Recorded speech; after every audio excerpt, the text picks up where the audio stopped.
Chapter 1. The Enchanted Zoo. As dusk descended upon High City, the streets bustled with people, their faces illuminated by expressions of ease and joy. Yet amidst this jubilant atmosphere, one individual appeared strikingly out of place. Our protagonist. Hello, I am Ruwan, the author of this tale. Do not inquire about my refusal to provide a resume. I shall not divulge that it merely serves to meet a word count requirement. Today, I shall introduce the central character of our narrative, Yang, a recent university graduate. Unlike many of his peers who find themselves unemployed upon graduation, Yang's situation, while not dire, is far from commendable. Mere moments ago, after only 3 days on the job, he was unceremoniously dismissed from his position. The reasons for his termination shall unfold gradually. Earlier, Yang inadvertently sabotaged a project that the company had been developing for 6 months, resulting in a significant financial loss. His employer, infuriated, offered him a choice: either accept 2 months' salary and leave, or compensate for the incurred damages. With no viable alternative, Yang reluctantly chose the former. Clutching his documents, Yang walked home in the fading light of sunset. A journey that typically took mere minutes stretched in a half an hour. Along the way, he pondered deeply. He simply wished to prove he was no longer reliant on his parents for sustenance. Yet he found himself crushed at the very outset. Could he truly be the person he feared he was? Upon returning home, Yang sank into a reverie on the sofa. His father entered, placing the groceries he had purchased at the market in the kitchen, and noticed Yang staring vacantly at the television. Approaching, his father gently tapped him on the shoulder, rousing Yang from his daze. "Dad, you're back. Is something the matter?" he inquired. "Nothing much. Just noticed you sitting here looking restless for quite some time." "Has something happened?" his father replied, settling into the sofa and taking a sip from the teapot on the coffee table. "Oh, it's nothing. Just feeling a bit tired lately." And Yang quickly waved off, eager to dismiss his father's concern. "Ah, if you're tired, I can ask your mother to whip up some snacks. We can share a drink together," his father suggested, rising to head for the kitchen. And Yang interjected, "No need, Dad. I just need a night to rest. It's really nothing." His father, hearing this, refrained from further inquiries and turned his attention to the television, well aware that his son had grown up. After dinner, Yang retreated to his room. "Hey, Dad, have you noticed that our little Yang seems off today?" his mother remarked as Yang entered his bedroom, pulling his father into a discussion. "He's an adult now. He can manage on his own. Since he started university, you've been sending him living expenses. Aside from the first half of his freshman year, he's been earning his own money through part-time jobs.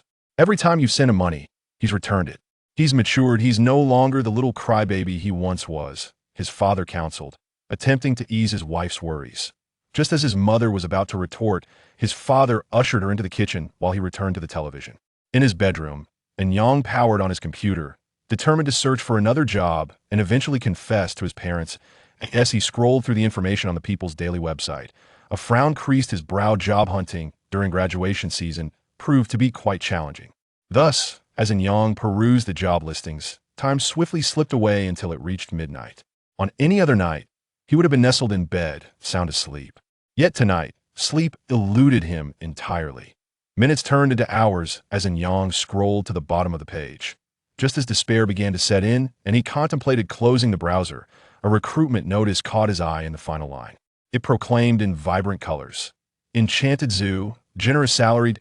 Yang scoffed at the casualness of the ad, yet curiosity compelled him to click on it. Upon entering the page, he was greeted by a jarring message that made him want to lash out.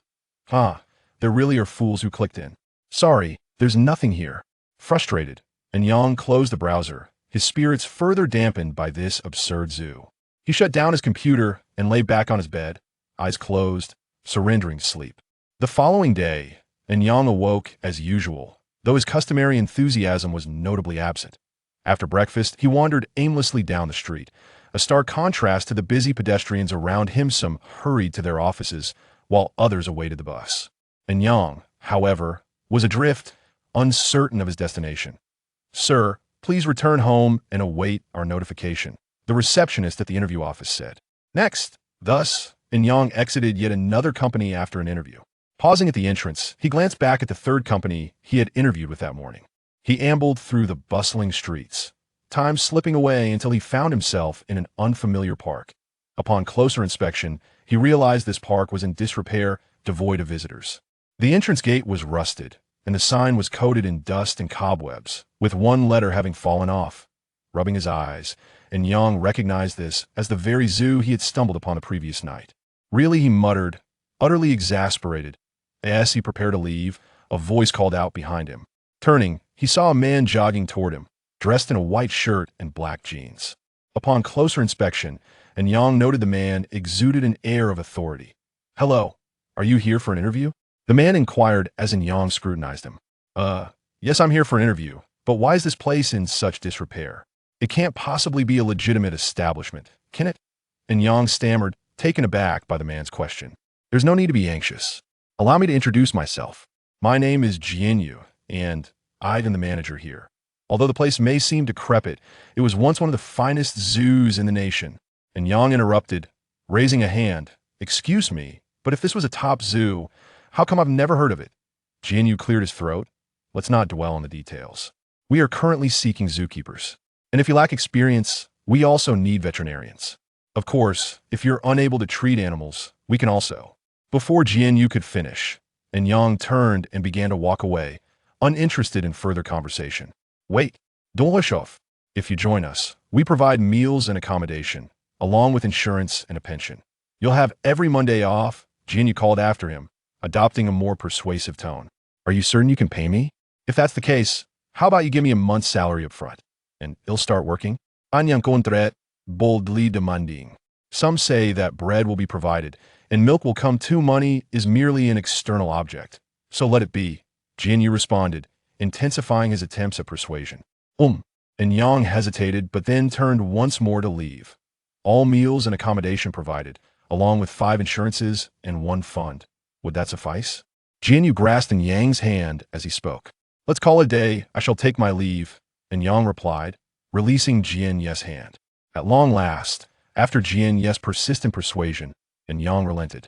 "It cost me 1,000 yuan. I must find an opportunity to deduct a little from this fellow's salary in the future, and that wouldn't be called deduction, rather. It is a matter of business."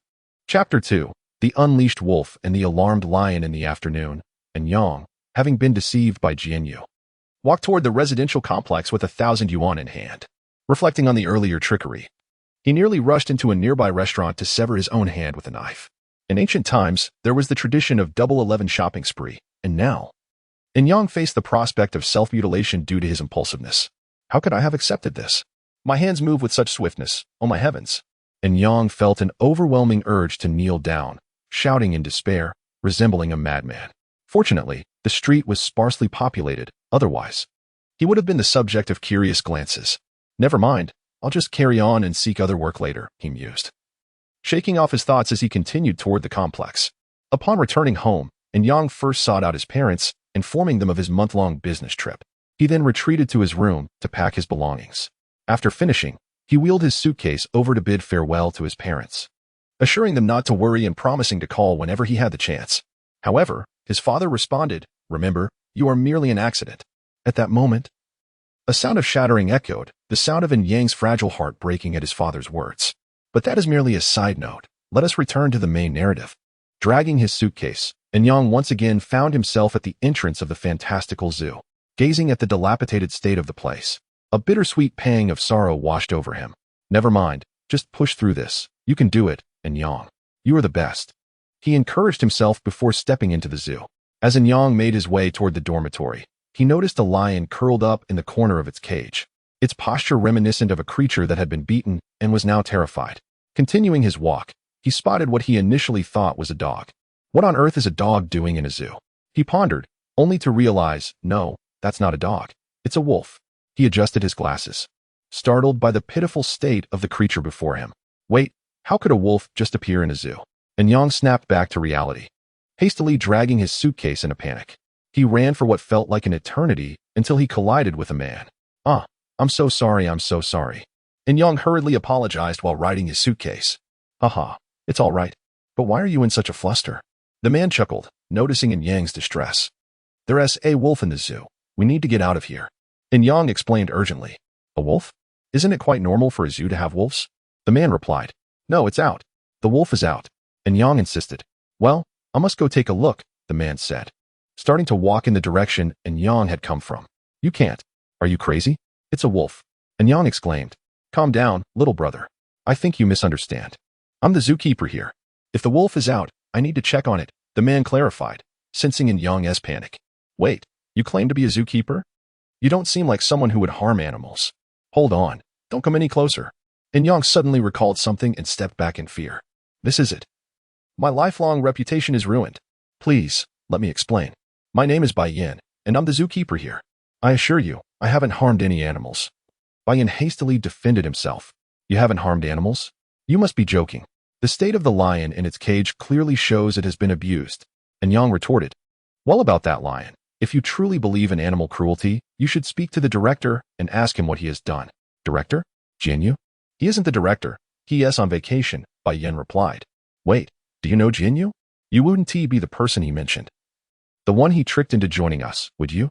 Ah, yes, but that's not the point. Let us not digress. Through Bai Yan's earnest explanations, and Yang eventually came to believe that no animal abuse had occurred. If it had, the lion would surely not still be alive. Bai Yin then escorted in Yang to the dormitory. However, upon seeing the two-story dormitory, and Yang turned to leave, Bai Yin quickly pulled him back. Don't be misled by its shabby exterior. The inside is quite clean, trust me. The once white tiles were now covered in dust. So much so that one might mistake them for gray. As they spoke, a tile fell from the wall. But Bai Yin urged him not to focus on such trivial details. And Yang thought to himself, well, it is what it is. I can't return now. Thus, he and Bai Yin entered the room wherein Yang would be staying. Upon entering, and Yang was taken aback by the contrast between the outside and the cozy interior. A light blue mat lay on the floor, with a wooden bed, a wardrobe the same height as in Yang, a desk adorned with a few books, wall stickers scattered about, and the most delightful feature, a window through which sunlight streamed, filtered by the trees outside. By go, I must say, despite its rough appearance, this space is quite inviting. Though, this bed in Yang couldn't help but express his admiration. Ignore the details. I'll step out for a moment, tidy up. And if you need anything, I'm right next door, Bai Yin said, placing in Yang's suitcase down before leaving. Is this really going to be my home now? It may be shabby, but I believe it will improve, and Yang thought, ready to start cleaning. He first spread the bedding on the wooden bed, then placed his clothes in the wardrobe.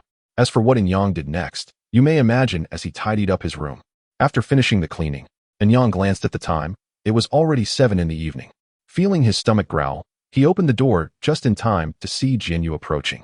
Wait, don't walk away. You tricked me. I want more money. And Yang seized Jinyu's arm.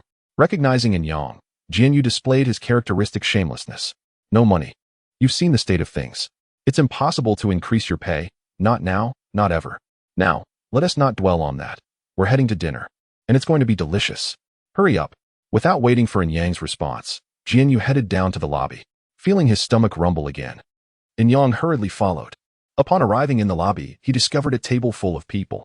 Ah, Yang, you made it. We told you to come quickly. Why didn't you listen?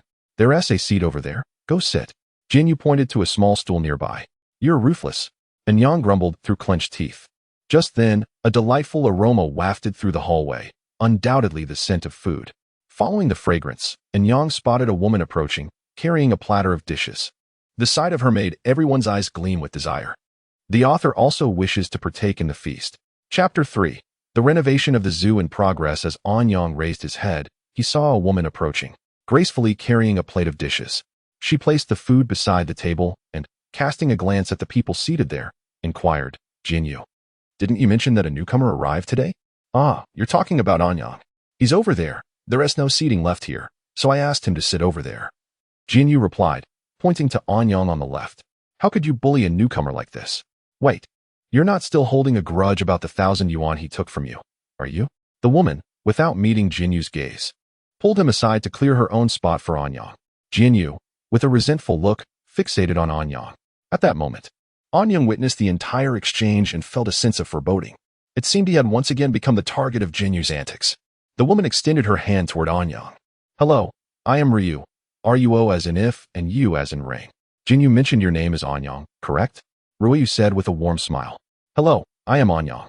As she approached, Anyang observed that Ryu possessed exquisite features, a slender figure, and long hair cascading over her back, clad in white attire.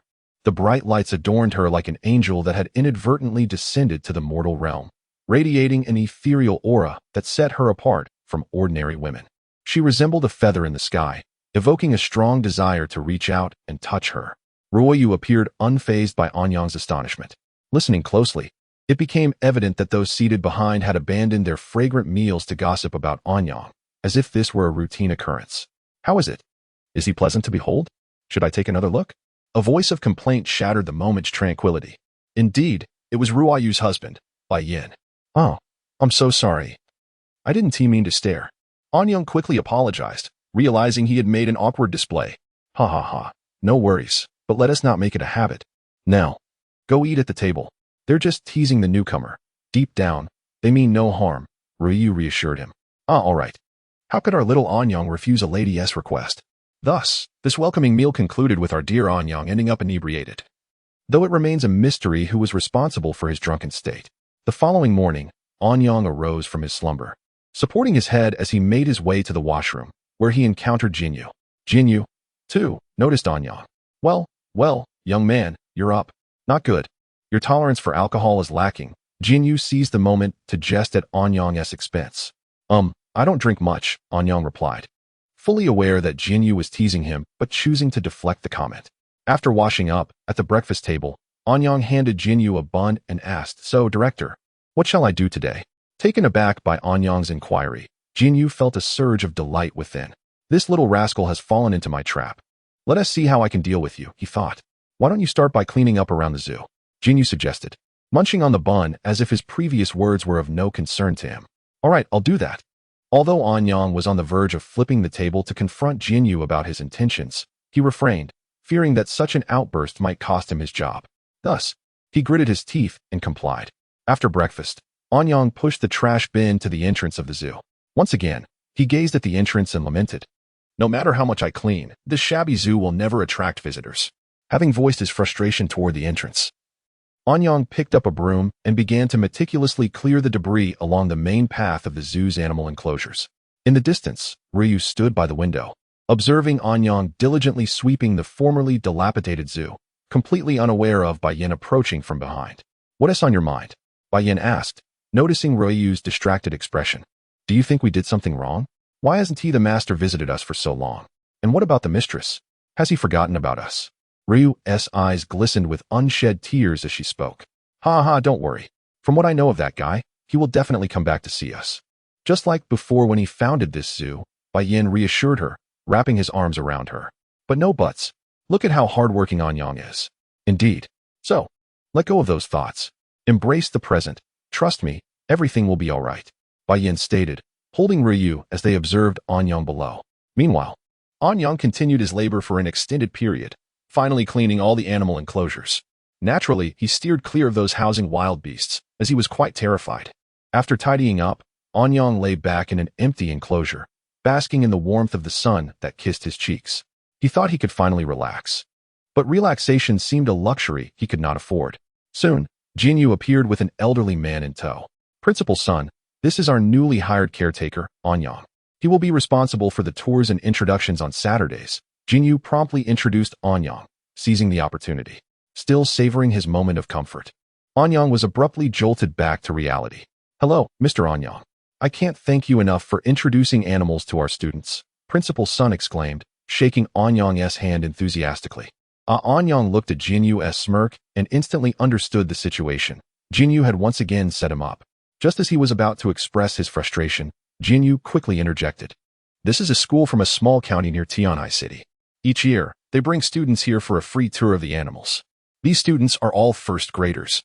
And since their school is quite poor, they can only come to our zoo, as you well know. The last sentence Jinyu whispered, so only Anyang could hear. Anyang's lips twitched at this revelation, but he soon found his professional demeanor.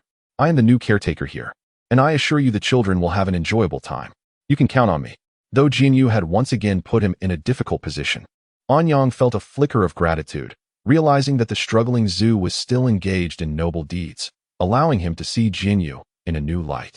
Once Principal Sun departed, Anyang turned to Jinyu and said, shouldn't you allocate some funds for this?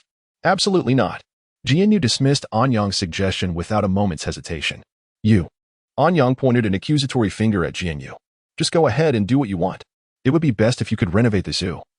and I'll cover the expenses. Also, I despise when people point fingers at me.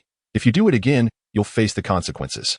With that, Jinyu turned on his heel and strode away toward the dormitory, leaving Anyang stunned for quite some time, pondering the incredibility of Jinyu's newfound generosity. Chapter 4. The stingy iron rooster in Yang gazed at the receding figure, feeling that everything that had just transpired was utterly incredible.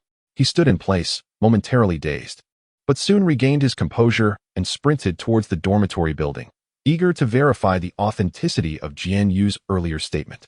Upon arriving at Jianyu's office, Yang found him holding a picture frame, absorbed in the photograph within. At that moment, Jianyu appeared far removed from his previous irritating demeanor, instead exuding an air of melancholy. Knock, knock, knock. And Yang's rapping on the door jolted Jianyu back to reality. You've arrived. What brings you here? Jianyu inquired, hastily putting down the photograph upon recognizing Yang. Tell me, does what you said earlier hold true? You won't expect me to foot the bill myself, will you? Yang pressed, a hint of annoyance in his voice. Ugh, I stand by my words. Regardless of the expenses, I shall cover them. However, I have but one stipulation. If no guests arrive for a visit, be prepared to resign. Jianyu replied, exasperated, while handing Yang a bank card. Well then, I'll take my leave, Yang remarked, pocketing the card and departing from Jianyu's office, his mind set on revitalizing the zoo in the city center.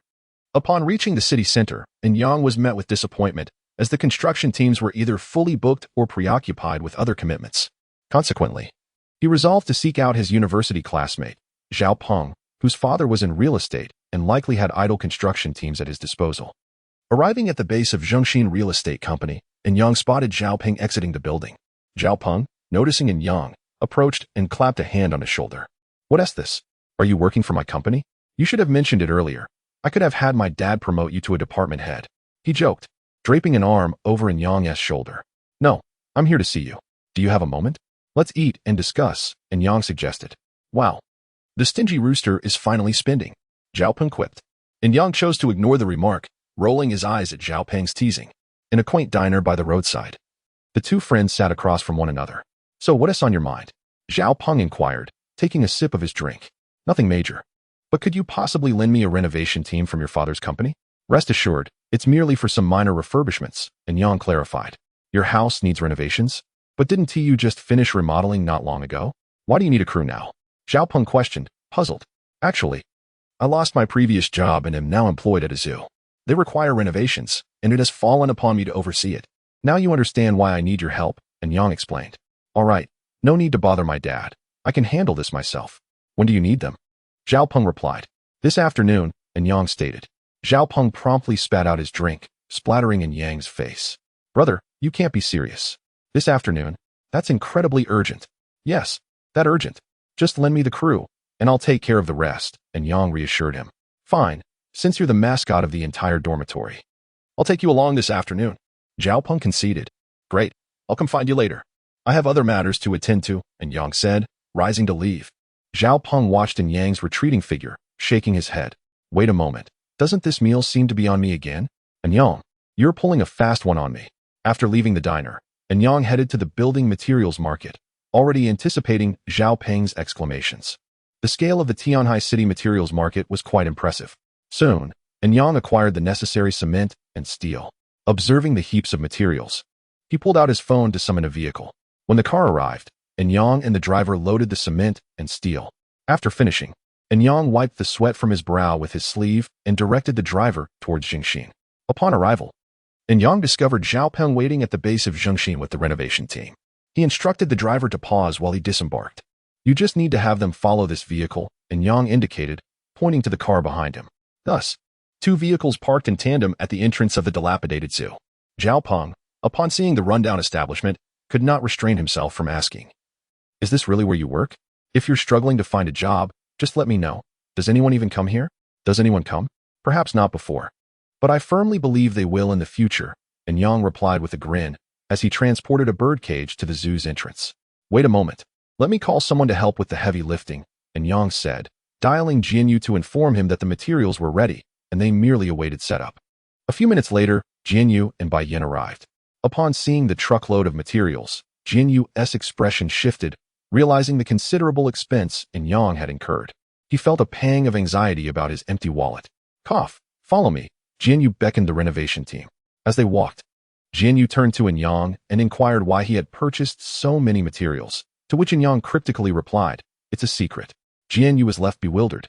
In the office, Jianyu and Zhao Peng negotiated the renovation costs before Zhao Peng took his leave. Before departing, Zhao Peng encouraged Enyang to join him at work.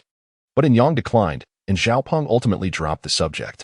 Enyang handed the renovation blueprints to the team leader, instructing that all marked areas must be completed by Saturday. He arranged for the animals to be placed in the empty enclosures and connected a segment of water pipe from the dormitory. With the pipe in hand, Enyang first approached the lion's enclosure. Upon his arrival, the lion roared in response, prompting Enyang to hastily retreat and sit on the ground, panting heavily. Realizing he required additional assistance, Enyang decided to summon Bai Yin for help. Without hesitation, he called for Bai Yin, standing behind Bai Yin with the water pipe. Enyang observed the lion roar once more at the intrusion. However, Bai Yin merely shot a fierce glare at the lion, which startled the creature into retreating. Overwhelmed by the imagined consequences of the encounter, Enyang, witnessing the lion faint, couldn't help but express incredulity. "What have you done to them? You haven't even done anything yet, and it's already out cold." That is not my concern. If you're seeking answers, you should consult the director about what he did to them." "Yes, go ask the director," Bai Yin replied, somewhat sheepishly. In truth, Bai Yin had done nothing more than give the lion a stern look. The rest was merely the lion's imagination running wild. Seeing the lion unconscious, Enyang approached with the water pipe and began washing the lion. Chapter 5, A Night of Terror at the Zoo, Part 1. With the assistance of Bai Yin, Enyang swiftly bathed the lion. In truth, the lion had awakened during Enyang's grooming, yet it retained the knowledge that a formidable presence had entered its domain. Once bathed, the lion rose, exuding an air of majesty that belied its emaciated frame. After tidying the surrounding area, Enyang departed the cage, filling the lion's food bowl with a nutritious meal, a first for him, having researched extensively the previous night to prepare this feast. Following the lion's bath, Enyang proceeded towards the enclosures of other animals, with Bai Yin trailing behind, carrying additional tools. Thus, the duo spent an entire afternoon bathing all the creatures in the zoo, concluding their labor at 7 o'clock in the evening. However, Enyang failed to notice the peculiarity of the day's events, including Bai Yin's unusual participation in the cleaning efforts, which seemed rather strange. Upon returning to the dormitory, Enyang sprawled on his bed, staring at the ceiling, reflecting on the day's events with a sense of satisfaction. Unbeknownst to him, he had begun to integrate into this peculiar family. As these thoughts crossed his mind, his eyes gradually closed, and he drifted into slumber, exhausted from the day's labors. Despite Bai Yin's assistance being minimal, at midnight, the zoo's lights illuminated the grounds, transforming the area into a dazzling spectacle. Various mystical creatures soared through the air, some adventurous souls wandering into the dormitory. This was the true essence of the fantastical zoo, enveloped in a radiant aura. At that moment, Jianyu stood by the office window, fingers forming incantations, captivated by the scene outside, whose familiarity he had not experienced in years. In contrast, Bai Yin and Ruoyu finally embraced their true natures. Bai Yin transformed into a colossal, pure white wolf, letting out a resounding howl that silenced the previously boisterous zoo, leaving the animals either kneeling or bowing their noble heads. Meanwhile, Ruoyu's hands morphed into wings of azure feathers, culminating in her transformation into a magnificent bird. Should an adept witness this, they would surely faint at the sight of a blue phoenix before them. As for Bird Elder, he maintained his human form, observing Bai Yin and Ruoyu. Enyang later inquired about his reasoning, to which Bird Elder replied, "Who am I to impress? Those lesser avian beings? Or others?" However, this tranquility was fleeting, as the zoo soon returned to its lively atmosphere. Inside the dormitory, a pure white wolf cub sneaked in, where a white husky raced through the illuminated corridor. The wolf cub, guided by its keen sense of smell, found its way to the kitchen, cleverly locating the refrigerator and indulging in a feast. After its meal, the cub found a cozy spot to rest. Meanwhile, Enyang, still drowsy, awoke in his bedroom. Feeling the pangs of hunger, he decided to venture into the kitchen for a midnight snack, having been roused from his dreams by his empty stomach. Leaning against the wall, he paid little heed to the brightness of the corridor, dragging his heavy legs towards the kitchen, assuming someone had left the lights on after cooking. As he stepped into the brightly lit kitchen, his fatigue dulled his awareness of the floor beneath him. When his foot landed, a yelp echoed from below. "Enyang, mistaking the sound for a mere mouse, paid it no mind. But the injured wolf cub was quite incensed, yapping in protest as if to say, "You clumsy fool. I merely wished to eat. Apologize, or I shall devour you." At the sound of the yapping, Enyang jolted awake, recognizing the familiar noise. Rubbing his eyes, he beheld a snow-white wolf cub before him, though it had already grown to the size of an adult wolf. Enyang instinctively recoiled, retreating from the kitchen, only to encounter a large bird watching him intently in the hallway. "Surely, I'm still dreaming," he reasoned. "I must return to sleep." However, the wolf cub, unaware of Enyang's human lineage and having never encountered the demon race, transformed into human form and dashed in front of him. Startled, Enyang fainted. Unable to comprehend the situation, Jianyu, Bird Elder, Bai Yin, and Ruoyu rushed to the scene, discovering Enyang unconscious on the floor, alongside a charming little girl. Jianyu instantly recognized the girl as a wolf and understood why Enyang had fainted. Who could remain composed in such a scenario? He mused. Reluctantly, Jianyu carried Enyang to his room, while Bai Yin escorted the girl back to her parents. The four of them gazed at Enyang, lying on the bed. Bai Yin broke the silence, suggesting, "What should we do? Perhaps a physical amnesia approach?" "I concur," replied Bird Elder. "Enough with the interruptions. Let me think," Jianyu said, resting his chin on his hand, lost in contemplation.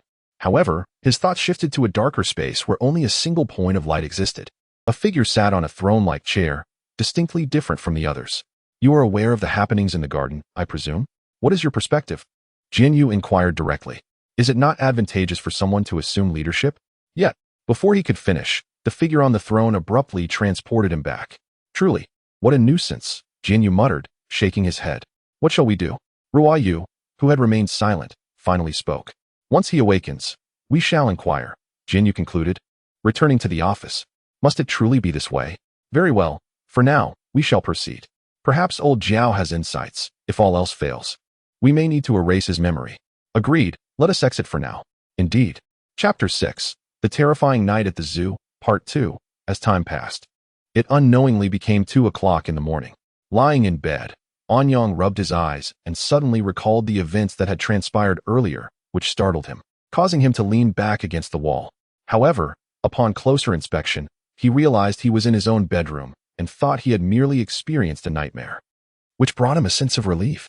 At that moment, the door to his room was pushed open, and Anyang jumped again upon hearing the sound.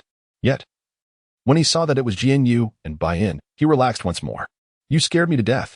I thought a monster had come," Anyang remarked, clutching his feeble heart. "By the way, what brings you here at such a late hour?" he inquired. "Oh, nothing much. We just wanted to check if you had electricity here," Bai Yin answered first. Jianyu looked back at Bai Yin in confusion and communicated telepathically. "Didn't I say that?" Bai Yin ignored him and went to turn on the light, which illuminated the room. "You do have electricity. Well, then, you should get some rest. We'll be on our way," Bai Yin declared as he pulled Jianyu towards the door. "How strange tonight is," Anyang muttered, deciding to go back to sleep. Just as he lay down halfway, a white sphere crashed through the window. Upon closer inspection, he realized it was the little wolf from the kitchen, who immediately transformed into human form and sat on the floor, gazing at Anyang. Upon hearing the noise, Bai Yin and Jianyu turned to look. Jianyu was unfazed since he was prepared to confess everything to Anyang, but Bai Yin panicked. He had barely managed to slip through unnoticed, and now there was this disruption. The little one felt troubled but remained silent. Anyang, seeing the young girl before him, recalled the previous events. This was not merely a dream. "Ah, a monster!" Anyang's scream seemed to freeze everything in the room. Just as he felt faint, Jianyu swiftly stepped forward and pressed a finger to his pressure point, saying, "Don't faint just yet. Let us finish speaking first." Anyang's eyes widened in shock as he stared at Jianyu, but luckily, he did not faint this time. Thus, there was Jianyu, Bai Yin, and the mysterious girl. "Anyang, there are some matters we need to discuss with you. Prepare yourself mentally. Do not faint again, or I might have to cover the expenses for any mishap," Jianyu explained while sitting down in a chair. Meanwhile, Bai Yin firmly restrained the girl in the chair.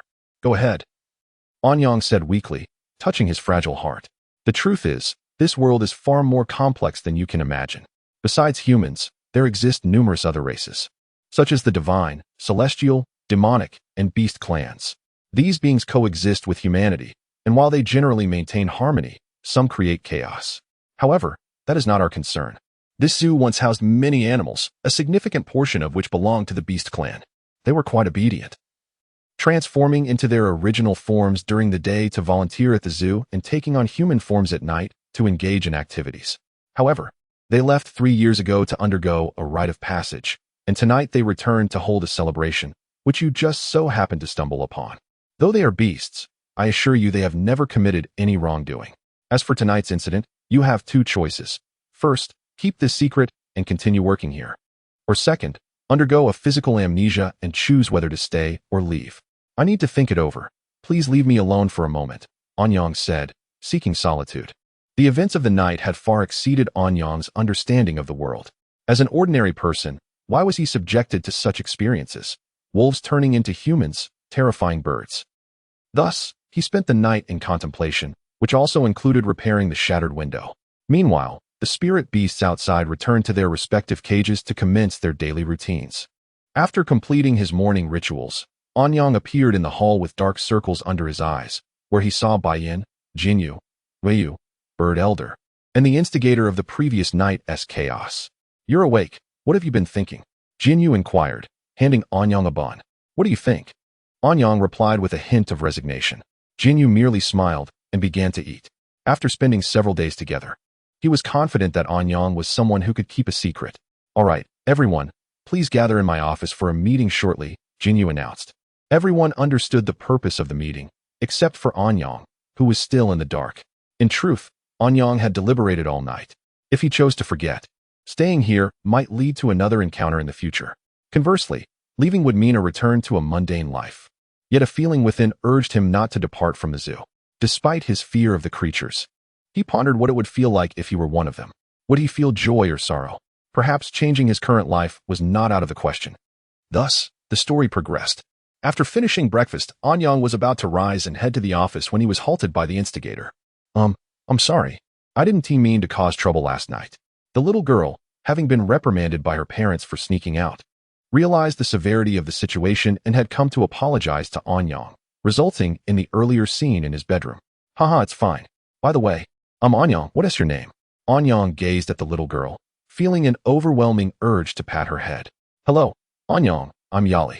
I'm 300 years old, and my original form is a white wolf, Yali replied, smiling brightly at Anyang. Their gazes intertwined, intensifying Anyang's desire to pat her head.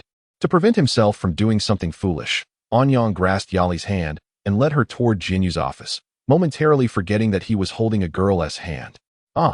In the office, everyone had gathered, except for Anyang.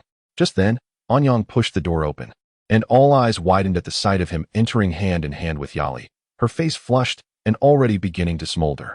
Realizing the scene, Anyang quickly released Yali's hand, apologizing profusely. All right, everyone is here. Let us begin, Jinyu said, swiftly redirecting attention to the meeting. Anyang, let me reintroduce myself. I'm Jinyu, a sword spirit, Jinyu stated as he took a seat. Next was Baiyin. Hello, I'm Baiyin. You can call me Brother Bai. I'm a blue flame white wolf. Brother Yang, you can call me Sister Yu. I'm an ice phoenix. Anyang thought to himself, what is with this couple? Why do they always take advantage? Just call me Bird Elder, my original form? Who cares? No one is paying attention anyway. Anyang observed Bird Elder, who remained as nonchalant as ever. Now it was Anyang's turn. Well, as the only human in the entire zoo, I feel quite proud. That's all. All right, Anyang has finished.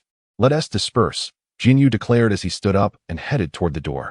Anyang, taken aback, remained seated and couldn't help but comment, is that it? What happened to the meeting? He mentally filled in the gaps with his thoughts. Chapter 7. On the importance of mastering a foreign language after the tumultuous events subsided. Anyang finished his lunch and returned to his room, donning his work attire and safety helmet in preparation for a visit to the construction site. He aimed to assess the progress of the work, hoping it would coincide with the reopening of the zoo. Upon arrival, Anyang found everything to be in order. No errors had occurred, and he was not surprised by the sudden increase in the number of animals. In fact, prior to Anyang's arrival, the leader of the renovation team had approached Jinyu, informing him that some animals had occupied the cages originally slated for renovation. Jinyu, upon learning this, first explained the reason behind the influx of animals and then instructed Baiyin and Bird Elder to relocate the creatures to other enclosures. He also apologized to the team leader for the inconvenience, who expressed understanding. After inspecting the construction site, Anyang decided to head to the warehouse to retrieve some balloons to inflate as gifts for the children on the reopening day, although those would not be the only presents. However, as he passed the wolf enclosure, he noticed 3 white wolves within. It was clear they belonged to Yali. Yet Anyang was uncertain how to distinguish between the father and mother, for all 3 wolves appeared identical. Should one of them run towards him? Anyang would not know whom to call. If it were Yali, he would be embarrassed if it turned out to be one of her parents. Thus, Anyang opted to bypass the enclosure and proceeded towards the warehouse. Yet, one of the white wolves dashed to the cage's edge, clawing at the bars and howling incessantly. Although he had circumvented the enclosure, Anyang was not deaf. The commotion was impossible to ignore. Realizing he was alone in the vicinity, he was startled, collapsing to the ground in shock, his eyes wide and his expression distorted, his mouth agape, as if to swallow an egg, remaining open in disbelief. Then, a thought struck him. These were creatures of magic. Perhaps they had something to communicate. No, that couldn't be right. Their behavior suggested they might be inclined to devour him, and he had done nothing to provoke them. Author's note: who says you haven't offended them? Denial won't help. Confused, Anyang began to slowly retreat. Unbeknownst to him, Yali's father had noticed him long before, leading to the earlier scene. He could be bullied, but should anyone dare to harm his daughter, it would be met with ferocity. Perhaps finding the noise intolerable, another wolf struck the first with a blow, rendering it unconscious before dragging it into a cave. Indeed, Anyang had glimpsed the makeshift weapon, leaving him astonished. After regaining his composure, Anyang hurried towards the dormitory, intent on asking Jinyu for a book on animal languages, hoping to learn a few phrases quickly. Otherwise, he feared the reopening might replicate today's unsettling incident, scaring off the visitors. Upon reaching Jinyu's office, Anyang entered without knocking, taking a seat directly across from him. Jinyu handed Anyang a glass of water, inquiring about his haste, urging him to calm down. You won't believe it. A wolf nearly jumped out to eat me. It terrified me, and another wolf used a stick to knock the first one out and dragged it away. Jinyu burst into laughter, unable to contain himself. Ha ha ha, that's hilarious. A wolf wanting to eat you? Your meat isn't that precious. They wouldn't bother. Once Jinyu regained his composure, he adopted a serious demeanor, though a smile lingered at the corners of his mouth. Anyang recognized that further inquiries would yield little, so he stood to leave, hearing Jinyu's laughter echoing behind him.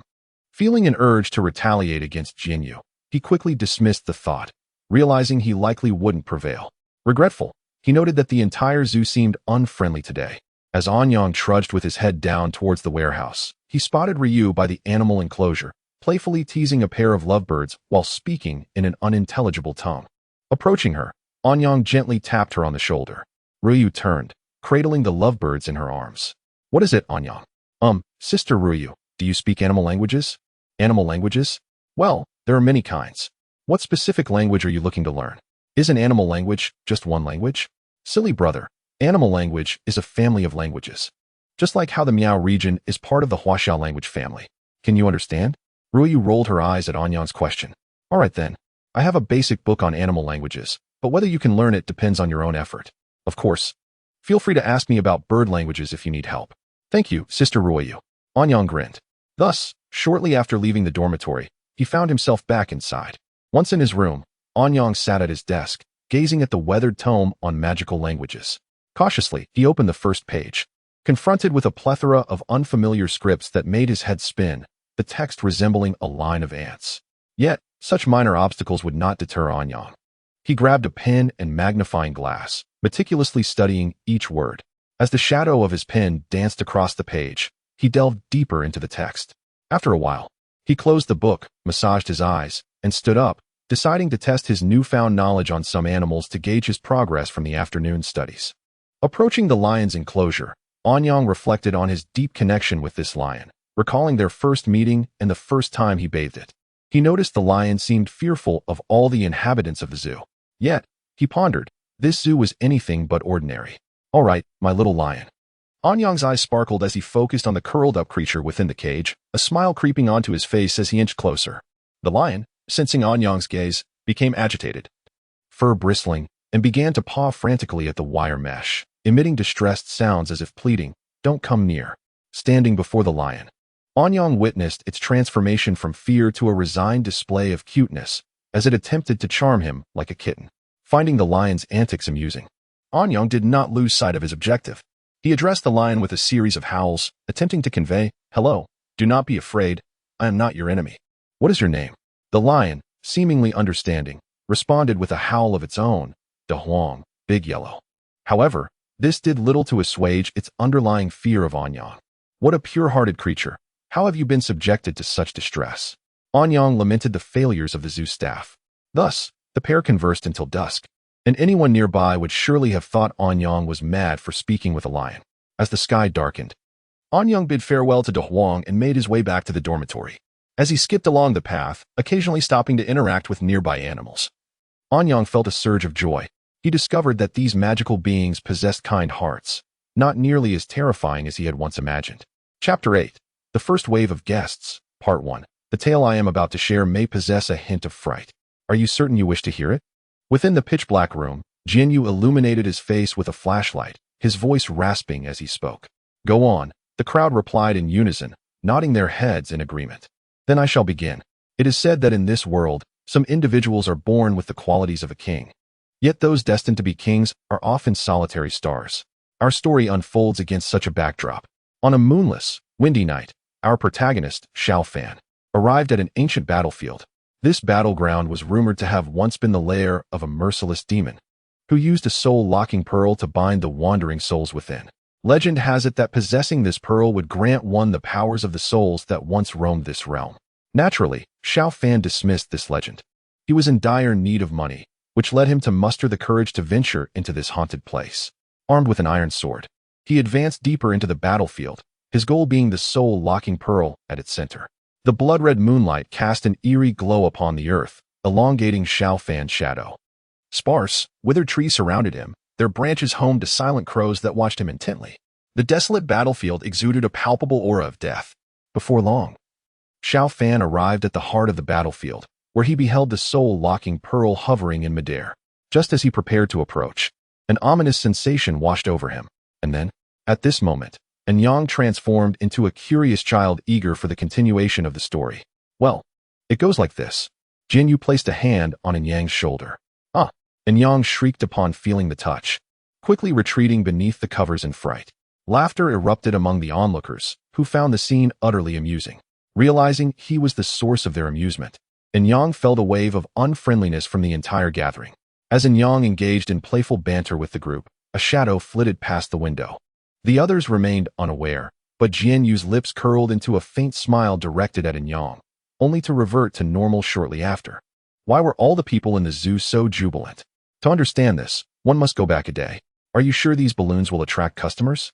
Jianyu expressed skepticism regarding the floating decorations. "Have faith," Anyang asserted, injecting a dose of confidence into the group. Soon, he spotted Sun Jiangwo approaching with a group of children. "Ha ha ha, Mr. In, greetings. How are you? Have all the children arrived? If so, let us commence." Indeed, this small county school had only about 100 students in total. Sun Jiangwo, accompanied by 4 teachers, had brought 20 children each, thus ensuring that every activity in the zoo was fully booked. Upon informing the children that they would be visiting the fantastical zoo again this year, the younger ones showed little reaction, but the older students erupted with joyful cheers. Some of the elder children began to excitedly discuss their desire to see the great tiger, claiming it would surely remember them. "Nonsense. It wouldn't remember you. It will definitely remember me." Thus, amid the innocent chatter of the children, Anyang opened the animal enclosure. Observing Anyang's actions, Sun Jiangwo and the other teachers instinctively shielded the children behind them. While this gesture might not have been effective, it at least afforded the children precious moments to escape. Jianyu and Bai Yin received the signal and blew their whistles. One by one, the animals emerged from their cages, forming a line before Anyang. Rest assured, these animals, like those in a circus, have undergone professional training. Anyang's confidence stemmed from prior arrangements with Jianyu to stand together, ensuring that no reckless individual would dare to act out of line. "Ha ha ha! Children, are you ready?" "Yes," they chorused loudly. The teachers hesitated, but a bold child shouted, "We are ready, Principal." The surrounding children echoed the sentiment, and as their voices grew louder, the initial child dashed toward the lions, breaking free from the teacher's protection. Seeing this, Lu Qing and Sun Jiangwo rushed forward to retrieve the child. But upon witnessing the scene before them, they felt as if they were dreaming. The lion approached the child, crouching down and gently rubbing its soft fur against the child's face.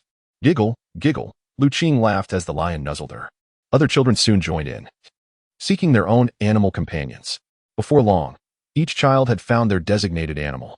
It could be said that the animals chose the children rather than the other way around. All right, dear children, our preparations are complete, and you have all found your partners. Now, let us proceed to the first challenge. Do you recognize your partner? Therefore, let us take a moment to introduce ourselves, shall we? Yes. Yes. The children responded enthusiastically. Very well, you have 5 minutes. Begin now. As Yang announced the commencement of the activity, the children began introducing themselves to their animal companions, who presented their paper tags to the children. Sun Zhangwo and the teachers looked on in disbelief at the unfolding scene, with one teacher even taking out their phone to record a video for social media. Principal Yu, you truly are remarkable, Sun Zhangwo exclaimed, giving Jian Yu a thumbs up. Ha ha ha, Principal Sun, you flatter me. This is all thanks to Yang. Oh really? He is indeed a promising young man. You have recruited a fine employee. Indeed. For 1,000 yuan, how could it not be worthwhile? Jian Yu whispered. Sun Zhangwo, however, did not catch Jian Yu's words. He was utterly captivated by the spectacle before him. Before long, the 5 minutes elapsed, and Yang addressed the children. Do you all have homes? Yes. They chorused. You all have homes, but your animal friends cannot find theirs. What shall we do? Of course, we must help them find their homes. Lu Qing replied. Then let us lead them home, shall we? Yes. All right, let us begin. Charge. And Yang pumped his fist in encouragement, pointing toward the depths of the zoo. Upon Yang's command, the children eagerly took hold of their animals, determined to help them find their homes. Sun Zhangwo, witnessing this, was about to intervene when Yang halted him. Rest assured, with the animals' protection, you need not worry at all. But, no buts. If you doubt it, shall we go see for ourselves? Yang interrupted Sun Zhangwo, inviting him to witness the harmonious interactions between the children and the animals. Chapter 9. The First Wave of Guests, Part 2. Thus, Sun Zhangwo and the 4 teachers followed Yang toward the children. Upon arriving at the animal enclosures, Sun Zhangwo's worldview was once again shattered. Some animals were crouching down, allowing the children to climb on their backs, and then leisurely strolling around the enclosures with them. Others were engaging in playful games with the children. Approximately half an hour later, Yang glanced at his watch and picked up the microphone he had prepared beforehand. He announced, Children, gather round. We have another exciting activity planned.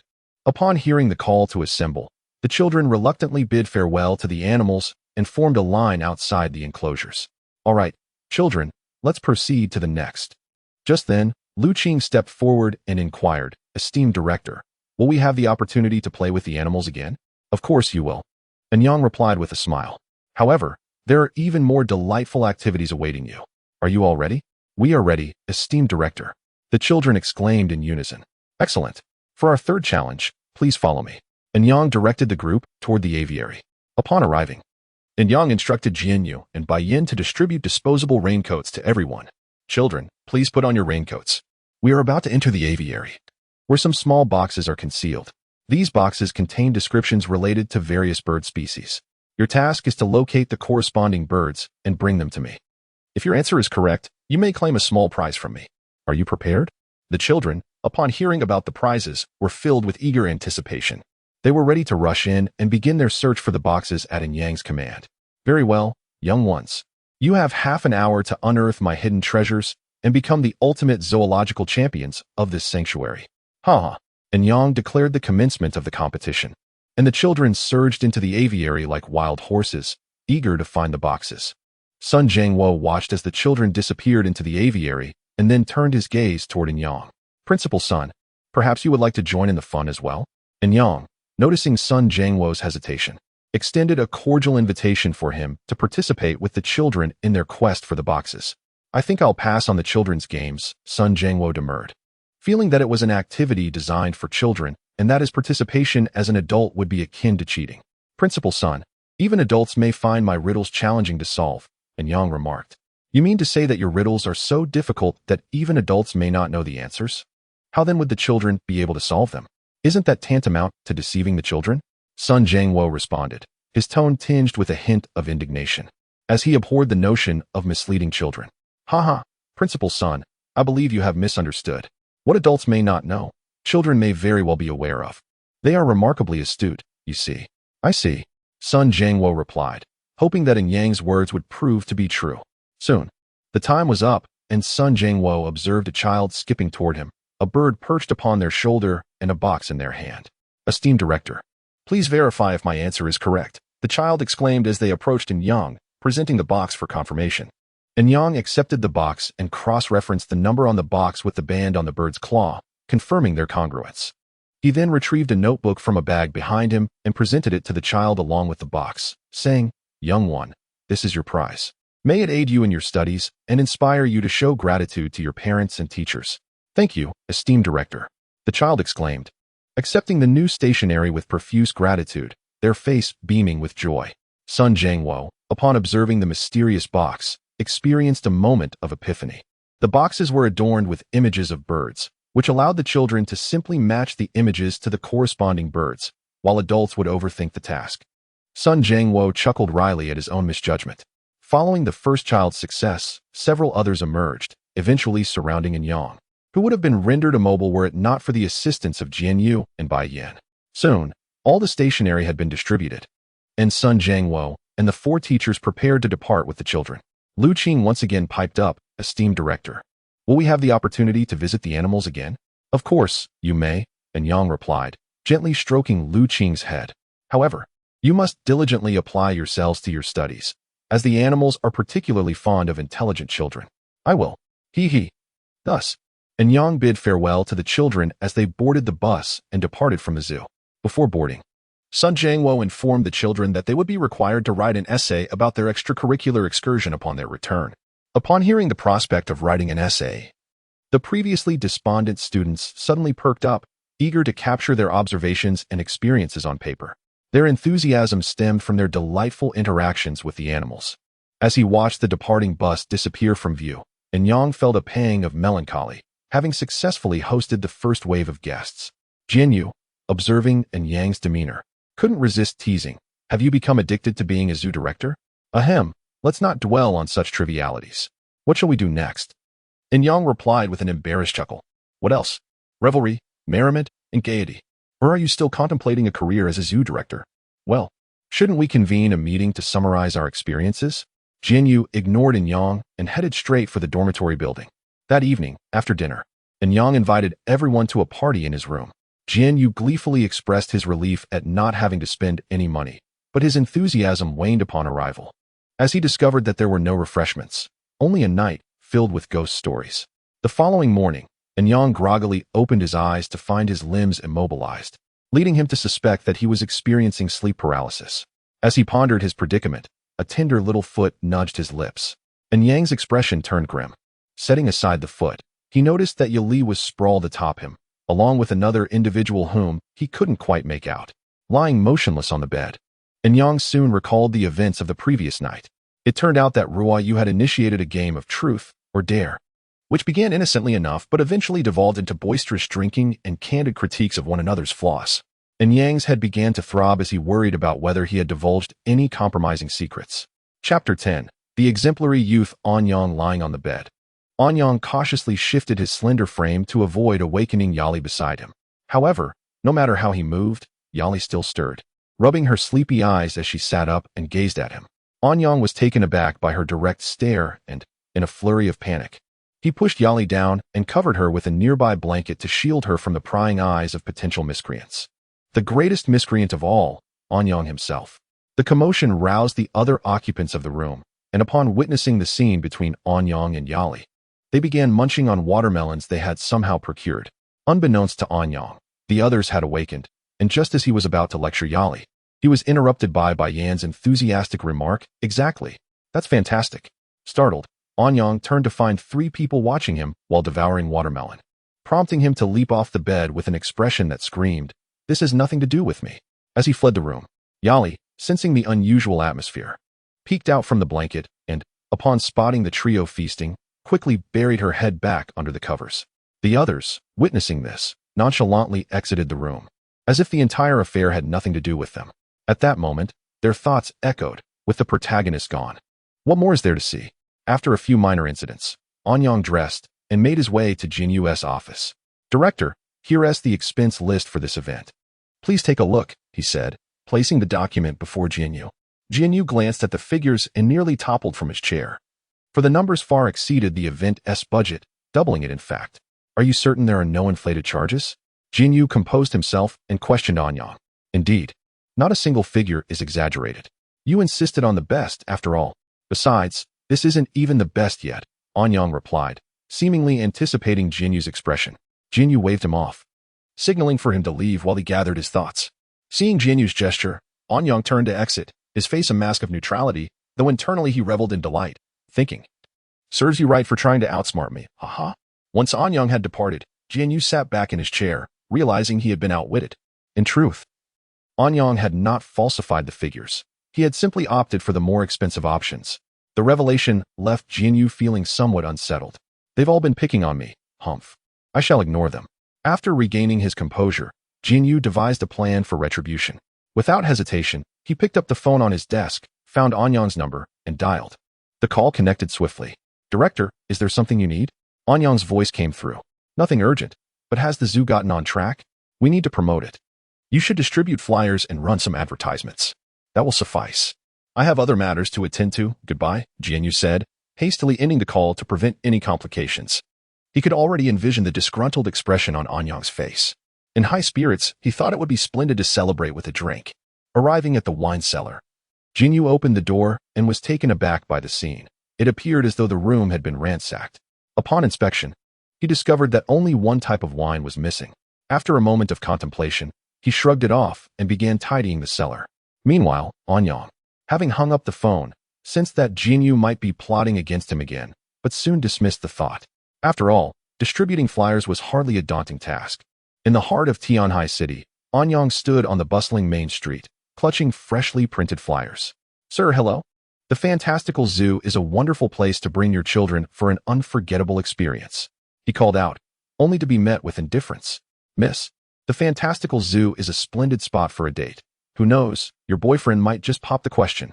Before he could finish, he was rebuffed, prompting him to shift his attention to another passerby. The woman ignored him entirely, walking past without a glance.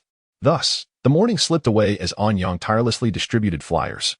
Yet most people either discarded them or simply ignored him. With a heavy heart, he trudged along the street, feeling the sting of being duped once more. "Here, take this. It's my fault. You deserve it." He overheard a woman saying to an elderly man she was assisting, "Child, I can't accept this money." "I was the one blocking the way," the elder replied, pushing the money back toward her. Seeing this unfold, Anyang approached, thinking, as a representative of the new generation, he could not stand idly by. "What is the harm in helping? What seems to be the trouble?" he asked, bending down to help the elder pick up scattered tomatoes from the ground. "Oh, it's nothing, just my stall was misplaced," the elder reassured him. "It's not your fault, it's mine. I accidentally took a wrong turn. That was my mistake," the woman interjected, feeling the need to clarify as she was troubled by her parents' matchmaking attempts while she was still focused on her career. Anyang, grasping the situation, said, "Auntie, we'll purchase these tomatoes. How much do you want for them?" "They're all spoiled. I can't sell them to you." "I know you want to give me money, but I don't need it," the elder replied. "No, you misunderstand. I work at the zoo. These spoiled tomatoes are for feeding the animals." The elder hesitated upon hearing this. "All right then, if you insist on buying, let us say 1 yuan per jean." "Very well. Please weigh them for me." "How much will that be?" "That will be 10 jean, so 10 yuan." Anyang promptly handed over the 10 yuan, and the elder accepted it before departing. Just as the woman moved to approach, Anyang stopped her, shaking his head and choosing not to engage further. Anyang thought to himself, "Another good deed done. Don't ask my name. Just remember, I am a good Samaritan." As the woman opened her mouth to speak, she noticed Anyang board a bus. She was about to follow when she spotted the bag of flyers Anyang had left behind. Curiosity piqued. She opened the bag and pulled out a flyer, reading, "Fantastical Zoo. How delightful. Perhaps I shall lend a hand." She set the flyer down and drove away, disappearing down the road. At that moment, Anyang was frantically rummaging through his pockets, realizing he had lost the bag of flyers, undoubtedly left behind at the earlier encounter. Chapter 11. No Regrets in This Life. Part 1. Returning to the zoo, Anyang was consumed by sorrow over the loss of a bag of flyers. Regardless of whether the flyers were to be reimbursed by public funds, if Jinyu were to find out, he would undoubtedly mock him and deduct his wages. Standing before Jinyu's office door, Anyang hesitated to knock, pondering for quite some time until Jinyu opened the door. "What are you doing standing there? Is everything going smoothly?" Jinyu inquired, attempting to calm his demeanor. Of course, it's going smoothly.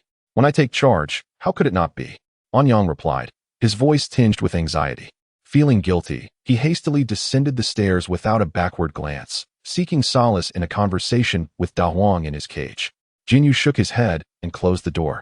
Following Anyang down the stairs, heading toward the main entrance. Anyang was engaged in lively banter with Da Huang when he caught sight of Jinyu exiting the dormitory building. What is he up to now?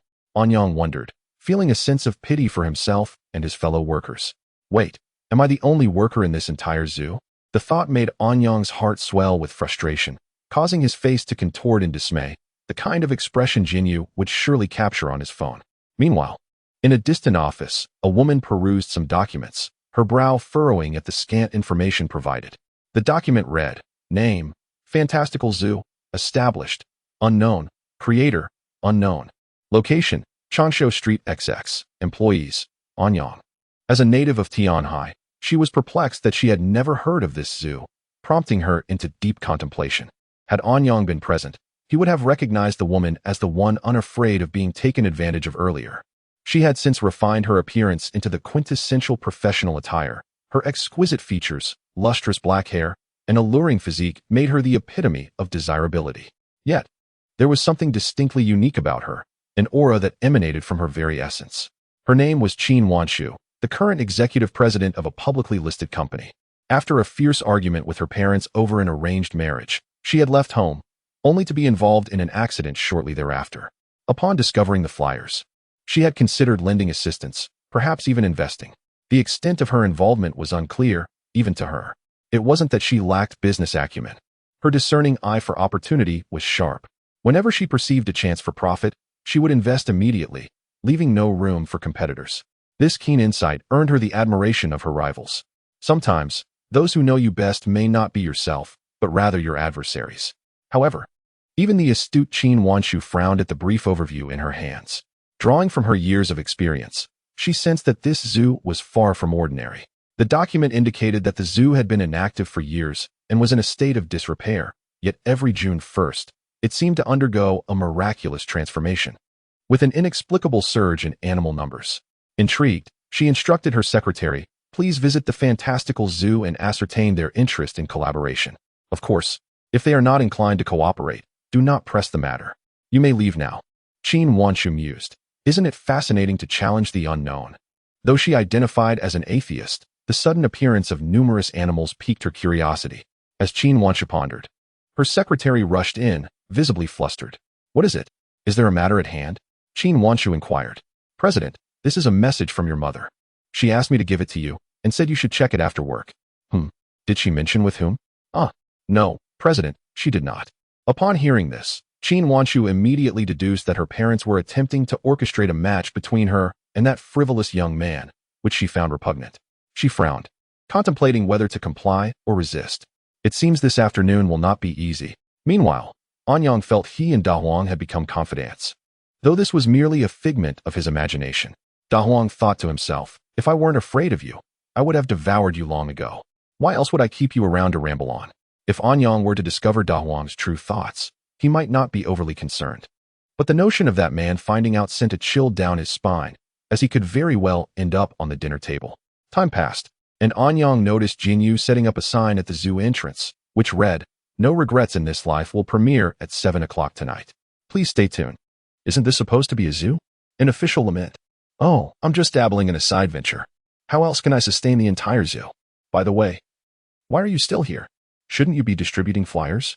Do you not wish to receive your wages? I finished distributing the flyers this morning. Do I need to distribute more? Why not? Keep going. Jinyu said, striding back toward the dormitory, seemingly to prepare for the film screening. Anyang wondered whether this would truly attract an audience. On that afternoon in Tianhai City, though not particularly hot, the temperature hovered around a dozen degrees, making Anyang uncomfortable in his heavy animal costume. In an effort to better promote the zoo, he had rented the ensemble, determined to seek reimbursement from Jinyu. If that didn't happen, he resolved not to leave. Yes, that was the plan.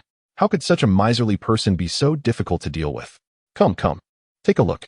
After an hour of effort, Anyang finally completed the distribution of the flyers. He approached a bench, removed his headpiece, and sat down, beads of sweat dotting his face as he gasped for breath. The gentle breeze caressed his cheeks, providing a most delightful sensation. Just as Anyang was reveling in his moment of respite, a shabby beggar approached him, declaring, "Young man, you are destined for misfortune."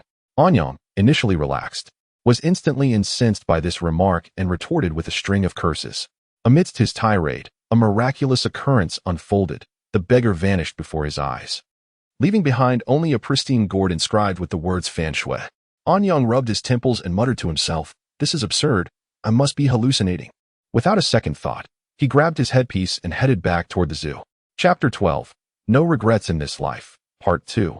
In the evening, within the enchanting zoo, Jianyu meticulously arranged the projection cloth suspended from the beast cages in the square, then proceeded to set up the projector at a distance. Just then, Yang entered and chided, "Brother, we live in a modern society. Who still watches movies outdoors with a projector? You wouldn't understand. Just wait and see." "There will be an audience," Jianyu replied, unfazed by Yang's remarks, knowing that regardless of the method of presentation, their story would undoubtedly resonate with the people. As Yang and Jianyu engaged in their debate, Bai Yin and Ruoyu approached. "Oh, are we watching a movie?" Bai Yin inquired. "Indeed. Those families hiding in the secret realm have emerged today to learn, and we might as well extort a bit for the zoo's future expenses." Fair enough. By the way, what movie is it?" "A film featuring Xinji and Senior Hao Tian." Upon hearing this, Bai Yin fell silent, his expression grave. And even Ruoyu behind him mirrored his seriousness, as if something significant was afoot. And Yang remained unfazed by Jianyu's words. But Bai Yin and Ruoyu's demeanor astonished him. Soon, it was time for the movie to commence. And Yang, following Jianyu's instructions, had already prepared a tea tray, waiting on the side. He realized that today's film was not a romantic one. Why are there elderly people sitting here? He wondered. Jianyu seemed to sense in Yang's confusion and remarked, "As long as it earns money, it matters not their age." And Yang gained a new understanding of Jianyu's audacity. Before long, the small square was teeming with people. Every attendee's eyes sparkled with excitement. Yet a few individuals appeared out of place. In the front row sat 4 men and 5 women, among whom was Qin Huan Shui. She had obeyed her parents' orders to come here, as her family had issued a stern ultimatum. If she failed to please the young master of the Fan family, she would face punishment. Of course, Qin Huan Shui was not particularly afraid of any consequences. But the reason for her fear would unravel in the chaos of the spirit realm later on. As the film began, the audience was filled with exhilaration, each person lost in their own thoughts. The screen gradually illuminated with the 4 characters, no regrets at this moment. The scene shifted to a bustling square, where a girl resembling a pure neighbor stood atop a raised platform, holding a sign and cupping her hands around her mouth. She called out, "Everyone wishing to join Tian Peak, come to me." However, the sheer number of people rendered her voice nearly inaudible. Seeing no one respond, the girl felt a wave of disappointment wash over her, evoking a desire in anyone who witnessed her to embrace her. May I join Tian Peak?" Just as the girl began to feel disheartened, an unassuming boy stepped forward. Upon seeing him, Xinji blushed. She had never encountered a boy with such exquisite features. He was undeniably handsome. Can I?" The girl stammered, unable to believe her ears that he was speaking to her. "Certainly. Where do I sign up?" the boy inquired. "Follow me," the girl answered, disregarding her image as she jumped down and grasped the boy's hand, racing towards the registration area for Tian Peak. The boy was caught off guard by the sudden gesture but quickly regained his composure. After all, he had seen his fair share of storms. Once they completed the registration, the boy trailed behind the girl. Without waiting for his willingness, she introduced herself. "Hello, I am Xianji. What is your name? Here, we rank by cultivation level. And as such, I am your senior sister." "Yes, senior sister. I am Jiang Hao Tian. From now on, I'll look after you, little junior brother. At Tian Peak, just mention my name, and it will suffice." At 16, he was at the prime of youth. While she was 15, a fateful encounter in an otherwise mundane life. What kind of sparks would fly from their connection? The screen faded to black, revealing the words. 3 years later, Jiang Hao Tian was practicing his familiar martial arts in his courtyard when suddenly, the door was kicked open with a loud bang. Yet the commotion did not disturb his training. He didn't need to guess. The intruder was none other than Tian Peak's pampered junior sister. Though Xianji never considered herself as such, in her eyes, she would always be the senior sister. How's it going, little junior brother? If you have any doubts, feel free to consult this stunning beauty before you. If I am in a good mood, I might offer you guidance. Thank you for your concern, senior sister. But I truly have nothing I need help with.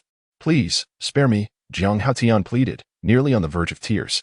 For 3 years, Xianji had either been practicing or watching him train with rapt attention, which had sparked envy among the others at Tianyi Peak, who wished to eliminate Jiang Haotian. While Jiang Haotian was engrossed in his training, Xianji's next words nearly sent him into a frenzy. Little junior brother, I have something to tell you. Today marks the 3rd anniversary of our acquaintance. Ever since I first laid eyes on you, I've liked you. Will you be my partner? As she spoke, Xianji's face flushed like the rising sun. 2 streams of energy flared from her ears, and her restless hands clutched the hem of her garment, fearing Jiang Haotian's reaction. There's no need for that. Just sit down or practice. Don't disturb me, Jiang Haotian said, fully aware of the girl's feelings. He was not made of stone. Who could be devoid of emotions? However, he feared that his identity would endanger this delicate beauty before him. Xianji had often contemplated Jiang Haotian's concerns. Yet she believed that if one did not experience a passionate romance in life, was it not a life unfulfilled? I know what you're thinking. I don't want the future or the past. I only desire the present. Jiang Haotian, I hope you understand. I must take my leave. She never anticipated she would utter such words, feeling flustered at the thought of him perceiving her as a wayward girl. Jiang Haotian stood frozen, but after a moment, he found the situation amusing. Indeed, one must live in the moment, so why concern oneself with the past? Shaking his head, he set down his long spear and chased after Xianji. In that year of blossoming spring, the boy was in his prime, and the girl was a paragon of beauty. Their story can only be shared in fragments. If you wish to learn more, await the next book.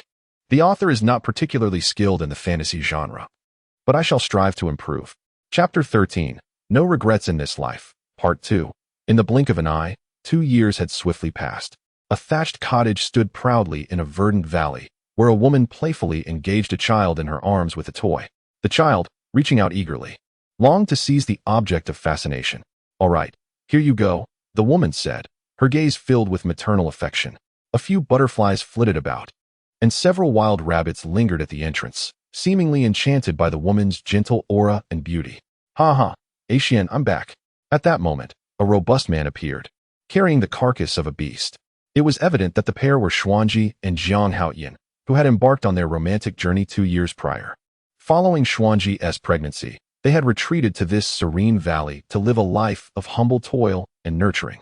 After placing the carcass down, the man disregarded his soiled state and attempted to embrace the child in the woman's arms. No, Tiange, go wash up first. Look at how dirty you are, Xuanji exclaimed, retreating with the child as Jiang Haotian drew closer. All right, I'll go bathe. Ever since the child arrived. How long has it been since you've taken care of me? Jiang Haotian murmured, feeling a tinge of frustration at the stark contrast between life before and after parenthood. Xuanji paid no heed to his complaints, continuing to tease the child. In her heart, her son was paramount, with Tiange a close second. The child, lacking the boundless energy of an adult, finally succumbed to slumber after an hour of playful interaction. Xuanji gazed at her sleeping child, planting a kiss on his forehead, unaware that this would be her last farewell. As months passed, the tranquility of the valley was shattered by a sudden sound. Xuanji, sensing danger, hurriedly brought the child inside. In a flash, a silver soft sword materialized in her hand as she stood guard at the door. A middle-aged man hovered in the air, his cold gaze fixed upon Xuanji. Come with me, or you shall die. I'm sorry, I will not accompany you, Xuanji replied, her resolve unwavering. The man, seeing her determination, unleashed a palm strike towards her. Asian. Just then, Jiang Haotian returned, witnessing the imminent threat. Run, don't come back, Xuanji shouted. But in warning Jiang Haotian, she inadvertently exposed herself to the man's attack. You seek death. Jiang Haotian swiftly brandished his spear, lunging at the man. The latter, dismissive of Jiang Haotian's efforts, effortlessly sent him sprawling. Tiange, Xuanji cried out, struggling to steady herself as she moved towards him. Then you shall die together, the man declared, directing a lethal strike towards both of them. At that moment, an infant's wail pierced the air, drawing the man's attention. The child seemed to sense the peril surrounding his parents, crying out in alarm. I didn't expect there to be a bastard child. Very well. Let us take him too. Stop. In that instant, Xuanji felt her powers surge, breaking through her limits. The man, though momentarily surprised, quickly regained his composure, as if he anticipated such a turn of events. I know I cannot defeat you, but surely I hold some value now. Shall we discuss terms? Xuanji, aware of the man's desires, had already grasped what he sought during her breakthrough. The man's expression shifted, not to one of seriousness, but of disdain, followed by a mocking laugh. Discuss terms? You know I could simply kill them and take you by force. What leverage do you have to negotiate? Xuanji remained silent, producing a pill from her possession. The man's eyes widened in astonishment. Very well, I accept your terms. Let us go, but do not disappoint me. The consequences will be dire. Jiang Haoyan, struggling to rise, uttered a desperate plea. Tiange, farewell. Let the child be named Jiang Fan. Without looking back, Xuanji followed the man into the unknown. As time flowed on, a millennium passed. In the midst of a cataclysmic war between gods and demons, a man and a woman stood atop the city walls, gazing down at the approaching demonic horde. Ha ha ha, who would have thought we would meet our end this way? What? Is this not an honorable demise? Indeed, it is troubling. I wonder if Xiao Fan will take care of himself. You know. The man tightened his embrace around the woman. With the arrival of the demonic forces, they were soon engulfed by the chaos below.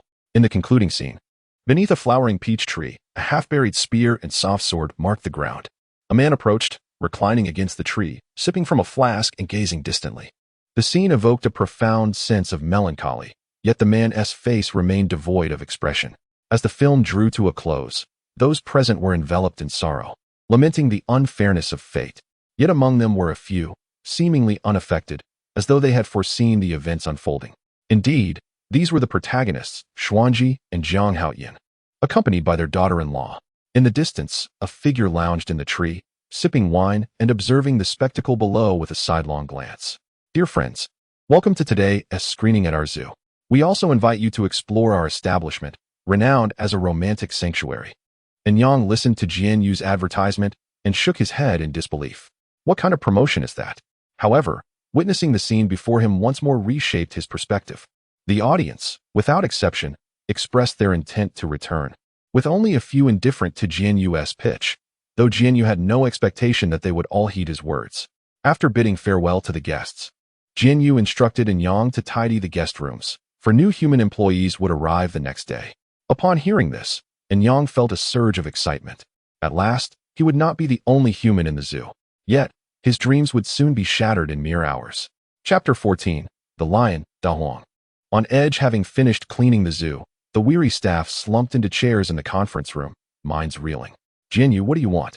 I have pressing matters to attend to, Baiyan asked anxiously.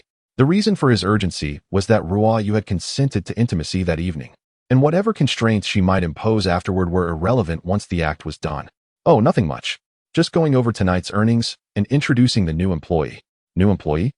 Who dares interfere with my plans? I'll dismantle them when they arrive, Jian Yu muttered, already anticipating Baiyan's reaction. As Baiyan and Jian Yu bickered, the conference room door swung open.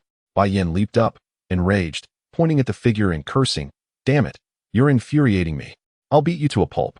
But the words caught in his throat as a young, beautiful woman entered, followed by several others of breathtaking beauty, the kind that could be called national treasures.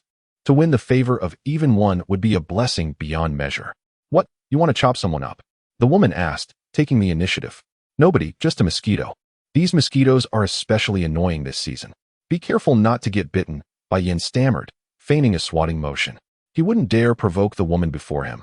The memories of past encounters still vivid. Ignoring Baiyan, the woman gestured for the others to sit. Seated at the head of the table, she scanned the room. Noticing Yang, whom she didn't recognize, she thought she knew all of Xiao Fan's brothers. Madam, this is our new employee, Yang, Jian Yu explained, noticing her confusion. Oh, Yang, hello. I'm Xinji. It's a pleasure to meet you. Oh, hello. The pleasure is mine, Yang replied shyly, lowering his head. Good. I'll get straight to the purpose of my visit. I heard from Ruo Yu that you've opened a zoo here, just starting out.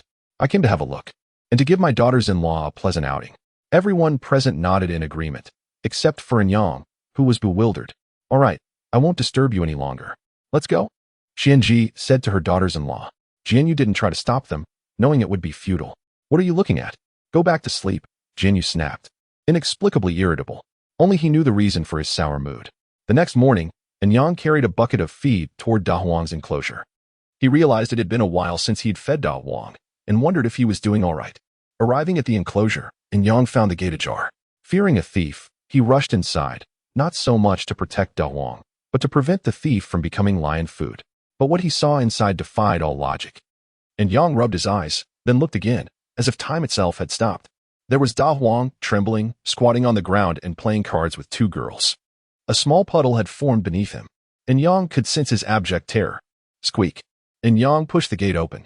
Da Huang looked up, eyes brimming with tears. As if seeing a savior, he scrambled behind Yang, cowering and trembling as he stared at the girls, his eyes filled with dread. Don't be afraid, Yang murmured, stroking Da Huang's trembling body. Da Huang seemed to find comfort in the touch, whimpering softly. Yang interpreted the sounds as, Keeper, they're bullying me. Bullying me. Wah. As Yang gently stroked Da Huang's back, the lion gradually regained his composure. But the sight of the two girls sent him into another fit of trembling. Yang stepped forward and pressed down on the cards. What are you doing? One of the girls asked, a hint of annoyance in her voice. Yang finally got a good look at the girls. They were among the group from yesterday. They hadn't left the zoo, but had stayed the night. What a night it must have been for young Master Bai. You're mistreating the animal. Mistreating? We haven't done anything. Oh, you mean the lion? We didn't mistreat him. He's doing it willingly, one of the girls said with a sly grin. Willingly? Does he look willing? Doesn't he? Look. She glanced at Da Huang. Da Huang, who had been about to lodge a vehement complaint, caught the glint in her eye and immediately abandoned the idea of revenge. Yang watched as Da Huang scurried over and sat beside the girl, nuzzling her cheek with his soft fur. Weren't you trembling with fear? Why are you being so affectionate now? I'm always so approachable, okay? Da Huang said proudly. Yang nearly choked on his own blood, swallowing it back down. All right, if that's how you feel, I won't interfere. Yang poured the feed into Da Huang's bowl and left. Da Huang was still nuzzling the girl's cheek when a sudden chill enveloped him. He sensed a gaze from the distant treetops, fixed on him with murderous intent. Terrified, he sat up straight beside the girl, as still as a tree. Only Da Huang knew that any movement might result in his annihilation. His sanity was on the brink of collapse. This is no way to treat a lion, he thought. First the men bully me, then the women bully me, then the men bully me again. Do they think I'm a teddy bear? Of course, he could only say this in his mind. As Yang left the enclosure, Jianyu found him and informed him that 2 television reporters would be visiting for an interview. The station had originally planned a story about animals, but the downtown zoo was closed, leaving only one option. Yang was about to say something when Jianyu vanished, prompting him to mutter, Can demons really do whatever they want? Don't they have to hide? Chapter 15. Interview with a Reporter, Part 1. The following morning, Yang, as was his custom, carried a bucket of feed to nourish the creatures within their enclosures. Shortly after providing sustenance to the Yali family, his telephone emitted a sudden ring. Upon answering, Yang discovered the caller to be a reporter from the municipal television station. The reporter apprised him of her impending arrival at the zoological garden at 8 o'clock in the forenoon and requested that he prepare accordingly. Promptly at 8, Yang hastened to the main entrance to receive the delegation. He observed the arrival of 4 individuals, 2 television reporters equipped with cameras, and 2 journalists from an online media outlet. The television reporter and Yang exchanged greetings and pleasantries before proceeding into the zoological garden. The reporter who had contacted Yang, Xia Xiujia, appeared to be in her late 20s. Mr. N, she inquired, where's your director? He awaits you in his office, Yang replied. Perhaps we should commence our discourse in his office, she suggested. Certainly, this way, Yang responded, guiding them through the zoological garden toward the rear dormitory building. Xia Xiujia was taken aback. En route to the dormitory building, she observed that the surroundings were not as dilapidated as rumored. On the contrary, the scene before her was remarkably pristine and orderly. However, upon reaching the dormitory building, a stark contrast to the preceding scenery became apparent. The dormitory building was indeed as dilapidated as the rumors suggested, primarily because Jianyu was disinclined to renovate, lacking the necessary funds. In Jianyu's office, he addressed a few straightforward inquiries regarding the zoological garden's past and future. Yang could not help but experience a facial tic upon hearing Jianyu's words. He mused. If one were to believe you, there would be no need for labor. Jianyu informed the reporter that Yang would be responsible for the subsequent introduction. Upon departing Jianyu's office, Xia Xiujia conferred with Yang regarding the interview agenda, as the animals were to be the primary focus of the day. As they descended the stairs, one of the reporters noticed 2 women entering an animal enclosure. He inquired with a hint of puzzlement, Are your zoological garden employees truly so dedicated that they enter the enclosures to feed the animals? Yang followed the reporter's gaze and recognized the 2 women from the previous day. In Yang could only offer a helpless smile and nod in agreement with the reporter's statement. In Yang reluctantly escorted the group of reporters to other animal enclosures to avoid a recurrence of the earlier incident. However, upon arriving at the other wild animal areas, the scene before him prompted him to consider turning around and seeking clarification from Jian Yu regarding the day's unusual level of activity among the demon clans. The four reporters standing behind In Yang were equally astounded by the spectacle before them. Animals of diverse species were harmoniously mingling, devoid of any conflict. Some predators were even playfully chasing their prey. Ha ha ha, I trust you find this amusing, In Yang said with an embarrassed smile. What are you waiting for? Capture this moment. Xia Xiujie urged the cameraman beside her. Xia Xiujie positioned herself before the enclosure, a radiant smile gracing her face as she addressed the camera. Greetings, viewers. I am Xiao from the municipal television station. Today, we are visiting the city's second zoological garden, the fantastical zoological garden. Behind me is a scene of harmonious coexistence among the animals. Let us consult Mr. In Yang, an employee of this zoological garden, to elucidate how they have managed to train these animals to be so obedient. Mr. In Yang, could you enlighten us on how you have fostered such harmonious relations among these animals? Well, perhaps it is due to the superior quality of the sustenance provided within our zoological garden, which mitigates the likelihood of conflict, and Yang responded. Very well, thank you. Now, would you be so kind as to guide us through the other exhibition areas of the zoological garden? Xia Xiujie, a discerning individual, recognized the value of brevity and refrained from further inquiry. And Yang, in truth, was unaware of the day's events within the zoological garden. I must avail myself of an opportunity to seek clarification from Jian Yu, he mused. Xia Xiujie's eyes gleamed with anticipation, sensing that the zoological garden held other intriguing revelations in store. And Yang led them to the aviary, whereby Yin and Ruoyu awaited their arrival at the entrance. Upon entering, Xia Xiujie was struck by the interior decor, which evoked the sensation of traversing the natural world rather than being confined within a zoological garden. The reporters promptly commenced capturing the scene before them. Xia Xiujie, standing beside In Yang, inquired in a hushed tone, how much did all of this cost?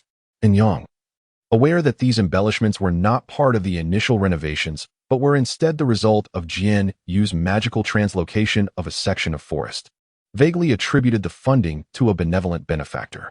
Availing herself of In Yang's proximity, Xia Xiujie broached related topics, lamenting In Yang's reticence. Why, she wondered, would one not renovate the dormitory building with such generous investment, given the propensity for individuals to inflate expenses and embezzle funds? Of course, Xia Xiujie mused. It is also conceivable that the director has misappropriated a portion of the renovation funds. Coupled with the earlier observation of harmonious animal interactions, the zoological garden suddenly acquired a distinctive allure. Xia Xiujie surmised that her serendipitous interview might very well make headlines upon broadcast. Xia Xiujie placed greater emphasis on the zoological garden's potential for attracting attention. She resolved to promote the zoological garden on the Tianhai Daily's app and WeChat public account upon completing the interview. Little did she know that her actions would significantly augment the fantastical zoological garden's future visitor traffic. Xia Xiujie, contemplating the scene before her, recalled previous accounts. Mr. In, she inquired, I have heard that your zoological garden has received visitors who have remarked on the animal's remarkable obedience.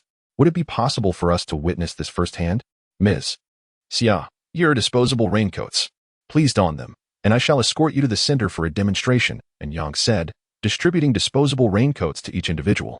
Once attired in raincoats, and Yang led them into the heart of the aviary.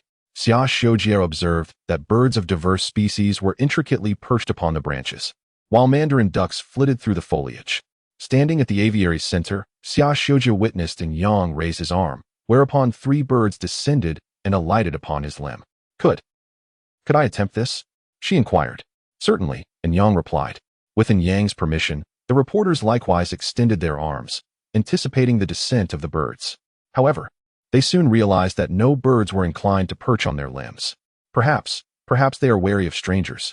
Let us proceed further.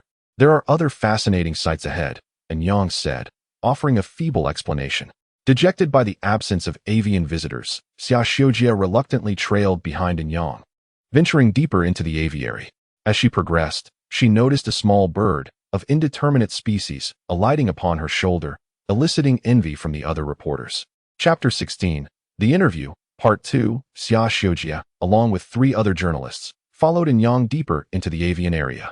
Along the way, they observed that the birds in this section appeared to be even more animated than those in the protected zones. Upon reaching the heart of the avian area, Xia Xiujie noticed a caretaker clad in a raincoat, feeding the birds by hand. If Ruo Yu caught sight of Xia Xiujie glancing in her direction, she would remark, "We are like family. Sometimes when I'm feeling down, I come here to share my thoughts." Over time, we've grown quite familiar. Ruo Yu spoke truthfully. There were moments when she missed her master and would sneak away to converse with the little birds, revealing her innermost feelings. Various species of birds would groom each other, and the plump silver-throated long-tailed tit would nuzzle Ruo Yu's cheek, its fluffy head almost disappearing into its round, downy body, a sight utterly endearing. When it brushed against Ruo Yu's cheek, it even closed its eyes in a display of comfort, exhibiting a remarkably human-like gesture. Though Bai Yin was not a novice, he was nearly on par with one, having never fulfilled the duties of a caretaker for even a single day. With only the three of them in the entire avian area, he had to take the spotlight. Initially, Bai Yin felt a twinge of anxiety as he was unfamiliar with the birds. He worried that an inconspicuous bird might provoke him, leading to dire consequences. However, as he began to engage, he discovered that the birds were quite obedient. It seemed they were yielding to his charm. At first, he felt a flutter of excitement, being in front of the camera for the first time, but fortunately, his strong adaptability allowed him to swiftly forget its presence, allowing his smile to become more genuine. Shedding the earlier fade, the dynamic was starkly different from Ruo Yu's. She radiated beauty and charm, attracting the birds to her. While Bai Yin's approach stemmed from an authoritative suppression, disobedience met with consequences. Capturing such footage, Xia Xiujie decided to focus on the interaction between humans and animals.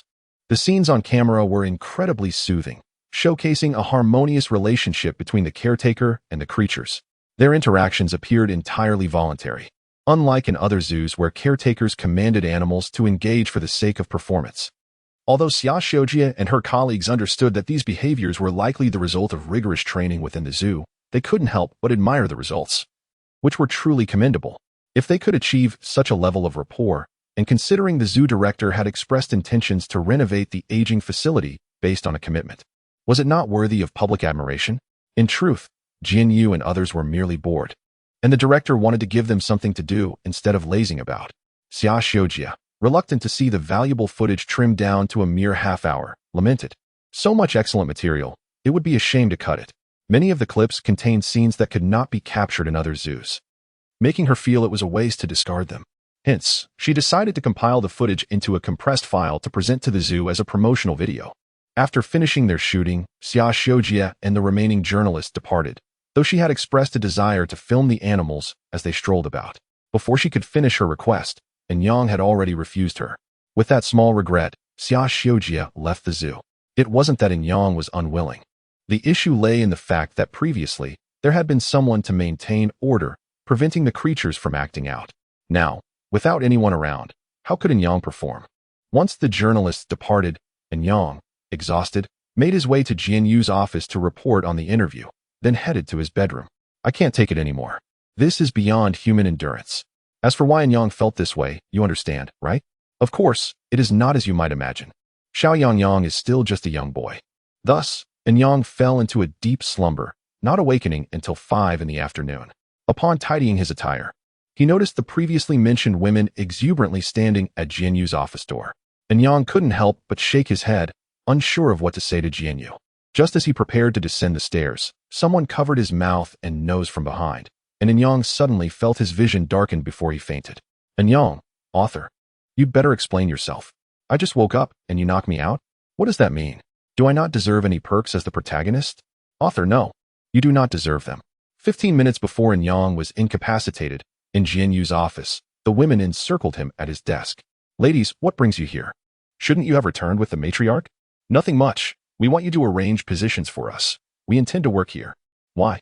"No need for a reason. Just comply." The woman speaking pressed down on Jian Yu's head, tugging at his hair. The crux was that Jian Yu couldn't resist. What kind of situation was this? "Ladies, you are my dear ancestors. It's not that I do not wish to help, but there simply are no positions available." Jian Yu replied weakly. How convincing he was. "Humph. You. No need for that. Just assign us as temporary workers so we can lend a hand." A more mature woman interrupted the previous speaker. "Well, that sounds acceptable." Jian Yu had intended to refuse, but as he prepared to voice his objection, he noticed numerous unfriendly glances directed at him, some already cracking their knuckles, which frightened him into hastily agreeing to this unreasonable demand. The unfortunate GNU instructed them to prepare themselves to join as temporary workers. It's just temporary work, but the authority of these temporary positions is rather substantial, he thought, feeling a pang of regret. And Yang, having been knocked out, groggily opened his eyes to a blinding light, instinctively closing them again. Once he adjusted to the brightness, he opened his eyes to find himself in a cavern, carefully surveying his surroundings. And Yang couldn't help but recall the lair of the creature that had been struck unconscious earlier. Chapter 17. The interview turmoil. As Anyang opened his eyes, intending to stretch his limbs, he discovered himself bound to a chair. At that moment, Yali's father entered the room, casting a fierce glare at Anyang. "Speak up," he demanded. "What kind of potion did you feed my daughter to make her so preoccupied with you, thinking of you in every circumstance?" With that, Yali's father licked his lips menacingly. Anyang, bewildered by the accusation, pondered how he could possibly have cast a spell on Yali, considering they had only met twice. Furthermore, if he had indeed enchanted her, wouldn't it be futile to let her father know? "Stop pretending and confess. If you don't, Anyang was left speechless by Yali's father's nonsensical reasoning. The man's thoughts were entirely his own fabrications. Earlier that day, while passing by the animal enclosure with a reporter, Yali had remarked, "Anyang looks quite spirited today." This innocent comment, overheard by Yali's overly protective father, ignited a panic in him. He feared his cherished daughter might be snatched away by this human boy. He resolved to halt this absurdity before it could escalate. Yali's father retrieved a gnawing stick from somewhere and sat directly in front of Anyang, sharpening his teeth. Anyang, feeling a chill run down his spine, was at a loss. His hands were still bound, and he couldn't make a call. Oh heavens, I would trade 50 years of my life for someone to rescue me, or at least to take away this lunatic. In an unexpected twist of fate, a woman entered the room, brandishing a large stick aimed at Yali's father's head. A loud thud echoed through the air as he collapsed. Witnessing this scene, Anyang panicked and exclaimed, "Oh my heavens, I was just joking. Please don't take me seriously. I wish to live a few more years, not meet an early demise." "No need for gratitude. It's pointless," replied Yali's mother, who had just entered. She rolled her eyes at Anyang's plight, noting how handsome he was but questioning his intelligence. Indeed, the heavens had not heard Anyang's pleas. They were too busy indulging in their own vices, like drinking. After being released by Yali's mother, Anyang sat dazed on the bed, reflecting on the day's surreal experiences. Everything in the zoo felt dreamlike and thrilling, akin to a roller coaster ride. Thus, he spent the remainder of the day in a stupor. The following morning, Anyang, invigorated, dragged Jinyu out for a morning jog around the zoo, inciting Jinyu's ire and threats to dock Anyang's pay. Anyang shrugged it off, indifferent to the potential consequences. Jinyu rubbed his eyes in disbelief, wondering what had come over his typically argumentative friend.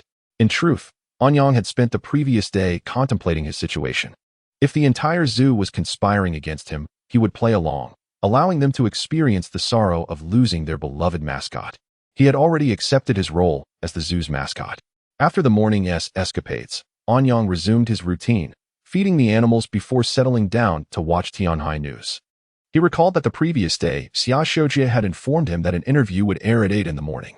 "You think you can trick me? I want to engage with you," he thought, a wicked smile creeping onto his face. Meanwhile, those gathered around the television felt a chill at Anyang's unintentional smirk. Someone in the corner, aware of the true circumstances, shivered at the thought. In another household, Anyang's parents were watching the news. Upon seeing their son introducing animals at the zoo, an inexplicable fury erupted within them. "Isn't our son supposed to be working at the company? How did he end up as a zookeeper in a place we've never even heard of? What kind of salary could he possibly be getting? You better explain this to me." Thus began a conflict fueled by Anyang's mother's outrage. "What on earth is going on? Do you know something? Why are you silent? Enough. Are you ever satisfied? How would I know? If you want to understand, just call Xiaoyang and ask him yourself." Finally, Anyang's father could no longer endure his wife's nagging. How could he possibly know why their son had changed jobs? Instead, he suggested simply inviting Anyang over for dinner. Simultaneously, he felt anger rise within him, irritated that his son had switched jobs without informing him, leaving him to bear the brunt of his wife's wrath. "When he comes home tonight, I'm going to have a serious talk with him," he muttered. Of course, Anyang remained oblivious to the turmoil brewing at home, having forgotten that his parents also enjoyed watching the news. As he scrutinized his own appearance on the television, an untimely phone call interrupted his thoughts. Upon answering, he was met with a furious shout, "You little rascal! You better come home tonight, immediately." Before Anyang could respond, the line went dead. Had he not glanced at the caller ID, he would have called back to argue. Dazed, Anyang stared at his phone, pondering. What has gotten into Dad today to be so irate? As he mused over the situation, a bird call from the television caught his attention. The interview from the aviary section had begun. In that moment, realization struck him. His parents were also watching the news, which explained his father's anger over Anyang's job change. Understanding dawned. Anyang slumped onto the sofa, overwhelmed. Jianyu, noticing Anyang's dazed demeanor since the phone call, inquired about his distress. Share with us. We can help. Hearing Jianyu's words, the others turned their attention to Anyang. He cleared his throat and said, "It's nothing serious, really. I just changed jobs without telling my family. And now they're upset." The group resumed watching the news, dismissing Anyang's concerns as trivial. They wondered why he was making such a fuss over what they perceived to be a minor issue. Anyang, too, considered it trivial, reasoning that as an adult, he was capable of making his own decisions without needing to report to his family. Alas, it seemed another round of explanations awaited him. In truth, Anyang's mother did not oppose his job change. Having learned from Anyang's father's previous guidance, she had become more understanding. However, she worried about the nature of his new role as a zookeeper. It's dangerous. What if a lion bites you? How would you survive? Her concerns were not unfounded, as zookeepers were trained to prioritize their safety while feeding the animals. Chapter 18. Agony in Anyang. As twilight descended, Anyang stood at the foot of his apartment building. A bag of fruit purchased from downstairs clutched in his hand. A sudden apprehension washed over him. A premonition of the marital discord or paternal discipline that awaited him beyond his doorstep, based on the tone of his father's phone call. He was not alone, however. Accompanied by the diminutive Lupin princess, Yali, Anyang had initially resisted her presence, but his slender frame was no match for Jianyu's persuasive authority. Jianyu's rationale for sending Yali on this errand was simple. The zoological park's provisions had dwindled in Anyang's absence. However, the deeper motive resided with Yali's mother, who had implored Jianyu to spare Anyang from work on his homecoming, offering her daughter's services instead. The matriarch harbored ulterior motives, securing a desirable son-in-law, regardless of his financial status, and fostering amicable relations between her daughter and the zoo's staff, as a safeguard against unforeseen circumstances. This scheme, however, was destined to falter, as the director's regulations forbade intervention in external affairs. Jianyu, oblivious to the underlying machinations, readily acquiesced, prompted by the director's inscrutable directive to agree to any proposition from the mother. This left Jianyu perplexed, pondering the director's intentions and lamenting the lack of consideration for his long-standing service. Before his front door, Anyang hesitated, his hand poised mid-air. Yali, observing his reluctance, stepped forward and rapped gently on the door. Anyang was aghast. "Are you trying to hasten my demise?" he thought. Alas, death is inevitable. A quick end or a lingering one, it matters not. As Anyang resigned himself to his fate, the door swung open, revealing his mother's initially irate expression, which swiftly transformed into delight upon beholding the petite girl with delicate features and cascading ebony hair, adorning a pristine white dress. She was, in all likelihood, the girlfriend of her troublesome son. "Oh, dear," she mused, "does the boy have impaired vision to be enamored with such an ordinary girl?" While Anyang possessed a certain charm, he paled in comparison to Yali's ethereal beauty. "Anyang, author, get over here. Why am I deprived of physical attributes? Author, you are undeserving." "Anyang, why?" "Author, you are undeserving." Upon entering the house, Anyang and Yali were met with disparate receptions. Anyang's father underwent an instantaneous transformation, his gaze alternating between fiery indignation towards his son and benevolent warmth towards Yali. Anyang could not help but feel as though he were not a blood relative. Settled in the living room, Anyang's mother engaged Yali in a flurry of questions, while Anyang toiled in the kitchen. His father had initially offered assistance, but abruptly declared the need to feed the neglected avians, vanishing from sight. Anyang muttered, "Dad, when did we acquire birds?" "Dad, humph, trying to drag me down with you? Not a chance." In the living room, Anyang's mother suppressed the urge to caress Yali's silky, waist-length hair, opting instead to clasp her hand with a smile. "My goodness, such delicate hands. How does she maintain them? I am envious." She glanced towards the kitchen, pondering how such an exquisite creature could be drawn to her piglet of a son. Had Anyang overheard his mother's thoughts, he would have retorted, "Am I not your son? Besides, she is merely a colleague." Anyang attempted to clarify the situation, but his mother ushered Yali inside, ignoring his protests and shutting the door in his face. Despite his persistent knocking, she remained unresponsive until his father intervened. By then, Anyang's mother had already seated the radiant Yali, awaiting the meal he was preparing. As Anyang carried the dishes, his father intercepted him in the kitchen, whispering, "Son, where did you find this young lady?" Anyang was finally afforded the opportunity to explain. "Dad, listen, she is not my girlfriend, she is a colleague." However, Anyang's words ignited his father's fury. He kicked Anyang's posterior and bellowed, "If you fail to bring such a remarkable girl home as your wife, I will cripple you. Do you understand?" He abandoned the matter of work, declaring that he would no longer interfere, but threatened to disable Anyang if he did not marry the girl. Having delivered his ultimatum, Anyang's father departed, leaving his son bewildered. The ordeal culminated with dinner, much to Anyang's relief. However, Anyang's father, perceptive to his son's intentions, engaged in a heated dispute with his wife after the meal, ultimately taking up residence on the sofa. "You think you can outsmart me? I invented these tactics. If you wish to separate, sleep on the sofa. I will ensure you two remain together, and we will see what transpires in the morning." Witnessing his parents' well-intentioned efforts, Anyang was overwhelmed with emotion. "This is unfair," he lamented. Reluctantly, Anyang was compelled to share his bedroom with Yali. "This is a single bed. You take the bed, I will sleep on the floor. Wait. Let me fetch a blanket." However, Anyang's mother had barricaded the door from the outside, demonstrating her fervent desire for him to find a partner. Anyang was utterly bewildered, at a loss for words. "It is fine. Although the bed is a single, it appears spacious. Besides, the floor is cold. I do not wish for you to fall ill, lest I trouble you once more," Yali said in a hushed tone. "It is inconsequential," Anyang replied. He lay down on the floor, and Yali followed suit. Anyang was speechless. "Do you not perceive my parents' schemes? Why are you drawing closer? Are you not afraid that I will take advantage of you?" He recalled Yali's father's demeanor, and a chill ran down his spine. Ultimately, Anyang and Yali fulfilled Anyang's mother's desires, albeit with Yali transformed into her lupin form, occupying Anyang's bed. Anyang, leaning against the canine Yali, lay awake, unable to find sleep. It was difficult to rest with a beautiful woman nearby, concerned about potential misdeeds that might lead to his demise. Meanwhile, Anyang's parents, eavesdropping behind the door, were frustrated by the lack of activity. The following morning, the occupants of Anyang's household emerged with pronounced dark circles, gathered in the kitchen for breakfast. All had endured a sleepless night. Anyang's parents had spent the night eavesdropping, while Anyang and Yali had remained tense in bed, suffering both mentally and physically. The events of the night remain undisclosed. Should there be interest, I shall elaborate in a future side story. After breakfast, Anyang and Yali ventured to the farmer's market to procure fruits and vegetables. As Yali descended the stairs, she magically erased her dark circles. Anyang also contemplated this.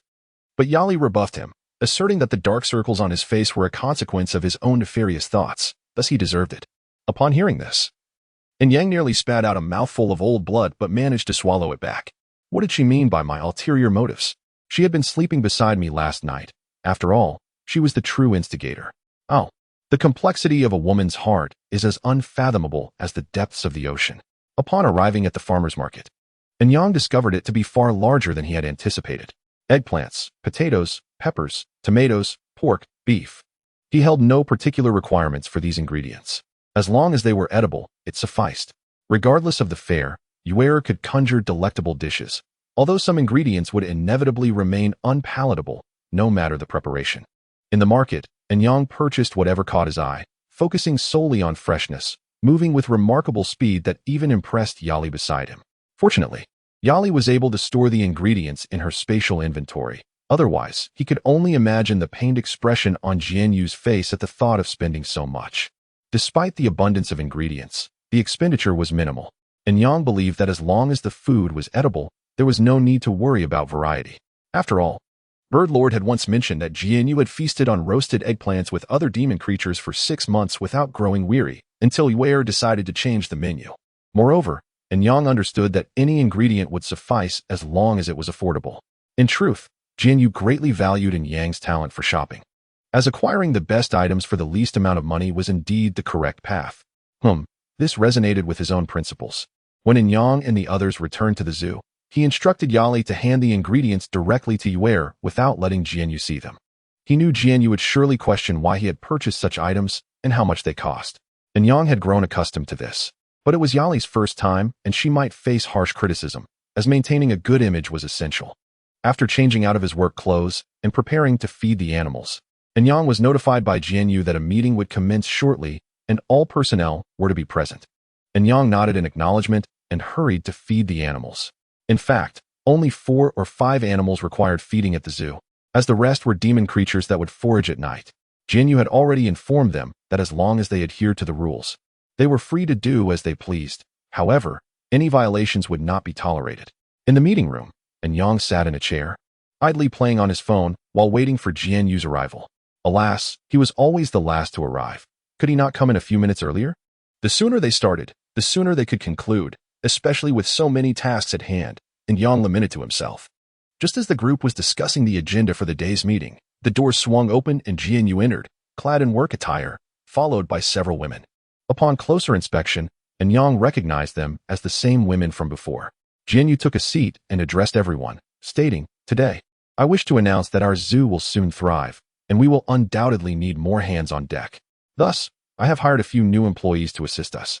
Their compensation will be equivalent to Enyang's." With that, the entire room erupted into applause, though each individual's thoughts remained unspoken. "Now, let's have everyone introduce themselves before we adjourn," Jianyu continued.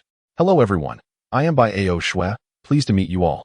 Hello everyone, I am Luo Qing Wu, delighted to make your acquaintance. Hello everyone, I shall refrain from elaborating further. I will provide details about how many individuals there are, as well as their appearances in the next book." Once the meeting concluded, Enyang was approached by Bai Ao Shui and Ning Hongzhuang.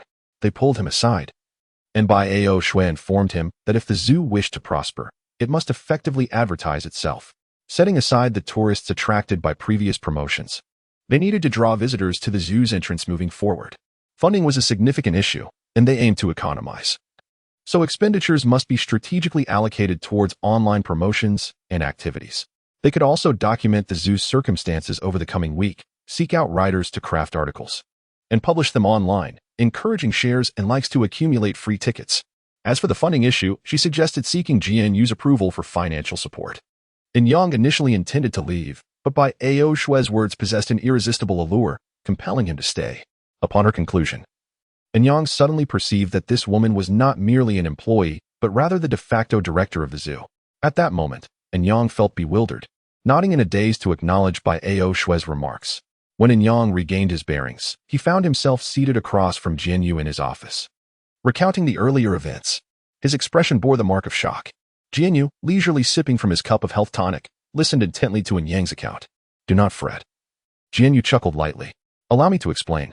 Those ladies are the director's wives, here for a hands-on experience.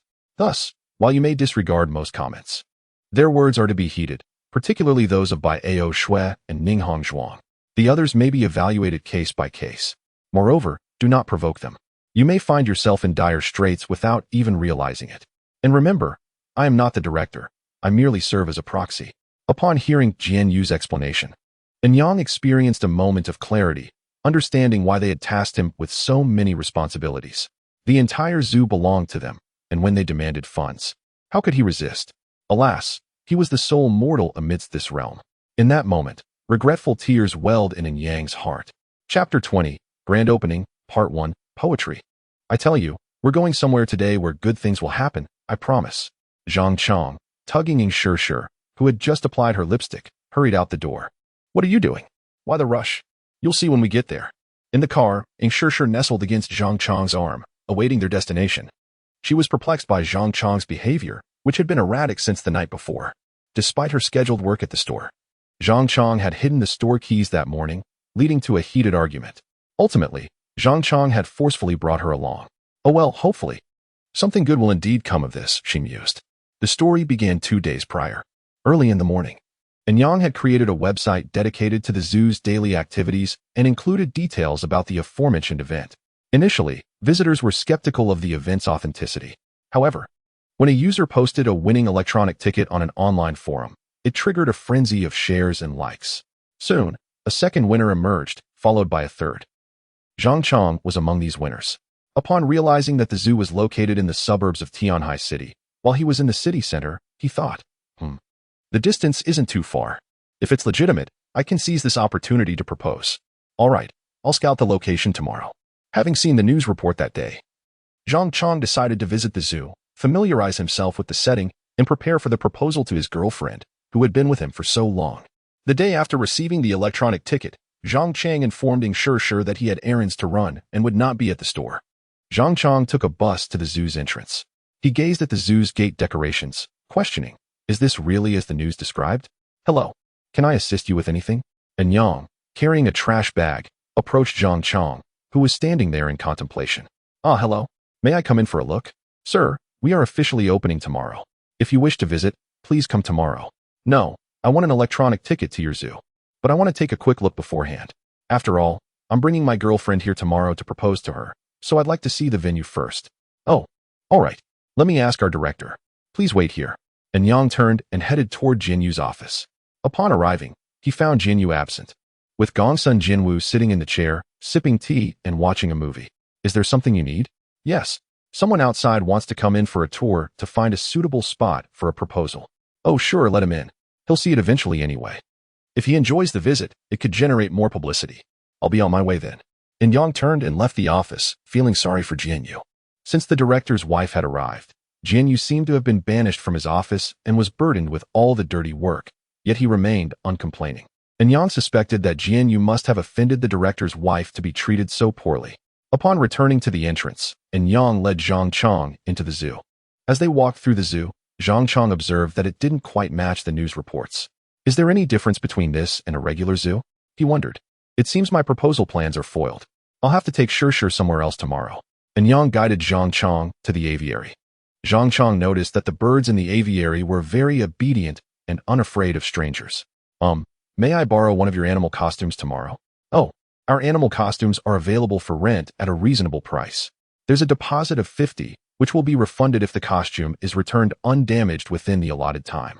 All right, thank you. I appreciate you showing me around your zoo. I'll be leaving now. Zhang Chang left the zoo. He had gained valuable insights from his morning reconnaissance, ensuring that the proposal could proceed smoothly. When Ing Shishir and Zhang Chang exited the car, they were greeted by a throng of people at the zoo's entrance, many of whom were curious onlookers or eager visitors drawn by the zoo's reputation. As Zhang Chang and Ing Shishir waited in line, Zhang Chang spotted Yang handing out free balloons and badges to children. He wanted to say hello, but was deterred by the crowd. Finally, amidst the throng, Ing Shishir and Zhang Chang entered the zoo.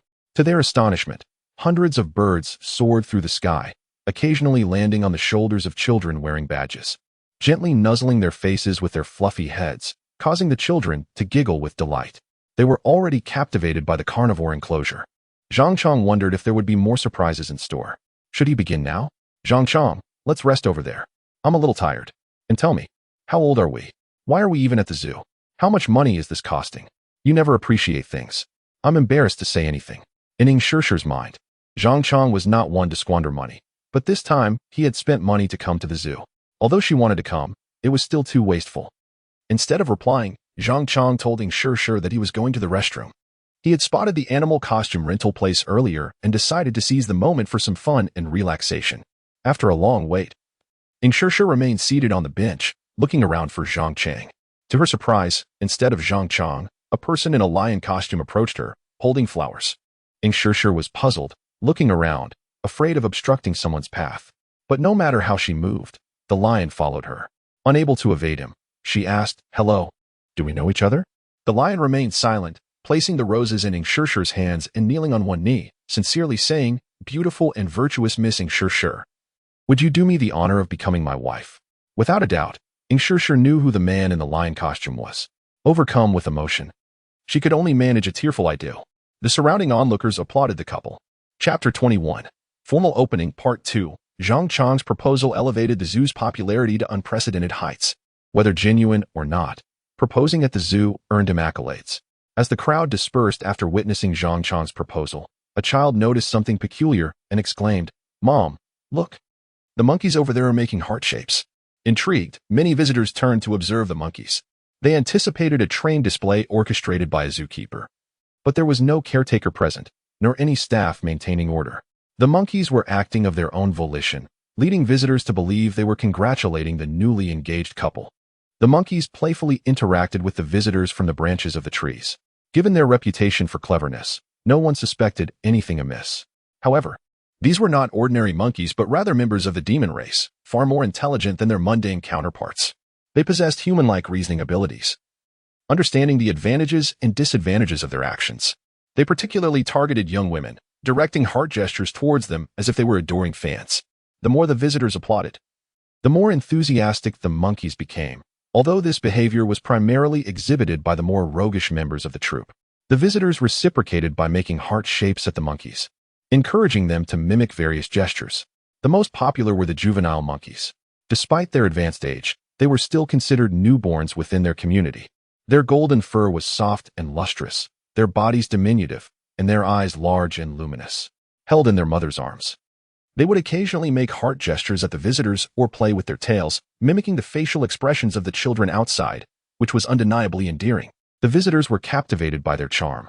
This interaction was immensely satisfying, with some even inquiring about purchasing the monkeys from the person in charge, an absurd request that was immediately rejected. Even if they were for sale, their consent would be required.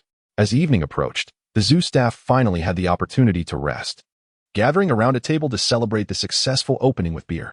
Amidst the convivial atmosphere, everyone acknowledged that they owed their success to one individual. Although they were also frustrated with his behavior, he had enticed them to this location only to disappear, which was unacceptable. And Yang, however, held a different perspective. He was ecstatic, realizing that his salary was finally secure and he no longer had to live in constant apprehension. Perched on a distant tree branch, a figure leaned against the trunk, a wine flask in hand, and chuckled ominously. The show is about to begin. I hope you don't disappoint me. After dinner, Jianyu convened a meeting in the conference room. Upon arrival, Jianyu informed everyone that, according to Gongsun Jinwu's statistics, they had welcomed precisely 976 visitors throughout the day. Let's give ourselves a round of applause. A burst of applause reverberated throughout the conference room. The meeting did not signify the end of their work. Luo Qingwu, Su Ming, and Tang Xian compiled the footage captured inside the zoo, wrote scripts, and disseminated them. Others organized photographs and uploaded them to the zoo's official website, while still others cleaned the zoo grounds. Despite their efforts, the zoo staff was occupied until 10 o'clock in the evening, much to the chagrin of the women, who believed that late nights would impair their beauty. They promptly abandoned their tasks, delegating them to Jianyu and the others, who were burdened with work that stretched from 8 o'clock to 10 o'clock. Upon returning to his room, Yang collapsed onto his bed, contemplating life and his aspirations. Finally finished. That was exhausting. Despite the arduous work, Yang felt an overwhelming sense of contentment, musing, perhaps this is the life I've been seeking. Anticipation grew for the second peak day. Tomorrow will be even better. Time passed swiftly, and it was Saturday evening.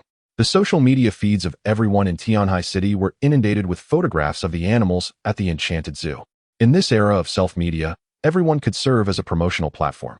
Although the zoo had welcomed fewer than 2,000 visitors in recent days, with only slightly over 1,000 being residents of Tianhai City, their influence extended outwards like a spiderweb, reaching tens of thousands of people. As long as the content was engaging, the information would spread rapidly across the internet. This little monkey is so adorable. I can't believe it. I saw a peacock displaying its plumage for the first time in my life. It was magnificent, absolutely magnificent. Look at this snow-white wolf. It's so beautiful. I adore it. I took my son out to play today, and we went to this zoo. It was so much fun.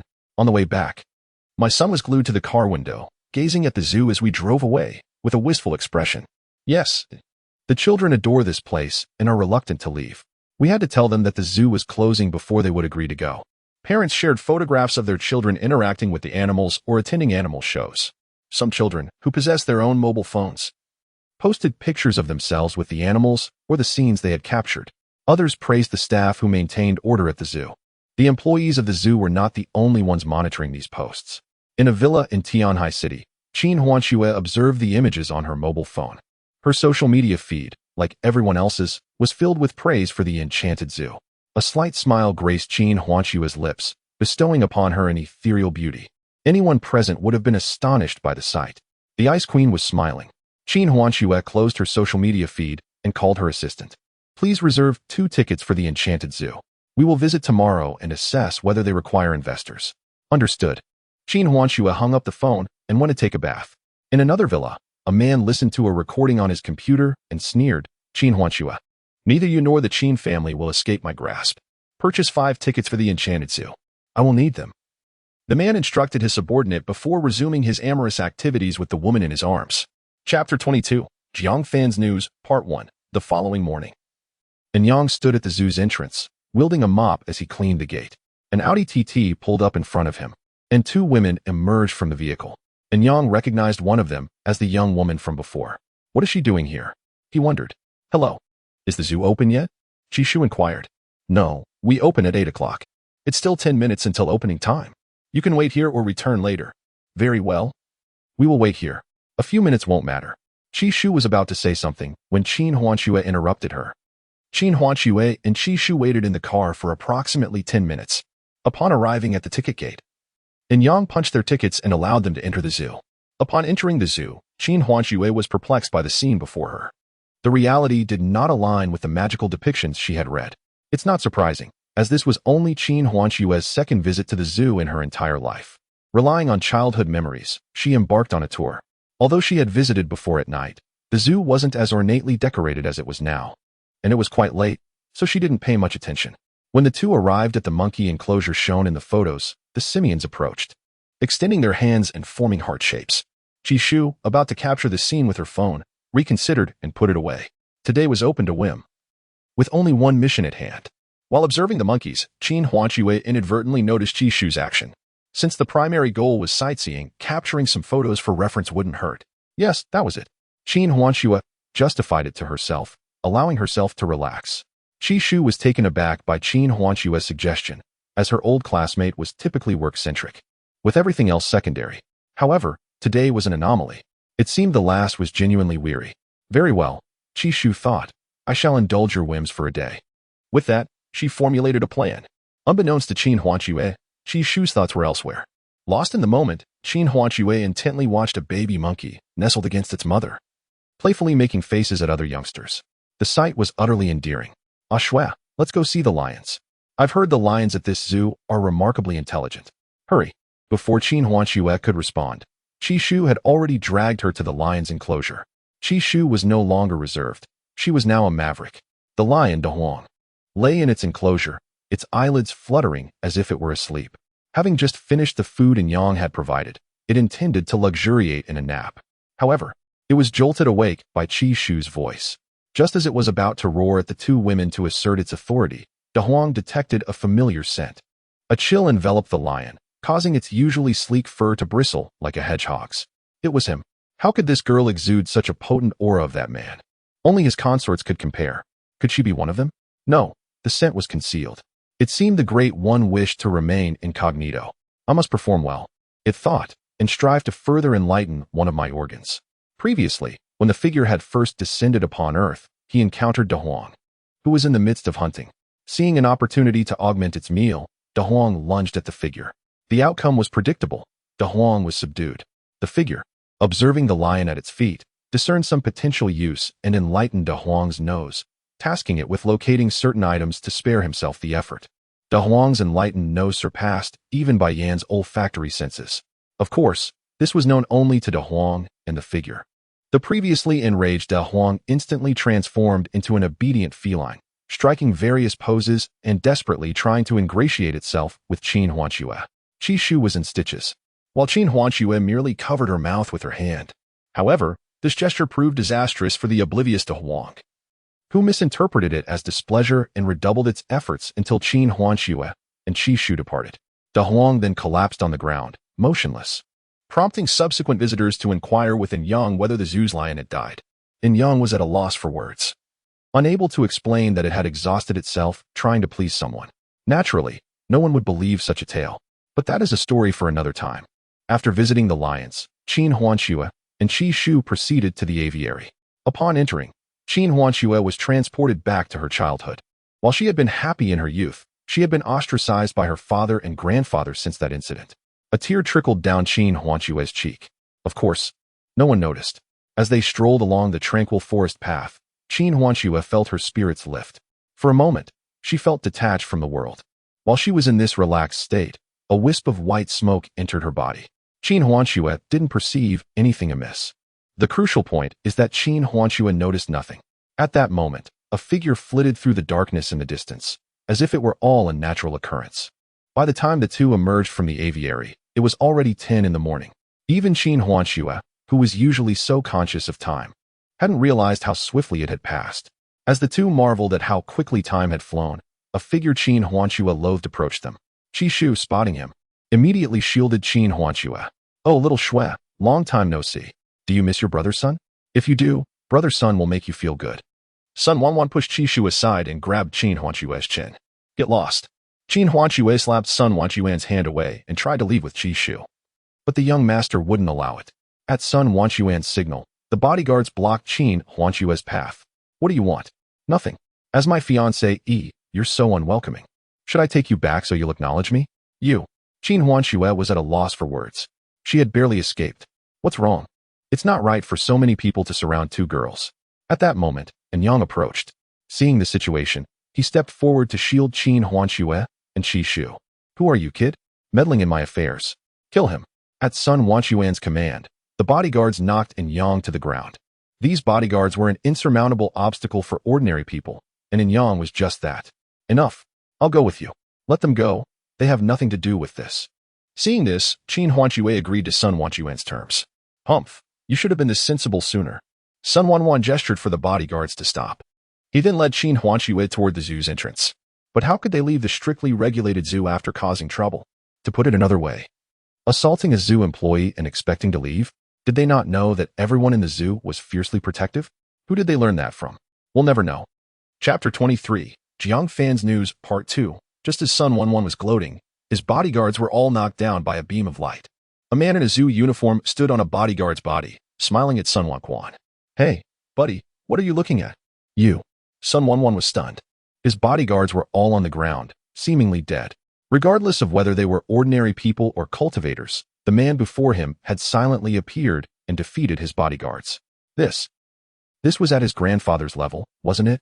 But how could this man be so young? Could it be? At this thought, Sun Wanquan's back was drenched in cold sweat. "Senior, if I have done anything wrong, please enlighten me." Although Sun Wanwan was a wastrel, he was an ambitious one. He knew how to assess the situation. If necessary, he could send experts from his family to resolve the issue later. "Do not mistake me for a senior. As for your transgressions, I am unaware. What I do know is that you have failed to adhere to the rules here, and you have assaulted our people. Would you prefer that I settle this matter with you directly, or should I address your family's influence behind you? Please offer me a definitive response." With this, Bai Yin rolled up the sleeves of his garment. Sun Wanquan, taken aback by this revelation, realized that Bai Yin was aware of his familial connections, indicating potential repercussions.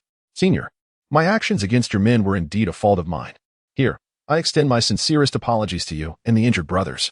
I will certainly host a banquet of reconciliation to properly express my remorse."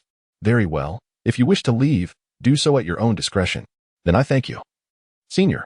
With that, Sun Wanquan grasped Qin Huanyan's hand and made his way toward the exit, only to be halted once more by Bai Yin. "I said you may leave, but this young lady will remain here.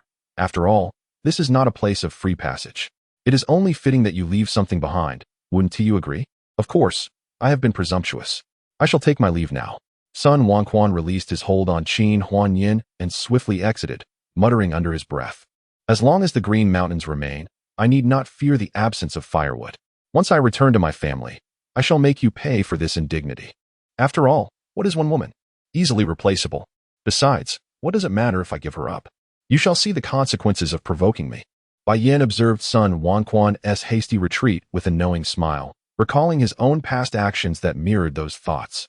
After resolving this troublesome situation, Bai Yin approached Qin Huanyan and said, "Let us go. Our director wishes to speak with you." "Thank you." Bai Yin merely smiled, choosing not to engage further.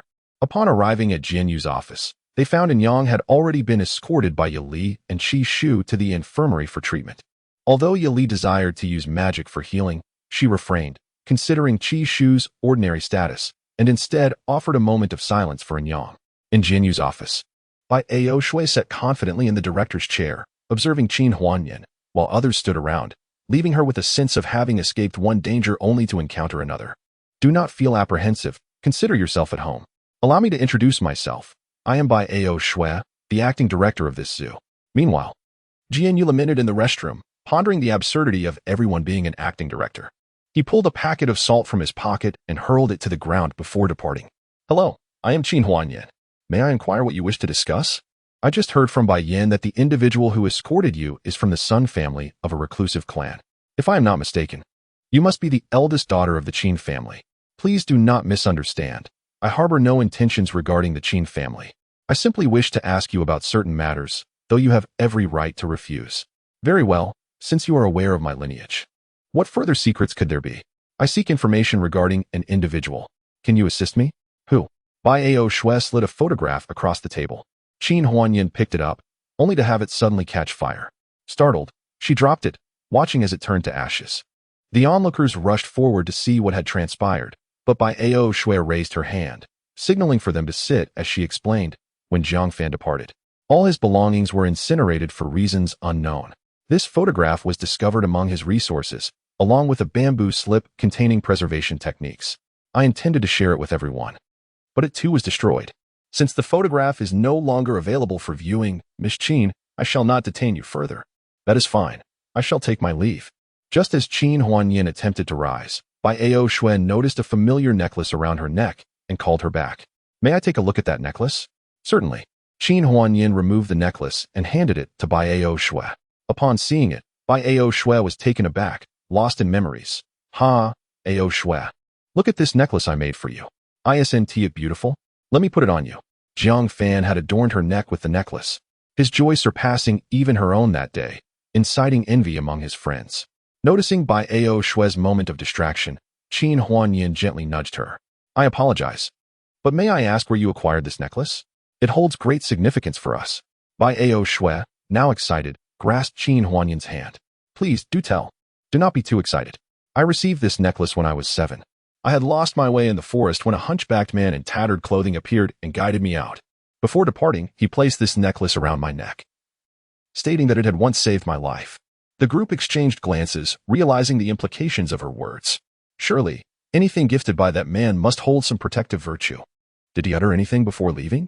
Yes, he mentioned something along the lines of follow your heart, and you shall find fulfillment. Beyond that, I do not recall. Do you recognize him? Indeed, if this necklace was given to you by him, then he is the individual we seek. To be candid, he is our betrothed. Due to certain circumstances, he has departed, and we are currently in search of him. Thus, I appreciate your cooperation. I will arrange for Bai Yin to escort you home, with him around. You need not fear any threats. After returning the necklace to Qin Huanyan, Bai Ao Shui felt a surge of excitement. It was possible that Jiang Fan still roamed the earth, a revelation that brought immense hope to the group, though for Jianyu, it was merely another day. Chapter 24, Recollections of the Past, Part 1. As Qin Huanyan exited the zoo, and Yang entered, his body wrapped in bandages. Upon seeing his condition, Jianyu burst into laughter, while Yang ignored him and found a place to sit. Are you all right? Here, take this elixir.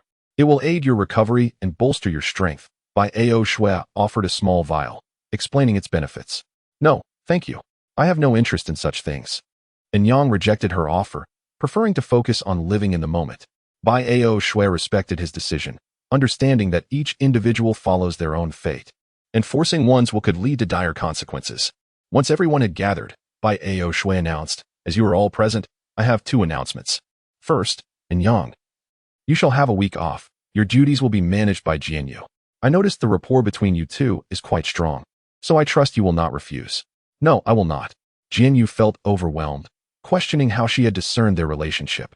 Very well, since you have consented. I shall proceed to the second matter.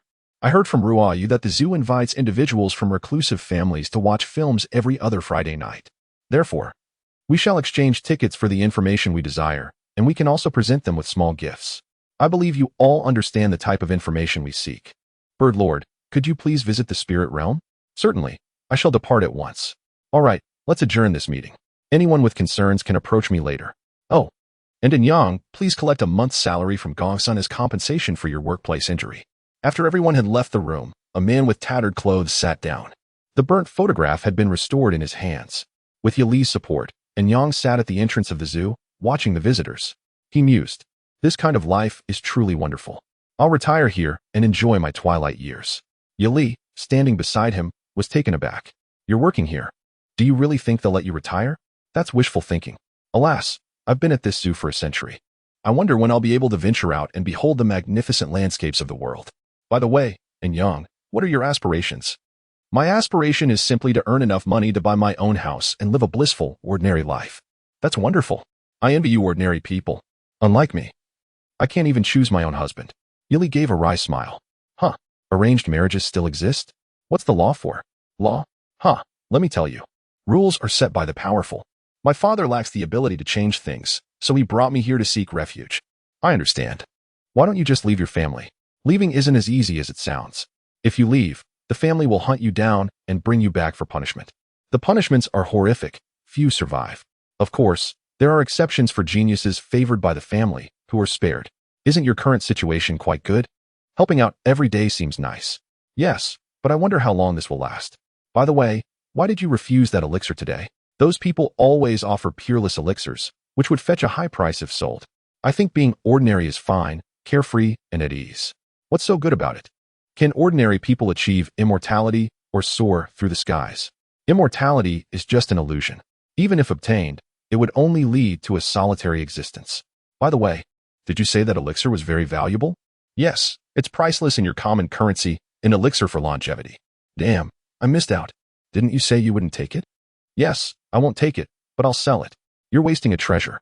I don't know what you're thinking. Never mind. Overthinking causes wrinkles. Alas, you wouldn't understand the world of the impoverished. And Yang closed his eyes, basking in the warmth of the sun. After Bai Yin sent Qin Huanshu home, she lay alone on her bed, gazing at the necklace in her hand, lost in reminiscence. In fact, Qin Huanshu had concealed some things from Bai Shue and the others. Not because she didn't want to tell them, but because some unspeakable secrets made it inconvenient, so she simply didn't mention them. When Qin Huanshu was 7 years old, she and another sister were playing on the edge of the forest. Suddenly, a demonic beast rushed out of the dark forest. The young Qin Huanshu, led by another girl, fled into the depths of the forest. The demonic beast slaughtered the guards and tracked them down. As the beast approached, bearing its blood-stained fangs, the other girl pushed Qin Huanshu off a cliff while she wasn't paying attention. The girl was devoured by the beast. Qin Huanshu fell into a pool at the bottom of the cliff. Jiang Fan, who was visiting the spiritual realm for the second time, happened to pass by and found her in the water. He carried her to the shore and laid her on a rock, waiting for her to awaken. Half an hour later, Qin Huanshu awoke and looked around, realizing she was in an unfamiliar place. Suddenly, she remembered what had happened and stood up, intending to leave. Jiang Fan, returning with wild fruits, saw this and immediately put them down, lifting Qin Huanshu from the rock. Don't bother looking. I've been up there. Your companion is dead. Jiang Fan said impassively. However, Qin Huanshu didn't scream like other children but remained calm, which caught Jiang Fan's attention. Little girl, can you tell me your name? I'm Qin Huanshu. Where's this? Do you know the way out? Can you take me away? Qin Huanshu asked in rapid succession, startling Jiang Fan as if the little girl were an adult. Why should I help you? Qin Huanshu was silent. Jiang Fan realized she had no reason to ask him to take her away, so he decided to do a good deed and asked, I can take you away, but I want your body. What do you say? In Yang, director, you lecher. You won't even let go of such a young girl. You beast. Jiang Fan. Qin Huanshu instinctively retreated upon hearing Jiang Fan's words. Chapter 25, Past Events, Part 2. Seeing Qin Huanshu misunderstand, Jiang Fan quickly waved his hand to explain, don't misunderstand. I just want to examine your meridians, nothing else. Qin Huanshu stopped but maintained a distance from Jiang Fan. Jiang Fan wiped his brow, thinking, no need to be so afraid of me. If I really had designs on you, I would have acted already, not waited until now. Do you agree? Say something if you agree. If not, I'll take it as consent. Qin Huanshu nodded. Jiang Fan happily approached her, took her arm, and placed 2 fingers on her wrist. Soon, a look of surprise appeared on Jiang Fan's usually placid face. Looks like I've found the right person. It's her, the one with half of the Xianin physique. I'm so lucky. It seems the plan can be advanced by a year or 2, but I can't let anything happen to her before then. I can't protect her all the time, so what should I do? Qin Huanshu looked at the strange uncle with confusion. Where did the strange uncle come from? As Jiang Fan pondered how to handle the little girl, he glanced at the wine gourd on his waist. That's right. I can refine some magical artifacts for her to defend herself. Good, let's do it. A gust of wind blew, ruffling Qin Huanshu's hair. Watching Jiang Fan disappear, Qin Huanshu didn't know what to think. Who am I? Where am I? Where am I going? While Qin Huanxue was contemplating life, Jiang Fan was already standing on a certain mine on a certain continent. He raised a finger, and all the gems in the mine floated into the air. Jiang Fan grabbed one, and a crystal-clear red gem appeared in his hand. After obtaining the gem he wanted, Jiang Fan broke through the air and returned to the cave, leaving the other gems to their fate, unaware of the impact his actions would have on later generations of the continent. When Jiang Fan returned to the cave, the defensive magical artifact for Qin Huanxue was already refined. It was an easy task for him. Jiang Fan could have effortlessly conjured a protective talisman through his magical abilities. Yet he hesitated, fearing that the young girl might be unable to bear the karmic weight associated with such an artifact. Instead, he chose to forge one himself, unaware that even his handmade creation could possess significant dangers. In an instant, Qin Huanshan beheld Jiang Fan standing before her, clutching a necklace. Her eyes sparkled with a fervent desire to possess it. Noticing the necklace's allure, Jiang Fan felt a surge of joy, contemplating that he would adopt this design for future creations. However, he was oblivious to the fact that Bai Aoshua's happiness stemmed from Jiang Fan's comforting presence during her moment of sorrow, while Qin Huanshan's reaction was merely a reflection of a child's curiosity. Seeing Qin Huanshan's evident affection for the necklace, Jiang Fan swiftly adorned her delicate neck with it, saying, "Little Shui, this is the benefit of letting me touch you earlier. Hee, do you like it? If you do, wear it and don't lose it." Upon hearing that the mischievous man intended to gift her the necklace, Qin Huanshan was overwhelmed with joy. She pondered that such a beautiful necklace should earn him the title of good uncle, yet his earlier mischief left her conflicted. "Thank you, bad uncle," she replied. "Well, I'm not a bad person," Jiang Fan responded, feeling a wave of relief upon her acceptance. Unbeknownst to them, Qin Huanshan had unwittingly sold herself into a bond with him. Thus, time passed amid their laughter, and Jiang Fan found himself reflecting on how long it had been since he had laughed, resolving that he must have a daughter in the future. The following morning, Jiang Fan carried Qin Huanshan to the market near the Qin family home, gently placing her on the ground. "I must take my leave now. Remember this, in life, the most important thing is to follow your heart, for only then can you attain the life you desire, and your existence will be fulfilled." "Bad uncle, what is your name? Will we meet again?" Qin Huanshan inquired. "I am surnamed Jiang. As for the rest, we shall speak of it another time. Until we meet again, may our paths cross once more." As she watched him depart, she murmured, "Yes, I believe we will meet again," before turning towards the Qin household. From that moment, Jiang Fan gained another devoted admirer. Meanwhile, tears escaped from the corners of Qin Huanshan's eyes as she lay in bed, with the assistance of Yali. And Yang returned to his dormitory, lying down on his bed. Initially, he intended to ask Yali for help in fetching a bowl of instant noodles from the kitchen. But Yali's father, upon learning of her prolonged companionship with Yang, hastily summoned her home, resulting in Yali's mother rewarding her father with 3 buns for his vigilance. After Yali's departure, a disheartened Yang was left to gather his own sustenance. Slowly rising from his bed, he suddenly experienced a moment of profound clarity, realizing the truth of the saying that one wrong move could lead to overwhelming pain. Through his unwavering determination, Yang ultimately succeeded in obtaining his noodles. However, his joy was overshadowed by the memory of receiving them amidst Jian Yu's laughter, lamenting the misfortunes of his work. The next day, Yang awoke as usual, stretching his body, yet he had momentarily forgotten his injuries, leading to yet another painful reminder of his condition. After dressing and washing up, he ventured into the kitchen for breakfast before making his way outside to bask in the sun. Observing the throngs of ticket buyers, he was momentarily overwhelmed with emotion. Recalling his efforts on the website, realizing that a year-end bonus might be within reach, what a delightful prospect. It was worth noting that the zoo had an initiative allowing visitors to gain free entry through social media likes. As for how the zoo profited from these free visitors, many families tended to purchase snacks and drinks from the zoo's concession stands, ensuring that the budget remained intact.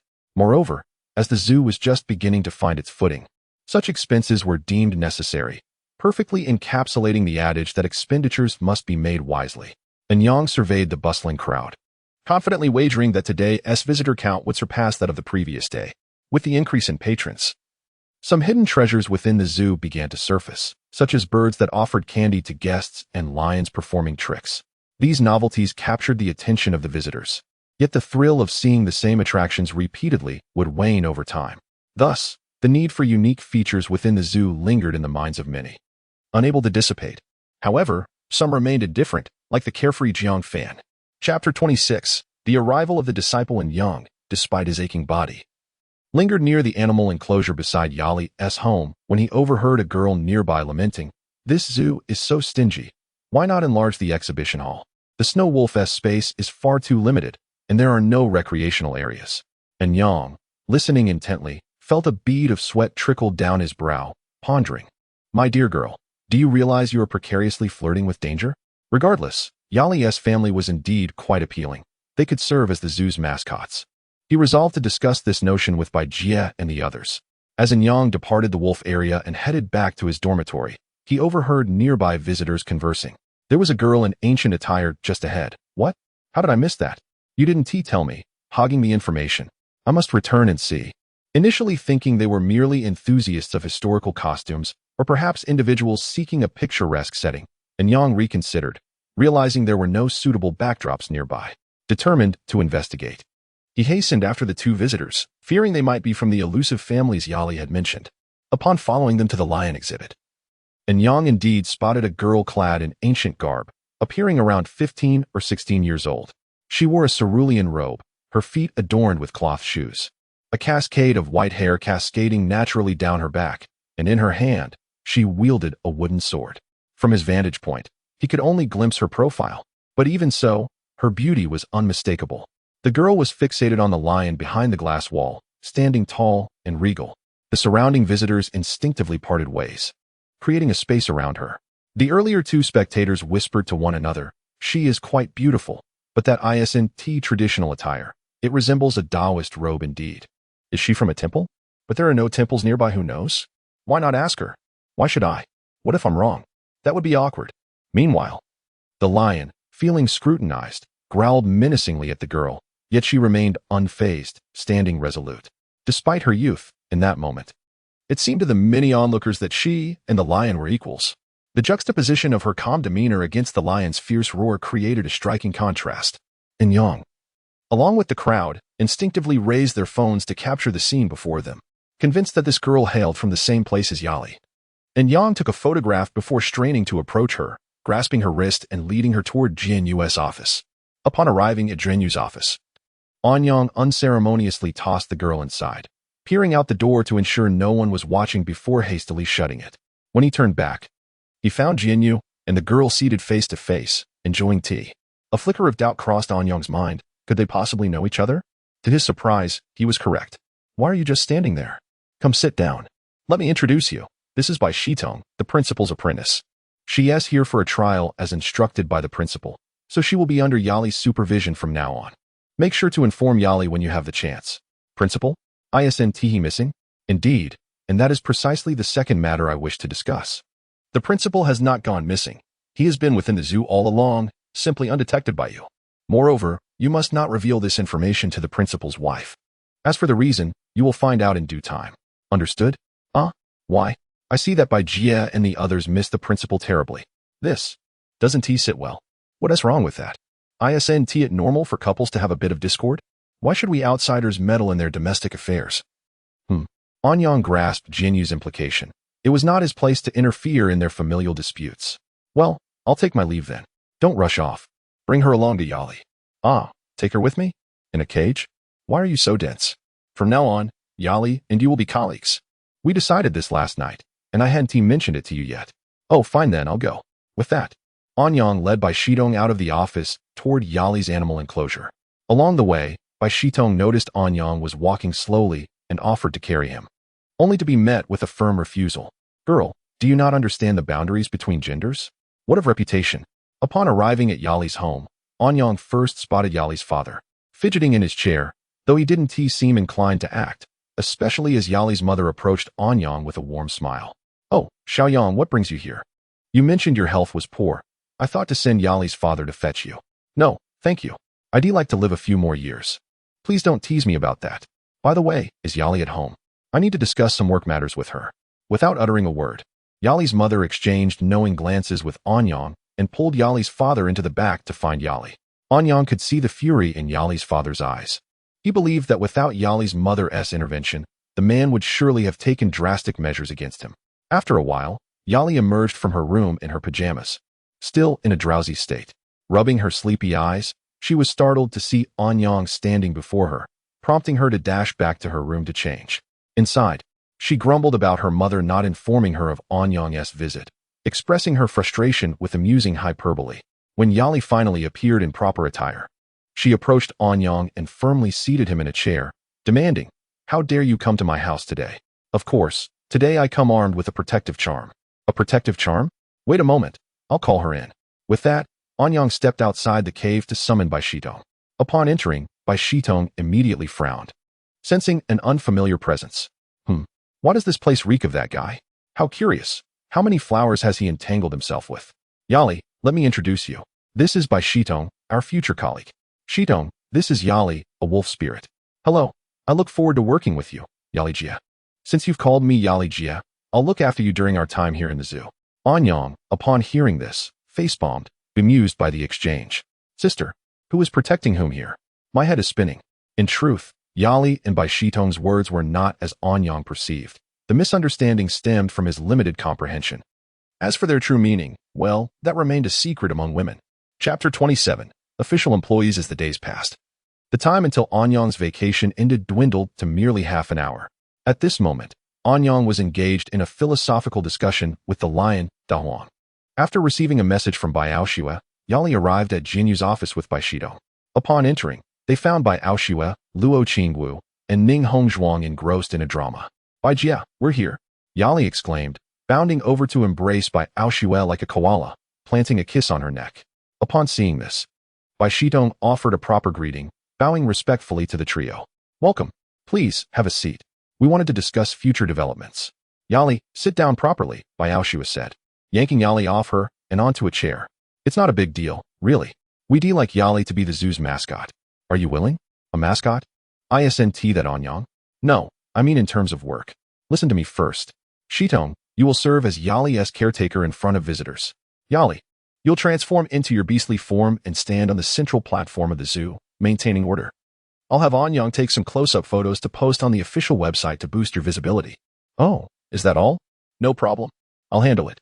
By the way, does this mean I'm officially an employee now, Bai Jia?" Yali asked eagerly. Bai Aoshue merely nodded, and upon receiving the signal, Yali joyfully lifted her. Her enthusiasm seemingly boundless. Thus, after Yali had been chastised by Bai Aoshue, she and Bai Shitong exited Jinyu's office.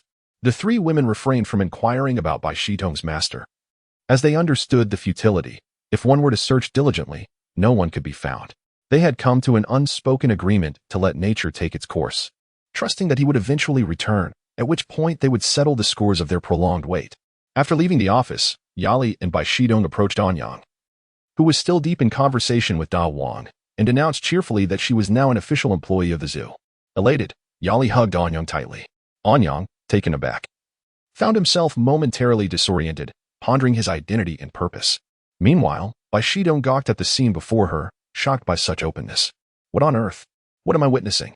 Realizing her impropriety, Yali quickly released Anyang, blushing furiously and retreating behind Bai Shitong, looking as flustered as a pot of boiling water. Once everyone regained their composure, Yali informed Anyang of her new status. "I'm officially an employee now. Hiki, wish me luck." "Congratulations. By the way, Yali, what will your job entail?" "Come on, Shitong. Tell him what my job is." "Are you sure?" "Of course." "Very well. Yali will now be one of my animals, and also the zoo's mascot. Bai Shenyang has asked you to take some photos of Yali when you have time to post on the zoo's website to increase her popularity." "I'm okay then. Since it's by Jia's request, Yali, when are you free?" When? How about today? You can accompany me home to share this good news with my parents. I want to make them happy too." In a moment of admiration, Anyang could not help but respect Bai Aoshue for her far-reaching thoughts. In the cave of the Yali family, Yali and her companions stood in the living room, while her father sat in the chief's seat, glaring furiously at the three before him. It turned out that just moments ago, Yali had returned home to inform her father about her formal employment. And upon hearing that his daughter would be sacrificing her beauty to earn those so-called human riches, he was instantly enraged, ready to unleash his demonic aura and confront the dormitory for an explanation. However, Bai Shitong, opposing him, also released her oppressive aura, causing Yali's father to tremble uncontrollably. Had Yali not intervened, Anyang believed that a confrontation between the two would have ensued. and he was certain that Bai Shitong would emerge victorious. As the atmosphere grew tense, Yali's mother entered from outside. Spotting her mother, Yali rushed forward, clinging to her leg, pleading, "Mother, look at what Dad is about to do to us. This is impossible. Explain what is happening," Yali's mother replied, not believing that her husband would harm their daughter. He might actually hit Yang, but he could never bring himself to strike you. Yali explained, "I have become a formal employee at the zoo, and Dad insists that I sell myself for human amusement." Immediately, Yali's mother turned and dragged Yali's father into the room, where his pleas for mercy soon echoed, "I was wrong. I shouldn't have said such things." With a huff, Yali's mother emerged angrily, taking a seat. "Speak clearly and recount the events. If you don't, I will take matters into my own hands. Please don't be angry. Let me explain." And so, Yali recounted everything from the moment she received Bai Shui's message up until her return home. "From what I gather, it seems your father was in the wrong. That old fool, I'll give him a taste of his own medicine for daring to deceive me," Yali's mother declared. Yali's father, hearing this, promptly collapsed to the ground, exclaiming, "Oh dear, spare me, or just end me." "Wait, Yali, did you just say you were hugging Yang?" Yali's mother questioned. "Oh, Mom, you must have misheard. That's impossible, right? And Yang?" Yali nudged him with her elbow, signaling him to stay silent. "No, it wasn't true at all. Who spread such rumors? Tell me, and I will confront them." They both fervently denied. Under Yali's mother's intense questioning, the two finally exited the den, grateful that their lips remained sealed. Otherwise, they might have faced dire consequences. As they walked along the woodland path of the zoo, Bai Shitong asked, "Did we forget something?" "Not that I can recall," they both replied in unison. "Quickly, let us hurry. If we're late, the bodies will be gone." "No need, I'm back." At that moment, Bai Shitong approached, holding a bag. "Yali, this is from Aunt. She wants you to seize the opportunity and not let the cooked duck fly away." Yali was puzzled by Bai Shitong's words, wondering what it meant to hurry and not let a cooked duck escape. Chapter 28, The Photography Incident, Part 1. The next day, Yang, Yali, and Bai Shitong stood atop the back mountain of the zoo. Yang set down an assortment of clothing for the photography session, featuring various costumes for small animals, including those for Bai Shitong, traditional, modern, and kimono styles. When questioned why they wouldn't shoot within the zoo, Jinyu explained that tourists occasionally visited, and the risk of exposure was too great. "Is there a method to erase memories? I believe the scenery on the back mountain surpasses that of the zoo. Let us head there." With a single statement, Jinyu dismissed the trio. Hearing Jinyu's words, Yang felt too intimidated to ask further questions or voice any objections. He felt so insignificant, so humble. Once everything was prepared, Yali transformed back into her original form. Although Yang had seen Yali's true form numerous times, witnessing it up close was only the second occasion. Her snow-white, slender figure evoked a sense of reverence in him, prompting thoughts of Yali's lineage. Perhaps this is what it means to be a practitioner. In truth, Yali was not as fearsome as during their initial encounter. Upon closer inspection, she appeared rather endearing. Yang found himself lost in thought, contemplating Yali's beastly form. But he quickly reconciled with the notion that she came from noble blood. Bai Shitong noticed Yang's dazed expression and gently tapped him on the shoulder, bringing him back to reality. He then struck a pose, announcing to Yali and Bai Shitong that he was ready to shoot. The first photograph captured Bai Shitong in an elegant traditional gown, crouching down to caress Yali, who lay at her feet, while holding a round fan that partially obscured her face, resembling a noblewoman from ancient times, akin to a celestial being descended from the heavens. However, when Yang reviewed the shot, both Yali and Bai Shitong approached to inspect the results, only to reveal their discontent. Yang shared their sentiment, feeling the photograph lacked quality, and promptly deleted it, suggesting, "Let us try again." Thus commenced a series of unsuccessful attempts. Despite their efforts, the morning yielded no satisfactory photographs. By the time they returned to the dormitory, it was noon, and the three sat at the dining table, gloomy as they ate. Noticing their unusual demeanor, Bai Shui inquired, "What's wrong? Why the long faces?" The trio stared blankly at Bai Shui, offering no response. "What is going on, Shitong? You seem worried." "It's nothing serious, just a minor hiccup during this morning's shoot." "Is that so? What is normal?" Bai Shui asked. "Well, it is normal. But we spent an entire morning without capturing a satisfactory photo." Bai Shitong recounted the morning's events in detail. "Ha ha ha, an entire morning? And Yang, you truly are a character." Jianyu laughed uncontrollably, but soon fell silent as Bai Shui shot him a glare that silenced him instantly. He bowed his head and resumed eating. The others couldn't help but chuckle at Jian misfortune, thinking it served him right for mocking them moments earlier. According to what you just said, the photographs lack spirit? Bai Ao Shui prompted. Indeed, and Yang. Have you considered that the issue might not lie in your photography skills but rather in other aspects? Other aspects? And Yang echoed. Yes, other aspects. Let us continue with Yali in the afternoon. I'll take some time to recharge and adjust my state, aiming for beautiful photos. All right, with renewed determination. The trio prepared to tackle the challenges ahead, unaware of the difficulties that lay in wait during their upcoming photography sessions. Time swiftly passed, and it was soon afternoon once more, in the familiar grassy field with familiar friends.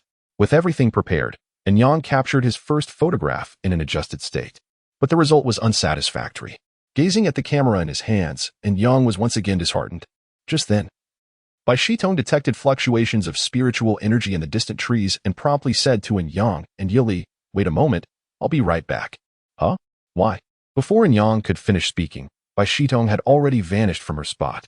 Upon reaching the location of the spiritual energy fluctuations, Bai Shitong released her divine sense. Probing the surroundings, no matter how slight, no movement could escape Bai Shitong's detection. Suddenly, from the silent forest, an arrow manifested from spiritual energy shot towards Bai Shitong's location. With remarkable reflexes, Bai Shitong effortlessly evaded it.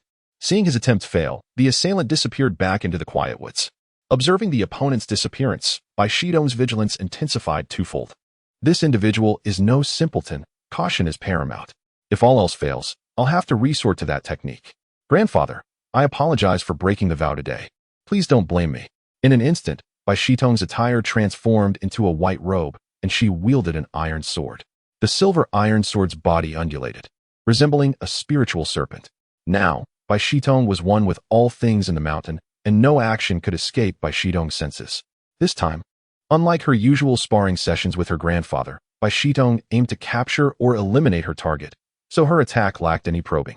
As the sword energy slashed out, Bai Shitong employed her movement technique, intercepting the man's escape, and followed up with another slash of sword energy towards the man's direction.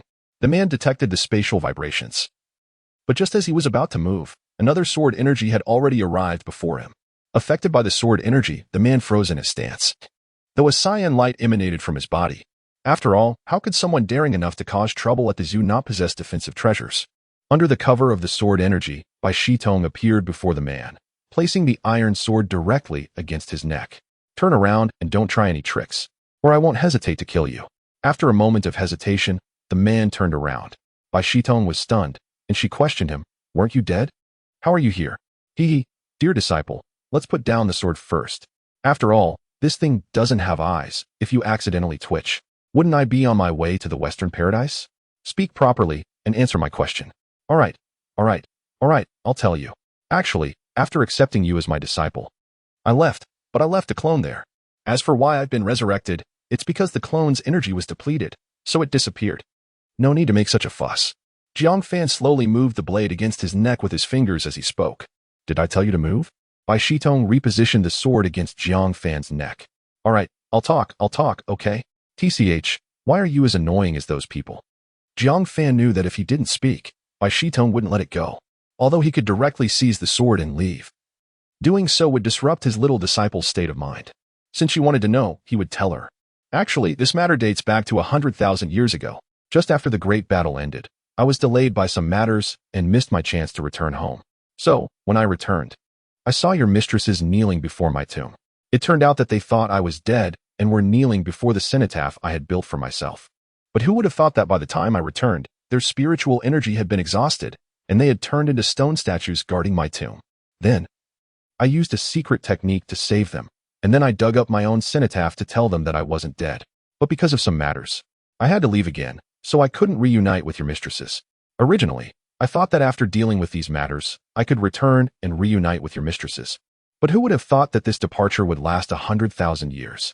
As he said this, Jiang Fan sat directly on the ground, picked up the wine gourd hanging from his waist, and took large gulps of wine, his face still expressionless. Seeing the old man sitting on the ground drinking wine, Bai Shitong couldn't help but think that she had been by her own old man's side for thousands of years. She knew that although her own old man didn't have any painful expression on his face, she knew that her old man was not feeling well.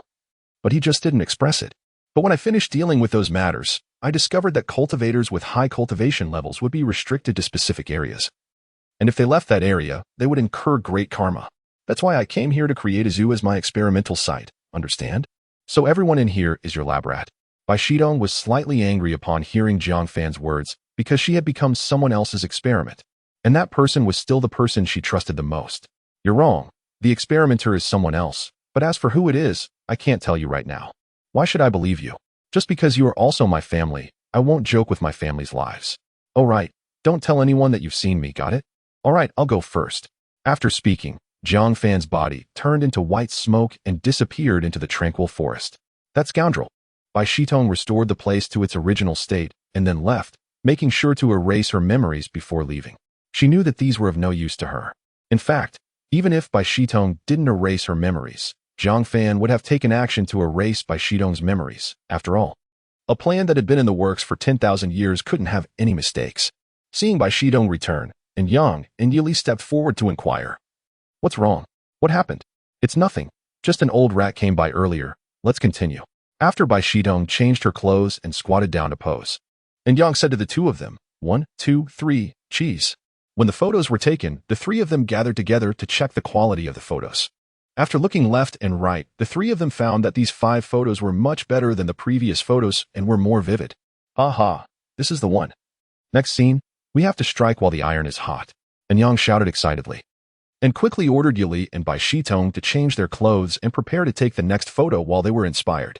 As for the truth of the matter, Bai Shitong did not tell Yang that it was her own old man who was playing tricks.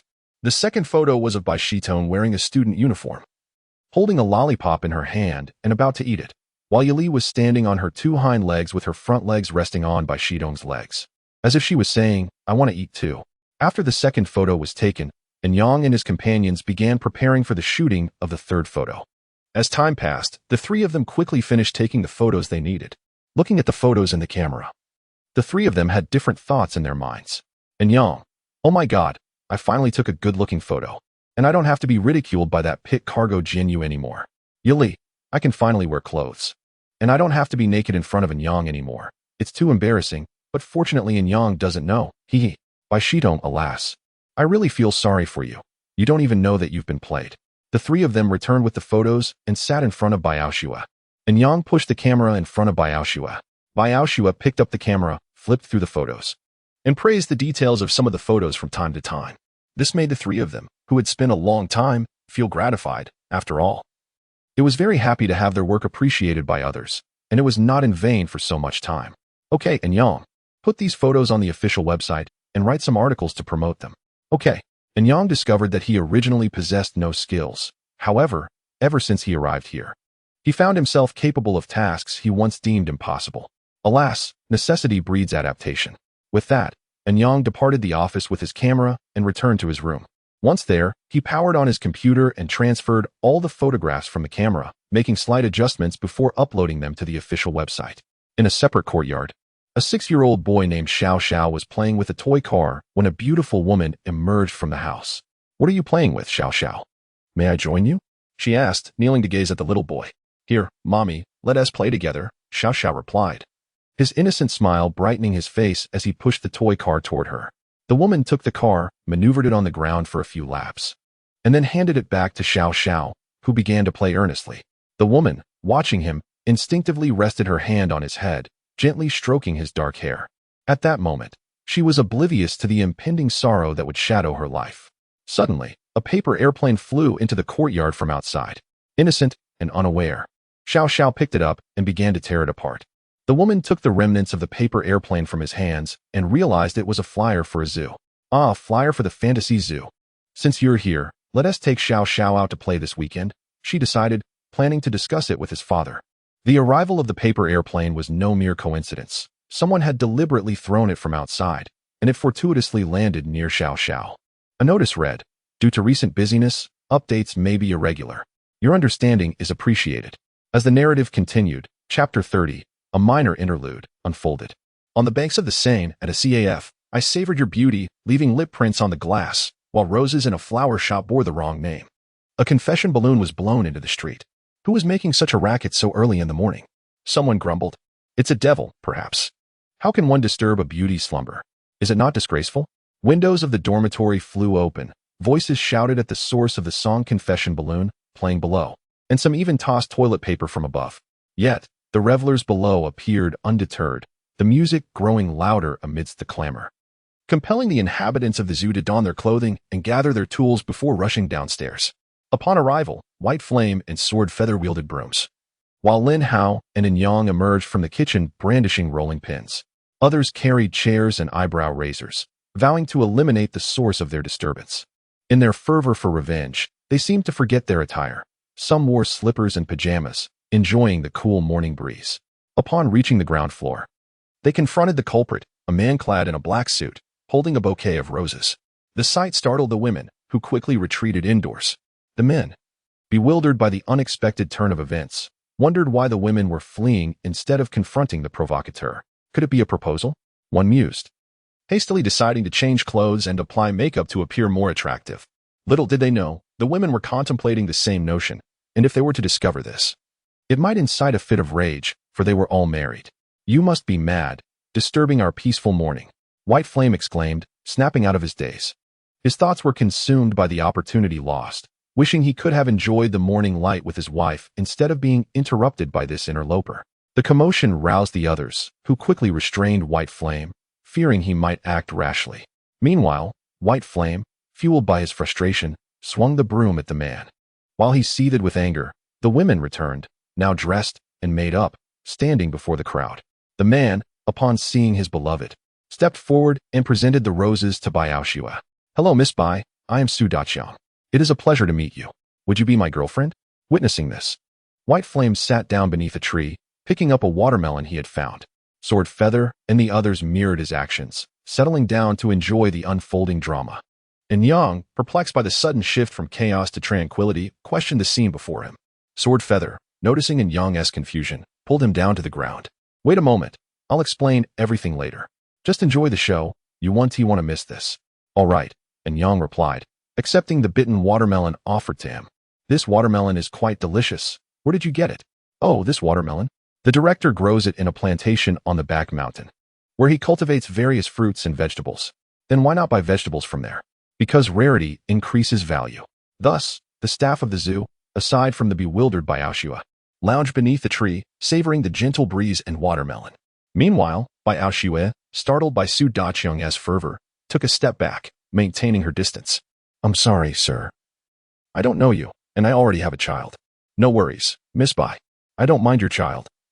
I promise to care for him as if he were my own, Su Daqiang insisted, misunderstanding her situation. Bai Aoshue, taken aback by his boldness, thought to herself, you may not mind, but I certainly do. I am married. Please call me by my full name, Bai Aoshue, not Miss Bai. Rest assured, Miss Bai. I will keep my word, Su Daqiang replied, oblivious to her discomfort. Bai Aoshue found herself at a loss for words, wondering if anyone could rescue her from this awkward encounter. Just then, dark clouds gathered in the previously clear sky, hinting at an impending storm. Under the tree, Jianyu turned to In Yang and exclaimed, Look, the show is about to begin. By the way, pass me a slice of watermelon. Ah, isn't it about to rain? Aren't we leaving? In Yang inquired as he handed Jianyu a piece of watermelon. In truth, In Yang's heart was racing with curiosity about what would unfold next.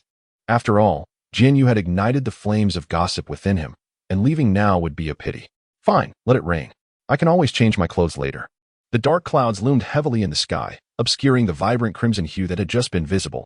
It felt as though the weight of the world was pressing down, enveloping everything in a suffocating silence. A cold, indifferent wind swept through, dismissing human voices as if they were mere echoes. The delicate flowers and grass had long surrendered to its fierce presence, signaling the impending storm. Just as everyone anticipated a significant event, the sky unexpectedly cleared, transforming from overcast to sunny. The spectators, still munching on their watermelons, collectively exclaimed in confusion, What the heck? And Yang turned to look at Jianyu, his eyes brimming with questions. Jianyu, noticing In Yang's gaze, promptly replied in a serious tone, Do you not know the calm before the storm? And Yang regarded Jianyu with disbelief, as if his expression said, You must be joking. Feeling awkward, Jianyu rubbed his nose, pondering, What just happened? Why did everything suddenly stop? What is going on? Just when everyone thought nothing would occur, a bolt of lightning struck from the clear sky. landing squarely on the frail figure of Su Daqiang.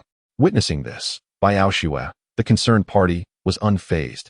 Instead, she felt a sense of relief, knowing that Jiang Fan still thought of her. For Biao Xue, that was enough, and others shared similar sentiments. As the lightning faded, Su Daqiang, who had been holding flowers and dressed in a suit, disintegrated into mere molecules in the air. Once everything settled, the crowd tidied up the litter beneath the tree and retreated to their rooms for a nap. However, one individual did not head to their room, but instead walked alone toward the zoo's exit. It was none other than the reality-facing Bai Yan.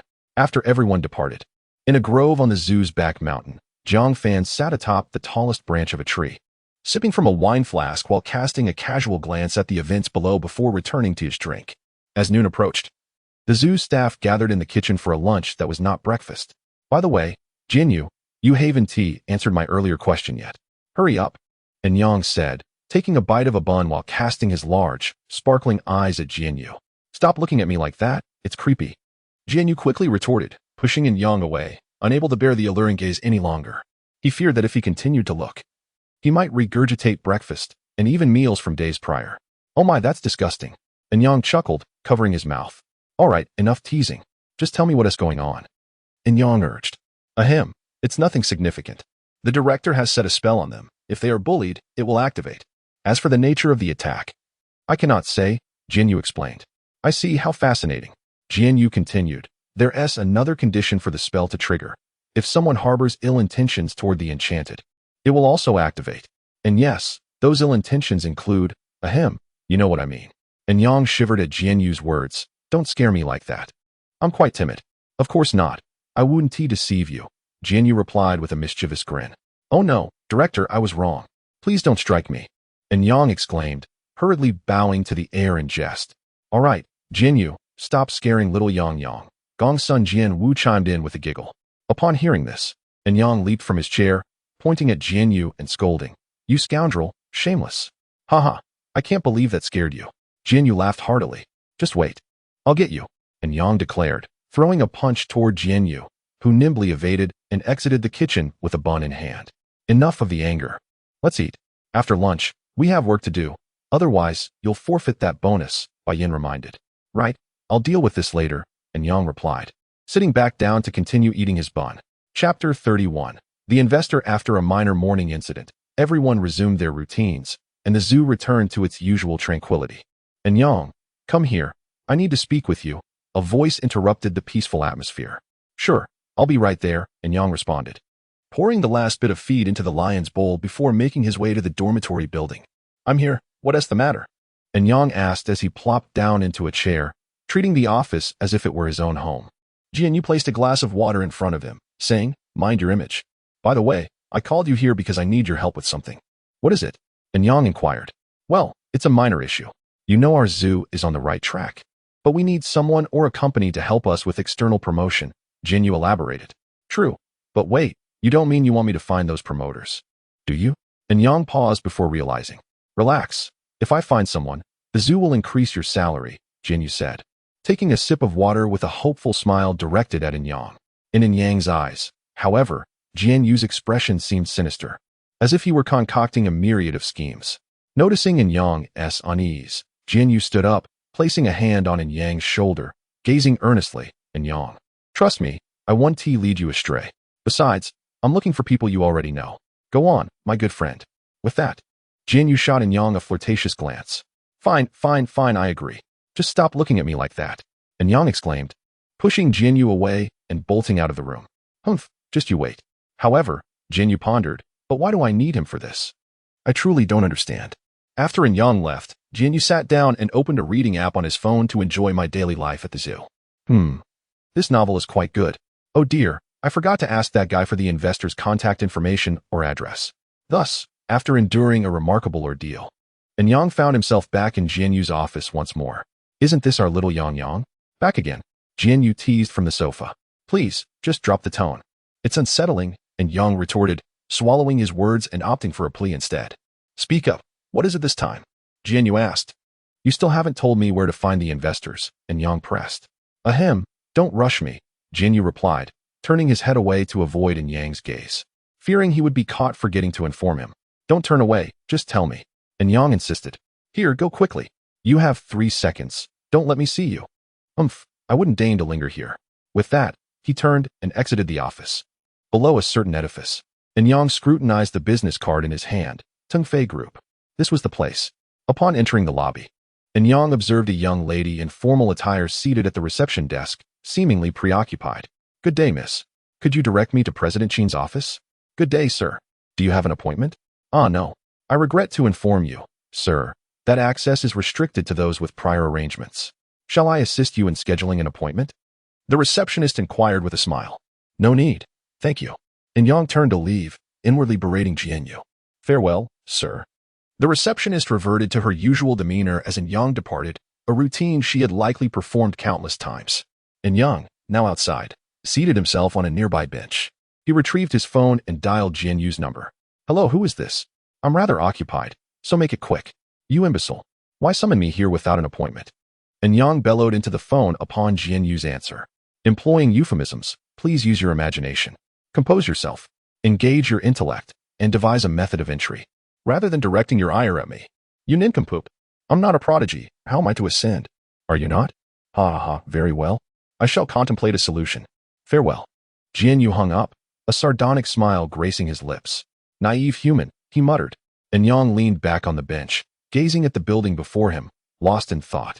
Suddenly, as Yang was lost in contemplation, or rather, shirking his responsibilities, a delivery driver clad in the uniform of Tuanmei Waimai approached. Yang swiftly intercepted him. Brother, might I trouble you for a moment? After a period of intense persuasion, Yang managed to secure the temporary loan of the delivery driver's attire. In actuality, a monetary inducement was required. Yang, I shall demand compensation from that treacherous knave. Thus, Yang, now bearing a delivery, re-entered the building and encountered the ever-diligent receptionist once more. This time, however, Yang bypassed her and headed directly for the elevators. If you refuse to assist, I shall find my own way.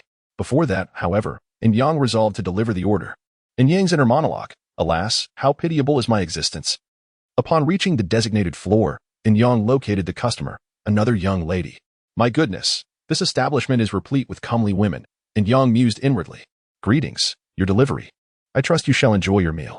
Thank you. The young lady accepted the package and turned to leave. Pardon me, one moment. Is there something else? Could you perhaps direct me to President Qin's office? I have a delivery for her. You mustn't misunderstand. It is a bouquet of flowers.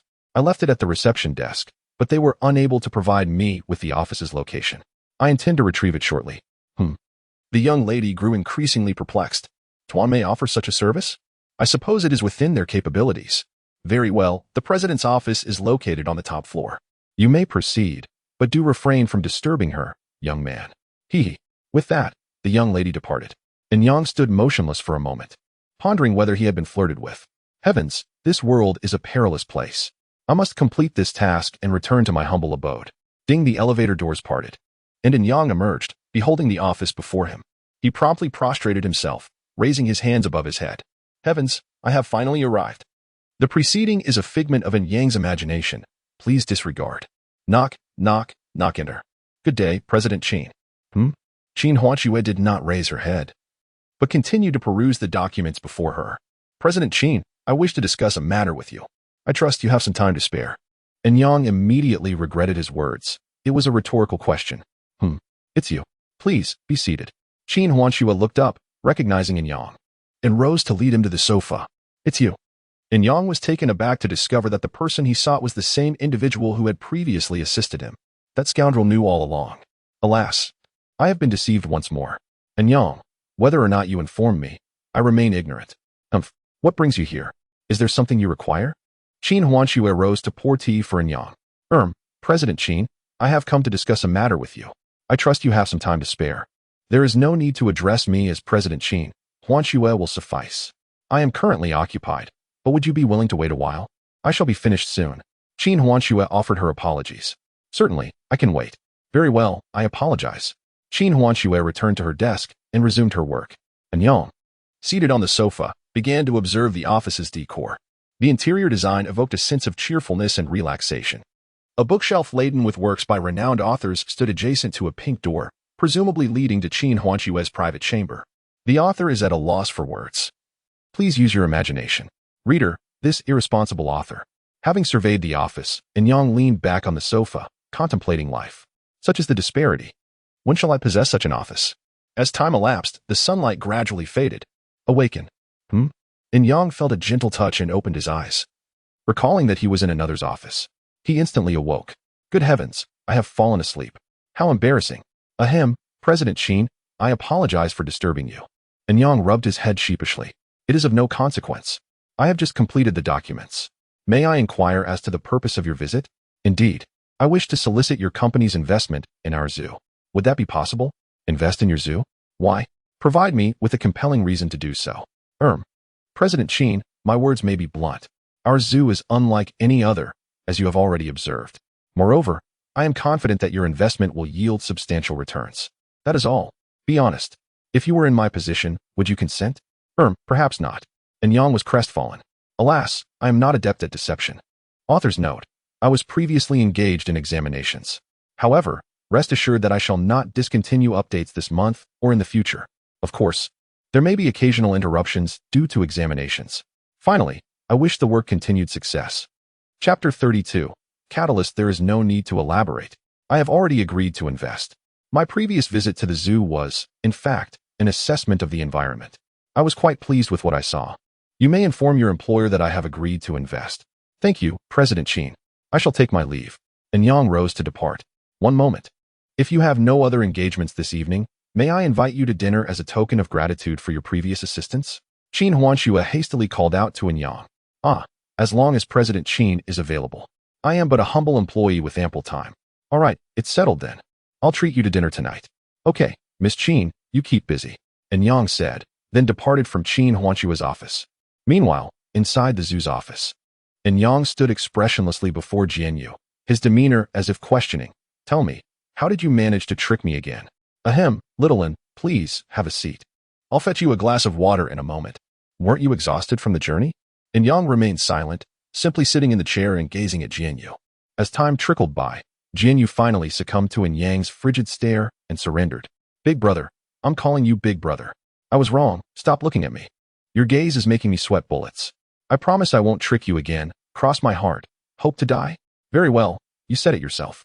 All right, I need to get back to work. Oh, and don't forget to give me a raise. Little lads and lasses, backpacks on their shoulders, heading to school. Undaunted by the sun's glare, nor the storm's fury, only fearing the teacher's scolding for laziness. Upon hearing Jianyu's plea, Yang's mood instantly brightened. He cheerfully left Jianyu's office, singing a merry tune. Jianyu, however, was left on the verge of a mental breakdown by Yang's enchanting voice. Jianyu, no. I need to read a novel and vent my emotions by harshly criticizing the author. Leaving Jianyu's office, Yang returned to his dormitory, eager to select some attire befitting the evening's dinner. After all, it was Miss Qin treating. Oh my, the thought of it is exhilarating. My irresistible charm. Nevertheless, he should express gratitude to Jianyu, that rascal. Without him, he might not have had the opportunity to dine with his goddess.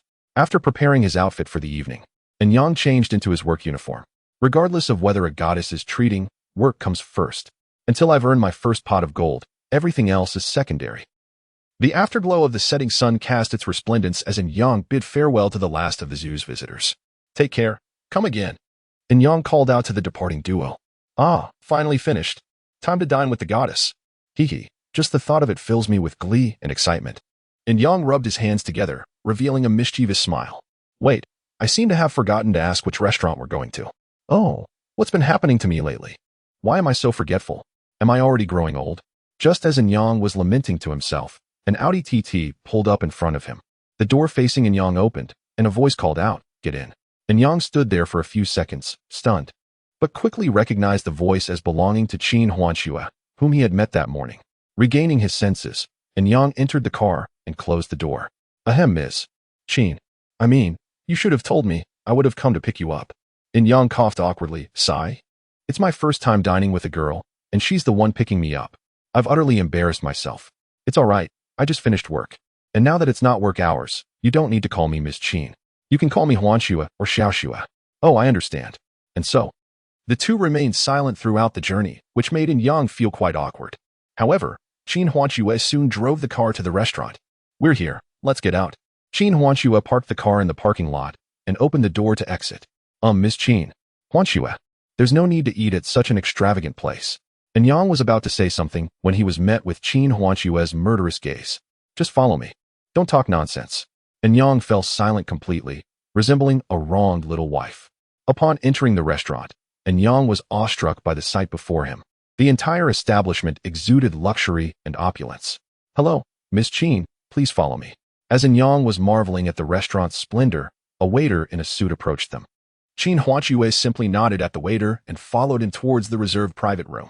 Yang, seeing Qin Huanxue follow, also trailed behind, afraid of being left behind and causing further awkwardness.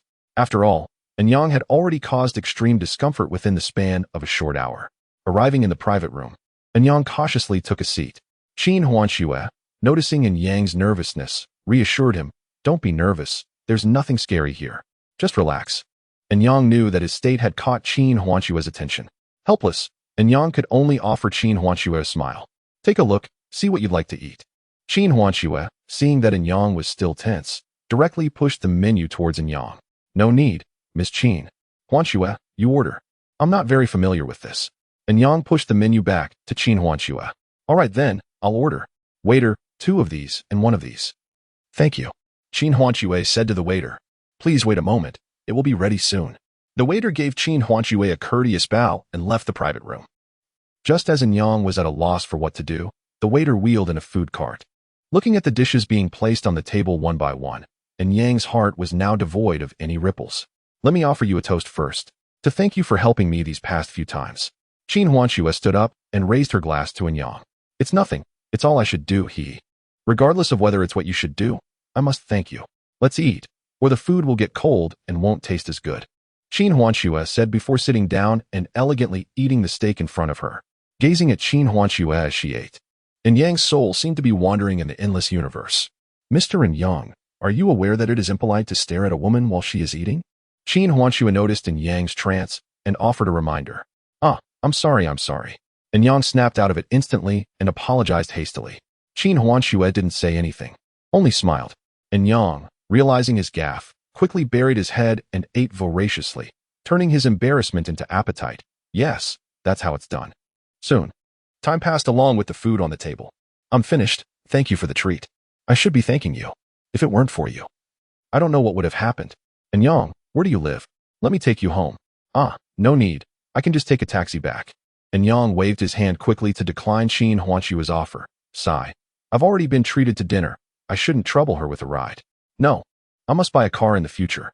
It's no trouble, let's go," Qin Huanxue said before opening the private room door and walking outside. All right." Yang was helpless and simply followed along. As the two arrived in the lobby, suddenly, with a loud crash, a group of people in black clothing barged in. Bang, bang, bang. "Everyone freeze. Anyone who moves will be shot dead." As he spoke, one of the men in black, brandishing a submachine gun, stepped forward and fired a shot towards the crowd, including Yang and Qin Huanxue. "Everyone, get on the ground. Get down now, quickly."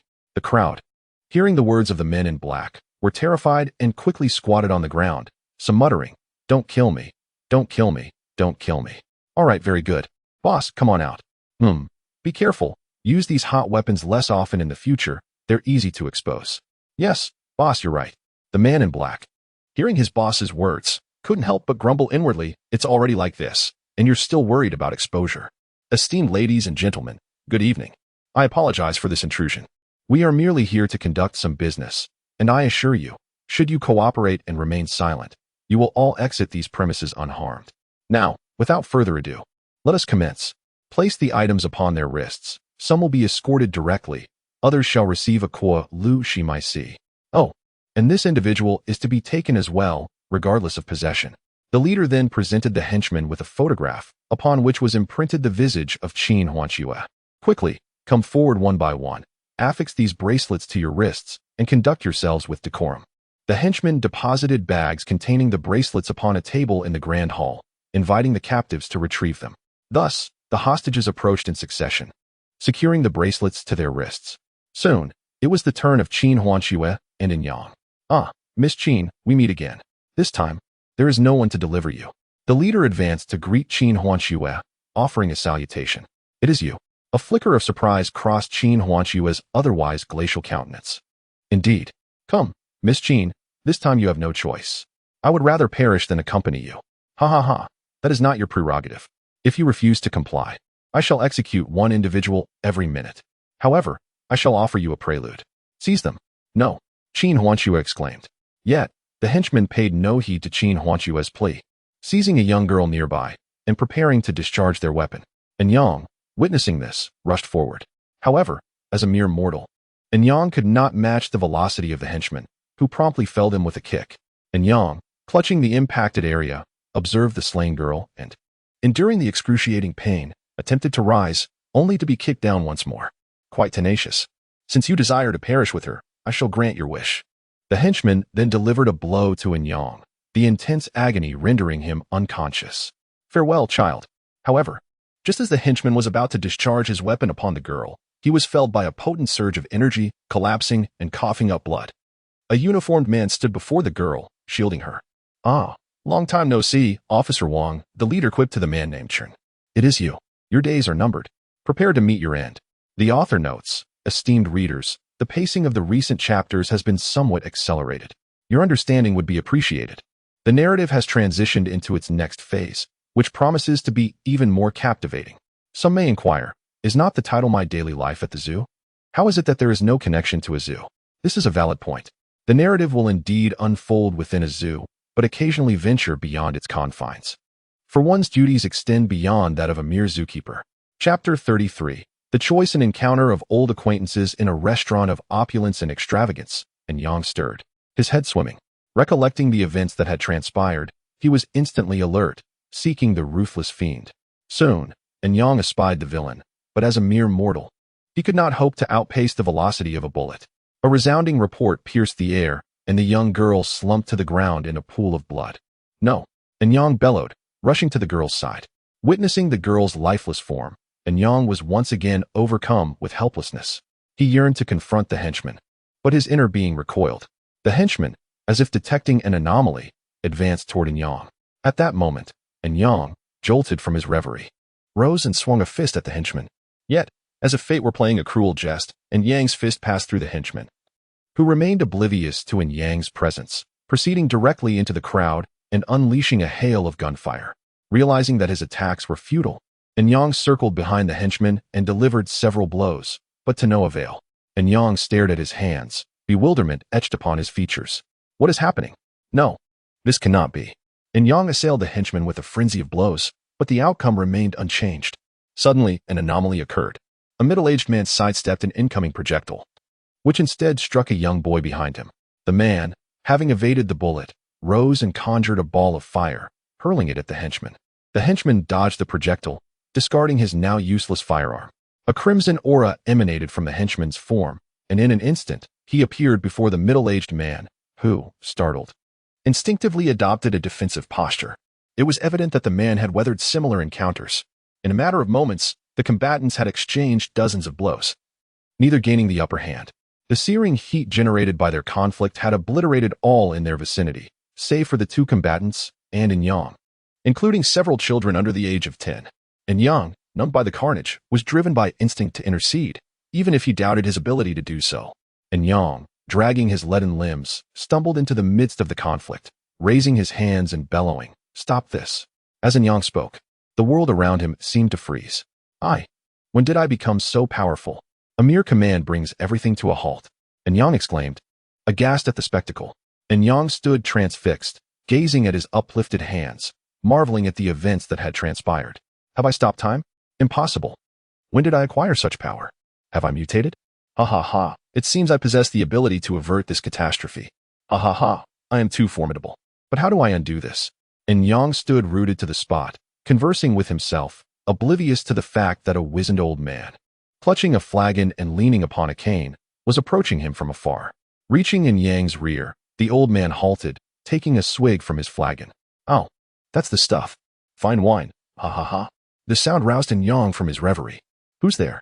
Yang exclaimed, startled, retreating several paces from the old man. Ha ha ha, who's there? Merely a wandering homesick soul. The elder was not irritated by Anyang's loud shouts. Rather, he appeared quite delighted. Wait a moment. Isn't it my ability that halts time? An Yang muttered to himself as he gazed at the elder. Ha ha ha, time stands still? Are you jesting with me? Yet, if time truly were frozen, why did the surroundings appear as they did? An Yang expressed his confusion to the elder. Of course, it is my doing. So, do you wish to learn? No, I'm just an ordinary person. I have no desire to learn, An Yang replied, shaking his head in refusal. The elder seemed unsurprised by An Yang's words, instead watching him with a calm demeanor. Is that so? Do you not wish to become a valiant hero who upholds justice? Such tasks are meant for the talented. They have nothing to do with me. Really? Then why did you throw a punch at that man when the little girl was killed? Why did you attempt to shield others from the aftermath of battle? I simply wish to lead an ordinary life, devoid of involvement in such matters. An ordinary life? Young man, do you truly believe you can remain unscathed now? Or that you can escape my grasp? An Yang felt a surge of alarm at the elder's words. The elder did not respond, but instead continued to gaze silently at An Yang, his tranquil expression evoking a sense of solemnity. In that moment, An Yang noticed that everything around him had transformed. Time reverted to the moment when the little girl was slain. Once again, he witnessed the smiling child lying in a pool of blood. Just as he was about to intervene, he realized that no matter how hard he tried, he could not move even an inch. No. As An Yang struggled desperately against his restraints, the scene shifted again, this time revealing a middle-aged man battling a cloaked figure, while several children perished in the ensuing chaos. No. Thus, An Yang was trapped in a relentless cycle of illusions, witnessing the demise of countless innocent children before him, powerless to save them, until ultimately his own parents, Qin Huanxing, Yali, and Jinyu, the closest individuals to him, met the same tragic fate. The elder watched An Yang's torment with a wicked smile. This burden you must bear alone. I hope when we meet again, you can offer me a delightful surprise. As he spoke, the elder's form gradually became transparent and began to vanish. An Yang emitted another cry of anguish. Thus, he remained ensnared within the elder's illusion.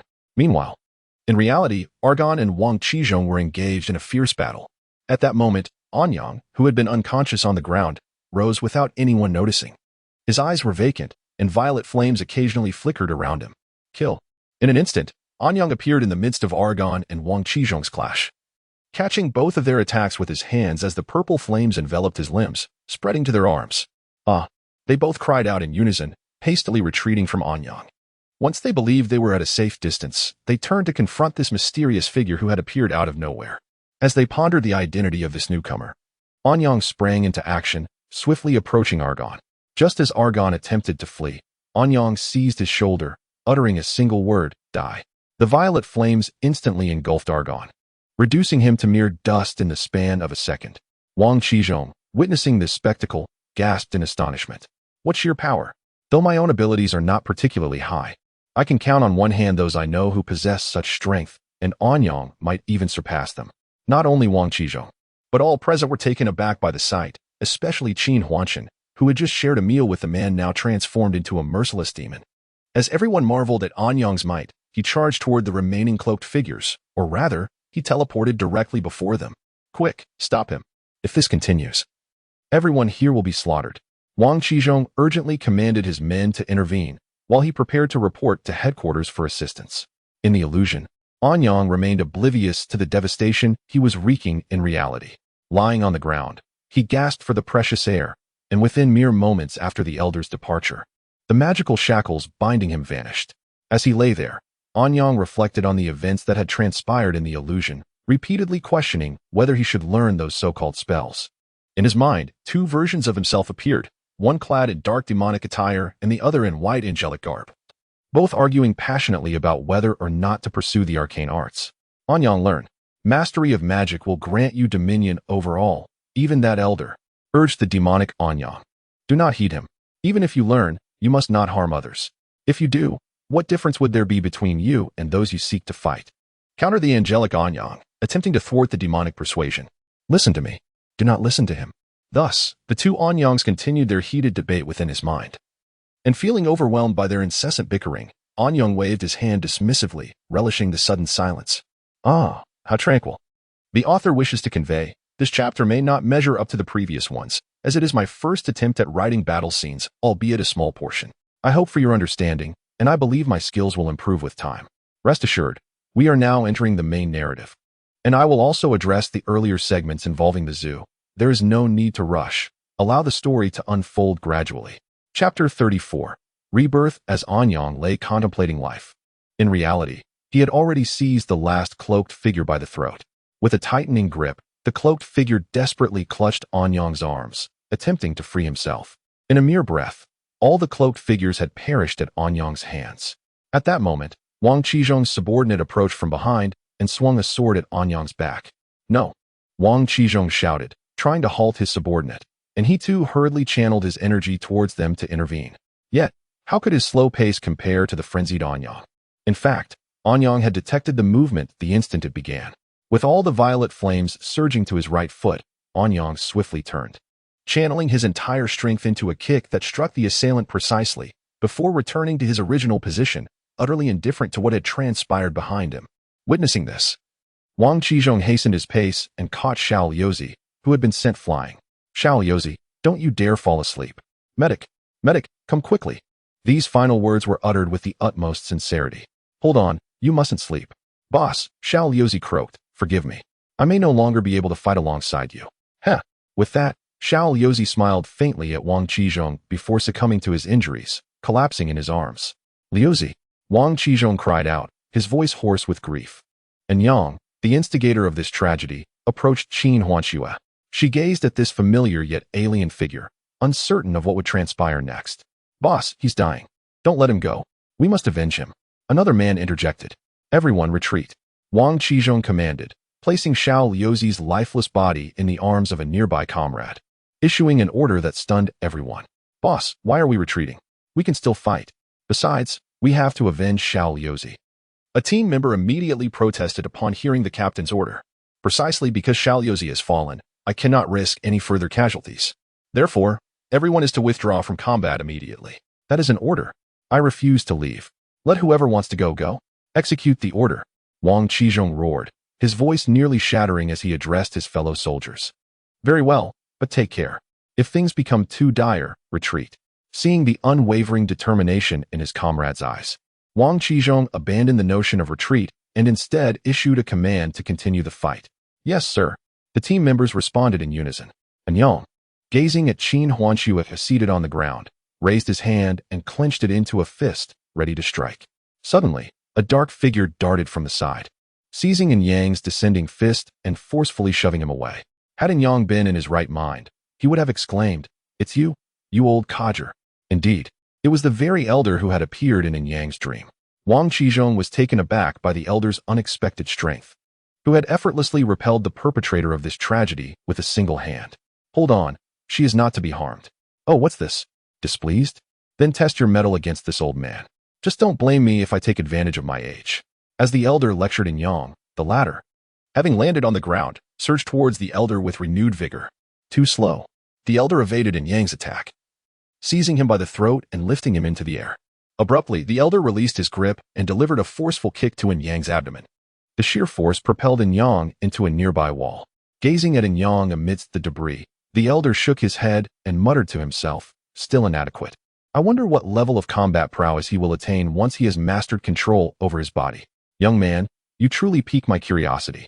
Wang Qizhong and his companions, standing at a distance, were dumbfounded by the elder's words. They inwardly cursed the elder, wondering what he considered adequate. What nonsense. There is a limit to boasting. Just as the group anticipated the elder preparing for Yang's retaliation, the elder turned his head towards Wang Qizhong and his team, stating, "If you wish to resurrect your fallen comrade, then maintain your silence. Understood?" He then glared at the group for emphasis. Upon hearing the elder's words, Wang Qizhong and his companions immediately fell silent, not daring to even contemplate anything further. This elder was even more formidable than Yang, a truly terrifying presence. Back for more? How tenacious. As the elder engaged in conversation with Wang Qizhong and his team, Yang, who had been buried beneath the rubble, regained his footing. However, the flames enveloping him had diminished in intensity, soon extinguishing altogether. Deprived of the flame's support, Yang collapsed onto the debris. Alas, do not persist if you cannot endure. Truly. The elder shook his head in resignation, seemingly unconcerned by his misjudgment. He then approached Yang and prodded his face with a wooden stick he had seemingly conjured from thin air, remarking, "Awaken. Do you intend to linger in this illusion indefinitely?" These illusions are not free, you know? Remember to reimburse me later. Wang Qizhong and his companions initially believed the elder to be benevolent upon hearing the first half of his statement, but their lofty perception of him shattered upon hearing the latter part. Within the illusion, Yang, who had been lying on the ground contemplating the meaning of life, was enveloped in darkness. Upon opening his eyes once more, he found himself in an unfamiliar location. Where am I? Has that old geezer returned? Yang shook his head and rose from the rubble. Wang Qizhong, upon witnessing Yang's resurgence, immediately tensed. However, he noticed that the person before him was drastically different from the previous one, leaving the group perplexed. Observing this scene, Qin Huanxue realized that the Yang she knew had returned. Yang patted his head, feeling as though he had forgotten something. However, when he looked up and saw the scene before him, he was taken aback. What has happened here? Why is everything in ruins? Ah, my head aches. Suddenly, Yang clutched his head and tumbled from the rubble. After a moment, Yang stood up, gazing at his hands and muttering, "No, this is not me. It is impossible. I could not have done these things. No. Impossible." The elder stood silently, observing Yang. It seems the boy's memories have returned. I wonder what will transpire next. The thought alone is exhilarating. Well then, the elder approached Yang, gazing at him intently as he inquired, "No, this is not me. It is you, is it not? You controlled my body and committed these acts, did you not? Answer me. Have you lost your tongue?" Yang seized the elder's shoulders and shook him violently. "That is you, the embodiment of your inner self." The elder did not resent Yang's actions, but rather felt a sense of relief. "No, this is not me," Yang sobbed, kneeling on the ground, overwhelmed by the weight of his actions. The elder simply stood before Yang, watching him kneel on the ground. "What is it? Are you frightened? Where is the vigor with which you confronted me earlier? Or do you lament the lives of those you inadvertently extinguished? Answer me. No, it is not like that. It is not. Coward." With that, the elder turned to leave, but to the onlookers, it was clear that he was merely awaiting a response. "No, it must be you. As long as I defeat you, everything will revert to reality." Yang wiped away his tears, stood up, and declared resolutely as he gazed at the elder's retreating figure, "Then come." Upon hearing these words, the elder immediately turned around to face Yang. "You fiend, die!" Yang charged towards the elder and landed a punch squarely on his face. "Did you not claim that you cared for no one around you? Why are you angered now?" The elder tilted his head slightly, evading Yang's attack, and once again provoked Yang. "You bastard!" Yang, seeing his attack thwarted, threw another punch, this time imbued with sparks of violet flames. "Impressive, you have harnessed your power so quickly. Very well, I tire of this game. It is time to send you to the afterlife." The elder once again evaded Yang's attack and raised his hand, forming a fist and striking Yang. Yang was knocked unconscious by the force of the elder's punch and collapsed to the ground.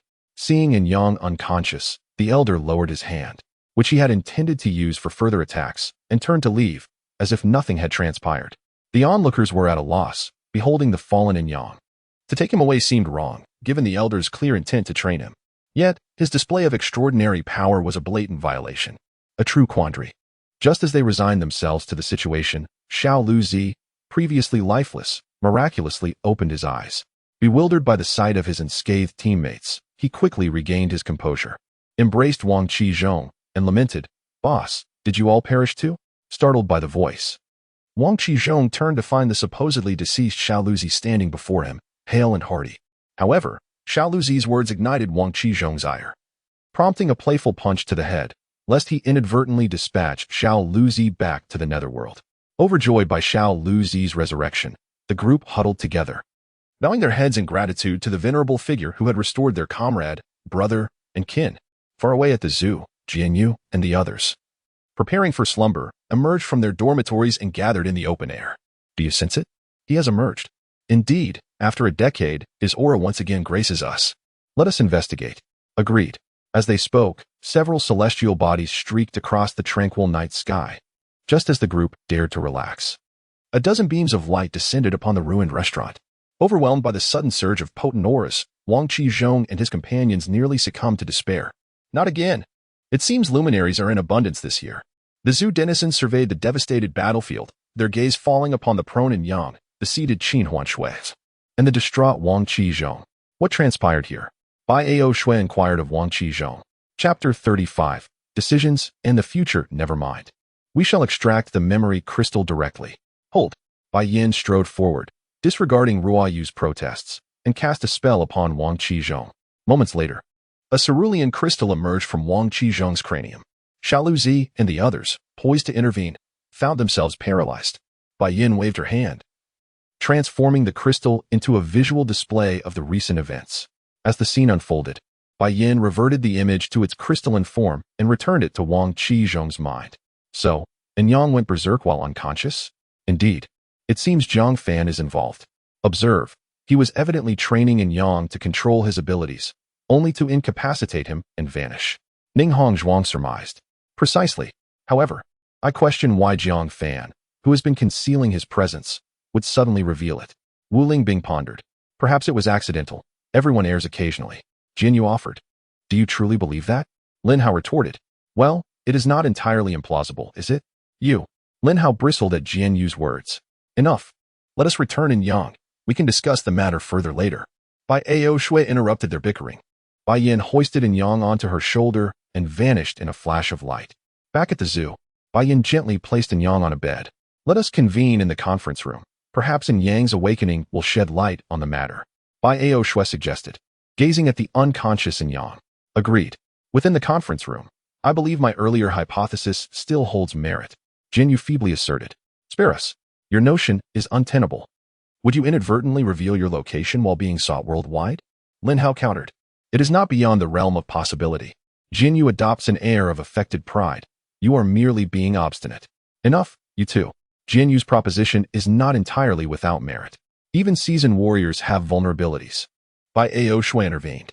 Qingyu, your thoughts? Bai Ao Shui inquired, noticing Su Qingyu's silence. Ah, I suspect Jiang Fan is orchestrating something.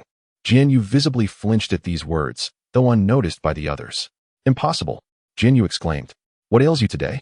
Ceaseless contrariness. Lin Hao chided Jian Yu's interruption. Enough. Jian Yu, allow Qin Yu to finish before offering your counterarguments. Qin Yu, proceed without regard for Jian Yu. Very well. Prior to these events, Yang and Qin Huan Shui dined at the restaurant, where they encountered robbers intent on abducting Qin Huan Shui and other individuals with spiritual aptitude. Coincidentally, the sentinels were on duty. Qin Yu hold. Are you suggesting Jiang Fan orchestrated these events? Wu Lingbing interjected. Not necessarily, but it cannot be dismissed. As the sentinels arrived, Yang was already unconscious, only to inexplicably erupt in a frenzy. Recall the conditions that trigger such a state: provocation, mortal combat, demonic possession, or external manipulation. Wait, are you implying Jiang Fan manipulated Yang? Luo Qingwu gasped. That is illogical. Why would Jiang Fan manipulate Yang? Surely, controlling a more potent entity would be more advantageous. Indeed. Why Yang? Perhaps the answer will emerge later. Qingyu, continue. Yang, in his frenzy, slew all the robbers and even a sentinel. As he turned his attention to Qin Huan Shui, Jiang Fan intervened, halting Yang's rampage and rendering him unconscious. Note Jiang Fan's words. She must not perish. This suggests a connection between Qin Huan Shui and Jiang Fan. Is that not self-evident? Jiang Fan rescued Qin Huan Shui and gifted her a necklace, which, presumably, is superior to other trinkets. Would one wish to see their gift destroyed? Jian Yu retorted. How can you be certain the necklace was not previously damaged? Su Qingyu challenged. Ah, very well. Continue, I concede. That is a valid point. However, it is also plausible that Jiang Fan foresaw his encounter with Qin Huan Shui and Yang and manipulated Yang into a frenzy. What is his objective? Jian Yu inquired. The others exchanged exasperated glances. We are not on the same wavelength. Jian Yu chuckled sheepishly. This charade is more arduous than anticipated. I shall have to deduct a portion of Jiang Fan's compensation later. Jian Yu scribbled a note. Let us proceed. No, never mind. All will be revealed in due time. Bai Ao Shui waved her hand, dismissing the group. The following day, Yang awoke in his bed, dispelling the lingering grogginess with a shake of his head. He gazed around, realizing he was in his dormitory. Could everything that transpired have been a mere dream? No, the sensations were too vivid. He examined his body, finding no trace of injury. It turned out that Bai Yin, upon bringing him back the previous night, had detected his wounds and promptly healed them with magic. Yang rose from his bed and approached the window. He listened to the dulcet warbling of the morning birds and the warm sunlight filtering through the treetops. It seems yesterday was all a figment of my imagination, he mused aloud. It scared me half to death, but it felt so real. Composing himself, Yang donned his work attire and headed to the kitchen for breakfast. Upon entering, he noticed that all the other zoo employees were already seated, heartily consuming their morning meal. Well, look who's finally up, Yi teased, noticing in Yang's arrival. Sleep well, sleepyhead? I overslept, and Yang responded sheepishly. I had a great night's rest. And Yang, Bai Aoshua interjected, I need to speak with you after breakfast. Okay, sure, he replied. After the morning meal. And Yang made his way to the office. You're here. Have a seat, Bai Aoshua said.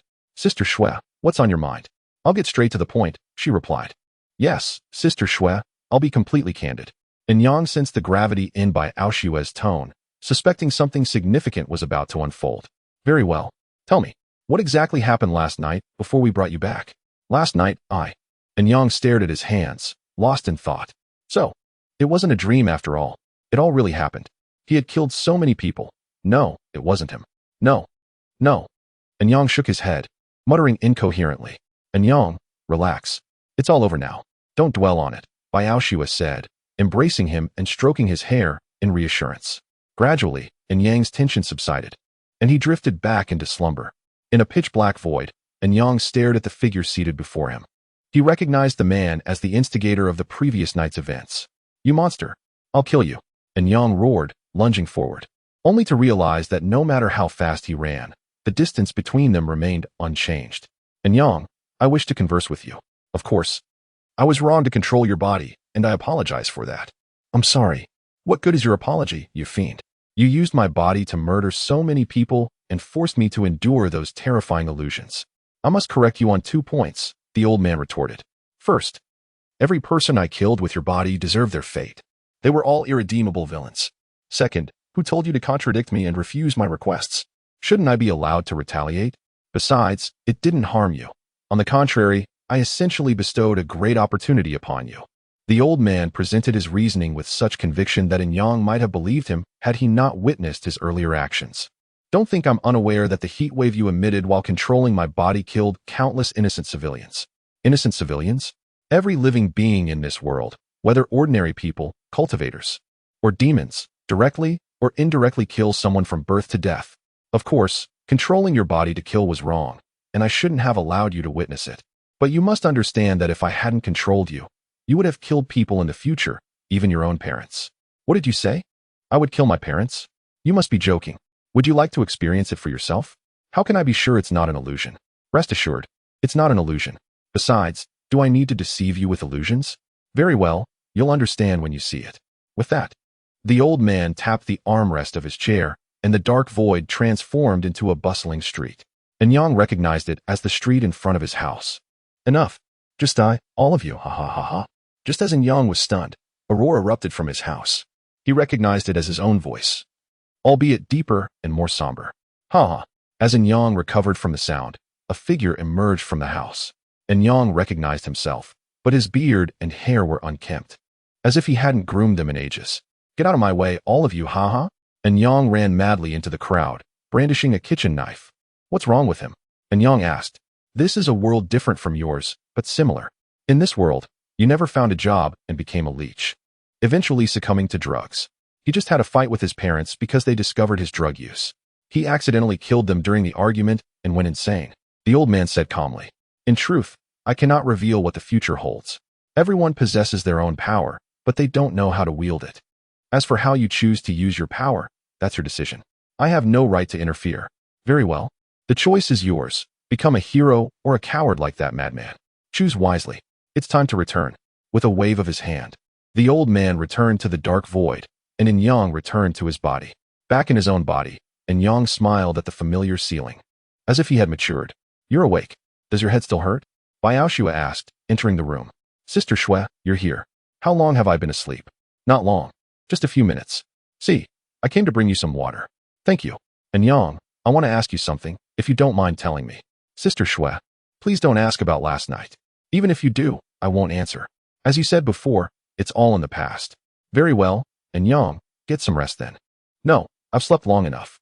I need to get to work, or I won't get paid this month.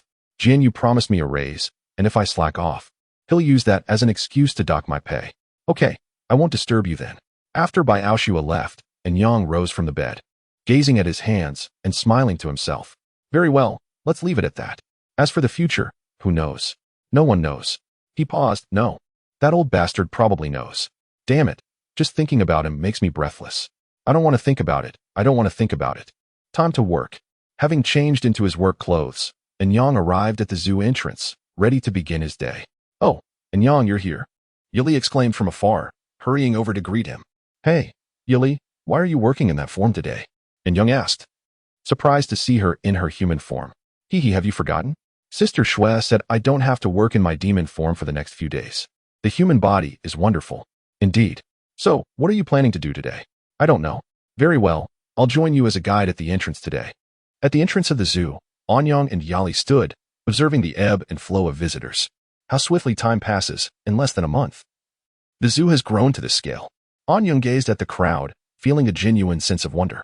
Shawan, stay here for a moment. Mama will be back shortly. Don't wander off, do you understand? A graceful woman knelt before a little boy, imparting her instructions. Okay, Mama, hurry back. The boy replied eagerly. All right, Mama will be quick. Remember, don't move from this spot, all right? The woman stood, reiterating her caution. Madam, what you are doing is quite perilous. You cannot leave a child alone in such a bustling place. Yali interjected, having observed the situation from beside Anyang. Who are you? The lady inquired. Greetings, I am Yali, a staff member here. Your actions pose a significant risk. It is unsafe to leave your child unattended, Yali warned gravely. I have no choice. I can't buy tickets and stand in line with the child, the woman retorted. Then how can you justify leaving your child alone here? Just as Yali was educating the woman, Anyang turned to find Yali engaged in a dispute with a visitor. Just in time. Look at her. She simply abandoned her child here and walked away. Yali recounted the earlier incident to Anyang. Understood. Everyone, please disperse, Anyang instructed, waving his hand to clear the onlookers and prevent congestion. Excuse me, madam, are you here to purchase tickets? Yes, but I have no one to watch the child. Here's what we'll do. Please wait here a moment while I buy the tickets for you. Thank you so much. The woman replied, visibly relieved. Not a problem. Yali, I'll leave this with you. I'll go buy the tickets, Anyang said, turning towards the ticket booth. Rest assured, I've got it under control. Remember, madam, do not repeat such foolishness. You may regret it for a lifetime. Now, let us wait here, Yali added playfully. Understood. Little one, may I ask your name? Yali pulled out a piece of candy from her pocket and held it out to the boy. Hello, sister. My name is Chuyun. I'm 6 years old, and I'm a tiger, roar. Chuyun exclaimed, opening his mouth wide. Ah, Chuyun, you are quite adorable. Here is some candy for you, Yali said, ruffling Chuyun's hair. Yet, before Yali could touch his head, Chuyun dodged and hugged his own head, declaring, Sister Dai said only future wives and mothers can touch a boy's head, not you. Huh, well, if you want to let me, I'm not concerned. Yali feigned indifference. However, since you gave me candy, you may touch my head, but Chuyun began, only to be swept into Yali's embrace, who playfully tousled his hair. The woman observed her son playing joyfully with the girl, a smile spreading across her face, completely forgetting the earlier tension. As long as her son was happy, nothing else mattered. After a short while, Anyang returned, holding a zoo ticket. Here you go, your tickets, he said, handing them to the lady. Thank you. Here's the ticket money. Please accept it, she insisted, placing the money in Anyang's hand before leading Chuyun into the zoo. Goodbye, sister. Chuyun called back to Yali. Farewell, little Chuyun. Yali responded cheerfully. Ah, children are so delightful. They remind me of playful creatures, Yali mused dreamily. Hey, you're still a child yourself, Anyang teased. Humph. What do you know? At my age, I'm practically an elder in your human years. And by the way, I don't accept rebuttals, Yali declared, dashing towards the zoo entrance. Anyang shook his head, chuckling to himself at her whimsical nature. Just moments after Anyang parted ways with the woman, an old man set up a fortune-telling booth by the roadside adjacent to the zoo. As the zoo's operating hours drew to a close, Anyang sang a nursery rhyme while approaching the lioness enclosure. Dahuang, I'm here. How have you been lately? Anyang said, stepping forward to groom the lioness mane. Roar. Yes, just like that. It feels wonderful. Dahuang nudged Anyang with his head, expressing his contentment. Dahuang, do you think it's better to cultivate or to be an ordinary person? Anyang leaned against the lion's belly, gazing at the fading twilight. Roar, roar, roar. I don't know. Among the demon clan, the strong hold power. The bigger your fist, the more authority you wield. Humans, too, secretly play out this law of reality. Whether cultivators or ordinary people, each has their own path. The choice is yours. Follow your heart and have no regrets. Roar, roar, roar. What as for dinner tomorrow? You only think about food. You lack interest in anything else, Anyang replied. Roar. Right now it feels so good. You must learn to enjoy life. Ugh, I have nothing more to say to you, Anyang sighed, reclining against Da Huang's side, soaking in the beauty of the twilight. Xiaoyan, let us go. We're heading to the hotel to sleep, and then we'll return home in the morning, all right? The woman, holding Chuyun's hand, made her way towards the hotel they had booked. Okay, Mama, but you must tell me the story of Dafu and Xiaobai tonight, Chuyun insisted. Certainly, Mama will tell you. The woman promised. Upon hearing her mother's agreement, Chuyun joyfully leaped with excitement. Back in the dormitory, Anyang lay on his bed, reflecting on his earlier encounter with the child and the inexplicable familiarity he felt. Was it merely an illusion? Never mind, he thought. It's time to sleep. He must rise early for work the next day. Huh, what is this? Just as Anyang was about to drift off, a bamboo slip appeared in his mind. What is this? Oh, could it be some advanced cultivation technique or a system? Anyang exclaimed, staring at the mental scroll. Wait a moment. Could this be what that old rascal left in my mind? The thought sent a chill down Anyang's spine.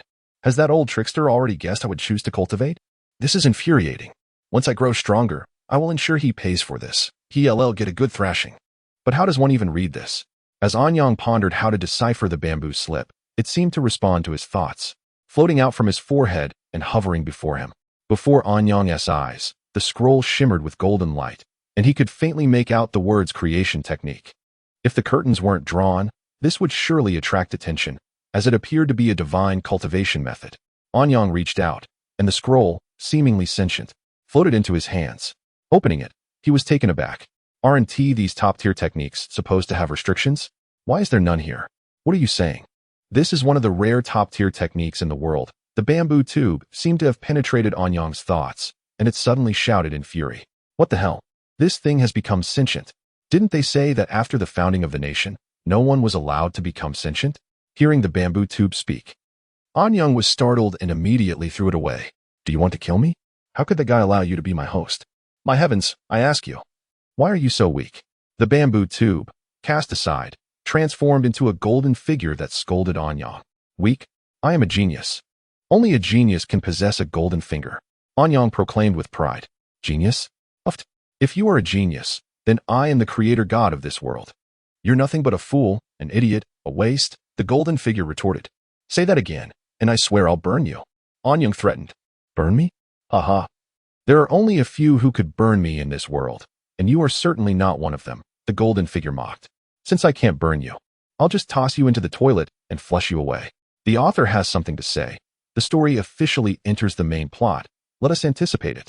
Chapter 37. The contract you dare. The golden figure shouted. All right, hurry up and tell me what abilities you possess. I am not the system you speak of on this planet. I am merely a technique. The specifics can only be seen by you. Though I can assist you with some cultivation difficulties, the golden figure replied helplessly. Oh, I see. So aside from this technique, you are utterly useless. One could say that. As I am just a spirit, the golden figure retorted. Nonsense. You are not useless. At least I am the spirit of a top-tier technique. If it weren't for that guy, I wouldn't even look at a waste like you. Indeed, I am a waste. But I am still better than those who flaunt the names of others to intimidate and boast alongside a waste like you, Anyang said, reclining on his pillow and watching the golden figure below the bed with sarcasm. Sigh, how did I end up with a master like you? The golden figure said, dragging the bamboo slip up onto Anyang's bed. Give me your hand. The golden figure reached out to Anyang. What are you doing? Are you trying to rob me? Are you a pervert? Anyang exclaimed, startled by the golden figure's action, quickly retreating. Anyang, I should be awarded the Oscar for Best Actor. Fine then, goodbye. The golden figure said, dragging the bamboo slip off the bed, resembling someone who had become withdrawn. What are you doing? Are you sulking because you can't have my beauty? Anyang teased, striking a pose. Damn it. Remember, even if I vanish from this world and am killed by others, I will never sign a contract with you. Farewell, the golden figure declared, pointing at Anyang with righteous indignation.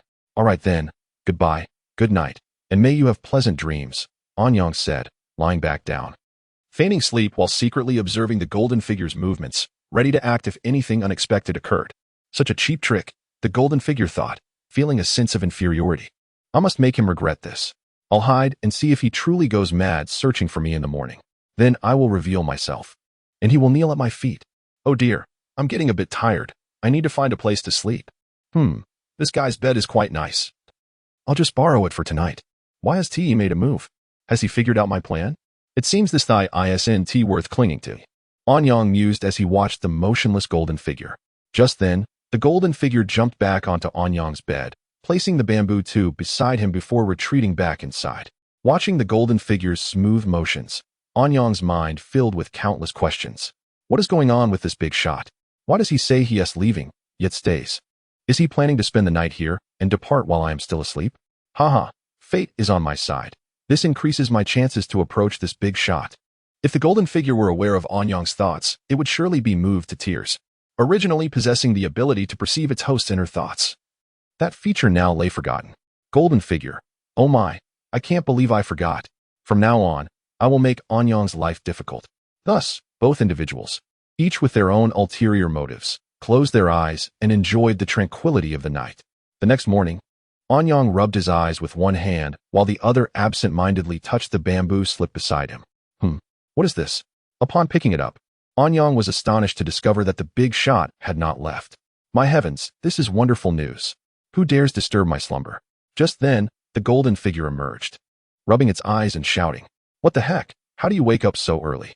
Seeing Anyang, the golden figure paused but quickly recovered, asking, By the way, why are you awake so early? I thought you were leaving. Wait, I am leaving now, the golden figure declared, snatching the bamboo tube from Anyang and dragging it toward the door. I am truly leaving. The golden figure had completely forgotten last night's plan and, while standing at the door, turned back to glance at Anyang, as if to say, I am really leaving, and once I do, I will not return. Do not regret this. Go on.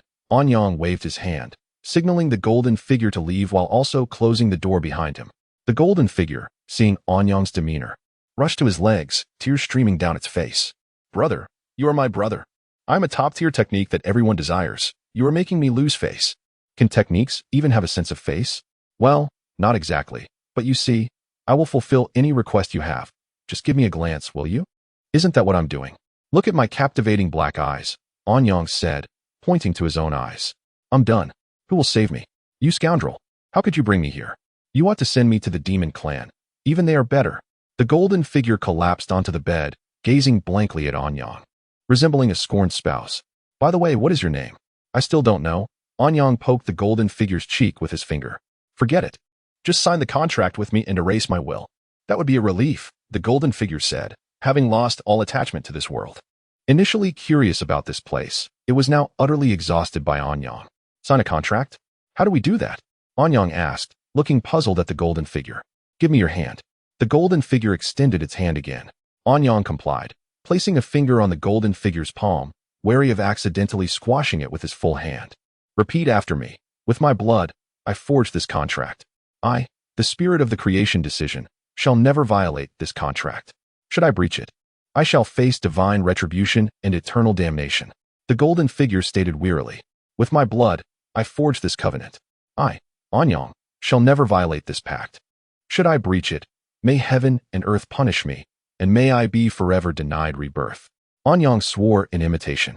As he finished his declaration, a droplet of blood from the fingertip of the golden figure was absorbed into its head, while the previously rolled bamboo scroll unfurled, transforming into characters that flowed into Anyang's mind. As he felt the entirety of the scroll's text penetrate his consciousness, a sharp pain surged through his head. But it soon subsided. Such swiftness is to be expected. After all, how could someone favored by that individual be anything less? The contract is already inscribed within your consciousness. You may peruse it at any time, the golden figure advised, its tone reminiscent of a final utterance before the end of life. Very well. Is there anything else you require of me? If not, I have wasted enough time and must return to my duties, Anyang remarked, stretching lazily. Is it not customary for the contract to erase the spirit's consciousness after signing? Why do you refrain from doing so? The golden figure inquired, puzzled by Anyang's demeanor. Erase your consciousness? Why would I do that? And did you not mention yesterday that I could seek you out if any issues arose? If I erase your consciousness, who would I turn to? Anyang exclaimed in shock. Are you not concerned that I might seize your consciousness and occupy your body? The golden figure asked, bewildered. Isn't there a contract in place? Anyang replied, having already gleaned a general understanding when the golden figure inscribed the contract. Ah, You are truly naive. You must comprehend that such contracts hold no value for the powerful. Even if they did, they would only inflict some harm upon one's cultivation. Simply put, a contract is akin to a mere agreement. For the wealthy, breaching a contract is merely a matter of spending a little money to resolve it. The golden figure informed Anyang about the intricacies of contracts. Oh, I see. You mean to say that you are an extraordinarily formidable individual? Ahem, of course not. I shall strive to one day free myself from this accursed contract. Then why enter into a contract at all? Must you ask so many questions? It is exasperating. I shall return now. Call for me if needed. By the way, what is your name? I have yet to learn it. You are now my master. You may name me. Very well. From this day forth, you shall be called Little Gold. Ridiculous. Cannot you choose a more cultured name? Alas, I am not skilled in naming. Little Gold sounds quite pleasant and is simple enough. Anyang, you see, as the spirit of your cultivation, I can assist you in battle. When the time comes, you may shout, "Go, Little Gold." Do you not see how lacking in grandeur that sounds? I find it quite imposing. Besides, as the master, should you not heed my words? Master, I implore you, choose another name. All right then, how about Little Gold, Little Yellow, and Ink? Anyang suggested, crossing his arms. I suspect you have been plotting this all along, waiting for me to take the bait. Indeed, now that you are aware, what are you waiting for? Choose. Very well, I choose Ink. Ink responded with resignation. At that moment, Ink lamented internally, my illustrious name, reduced to naught in an instant. He spat out a mouthful of blood. All right, Ink, I am off to work now. Feel free to entertain yourself in the room. Anyang said before departing to commence his tasks. My heavens, what kind of name is this? I am male. Ink, what a ridiculous name. This is inhumane. Ink vented his frustrations within Anyang's room. After a while, having exhausted his rage, Ink collapsed onto the bed, pondering the meaning of life, yearning for someone capable of erasing his consciousness. Good morning, Yali. Good morning. Huh, Anyang. You seem a bit different today, Yali observed, sensing an indescribable quality about Anyang.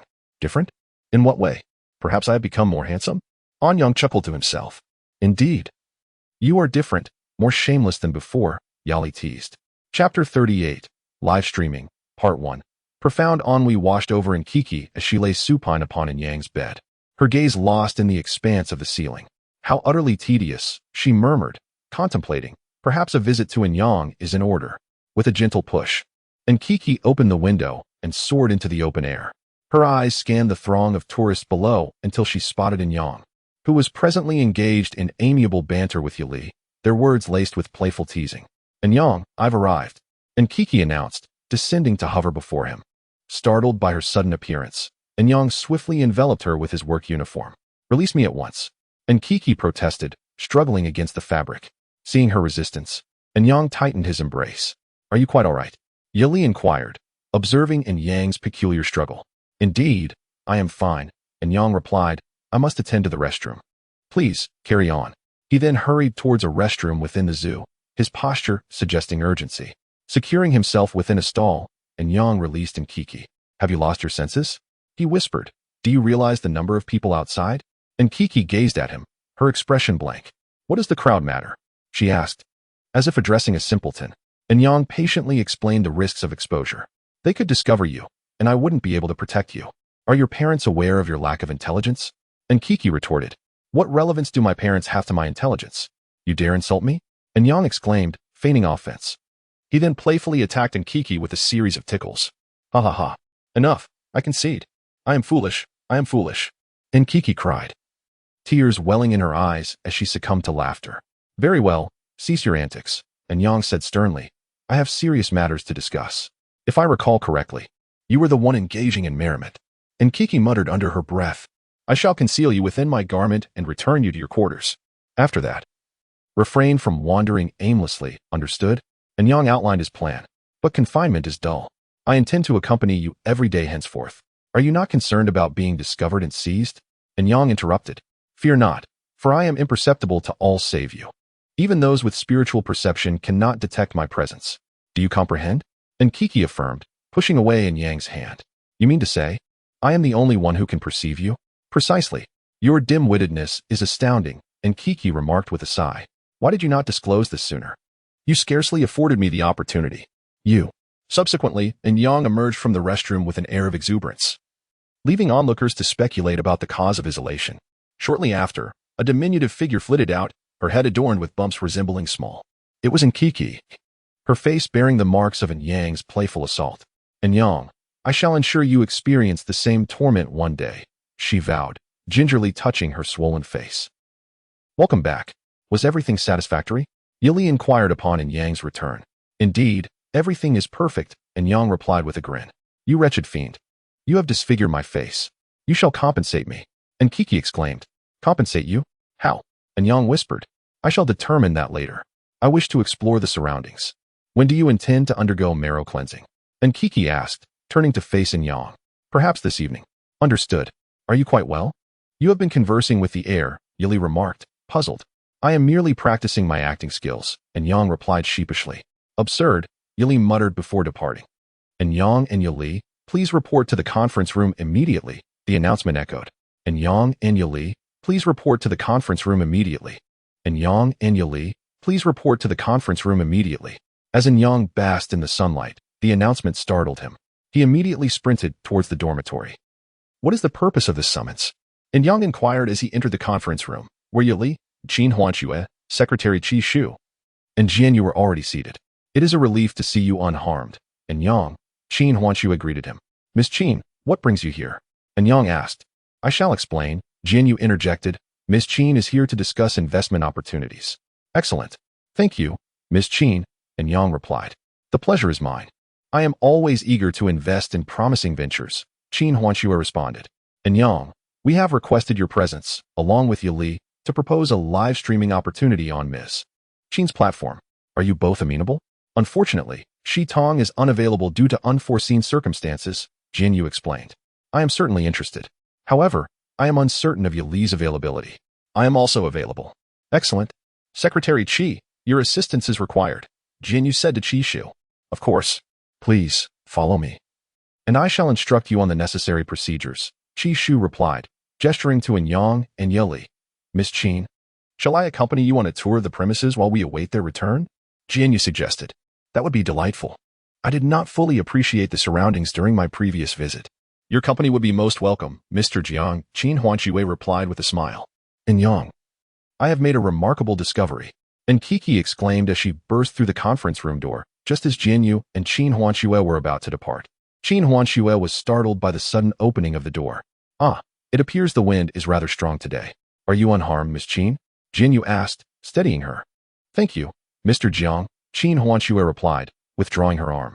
Nkiki, momentarily bewildered, retreated upon meeting Jian Yu's gaze. The commotion had also drawn the attention of Nyang, who sighed in relief upon seeing Jian Yu's explanation. After Jian Yu and Qin Huanxue had departed, Nkiki cautiously approached Nyang and perched upon his shoulder. That individual was terrifying. His mere gaze could extinguish life. Who is he? His aura exudes such intense malice. This plane should not harbor such formidable beings, Nkiki whispered. Deeply disturbed. Thank you for your assistance, Miss Qi, Nyang said, shaking Qi Shu's hand. Nyang was grateful for Qi Shu's guidance. Having underestimated the complexities of live streaming, it was clear that perseverance would be required. All right, since there's nothing else, I'll go find Director Qin. Farewell. After Qi Shu finished speaking, she turned and left the conference room. So, did you get the hang of it, little Li? Nyang jested after Qi Shu departed. Of course, I am a prodigy of the wolf clan. If I couldn't even master this, I might as well be deceased. The proud wolf princess, Yili, was now in full form. Haha, alright, I'll be off then. Let's start the live stream this afternoon. These were Nyang's parting words as he exited the conference room. Whoa, bro, what was that all about just now? Nyang didn't proceed with his work after leaving the conference room, but instead hastened back to his room to interrogate Nku about the earlier incident. Nku remained silent, sitting listlessly on the bed. Upon seeing this, Nyang poked Nku with his finger. Ah, what the heck? You scared me half to death. Nku retorted, swatting away Nyang's finger. I haven't even scolded you yet, and you're already scolding me. Spill it. What exactly happened just now? If you don't give me a satisfactory explanation, you can forget about going out in the future. Oh dear, I almost forgot. But before that, could you answer a few questions for me? What questions? Were you well acquainted with that man just now? Nyang noticed the solemnity in Nku's demeanor when she posed this question, and a sense of unease crept into his heart. Had something occurred? Are you referring to Jian Yu? He's the acting zookeeper of this sill. Although he can be a bit of a trickster at times, he's a good person. And Yang replied inquisitively, is that so? Well, let me tell you that he, like me, is a spiritual entity, and he carries a heavy aura of bloodshed. Are you surprised to hear this? Why should I be surprised? He carries a heavy aura of bloodshed. Aren't you afraid that he might kill you one day? Besides, I could sense that he saw me today, and Cuckoo exclaimed, rising to her feet. That's perfectly normal. What sword doesn't have an aura of bloodshed? What sword hasn't slain countless lives? A sword? Yes, I almost forgot to mention it. That Jinyu is the spirit of a sword. Oh, why didn't you say so earlier? And Cuckoo collapsed onto the bed, gazing at Yang with an expression that said, you're a liar. I don't want to talk to you. You mentioned that Jinyu could see you. Is that true? I don't know. Perhaps I was mistaken. In any case, I have a feeling that he could see me. Never mind. He doesn't pose any danger. What were you rushing into the conference room for earlier? And Yang inquired casually, recalling in Cuckoo's earlier behavior. Hee, I discovered a treasure. Hee, from my observations, it's definitely a top-tier treasure. And Cuckoo had completely shed her earlier despondency, as if she had transformed into an entirely different person, almost like a pervert. Oh, where is it? And Yang asked, instantly perking up at Cuckoo's words. It's located beneath this zoo, but it appears to be a wine jar. I believe that's merely a disguise. How about we go take a look? A wine jar? Hee. Go ahead if you're not afraid of getting beaten to a pulp, and Yang said, smiling slyly at Cuckoo. In actuality, Bai Ao Shui had previously informed Yang that the director was very fond of drinking. Therefore, it was a safe bet that Cuckoo had discovered the director's wine jar. Chapter 39, Livestream, Part 2. Why do you have that kind of expression on your face after hearing that? And Cuckoo asked warily, noticing the mischievous grin on Yang's face. How could I possibly deceive you? And Yang replied with a playful smile. All right, I'm not going. Besides, this great one has seen countless treasures. When the time is right, I'll take you to broaden your horizons. Of course, if you desire to possess these treasures, you must serve this great one well, understood? Understood, great Cuckoo. Shouldn't you be attending to your own affairs? Please don't disturb me here. And Yang said with a smile that didn't quite reach his eyes. Attend to my own affairs? Yes, Scram. Do whatever you want, but don't disturb my work. And Yang pushed Cuckoo and turned to leave the room, resuming his work. Time passed quickly, and it was soon afternoon. And Yang, holding the camera equipment, focused the lens on Yili. Hello everyone, I'm Yili. I'm delighted that you could join our live stream. Yili greeted the viewers with a wave. The chat box exploded with comments. Host, you're so beautiful. 1-1. Host, where do you work? Upstairs. Aren't you stating the obvious? The host is a streamer, of course. Upstairs, who says a streamer's job is necessarily just streaming? All right, everyone, please don't argue. I'm a newbie, and I currently work as a zookeeper at a zoo, Yili said, reading the comments on the screen. A zookeeper? Such a beautiful girl working as a zookeeper is a waste of talent. Rai smile. Indeed, host, with your looks, you could easily find a job anywhere. Host, how about this? Come work at my company as my assistant. I'll pay you a monthly salary of 100,000. A tycoon, a boss. Rich man, are you in need of a driver? I can apply. All right, everyone, I really enjoy my current job, and everyone at the zoo treats me very well. Yili said, looking at the screen. All right, Yili, there are only 10 minutes left until the official start of the live stream. Go grab some water and take a break, or you won't have any time to rest later, and Yang said from behind the camera. All right, then, everyone. See you in a bit. Don't go, little sister. Let's chat for a while. Yeah, one all right, the host will be back in a moment. If you want to chat, I'll keep you company for a while. After Yili left the camera's view, and Yang stepped in front of the lens. Are you the camera guy? The camera guy is alive. Camera guy, can you reveal some of the content for later? The content for later? You'll find out later. Camera guy, stop being cheeky. Bro, what's the host's phone number? Her phone number? A girl's secrets can't be revealed to you. Thank you. May a swarm of blind flies cause you trouble. Thank you. I'll thank you on behalf of the host. Upstairs, who would tell you their phone number? Yeah, here's how you should ask. Camera guy, what's the host's WeChat ID? I want to discuss the meaning of life with her. Upstairs, you're so lewd. Same. WeChat ID? That's also a secret. Please refrain from asking about such private information about the host. Soon, 10 minutes had passed. Yili, in excellent condition, walked over and stood in front of the camera. She waved at the camera and said, hello everyone. I'm Yili, the host of this live stream. Now, let's get down to business. Behind me is the venue for our current and future live streams. A zoo? Live streaming from a zoo. Are you going to live stream monkeys eating? Upstairs, What do you know? This is called marketing, advertising. All right, let's start the tour. Since there are quite a few visitors in the afternoon, we can only visit the less crowded exhibit areas first. Yili began by heading to the wild animal exhibit. Everyone, what we're seeing now is the offspring of our zoo's first lion. Speaking of this first lion, there's a little story behind it. Would you like to hear it? If you do, type yes in the chat. Once upon a time, before the establishment of this zoo, the area was merely a wasteland. Eventually, the founder established the zoo. One day, a rural primary school approached the director, expressing their desire to visit. The director was elated yet troubled due to the zoo's financial constraints, which left many iconic animals unkept. One fateful day, the director received a phone call concerning a retired lion and was asked if he wanted it. Without hesitation, he drove to retrieve the lion.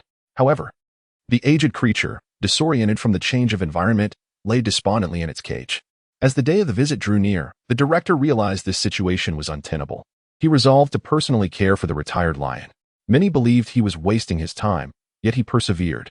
When the visiting day arrived, everyone expected the director to appear neatly dressed before the children. To their surprise, he approached in tattered clothing, with the retired lion trailing behind him. The principal and teachers instinctively shielded the children. Observing the tension, the director calmly instructed the lion to lie down. Remarkably, the lion obeyed, gently resting at the director's feet. Over time, the lion's spirits improved, even experiencing a second spring in its life. However, once the director departed, the lion's health declined, eventually passing away in its cage, leaving behind its offspring to inherit its space. What a poignant tale about the lion's lineage. Host, which zoo is this? If it's nearby, I would love to visit. Oh dear, I almost forgot. That zoo is the fantastical zoo of Tianhai City. Yali fumbled with her dress hem. Tianhai City is only half an hour away from me. Host, apart from this story, are there any others?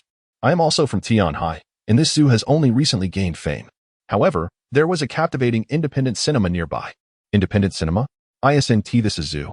Ha ha ha indeed. The zoo operates during the day, but on designated nights. It sets up a film studio to screen movies that you won't find elsewhere.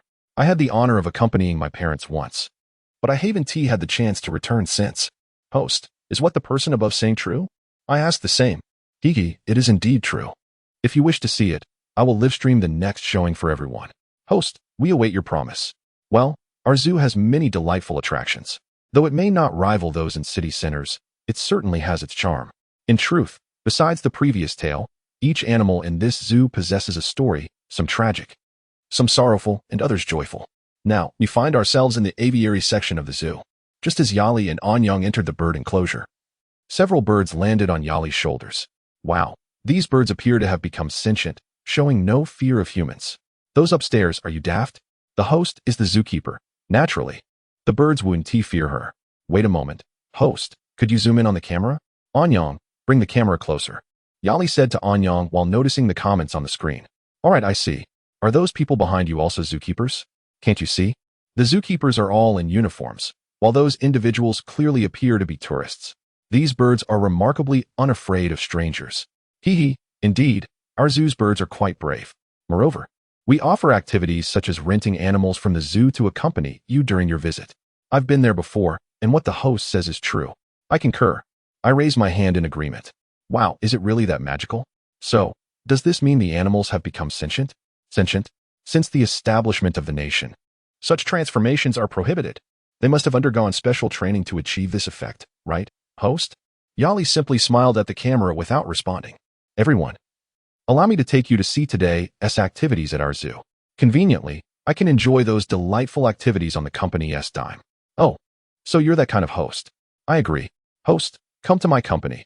I'll ensure you enjoy lavish meals and entertainment daily. You must be a restaurant owner, right?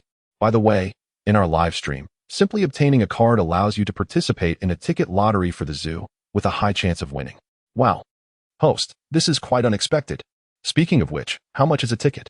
ISNT at just the cost of a card? What I say few coins? Anyang exclaimed, goodness. Is this the benefit of a beautiful host? Just by mentioning a card lottery, so many people are rushing to get one.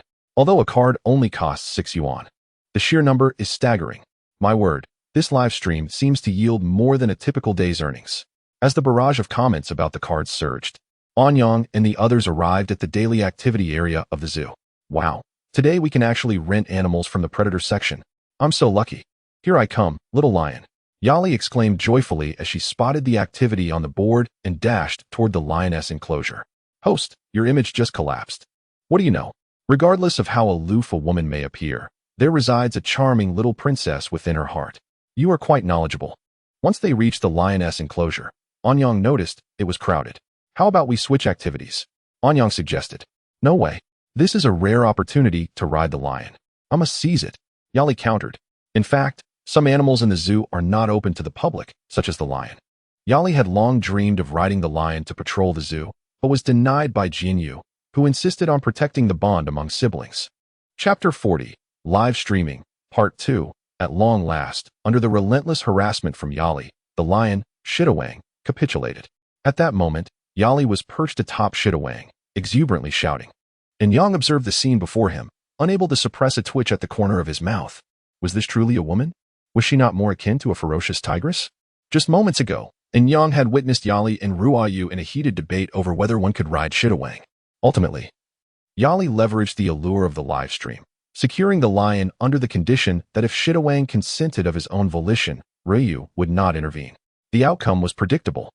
Yali unleashed a barrage of affectionate attacks on the lion.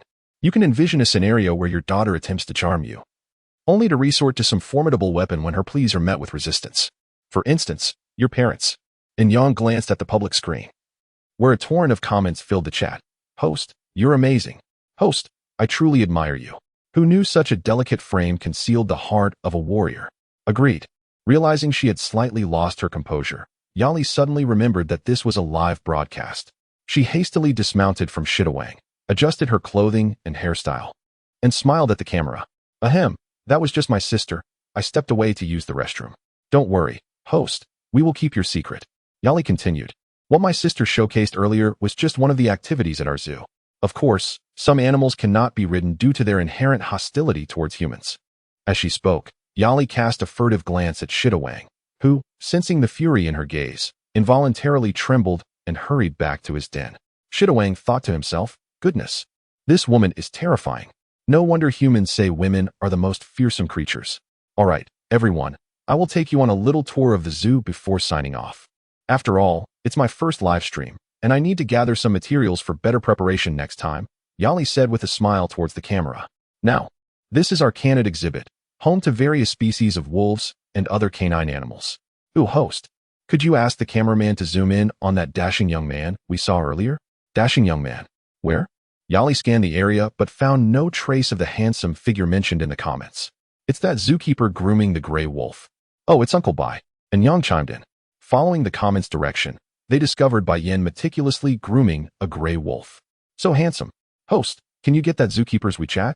Hey, didn't the host mention that zookeeper is an older gentleman? Older gentleman? Even so, look at how well he maintains himself. He could easily pass for a 20-year-old. Wow, I'm in love. Host, can we have that young man's WeChat? A phone number would suffice. Everyone, I have some unfortunate news. Uncle Bai is already married. And his wife is that lovely zookeeper we just saw. Moreover, let me share that his wife is also quite beautiful. If I were to rate her, she would surely score a solid 90 online. Wow, host, is that true? The cameraman didn't capture her well. Alas, what a pity. Otherwise, we could have feasted our eyes. Indeed, host, we request you to show us that lady again. Agreed. If you do, I will send a rocket. I'll send a super rocket. How do you know I'm telling the truth? Oh, host, you're deceiving us. I didn't expect you to turn out like this. My trust in you is forever tarnished. Ha ha. All right, let me guide you. Thank you all for the gifts. If you have the opportunity, bring your children or girlfriends. And if you're single, remember, we also have animals available for rent, so you won't feel lonely. This zoo is fantastic. It truly caters to us single folks. Hey, we are no longer part of the single crowd. Indeed, your words are rather disheartening. Thus, Anyang and Yali found themselves once more before Shitawang's enclosure. Sister Ryu, I'm back. Yali exclaimed joyfully as she spotted Ryu and rushed over. At that moment, Anyang turned the camera towards Yali and Ryu. Wow, she's stunning. I believe the score the host gave earlier was erroneous. Does anyone agree? Agreed. My goodness. I would trade 50 years of my life for a wife as beautiful as that. Careful, you might not have enough life left to enjoy it. Indeed, ha ha ha. Ruayu. Everyone wants to see you. As the comments flooded in, Yali tugged Ryu over. Hello, everyone. I'm Ryu. Just like Yali, a a zookeeper at this zoo. If you're pondering where to travel during the holidays, consider our fantasy zoo. Thank you all, but I have some matters to attend to. So I'll leave the rest to our charming Yali. With that, Ryu gently pushed Yali in front of the camera and returned to her duties. My goodness, I must go see my wife. I happened to draw a ticket just now. Hey, take your shot. Ah, she is so beautiful. I want her to be my wife. What's wrong with a woman joining in? Enough, everyone. Didn't the host just say she is a married woman? What can we do?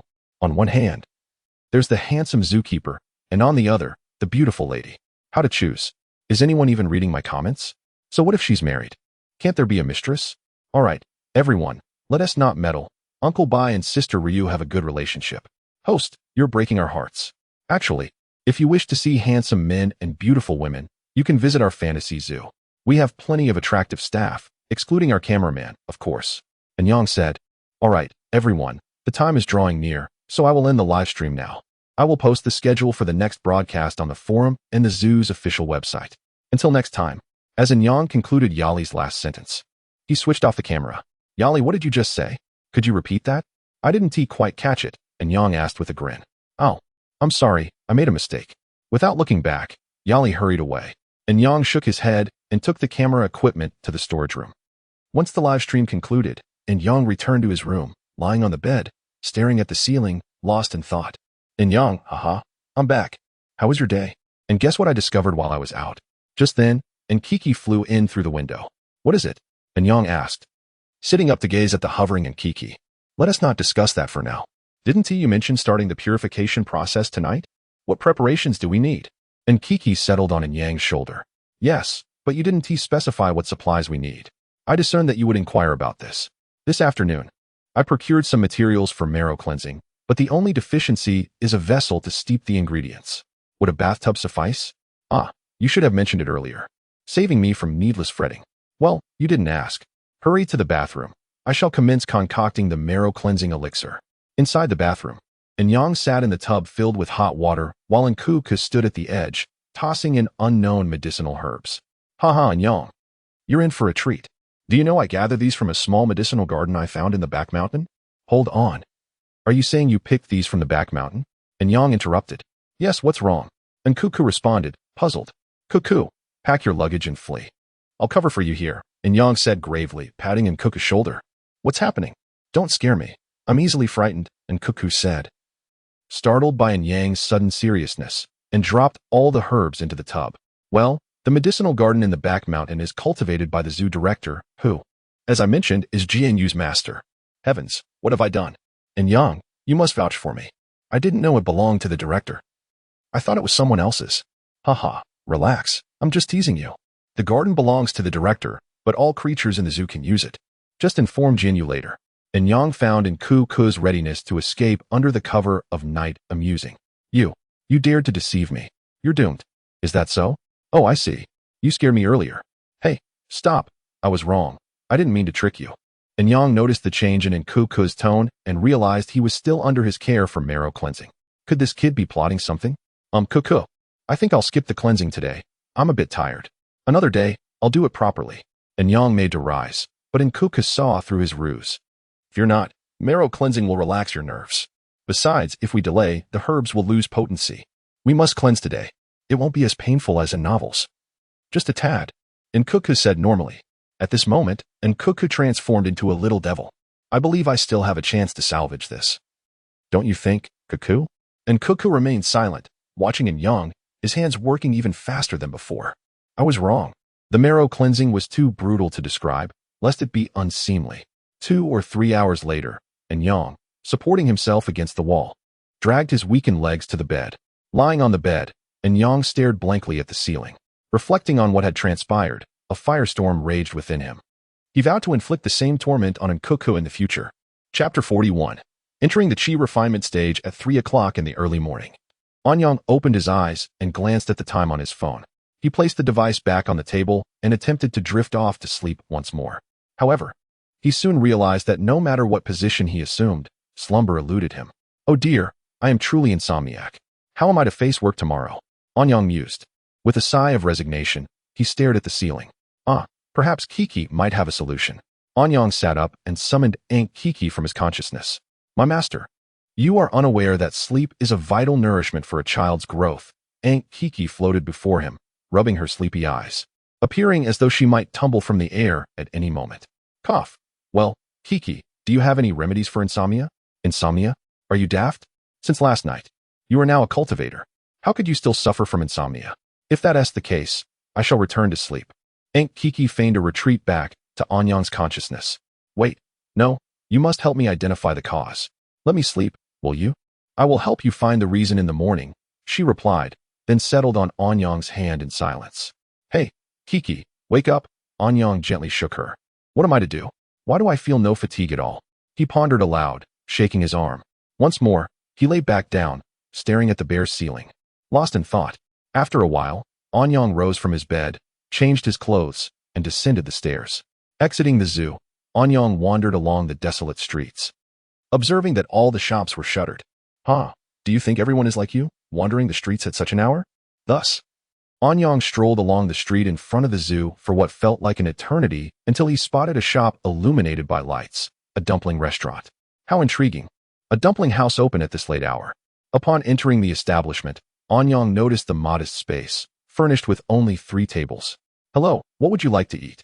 The proprietor approached as Anyang stepped in. I'll have a bowl of wontons to eat here. Anyang casually chose a seat near the door. He took out his phone and began scrolling through various short videos. 20 minutes later, the chef brought over a bowl of wontons. You must have been waiting anxiously.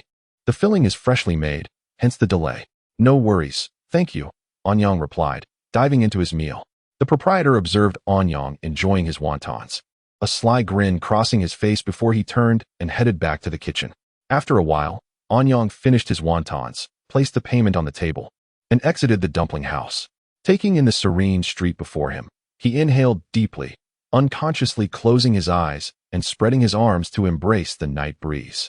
At that moment, flickers of white light began to dance around him, gradually swirling in a circle, ultimately entering his body one by one. Anyang opened his eyes, utterly oblivious to the phenomenon that had just transpired. To him, it was merely a breath's worth of time. However, had there been anyone else nearby, they would have gasped in astonishment, witnessing him achieve enlightenment in the blink of an eye. Returning to the zoo, the sky was beginning to lighten. Upon arriving at his room, Anyang found Aunt Kiki still sprawled on his bed, fast asleep. He poked her cheek with a finger.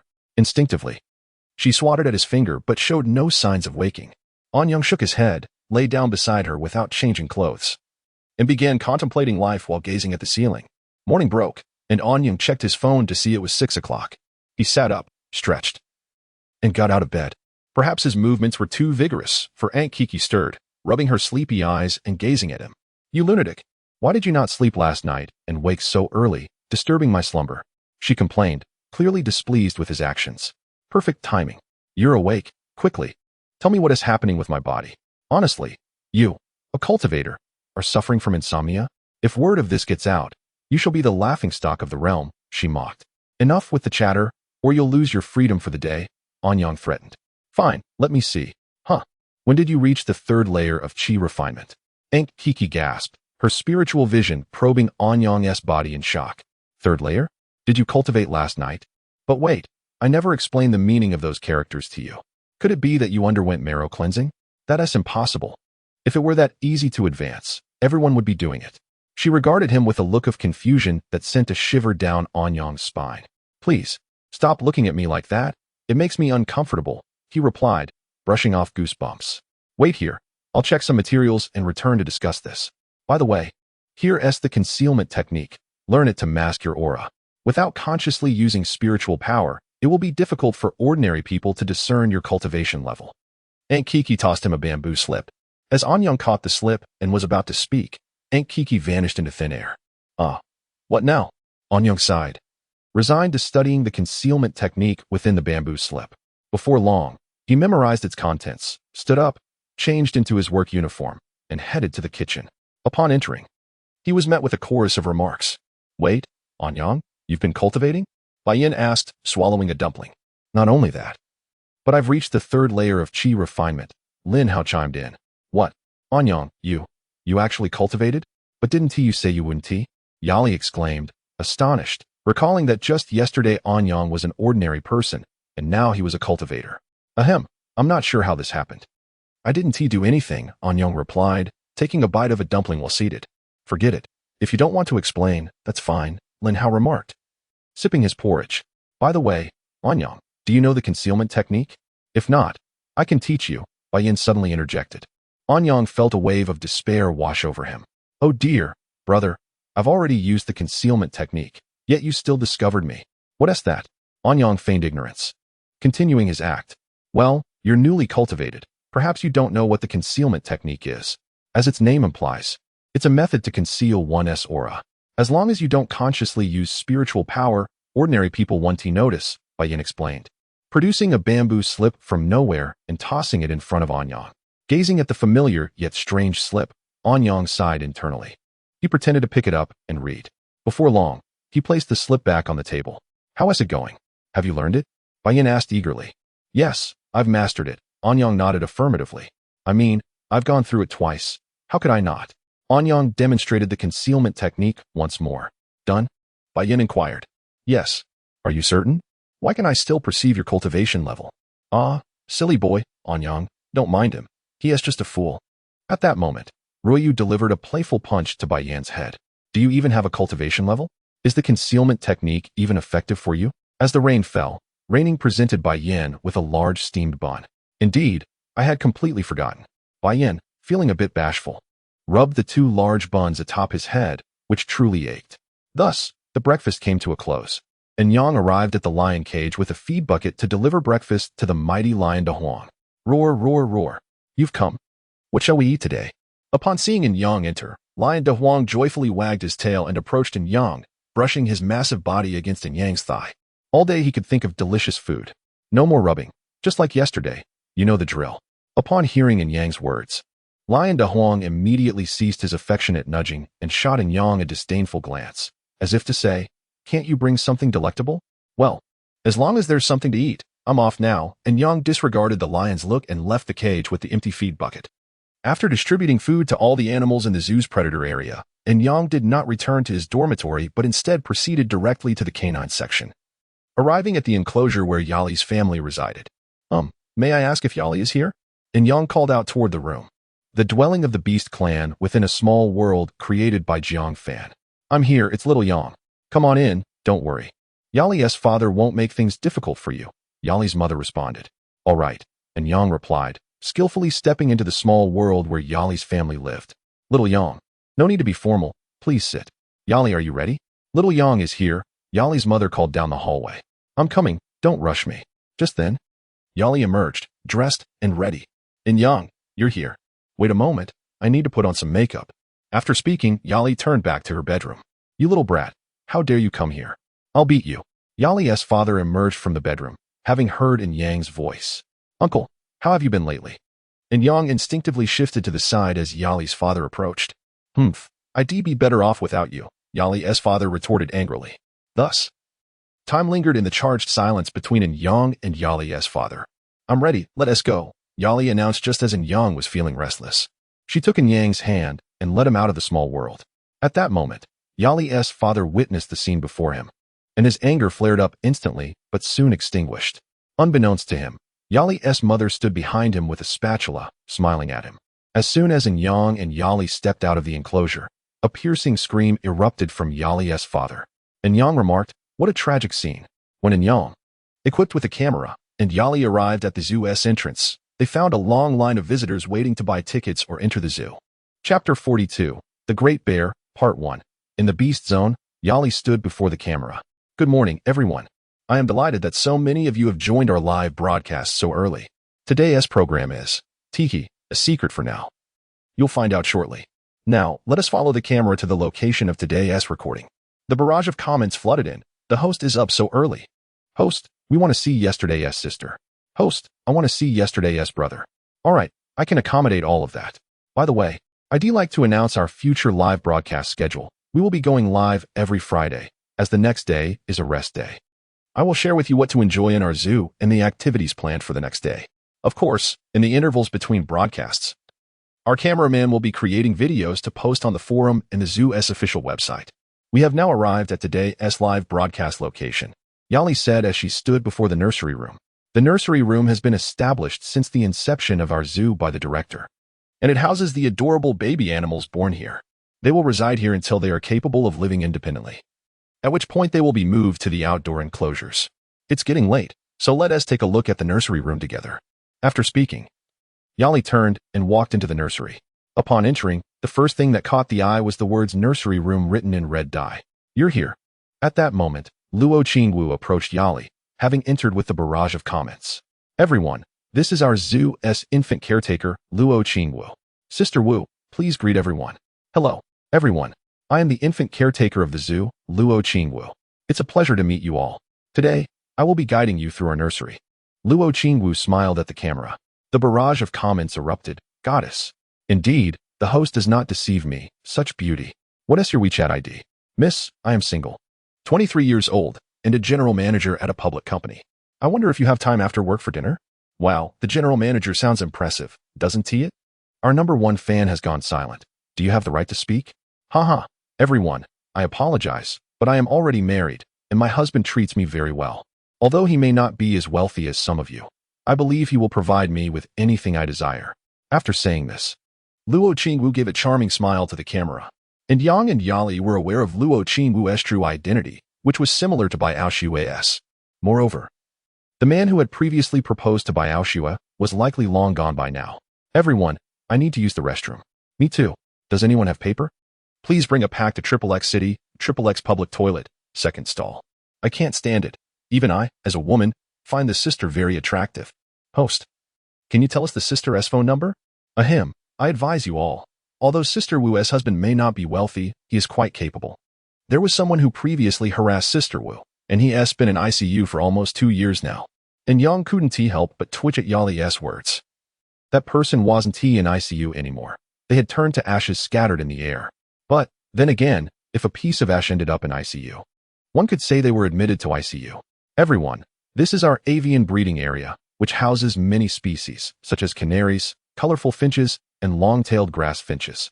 While Luo Qingwu spoke, a canary flew over and accurately landed on her right shoulder. Ah, you're here, Little Yellow. Seeing the bird was Little Yellow, Luo Qingwu extended her hand, and the canary expertly hopped into her palm. This is a female canary named Little Yellow. She should have been moved to the avian exhibition area by now, but no matter how she is transported, she always finds a way to return to the nursery.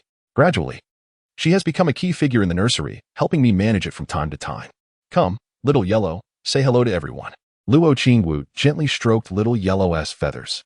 The viewers behind the camera couldn't help but smirk. Oh my, isn't that a line from Yujia?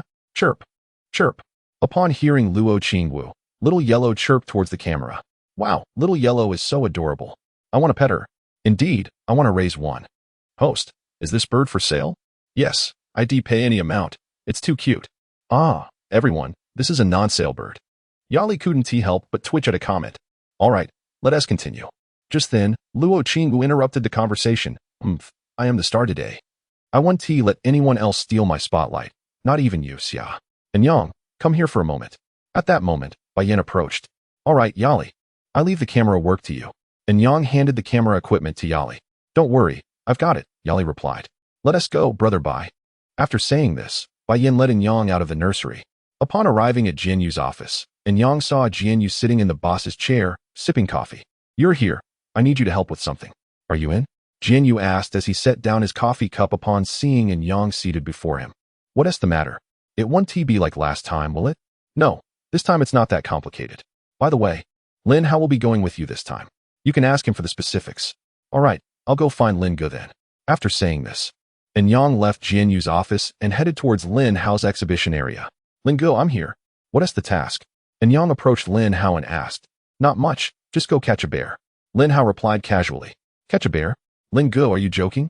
Isn't that under the jurisdiction of the Animal Protection Association? And even if it were our responsibility, just the two of us? Are you sure? Yang was taken aback by Lin Hao's words. Yes, just the two of us. Well, to be precise, it's mostly me. You'll just be helping with carrying things. Lin Hao patted Yang's shoulder, delivering a blow to his confidence. Yang was speechless. It seemed he was merely a laborer. No, even less than that. He was merely a spectator. Let us go. We are capturing a bear spirit that has just gained consciousness. Be cautious. Don't think you're invincible just because you have some skills. You have a long way to go. Lin Hao advised In Yang earnestly. Understood, Lin Gu. Before long, Lin Hao and In Yang arrived at the area where the bear spirit was causing chaos. In Yang looked around from above, seeing no sign of a bear. Lin Gu, did we come to the wrong place? There's no sign of the bear. Wait a moment, it will come out soon. No need to rush. Lin Hao pulled out a watermelon, slicing it into several pieces, and handed one to In Yang. Another watermelon? In Yang stared wide-eyed at Lin Hao. Hush, not a word of this to anyone, he cautioned.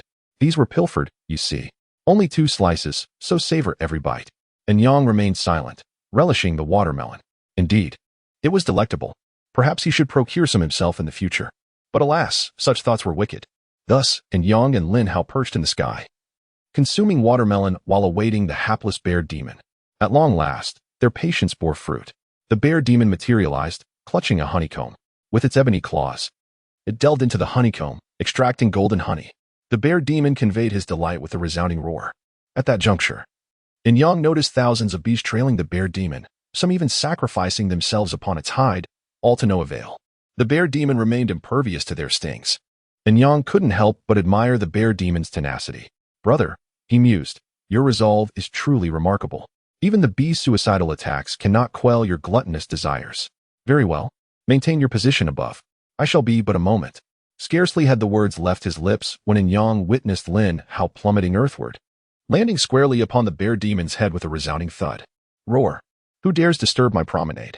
Reveal yourself, lest I crush you with a single swipe. The assaulted bear demon bellowed. Hark, little bear demon, behold your assailant. It was I who struck you. Surely, you must. Before Lin Hao could complete his taunt, a colossal paw hurtled toward him.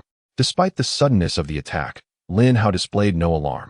He merely extended his right hand, intercepting the bear demon's blow. The bear demon, witnessing the human's feat, recoiled in astonishment, regarding Lin Hao as if he were some monstrous anomaly. Heavens, it murmured, what manner of creature is this? To withstand my blow, albeit not at full strength. Never have I encountered such a formidable human. Should I flee? Nay, to flee would be dishonorable. Yet, he is so powerful. I am outmatched. Ah, I have it. Halt, I beseech thee. The bear demon exclaimed, waving its paw in entreaty. Cease your prattle. Lin Hao retorted, soaring toward the bear demon and delivering a thunderous kick to its corpulent face. This individual is exceedingly powerful. At that moment, Nkuku emerged from In Yang's sea of consciousness. Indeed, In Yang concurred. When shall I attain such strength? You need not aspire to such heights. At present, he relies solely on spiritual energy for flight. All else is achieved through sheer physical prowess. Nkuku elucidated, observing In Yang's ignorance. Pray tell. You speak of physical strength? In Yang exclaimed. Verily. However, I find this bear demon to be rather simple-minded. Perhaps you should test your mettle against it. It has only attained the 5th level of qi refinement among your kind. I am but a mere 3rd-level qi refiner. How am I to contend with such a foe? In Yang, remember this. Those who wield external aids possess the ability to challenge opponents of superior rank. Nkuku said with a knowing smile. Is this truly the case? And Yang inquired, skepticism evident in his tone. Chapter 43, Bear Brother, Part 2. Indeed, it is more genuine than pure gold, of course. This is merely a suggestion, the choice is yours. After Nkiki finished speaking, she settled in midair and began to eat a piece of watermelon. Very well, I shall go. And Yang pretended to stand up, but soon realized something was amiss. Wait a moment, how do I get down? And Yang turned to Nkiki for guidance. How do you descend? Obviously, like this. Just as she finished speaking, and Yang shot towards the bear demon with the speed of a meteor, his curses echoing through the air. Just you wait, Nkiki, I will make you pay. With a resounding thud, and Yang crashed violently into the bear demon's face. Lin Hao, witnessing this scene, was utterly stunned. What on earth just happened? What was that? Meanwhile, the bewildered bear demon thought, who am I? Where am I? What was that object that struck my face? And Yang rose, rubbing the sore spots where he had been smashed, muttering curses at Nkiki for being a scoundrel, plotting revenge. Where's this place? And Yang looked around, and suddenly turned to see 2 large, round figures staring at him. Hello, Brother Bear. And Yang awkwardly smiled at the bear demon upon noticing its gaze. Roar. Just as Yang was at a loss, a massive, dark paw swung towards him. And Yang jumped down now. After a brief moment of daze, Lin Hao snapped back to reality and shouted to Yang. While he himself was not idle, a crack appeared, and swallowed Lin Hao's body. When he reappeared, he stood behind In Yang, reaching out to catch the bare paw that was aimed at him. The powerful gust of wind sent the already unsteady In Yang flying away. At that moment, Lin Hao did not bother to check the situation behind him. Congratulations, you have successfully enraged me. Though my power in this world is but a fraction of what it should be, it is sufficient to deal with you. Prepare to meet your end. With a surge of energy, Lin Hao summoned a tempest, transforming the wind into countless blades that swept towards the bear demon. Am I about to die? This thought echoed in Yang's mind as he was sent flying. Don't worry, you are not dead yet. You have several thousand meters to fall. And there is still a considerable distance to cushion your landing. And Keek's voice rang in his mind. Right? I still have you, you scoundrel. Hurry up. Stop with the sarcastic remarks and tell me what to do now. And Yang felt a surge of relief as Nkiki offered him a lifeline in his moment of despair. I will now share the incantation with you. Whether you can remember it is your concern.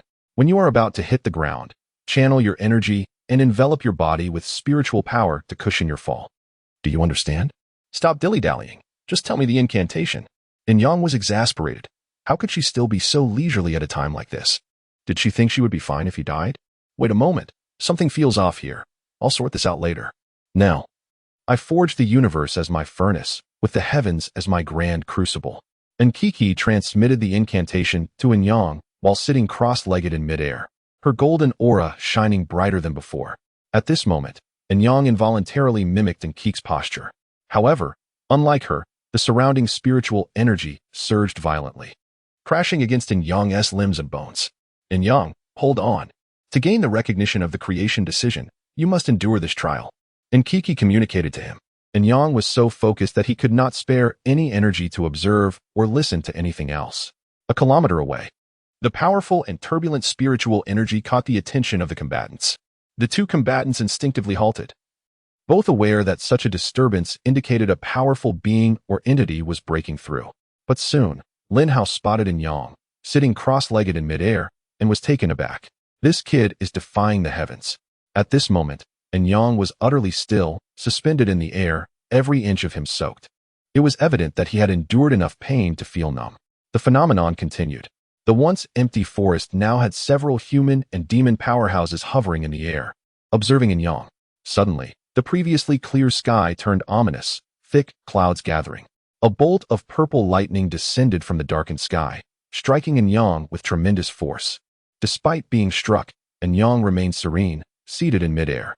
Following that, a second, third, and up to the eighth bolt of purple lightning struck him. Just when everyone thought the tribulation had ended, the already dark sky transformed into an impenetrable blackness, as a purple lightning dragon soared towards Yang. Seeing this, Lin Hao was about to intervene and destroy the lightning tribulation, realizing that this was no ordinary heavenly trial, but rather the wrath of the heavens. However, he found himself unable to move even an inch, and neither could those present.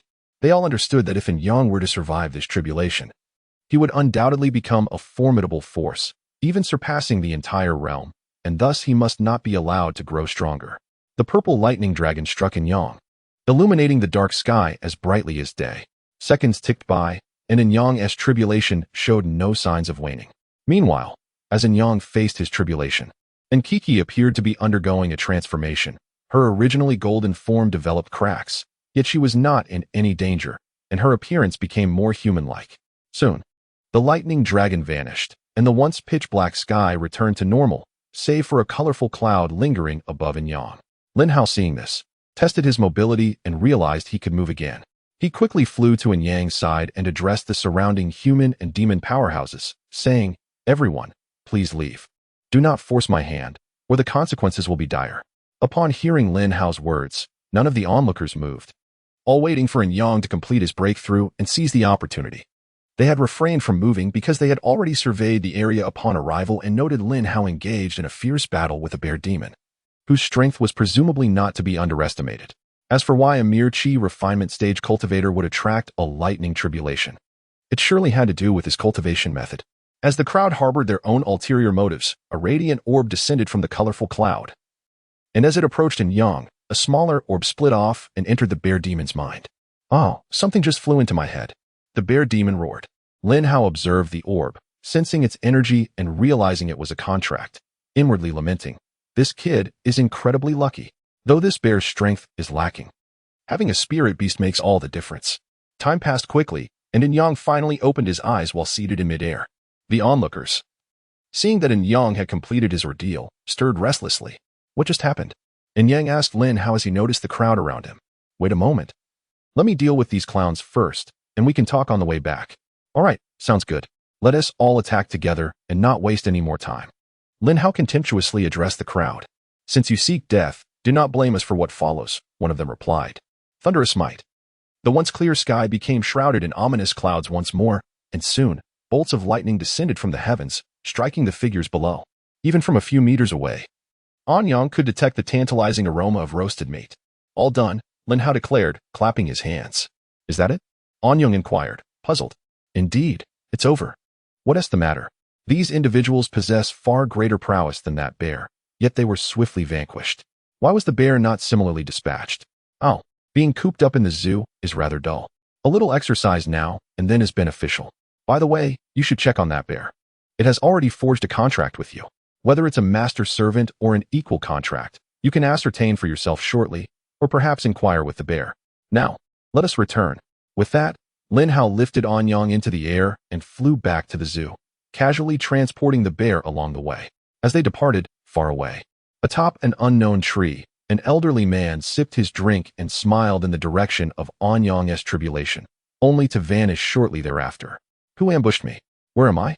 The bear demon roared upon awakening. Ah, you're finally awake, An Yang remarked, addressing the bear demon. It's you. I shall make you pay. The bear demon, recognizing the individual who had previously interrupted its enjoyment of sweet honey, seethed with anger. Wait, have you not noticed something within your body? What thing? How would I know? All I know is that you disturbed my honey consumption, and I will crush you. Food, food, all you think of is food. Once you understand the situation, I will treat you to a feast. Really? Indeed, even more delectable than honey. Very well then, speak your mind. I shall assist in any way I can. The bear demon settled down, ready to listen. Could you perhaps shrink a bit? Your current size is rather overwhelming. Fine, humans are such a hassle. With that, the bear demon diminished in stature to match An Yang's height. Goodness, a national treasure, An Yang exclaimed, startled to find himself face to face with a panda of similar height. Calm down. Stay composed. Now, let us get to the matter at hand. Have you sensed anything unusual in your mind? Unusual? I don't feel anything. Are you certain? Did not another orb of light just enter your mind? There was one, but what is it? Is it delicious? My goodness, all you think about is food. Do you not realize that what entered your mind is a contract, a pact with me? The specifics of whether it is a master-servant or equal contract remain unclear. A contract? What is that? Can I eat it? The bear demon scratched its belly, oblivious. Good heavens, and Cuckoo, come forth.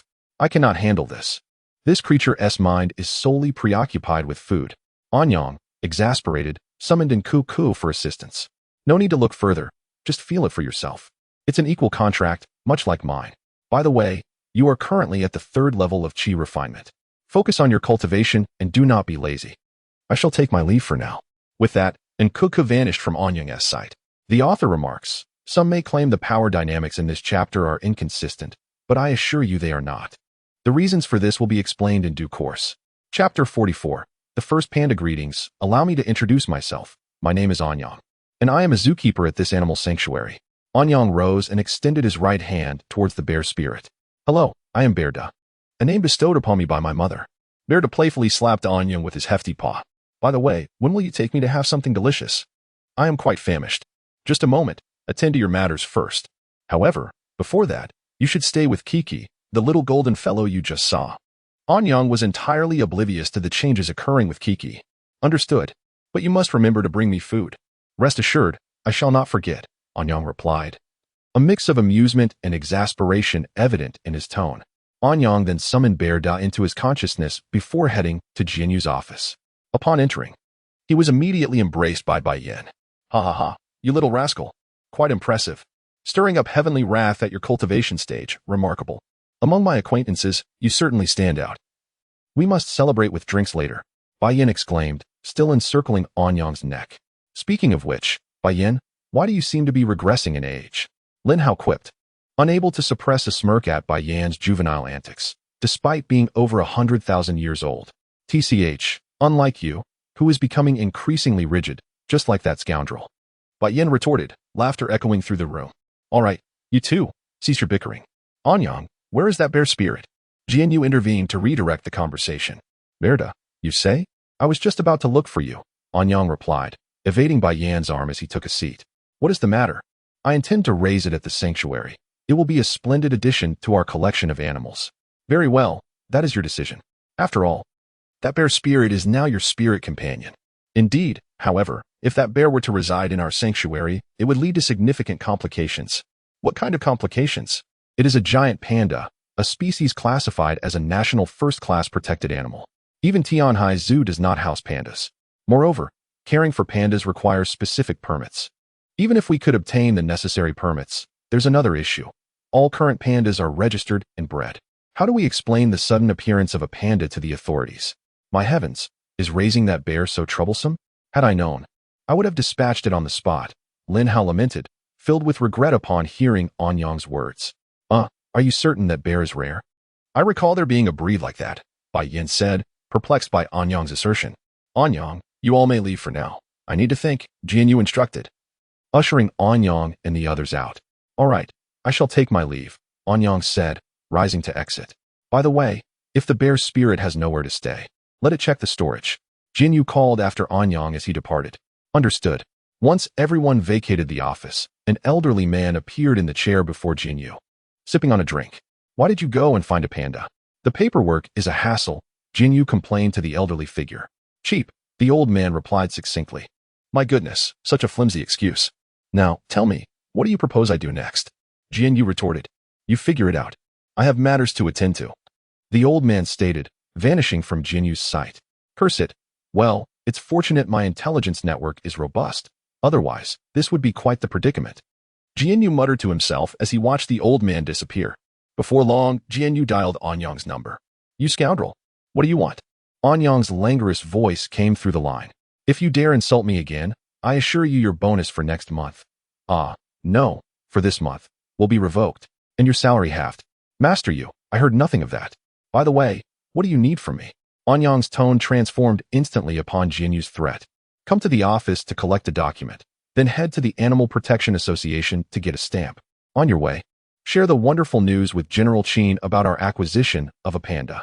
Additionally, on your return, please gather some bamboo from the back mountain for the panda as sustenance. Understood? Oh, and from now on, the panda's care will be your responsibility. Enough with the rambling. I must hang up, Anyang declared, unable to tolerate Jianyu's incessant chatter, promptly ending the call and changing into attire suitable for the Animal Protection Association. There may be some inconsistencies here, but they can be overlooked, as the author has no experience raising pandas. You dare call me verbose? Your bonus is forfeited. Hello, you brat. How dare you hang up on me? Jianyu exclaimed, immediately dialing another number after Anyang ended the call. Now dressed, Anyang found himself on a bus heading to the Animal Protection Association. Just then, Nkiki flew out from Anyang's consciousness and perched on his shoulder, as if at home. I need to tell you something. The bear in your head is now so hungry that it has collapsed on the ground, motionless. I had forgotten. I neglected to prepare food for it. Oh well, I'll get something later. It's already been starving for quite some time. I suspect that if I were to end up like that in the future, you would also delight in teasing me, wouldn't you? Not a chance. Just sit back and enjoy the ride. Before long, the bus arrived at the Animal Protection Association. Anyang disembarked and entered, spotting a security guard in the lobby engrossed in a mobile video. Excuse me, could you direct me to Director Luo Shixin's office? Anyang inquired. Upstairs. First room on the left, the guard replied without lifting his head. Thank you. Standing outside Director Luo Shixin's office, Anyang knocked on the door. Come in. Hello. Are you Director Luo Shixin? Anyang asked, addressing the middle-aged man before him. I am. May I ask who you are? I am Anyang from the Fantasy Zoo. Our director sent me to obtain a stamp and to process the adoption of a panda. Anyang presented the documents he had prepared. Oh, so you are Mr. Zhang's colleague. Please wait a moment. I will handle the paperwork for you, Luo Shixin said, accepting the documents from Anyang. Time passed swiftly, and Anyang sat on the sofa, watching as Luo Shixin approached with a folder in hand. All done, Mr. Anyang. Please extend my regards to Mr. Jiang. Luo Shixin personally escorted Anyang out of the Animal Protection Association. I will, thank you. Farewell, Director Luo. Having left the Animal Protection Association, Anyang made his way to Qin Huanshui's company. Upon entering, he immediately recognized the receptionist from before. This time, An Young was wise enough not to strike up a conversation with her. He simply bypassed her and ascended to the floor where Qin Huanshui's office was located. As he reached the top, he spotted Secretary Qi Shu standing at the door. Qi Shu turned and greeted him. "You're here. President Qin is currently in a business meeting. Please wait a moment." "Very well," An Yang replied, and the two stood quietly in the corridor. "Is there something specific that brought you to the company today?" Qi Shu asked, noticing An Yang idly playing with his fingers. "Oh, nothing much. Our zoo is officially introducing its first giant panda starting today." "A giant panda? You must be joking. There isn't a single giant panda in all of Tianhai City. How could you possibly acquire one?" Qi Shu exclaimed, her surprise evident. Cough. "Well, while watering the crops we had planted on the back mountain, I discovered a panda stealing our vegetables. So, cough, you understand this giant panda now belongs to us." An Yang elucidated the origins of the giant panda to Qi Shu, acknowledging that without the document provided by Jian Yu, he would have been unable to respond adequately.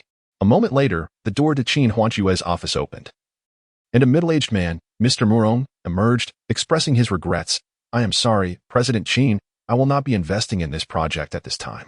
I apologize for any disappointment. It's quite all right. I appreciate you taking the time to consider it, and I hope we can collaborate in the future." Once the middle-aged man had departed, An Yang entered Qin Huanshui's office. "Well, what brings you here today?" she inquired. "I simply wish to share some good news." "Oh, and what might that be?" "Our zoo has officially acquired a giant panda, as of today." "A giant panda?" Upon hearing An Yang's words, Qin Huanshui displayed a similar expression to that of Qi Shu earlier. "Are there giant pandas in Tianhai?" "It so happened that while I was watering the vegetable garden at the zoo, I discovered a giant panda pilfering the produce. Eventually, it became a resident of our zoo." An Yang explained. "Congratulations then. Now that you have a giant panda, you can amplify your promotional efforts. I conceived an idea on my way here. Do tell." "I was contemplating creating a brief video for the official website. The narrative would depict a family of 3 giant pandas residing in the forest. One day, the male panda ventures out in search of sustenance and tragically falls off a cliff, leaving behind a mother panda with her helpless cub. However, time takes its toll, and before long, the mother panda joins the father panda, leaving the cub orphaned. The cub, driven by hunger, begins to steal food, leading to its discovery and adoption by the zoo. What do you think of this concept, President Qin? If you were to produce an animated film, this concept would be excellent," Qi Shu interjected as she entered with a cup of coffee. "I am hardly a professional like you two," Ang demurred. "Publicity need not be so intricate. Simplicity is key. Merely record a video of the giant panda's daily life and upload it to the official website," Qin Huanshui suggested. "Understood. Well, President Qin, if there's nothing further, I shall take my leave. I wouldn't want to impose." An Yang promptly drained his coffee and hastily exited the office, feeling rather embarrassed. "How humiliating," and Kiki quipped as An Yang departed. "You wouldn't understand," An Yang retorted. "If you lack the skill, refrain from showing off, especially in the presence of experts." "What were you thinking? Begone." Observing An Yang's hasty departure, Qin Huanshui couldn't help but smile before resuming her work at her desk. As a result of Nkik's teasing, An Yang abruptly lost his desire to continue strolling through the city center and headed directly to the bus stop for the zoo. Chapter 45. Brother Bear and Brother. And upon returning to the zoo, An Yang first ventured to the vegetable garden at the back mountain, where he harvested some fresh bamboo for Brother Bear's dinner. When An Yang entered Jian Yu's office, he discovered Jian Yu reclining in the boss's chair, enjoying the cool air from the air conditioner while munching on watermelon, a video playing on his phone. Angered by the scene, An Yang confronted him, exclaiming, "You scoundrel! While I'm out handling affairs, you're in here, indulging in air conditioning and watermelon. Would you like a piece?" Jian Yu nonchalantly pushed the plate of watermelon towards An Yang. "Even if you tempt me with watermelon, I shall remain steadfast in my principles," An Yang replied solemnly. "Truly sweet," An Yang said as he sat across from Jian Yu, relishing the refreshing fruit, a satisfied expression gracing his face. "By the way, here are the documents for you." Taking a bite of watermelon, he suddenly recalled the matter he needed to address and promptly placed the documents before Jian Yu. "Very well. Have Brother Bear come to work tomorrow," Jian Yu instructed. "His name is Brother Bear. By the way, how will his salary be calculated?" An Yang inquired. "In the zoo, some animals receive no compensation." "Oh, and I forgot to mention, there is a regulation. Any demon with a criminal record must work to atone for their misdeeds. Of course, those without guilt will be compensated," Jian Yu elucidated. "Well, as far as I know, Brother Bear merely pilfered some food from the village, right? And Yang pondered. Then let us dock his pay for a week. After that, his salary will be the same as yours. You can collect it together with Ruoyu, Jinyu decided. All right then, if there's nothing else, I shall take my leave, and Yang replied, revealing a shrewd expression. This matter would be revisited many years later when Brother Bear debated with Yang about it. Naturally, given Yang's miserly nature, he would never consider returning the previous wages. After departing from Jinyu, Yang made his way to the back mountain. Standing there, he summoned Brother Bear to the open space before him. The newly released Brother Bear lay sprawled on the ground, appearing half dead. Observing this, Yang approached and poked Brother Bear on the nose. Ah, still breathing, thank goodness.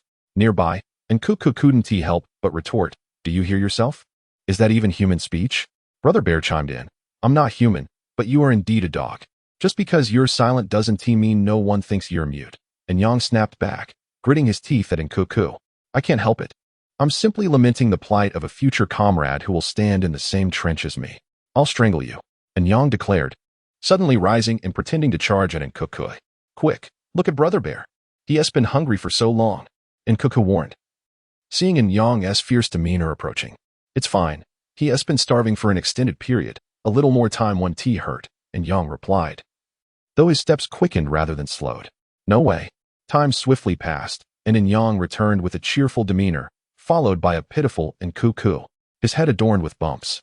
Brother Bear, wake up, it's time to eat, Yang announced, producing a fresh bamboo shoot and poking Brother Bear's plump face with it. Delicious. Brother Bear bolted upright, snatching the bamboo from Yang's hand in one swift motion, startling Yang. Ha ha ha, you're killing me. Kuku laughed heartily, but soon met Yang's wrath. My goodness, Yang, you finally returned. I was starving to death, do you realize? Brother Bear exclaimed, munching on bamboo, clutching his belly. Slow down, no one is competing with you. By the way, I didn't get to ask, what is your current cultivation level?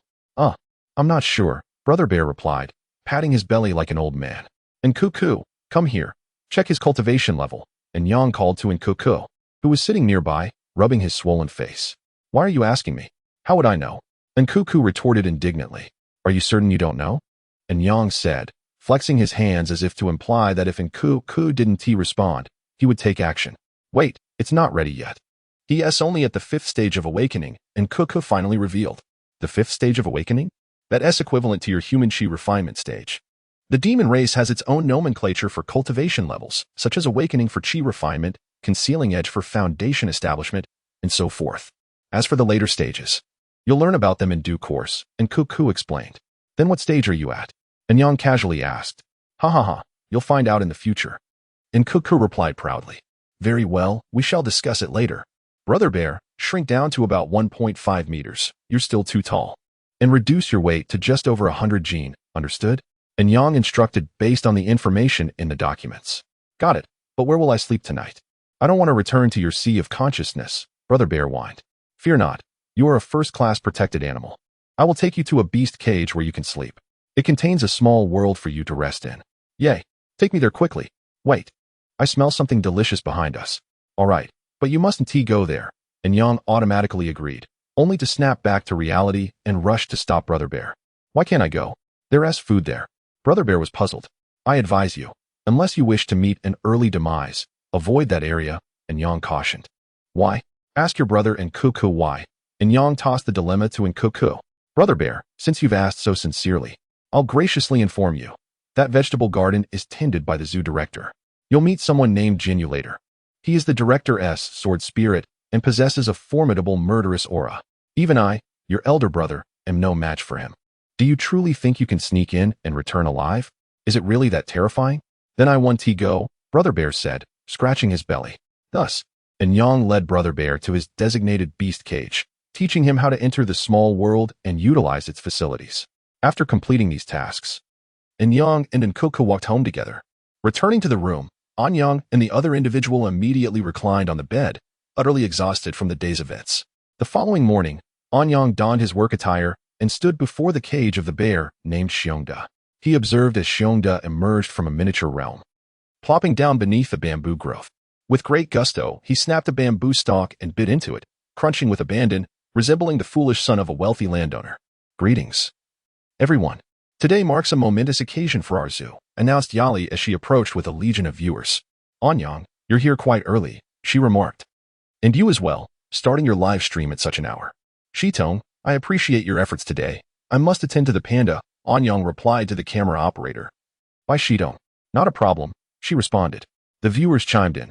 Why isn't the cameraman filming today? What is going on with the host? We are welcoming our first giant panda, the very first in Tianhai City, by the name of Xiongda, Yali declared to the camera. Oh my, a panda. I must see it when I get the chance. One viewer exclaimed. Xiongda? What a silly name. Who came up with that? Such an adorable panda deserves something more creative. Another commented. I suggest we vote to rename the panda. Agreed. I'll head to the official site to set up a poll. Hurry. I think it should be called Huan Huan, suggested one. I prefer Xiao Tian Tian, another chimed in. Stop being disgusting. It should be called Bear Warrior. Such a powerful name. That is a terrible name. Indeed. All right, everyone, Xiongda's name cannot be changed. However, you are all welcome to visit and extend your well wishes. Let me inform you that Xiongda came to our zoo on his own accord, Yali continued. Is that true? A viewer queried. Absolutely. Xiongda is an orphan. He wandered into our zoo seeking food, and we decided to take him in, Yali explained. Oh my, how tragic for Xiongda. Another viewer lamented. Indeed. It is quite pitiful, echoed another. Meanwhile, Xiongda continued to munch on bamboo, oblivious to the somber tale regarding his origins. Had he known it was Anyang's decision, he might have regretted becoming Anyang's spirit companion. Now, dear viewers, let us accompany Xiongda's caretaker, our cameraman, to observe him, Yali announced. Preparing to follow Anyang into Xiongda's enclosure. Just then, a small boy dashed forward, followed closely by an elderly man who brusquely pushed past Yali. How can you be so rude? Yali exclaimed at the elder, nearly losing her balance had it not been for by Shitong's timely support from behind. Chapter 46. The troublemaker. Well, you're blocking the way here. Don't blame me. Get out of the way and let my grandson see the pandas. The old woman turned to Yali and shouted. Even if your grandson wants to see them, this isn't a place for visitors, Yali said, smoothing her clothes. Not a place for visitors? Then why are you here? Besides, you don't own this zoo. Get out. If you disturb my grandson's viewing, you'll regret it. The old woman continued forward, ignoring Yali. You can't go in there. Seeing the boy about to enter Xiongda's enclosure, and Yang quickly pulled him back. The old woman slapped in Yang's hand, scolding, Get your filthy hands off him. If anything happens to my grandson, you'll pay. Come on, let's go in. You can't go in, Yali said, trying to block their path. Why not? You don't own this place. If you don't allow anything, why even have a zoo? The old woman shoved Yali to the ground, pointing and yelling at her. Ma'am, why are you acting this way? Yali said, rubbing her arm. Madam. If they don't permit entry, perhaps you shouldn't insist, Jinyu interjected, arriving just then. He had come to assess the panda exhibit's popularity, but noticed the commotion and hurried over. Chat room commentary. Streamer, don't be polite with her. She's exploiting her age.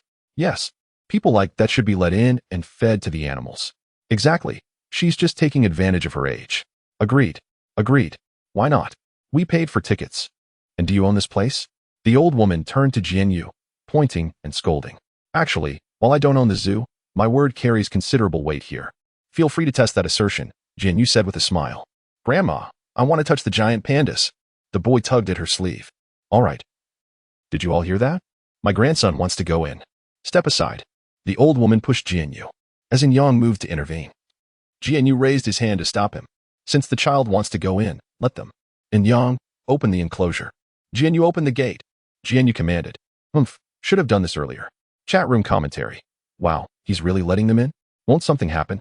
No, remember the animals here are trained. Who is this guy? So imposing. So handsome. Appa. Yang reluctantly opened the gate to Xiongda's enclosure. Unnoticed by anyone, a glint of ruthlessness flashed in Jianyu's eyes. Haha, it's so big here, Grandma. Come on. The boy called to the old woman. Suddenly, Xiongda, who had been happily eating bamboo, began to roar ferociously in the direction of the old woman and the boy. Whether startled by the sudden roar or something else, the old woman and the boy froze. Xiongda charged towards the boy, roaring. That's a surge of spiritual energy, Bai Shidong declared, diagnosing Xiongda's outburst. But how could Xiongda go berserk? He was fine this morning. Unless. And Yang trailed off, understanding dawning. Jianyu, you did this, didn't you? And Yang whispered cautiously into Jianyu's ear. Discretion is the better part of valor, Jianyu replied telepathically. Ah, and Yang gasped, startled by the telepathic message. And Yang, this is no time to be surprised. Think about how to save them first, Yali urged. I'll go, Bai Shitong said, handing the deactivated camera to Yali. Roar. Just then, Xiongda pounced on the boy, pinning him with his front paws. Xiongda lowered his head, sniffed the boy, and roared. Saliva dripping from his jaws onto the boy's face. The boy had already fainted when Xiongda landed on him, regaining her senses. The old woman grabbed a wooden stick from somewhere and swung it at Xiongda, sensing the approaching stick. Xiongda turned and swatted at the old woman. Enough. Jianyu stepped forward, catching Xiongda's paw in one hand and the old woman's stick in the other. At Jianyu's words, Xiongda collapsed. I'm going to sue you, the old woman yelled, pointing at Jianyu. If you don't hurry and check on your precious grandson. Who knows what might happen if the panda wakes up again? The scene. Well, it's amusing to imagine, Jianyu said with a laugh. Hearing this, the old woman ran to her grandson, scooped him up, and then returned to Jianyu, demanding, You must compensate me today, or I'll sue. Go ahead. Need help with the legal process? And Yang, escort them to the courthouse, Jianyu said to the still stunned Yang. Okay, and Yang mumbled in agreement. Let me tell you, don't be arrogant. My son is the police chief. I'll call him right now. The old woman threatened, invoking her son's position. Shidong. Tell the others that everything is normal. Keep the time at 10 a.m. Yali, continue the broadcast. We can't let this interrupt our revenue stream, Jianyu said, ignoring the old woman's threats. Understood, Bai Shitong said, leaving the scene. All right, I'll do it right away, Yali said, adjusting her clothes and preparing to broadcast. I'm telling you, no one here is going anywhere. My son is on his way. The old woman continued to threaten. Yali, having composed herself, stood before the camera and began to broadcast. Hello everyone. We experienced some minor issues, but that won't affect our panda exhibit tour. Seeing the girl broadcasting, the old woman pushed Yali aside, stood in front of the camera with her grandson, and cried, You must seek justice for me. The zoo doesn't control its animals, letting them bite people. Yali began, but Yang quickly shifted the camera from the old woman back to Yali. Chat room commentary. Damn, this old hag is shameless. Yes, she's really embarrassing our Tianhai City. I sincerely apologize. The people of Tianhai City are not like this. She's a disgrace to Tianhai City. Why is this person still alive? Streamer, tell me where she lives. I'll kill her. Anyone know? I'm offering a reward. Haha. Everyone, there's no need to trouble yourselves over this. You came to see the zoo today, so how about this? Starting now, the streamer will give away free tickets to our zoo. I apologize for the inconvenience. Yali. Take everyone to another area and come back to broadcast the pandas later, Jianyu instructed Yali. Okay, everyone, follow me. Yali and Yang left the panda exhibit. Do not leave just yet. I have taken note of your presence. When my son arrives, you shall see what awaits you. The elderly man threatened as he observed the scattering crowd. Perhaps you should refrain from speaking so much. I have no desire to engage with you at this moment. If you wish to cause a scene, do so when your son, your supposed protector, arrives. Otherwise, I genuinely fear I may lose my restraint and end your life. Jianyu replied with a smile, menacingly. Are you truly threatening murder? I assure you, I am not easily frightened, the elder retorted with a sneer. Jianyu remained silent. However, the stick in his hand accidentally snapped in two. The elder, witnessing this, hastily closed his mouth, biding his time for his son's arrival, promising himself that he would make Jianyu pay dearly. Thus, Jianyu settled down, leaning against Xiongda, and closed his eyes to rest. Time passed slowly, and the wail of a police siren pierced through the air from outside the zoo. Ah, my son has arrived. Prepare to weep, the elder exclaimed, hearing the siren. And he promptly led the young boy toward the zoo's exit. Jianyu stretched lazily, rose to his feet, and followed suit. My son, you have finally come. They unleashed beasts upon us. Look at my grandson. He has been frightened into unconsciousness because of them. Hurry, arrest them. The elder shouted at a police officer standing before him. The officer was none other than the elder's son, the chief of police from a nearby county, who had come to the city center for a meeting. In the midst of the session, he received a frantic call from his mother, prompting him to rush over. So you are the son of this old fool, Jianyu said, sauntering over to the officer. And you are? The officer inquired. Go on, arrest me. Did your mother not instruct you to do so? Hurry, apprehend me. Jianyu stepped forward, placing his hands before the officer. What is the meaning of this? The officer was taken aback, unsure of how to respond. While he usually wielded authority in his jurisdiction, this was not his territory. To be precise, the area of the zoo was under the management of the boundary keepers, beyond the police's reach, as it housed numerous dangerous individuals. Since you won't arrest me, let us engage in a proper discussion. Follow me to my office, Jinyu said, retracting his hands and turning toward the office. The officer, perplexed by the unfolding events, obediently followed Jinyu. The elder, standing by, was utterly bewildered. What was transpiring? Was it not agreed that they would come to deal with the situation? Regaining his composure, the elder began to spread rumors among the surrounding visitors. Listen to me, everyone. The beasts in their zoo may escape and attack. Just look at my grandson. He is still unconscious from their fright. Okay, here's the refined and elegantly translated version of the text you provided. Chapter 47. The Dancing Giant Panda. 10 minutes elapsed, and Jianyu emerged with the police officer. The officer, visibly displeased, approached the elderly woman and, seizing her hand, exclaimed, "Everyone, return home. You're making a spectacle of yourselves. Furthermore, from this day forward, you are forbidden from bringing the child." "What madness is this?" the woman retorted, incensed. "They unleash their animals upon us. And look at how terrified my grandson is." She directed her ire at her son for berating her instead of confronting the staff. "Enough, Xiaowang," the officer commanded to a subordinate. "Escort them home. I have matters to attend to and will return later." Turning to Jinyu, he offered a forced smile. "Well, Mr. Zhang, if there's nothing further, we shall take our leave." "Ha ha ha. No, nothing at all," Jinyu responded. "Just ensure you promote our zoo at every opportunity.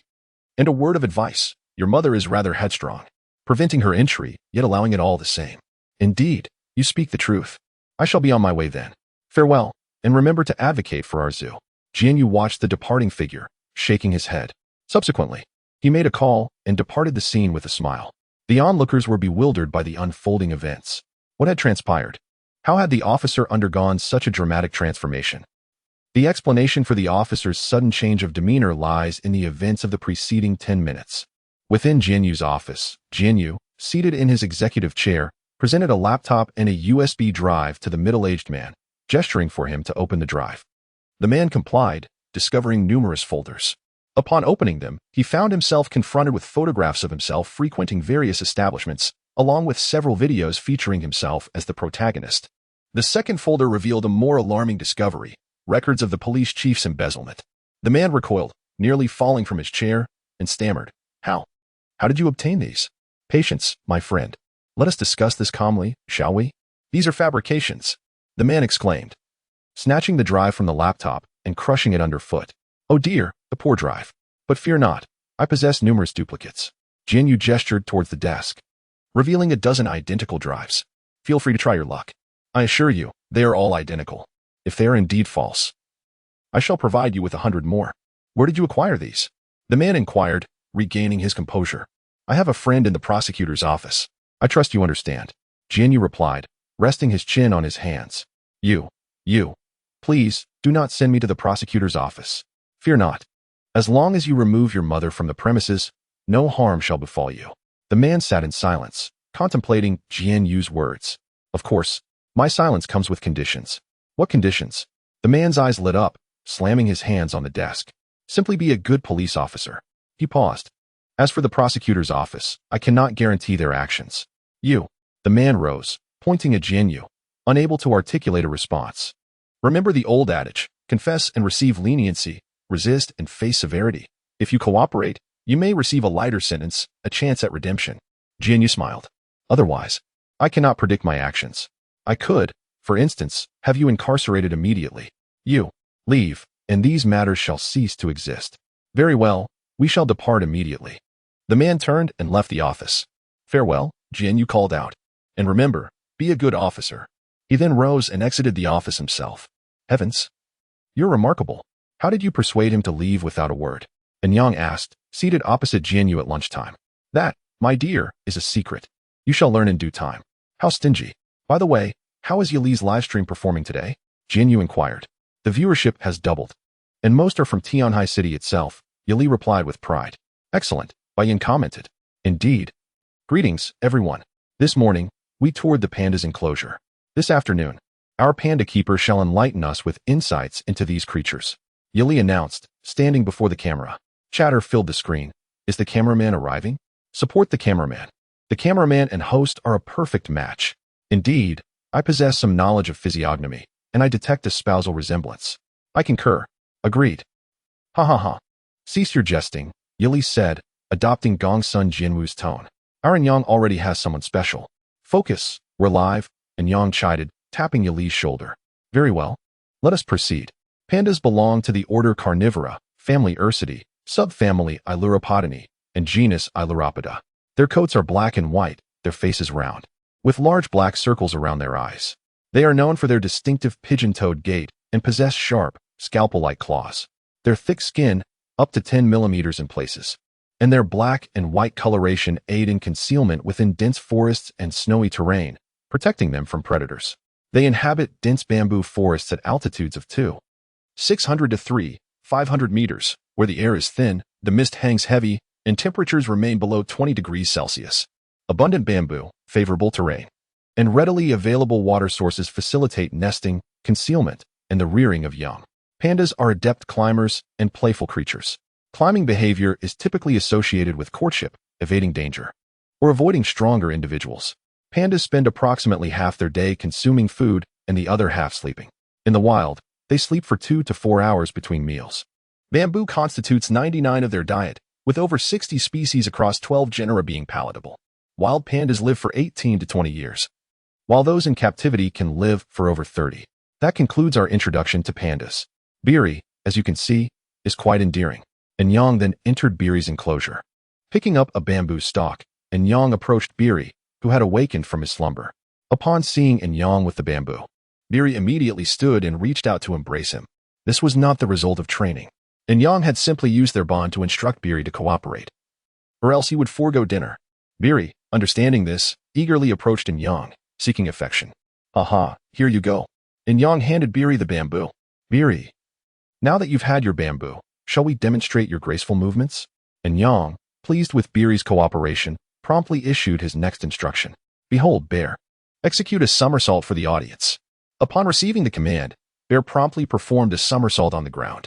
The digital audience erupted. Incredible, this panda comprehends human speech. Bear is utterly adorable. Indeed, Bear is excessively charming. Presenter, could you request the camera operator to prompt Bear to execute additional actions? Affirmative. Yang, could you induce Bear to perform other actions?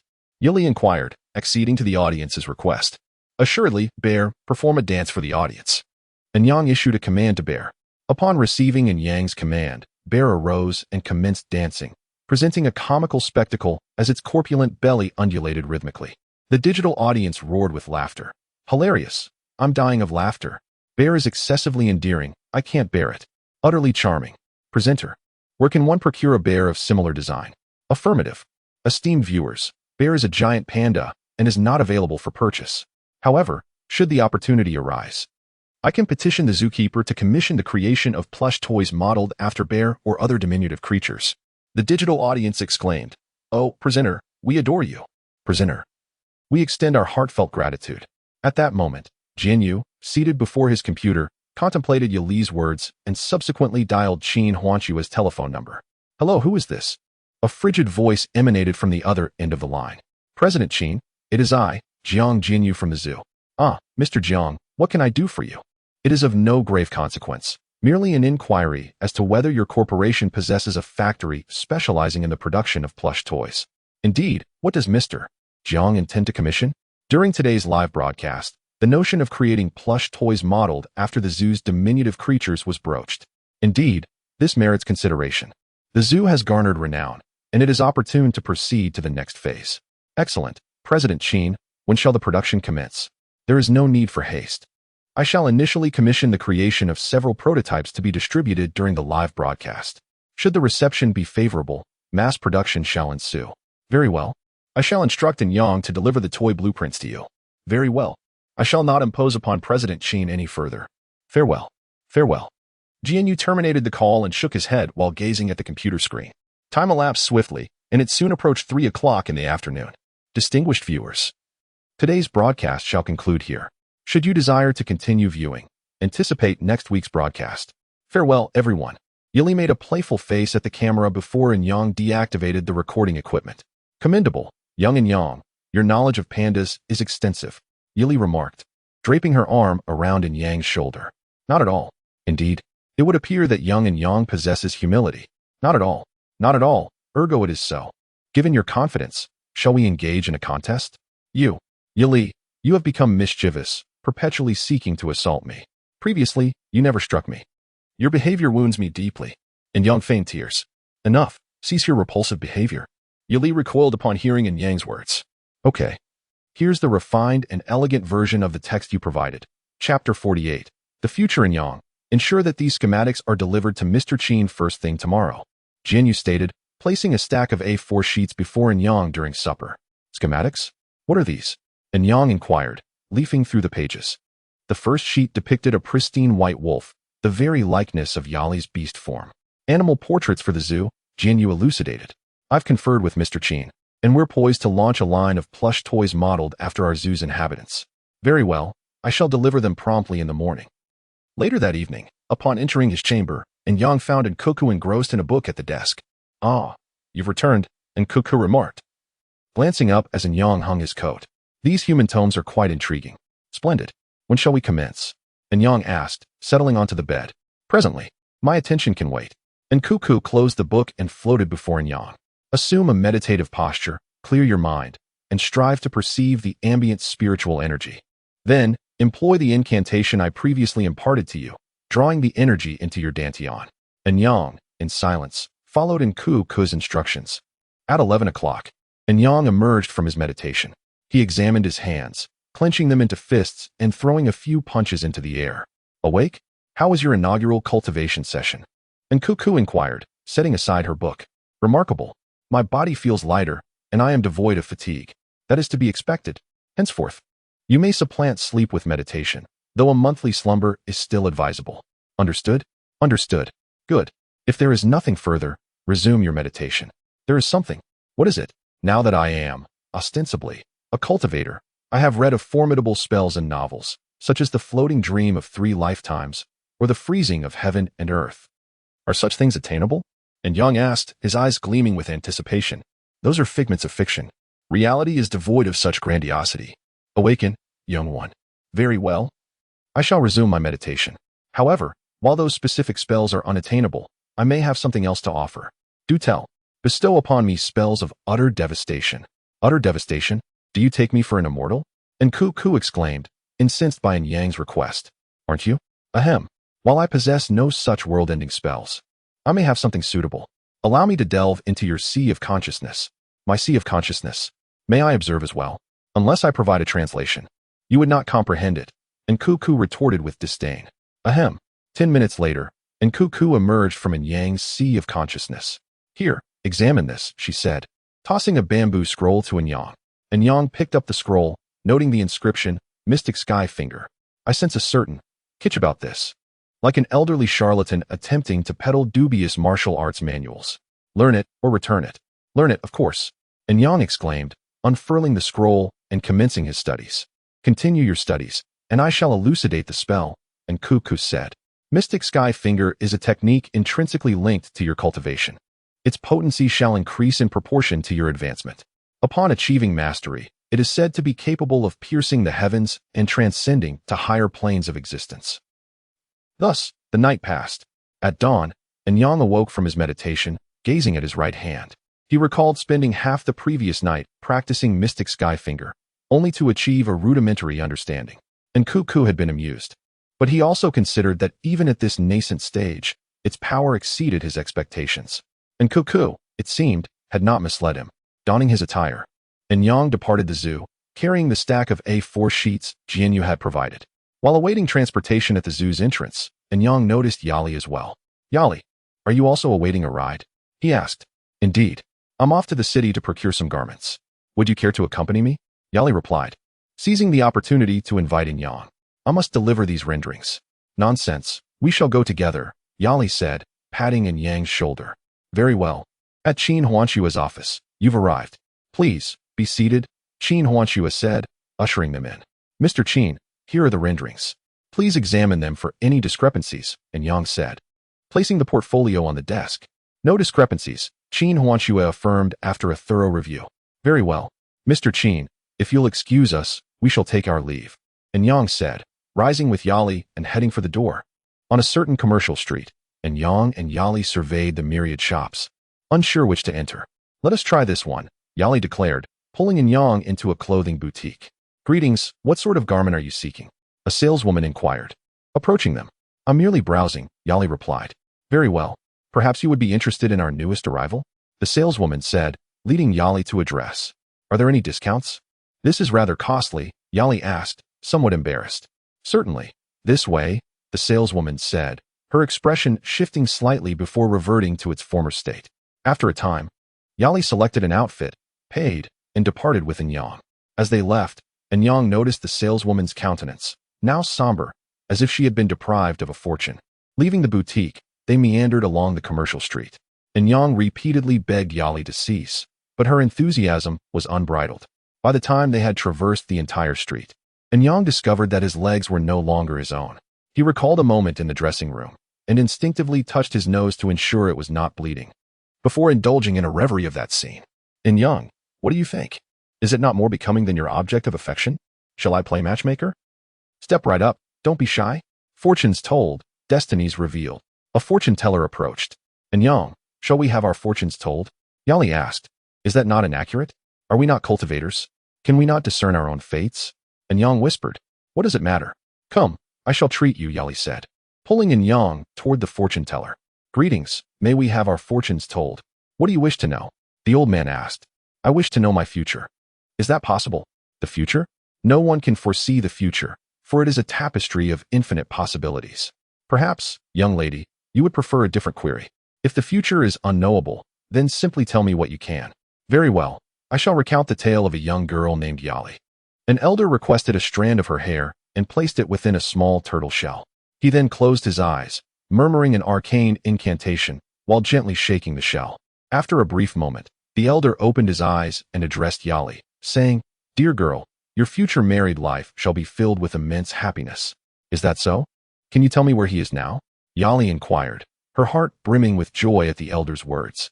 The secrets of fate cannot be divulged. When the time is right, you shall meet, he replied solemnly. And what about him? Could you divine his future? Yali urged, pulling In Yang before the elder. Once again, the elder requested a lock of hair and resumed his previous actions. After a while, he opened his eyes and gazed at In Yang, saying, his future cannot be spoken of. However, I offer you this sage advice. Do not wait until you have lost something to cherish it, for then it may be too late. Me? In Yang responded, a look of bewilderment crossing his face. How much do I owe you? Let it be as fate wishes. 5 yuan will suffice. Very well, here you are. Yali extracted 5 yuan from her wallet and handed it to the elder. Ha ha ha, young man, I impart this final counsel. Remember those words, do not forget them. With that, the elder vanished before their eyes. My heavens, a true practitioner. And his mastery surpasses mine, Yali exclaimed, observing the elder's disappearance. What? Why would he do such a thing? In Yang questioned. Given his words, it was clearly directed at you. Consider why he spoke of your future as unspeakable, yet did not address mine, Yali analyzed. What could his intentions be? Uncertain. If we knew, we wouldn't be here. Let us return to the zoo and share our findings. On the bus, In Yang pondered Yali's earlier remarks, questioning why the elder sought him out. Wait a moment, the elder? Could it possibly be him? No, he claimed not to intervene. Alas, I suppose we shall see as we proceed. At the zoo, in Jinyu's office, In Yang and Yali sat together, surrounded by Baoshue and others. Are you saying someone just foretold In Yang's fate and then vanished? Bai Yin inquired. Indeed, that elder possessed remarkable power, Yali affirmed. You are merely an early-stage, shape-shifting wolf. Remember, I am your target, Bai Yin declared with conviction. What do you mean by targeting me? Are you truly formidable? Lin Hao interjected. Am I formidable? Others may not know, but I certainly am more so than you. More formidable? Are you dreaming? Ha ha ha. At your age, still daydreaming. Come, let us step outside and see who is truly more powerful. Enough. Both of you, cease this at once, Baoshue interjected. Humph. They both simultaneously huffed and turned away from each other. Witnessing this exchange, the others shook their heads, remarking on the pair's comedic rivalry. Why don't we also divine In Yang's fate? Luo Qingwu proposed. In Yang, what do you think? Baoshue asked. You may proceed as you wish. I have no objections. Very well. We shall inquire into your destiny, but rest assured, we will not disclose what the future holds for you, Baoshue reminded him. I understand. The author wishes to convey that the new book cover has been completed and is merely awaiting a change. May this book flourish and prosper, just as the new cover suggests. Chapter 49. Expanding Horizons. Let us commence. Please close your eyes. As her words faded, Bai Aoshiwei conjured a mystical array between her hands, its edges shimmering with azure starlight, while the center projected the events that would unfold in Anyang's future. Amidst the ruins, a bloodied Anyang stood engulfed in raging flames, surrounded by numerous corpses.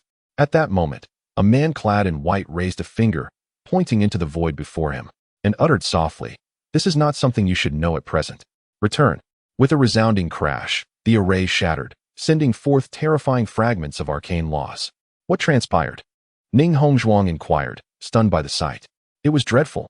While gazing into Anyang's future, I encountered a most fearsome individual, Bai Aoshiwei replied. What? Luo Qingwu pressed for clarity. I beheld Anyang's future, set in a desolate landscape, as if he had just endured a fierce battle. There he stood, drenched in blood. When suddenly a man in white attacked me, declaring that this was not knowledge I should possess at this time, and then I returned. Bai Aoshiwei elaborated on the visions she had witnessed within the array. This, Ruo Yu exclaimed in astonishment. It seems that in the future, someone capable of traversing the river of time will descend upon Earth, Ning Hongzhuang deduced. Do you think it could be Jiang Fan? Luo Qingwu queried. Impossible. If it were Jiang Fan, I would have sensed his presence the moment he made a move. Bai Aoshiwei dismissed the notion. Did you catch a glimpse of that person's face? Luo Qingwu asked. No, it was a blur. Perhaps he employed some secret technique, Bai Aoshiwei responded. Events that are destined to occur will not be altered by your foreknowledge of their outcomes, just as it was in the past, Lin Hao remarked, rendering the assembly speechless. While only Yali listened, as if in a dream. All right, everyone disperse. Since that individual stated that now is not the time to know, it implies that the truth will be revealed at some future moment. Therefore, when that time arrives, everything will become clear, Lin Hao declared. Indeed. Let us wait a while longer, Jian Yu concurred. Very well, everyone may leave. Sister Shui, please awaken Anyang, Ruo Yu suggested. Upon regaining consciousness, Anyang noticed that aside from Jian Yu, the rest of the office seemed to have vanished, leaving Jian Yu leisurely engrossed in a novel. Where is everyone? He inquired. They've left. Today isn't a day off for you, so get to work, or you'll lose this month's bonus, Jian Yu reminded without looking up. You. Heartless boss, Anyang retorted before departing the office to change into work attire. Excuse me, is this the fantasy zoo? A middle-aged man entered Jian Yu's office. Indeed. How may I assist you? Jian Yu inquired, setting his phone aside. Oh, I am Hua Dajia from the Coal Travel Company, and I wish to discuss a potential collaboration. Hua Dajia stated. Collaboration? I don't believe our zoo has any attractions suitable for partnership, Jian Yu replied. On the contrary, your entire zoo is well regarded as a prominent attraction in Tianhai City. I have observed your live broadcasts, and many out-of-town visitors are eager to explore, yet they prefer not to drive. This presents a lucrative opportunity, Hua Dajia insisted. We are aware of that. But I'm afraid I cannot collaborate with your company at this time, Jian Yu apologized. Why not? Hua Dajia asked, puzzled. Our zoo has already partnered with another company. While tourism isn't part of the current agreement, I am certain that should I propose it, they would agree. If you had the choice, would you rather collaborate with a familiar company or an unfamiliar one? I believe the answer is obvious, so I regret to inform you that we cannot partner with you. No worries. May I ask which company you are collaborating with? Are you hoping to ascertain if that company is smaller than yours, so you can usurp the project? If that is the case, I'll inform you that we are working with the Tungfei Group. Tungfei Group? Hua Dajia stammered, suddenly apprehensive at the mention of such a colossal entity. He realized that his small company could not compete, and decided it was best to leave quickly to avoid drawing attention to his intentions. I must take my leave. Thank you for your time. With that, he turned and hurriedly exited. It appears we are ready to venture into the tourism industry, Jian Yu mused, observing the hasty departure of Hua Dajia. Soon after, Jian Yu dialed Qin Huanshu's number. Hello, this is Qin Huanshu. How may I help you? Greetings, President Qin. This is Jiang Jinyu. Ah, Mr. Jiang. What brings you to call today? I would like to inquire whether your company has a tourism division. Yes, we do. Why do you ask? I wish to discuss the possibility of including our zoo as one of your attractions. Right now? Might it be too soon? Too soon? Consider this. First, there are no accommodations near your zoo. Second, there are no dining options available nearby. I have contemplated that issue, but the equipment and facilities are not yet complete. Hence my suggestion to proceed gradually. Oh, I see it's a matter of dining and lodging. Do you have any available construction teams under your management? Please hold on while I check. Chi Shu, could you find out if any of our construction teams are available? Understood. Just a moment. Mr. Jiang, may I ask why you are suddenly inquiring about this? If it's inappropriate to discuss, feel free to disregard my question. There's nothing inappropriate. A representative just approached me about a potential collaboration, but I turned them down. Firstly, I'm unfamiliar with them, and secondly, we aren't particularly close. So I trust you can handle this well. Mr. Jiang, you truly have a way with words. I appreciate your trust. President Qin, there are no available construction teams within the company. At that moment, Qi Shu's voice came through again. All right, Mr. Jiang. It seems we have no spare teams at the moment. Would it be acceptable to revisit this in a few days? Haha, that is quite all right, President Qin. We'll address the construction matters ourselves. Once completed, I will reach out to you. Understood. Then, I shall not disrupt you further. Farewell. Farewell. As soon as Jianyu hung up with Qin Huanshu, he dialed Anyang's number. Hello, who is this? It's Jianyu. Please come to the office. I need to discuss something with you. With that, Jianyu abruptly ended the call. Ugh, that Jianyu. Anyang grumbled upon seeing the call ended. Yali, have Lin Gu film you. Jianyu is looking for me. Anyang handed the camera to Lin Hao and dashed towards the dormitory building. All right, you go ahead, Yali began. But Anyang had already vanished from sight. In Jianyu's office, Anyang and Jianyu sat face to face. What did you need? Anyang inquired. It's a minor matter. You previously sought a construction team, did you not? Yes. What about it? Please find another one. You. Rest assured, it's a significant project. And your contributions will be well rewarded. Fine, I'll go find one now. All right, here's the refined version of your text. With a giggle, she urged. You can take the afternoon off today to go. Why can't you take the whole day? Besides, there's still work to be done. Don't dwell on such trivialities, darling. Just go quickly. You tyrant, you're such a skinflint. Anyang grumbled. At a humble eatery in the city center, Anyang hung up the phone, awaiting the arrival of the person she had just spoken to. Moments later, a man seated himself across from Anyang. Rooster, what brings you here this time? Spill the beans. Anyang prompted. Say Ping, does your company have any available construction teams? I have a substantial project here. Are you interested in taking it on? We do, but Rooster. Are you certain it's a significant undertaking? Of course. When have I ever misled you? It's quite considerable. Ahem. All right, to the point. Are you in or out? Could you perhaps enlighten me as to the nature of the work first? Well, I'm not entirely sure. If you have the time, I'd be delighted to invite you to our zoo. The zoo? What would I do there? Clearly, you haven't been keeping up with your social media feeds lately. I have. But what does that have to do with the zoo? Haven't you seen any posts about a fantastical zoo? Enough said, my feed is inundated with them. Wait, is the zoo you work at the fantastical zoo? Indeed. Heavens, let's go then. But you'll have to provide me with a couple of tickets. My girlfriend has been mentioning it repeatedly, but I've had to decline due to being swamped and the difficulty in acquiring tickets. Very well, let's go. We'll discuss it with the director. I'm not in charge of such matters. Let's proceed. In Jianyu's office. Jianyu, I've located him. Take a look. Zhao Peng, confer with Jianyu. He's the zoo's manager. Understood. Greetings, Mr. Zhao. It's a pleasure to meet you. Greetings, Mr. Jian. The pleasure is mine. Upon hearing this, Jianyu's brow furrowed slightly. Ahem, his surname is Jiang, Anyang interjected. Ahem, well then, Mr. Jiang, what is it that you wish to construct? Come over here. I'm planning to build a few small buildings on that vacant lot to serve as the zoo's restaurants and goose houses. Jianyu. And we should also renovate the exterior of our dormitory building, Anyang reminded him. Indeed, and let's retile the exterior of the dormitory building. Very well. I'll take on this project. I'll head back to gather a construction team right away. Upon hearing Jianyu's plans, Zhao Peng immediately departed to assemble a construction team, feeling immensely grateful to Anyang for providing him with such a lucrative project. An exaggeration for effect. As Zhao Peng exited, he slapped his forehead, regretting that he had forgotten to ask Jianyu for a couple of zoo tickets. Anyang, you still have half a day of leave. Aren't you going to make use of it? I'm leaving now, Anyang said as she headed straight for the door. Once Jianyu was alone in the office, he approached the bookshelf and retrieved a book. Instantly, the bookshelf split in the middle, moving to either side, ceasing its movement when the gap was large enough to form a doorway. Seeing that the door had opened, Jianyu stepped inside. Haha, having this secret passage is so convenient. I don't have to go all the way to the wine cellar to enter your little world. As Jianyu entered, the bookshelf returned to its original state. Chapter 50, Traveling Zhao Peng. Here are the architectural blueprints. This morning, Anyang handed the construction plans to Zhao Peng. All right, I shall take my leave, Zhao Peng said, patting Anyang on the shoulder before turning to depart. Yali, Could you pass me a bun? Yali retrieved a bun from the nearby steamer and handed it to Yang. Today is Children's Day. Does anyone have any plans? Asked Jianyu. Ao Shui. How can you suggest taking a break on Children's Day? Jianyu questioned. I remember we've been working for quite a long time. A break is due, replied Ao Shui.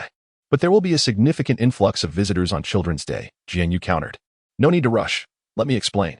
Isn't Children's Day a 3-day holiday? We can rest on the 4th day, and everyone can go on a trip, with the zoo covering the expenses. Ao Shui revealed her plan. All right, I'll contact the travel agency, Jianyu responded. Then let us strive hard for these 3 days. Wow, finally a holiday. Yay, Yali cheered with delight. You've only just started working, and Yang whispered, tugging at Yali's sleeve. Hee. Parents and children, please quiet down and listen to me. And Yang announced from the podium to the visitors below. Anyone who brings a child can receive a small bird from our staff. This is, of course, complimentary. We also have a lottery. Just use your child's admission ticket to participate.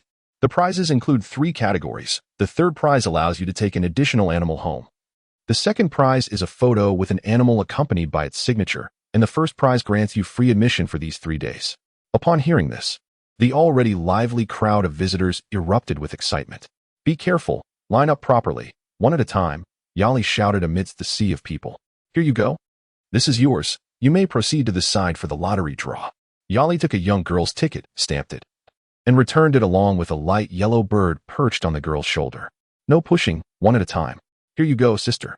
A little boy handed Yali his ticket. Thank you, little brother. Go over there and draw with your parents. I wish you good luck, Yali said, stamping the boy's ticket with a small rabbit before returning it to him. Take your time and be safe. And Yang reminded the parents with children amidst the crowd. 3 days later, at Tianhai Airport. Haha, finally a holiday. Oh yeah, we can go out and have fun. And Yang shouted joyfully. Keep it down, Jianyu said, playfully tapping Yang on the head. You scoundrel, how dare you hit my head? I shall retaliate. And Yang exclaimed, turning to pounce on Jianyu in playful revenge. This is ridiculous. Ming Ming, look at them. They remind me of Jiang Fan and the others back in the day. Though everything has changed now, Luo Qingwu remarked, stroking Su Ming's hair while observing the playful duo. Hee hee, Qingwu, don't be sad. I believe a fan will return to us one day, and when he does, I shall secretly tell him how you cuddle his plush toy every night, and sometimes you engage in rather scandalous activities, said Qianxia, sneaking up behind Luo Qingwu and blowing in her ear. You. Luo Qingwu's face flushed instantly, and she sprang up to chase after Qianxia in retaliation. Yali, sipping water, noticed Luo Qingwu's reddened face, completely frozen in her seat, with a bit of drool escaping from the corner of her mouth. Hey, remember, you are a lady. And Yang came over to remind her. What's wrong with being a lady? I refuse to believe that aside from me, no one else can find Sister Wu's earlier appearance enticing, including other women, Yali retorted, snapping back to her usual self. Cough. Be careful, or the director might scold you. And Yang cautioned. Who says? I am so adorable. The director would never reprimand me. Besides, I am still a lady, Yali declared proudly. My apologies, director. I was wrong. Please don't strike me with lightning. If anyone should be punished, let it be in Yang. He has thick skin. Yali exclaimed, startled by a sudden chill at her neck, mistaking it for the director's presence, and hastily bowed to the air while defending herself. Ha! You are too funny. And Yang leaned back in his chair, laughing heartily at Yali's antics. Attention, passengers traveling from Yanjing to Cheongzhou. Your flight MU-7766 is now boarding. Please have your belongings ready and present your boarding pass at gate number 4 to board aircraft number 17. We wish you a pleasant journey. Thank you. As the group frolicked, the announcement for boarding echoed through the air. Let us go, let the relaxation begin. Yali joyfully waved her hand as the plane took off. And Yang exclaimed, this is my first time on a plane, gazing out at the clouds alongside him. Me too, Yali replied. All right, let us all rest for now. We'll need our energy to enjoy ourselves once we arrive, by Ao Shui suggested. Good night. Good night. Time passed swiftly, and at a luxurious hotel in Cheongzhou. Are we going to the beach tomorrow? And Yang asked Jianyu, who had just emerged from the bathroom. Yes, what is the hurry? Eager to see the lovely ladies? Jianyu smirked. Get lost. I am pure at heart. Then let us just sleep, Jianyu suggested. Get lost. Everyone, guess what I just discovered? Lin Hao announced as he burst into the room. Brother Lin, what did you find? And Yang inquired. Hee hee. There is an outdoor pool upstairs and many beautiful women in bikinis. Are you coming? Lin Hao grinned mischievously. Really? Let us go. Jianyu quickly changed his clothes, dragging Lin Hao outside. Hey, and Yang Lin Hao began, but Jianyu had already pulled him out of the room. Once the room was left with Yang, and Cuckoo emerged from his consciousness. Yang, I just heard someone mention beautiful women. Where? Take me there. And Cuckoo exclaimed excitedly. Heavens, I still have to cultivate. If you want to see beautiful women, go to the rooftop of this building. There is an outdoor pool up there. And Yang replied, somewhat exasperated. Cultivate. I noticed that even without cultivation, you can passively absorb spiritual energy, albeit at a slower pace. I'd still prefer to cultivate, I said. There's no need for cultivation. Let's go, she replied, pulling me by the hand toward the rooftop. Fortunately, we encountered no one en route, or they might have mistaken me for a madman as I walked with one hand raised, as if being pulled along. Rooftop open-air pool Little and Yang. Weren't you reluctant to come? Jinyu jested as I approached. Ahem, I'll just sit over there, I said, turning toward a nearby lounge chair. Oh, you're such a prude. Jinyu teased. Oh, Jinyu, you're here too, Yili and Ruoyu said as they approached. You two are here, but where's Bai Yin? Jinyu asked, noticing his absence, which was unusual. He's over there, sitting, Ruoyu replied. Oh, another one? Such prudes, Jinyu quipped before heading toward a group of beauties. Bai, why are you sitting here too? I asked, seeing him beside me. I dislike water. Being wet all over is too uncomfortable. I see. But one can still admire the beauties. Don't you have Ruoyu? What? Does having a wife mean I can't appreciate other women? Besides, a man should be amorous while young. I see. The aesthetic quality of modern women is in decline. Very few are pleasing to the eye, Bai Yin analyzed. Insightful Bai. Yili, for example, hasn't fully matured.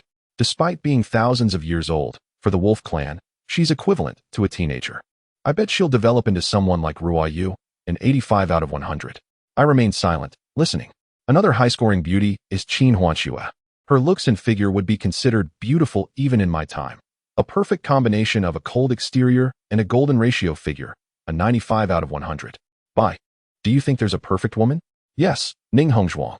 She was the epitome of perfection, but fate played a cruel trick by pairing her with that scoundrel. What kind of person was the director?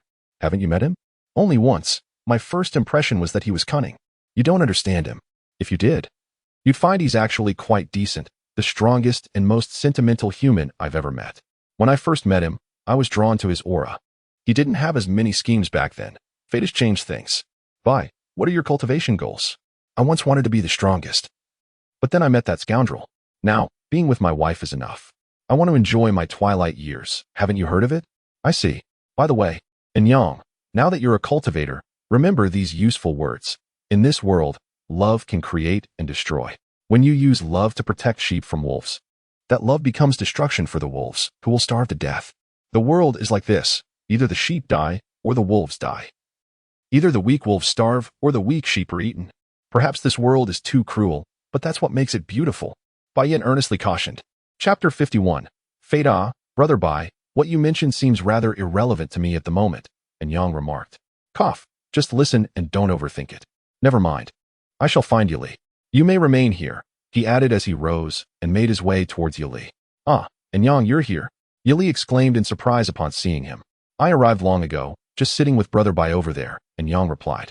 He splendid. Now I have someone to accompany me. Follow me, Yili said, pulling Yang towards a table laden with food. What do you plan to do? And Yang asked, startled by Yili's abruptness. Eat up. Ha ha ha. With you here, I can indulge without restraint, Yili declared, leaving Yang to his own devices as she dove into an array of cakes, fruits, juices, and wines. Sighing deeply, Yang turned, grabbed a glass of juice, and pulled over a chair to sit down. Ah, life is fleeting, he mused, gazing at the night sky. Oh, it's delightful. And Yang, would you like a piece? Yili asked, her mouth stuffed with cake. Hiki, no thanks, you enjoy, and Yang responded, exasperated. In the distance, a bright, solitary star hung high in the night sky. Its brilliance captivating and serene. Despite its loneliness, it radiated a charming glow amidst the vast darkness, standing resilient and confident as it overlooked the earth, mountains, and rivers. It embodied a magnificent beauty that coexists with the universe, rendering the night enchanting, albeit a solitary beauty that often yields to melancholy, especially in the presence of enduring and steadfast allure. Suddenly, a faint flash of lightning disrupted the serene night. Is something happening? And Yang inquired of the returning and Cuckoo. There's a fight over there, but it seems quite distant. And Cuckoo replied, really? Hey, little and Yang. Shall I take you to see it? A little observation? Bai Yin said as he approached. Where to? Isn't it obvious? To watch the fight, Bai Yin remarked, playfully tapping In Yang on the head. What is so interesting about a fight? And Yang rubbed his head and asked. Certainly, you can learn a thing or two. Let us go, Bai Yin said, lifting In Yang and soaring towards the battlefield. I want to go too. Just a moment. Yili shouted, her mouth still full of cake as she called out to Bai Yin in midair. Let us go, Bai Yin replied, grabbing Yili by the nape of her neck and flying towards the battlefield. At the edge of the battlefield, And Yang gazed at the scene before him. Is this the battlefield? Yes, but they're rather inept. There's nothing captivating about it. Bai Yin replied with an awkward smile. In the center of the battlefield, a group clad in red was attacking a creature resembling a bull with spiky hair and wings. Using flying swords. Hurry, use the vine technique to restrain its limbs, then employ the ice seal technique to immobilize it. Commanded a man marked with an emblem similar to Wang Qizhong's. Evidently, they were guardians like Wang Qizhong, and the creature had crossed over from the spiritual realm, seemingly summoned to the human world for a specific task. A man beside him formed a seal and unleashed the vine technique towards the creature. Roar. The creature, its limbs bound, let out a furious roar. Another team member executed the ice seal technique, targeting the creature as well. Roar. When night falls, your kind shall vanish into the darkness. The creature declared before being completely encased in ice. This creature is what you humans refer to as Qiongqi, belonging to the Qiongqi clan. Its appearance suggests it is a hybrid of Qiongqi and other races, Bai Yin elucidated. Ugh, it's so ugly. Yili remarked disdainfully upon seeing the creature. Ha ha ha. Its appearance only qualifies it as the lowest servant of the Qiongqi clan. I never anticipated this race would decline to the point of resorting to invasion for survival. However, this is not the Qiongqi of that world, Bai Yin stated. Not from that world. And Yang asked. Hee, you will find out in due course, Bai Yin responded. Ah, again with the future. And Yang sighed. Look, there is more commotion, Yili pointed out to Bai Yin and In Yang. Not good, retreat. One of the men shouted to his comrades. Just then, the ice encasing the creature began to crack, and with a thunderous explosion, it shattered.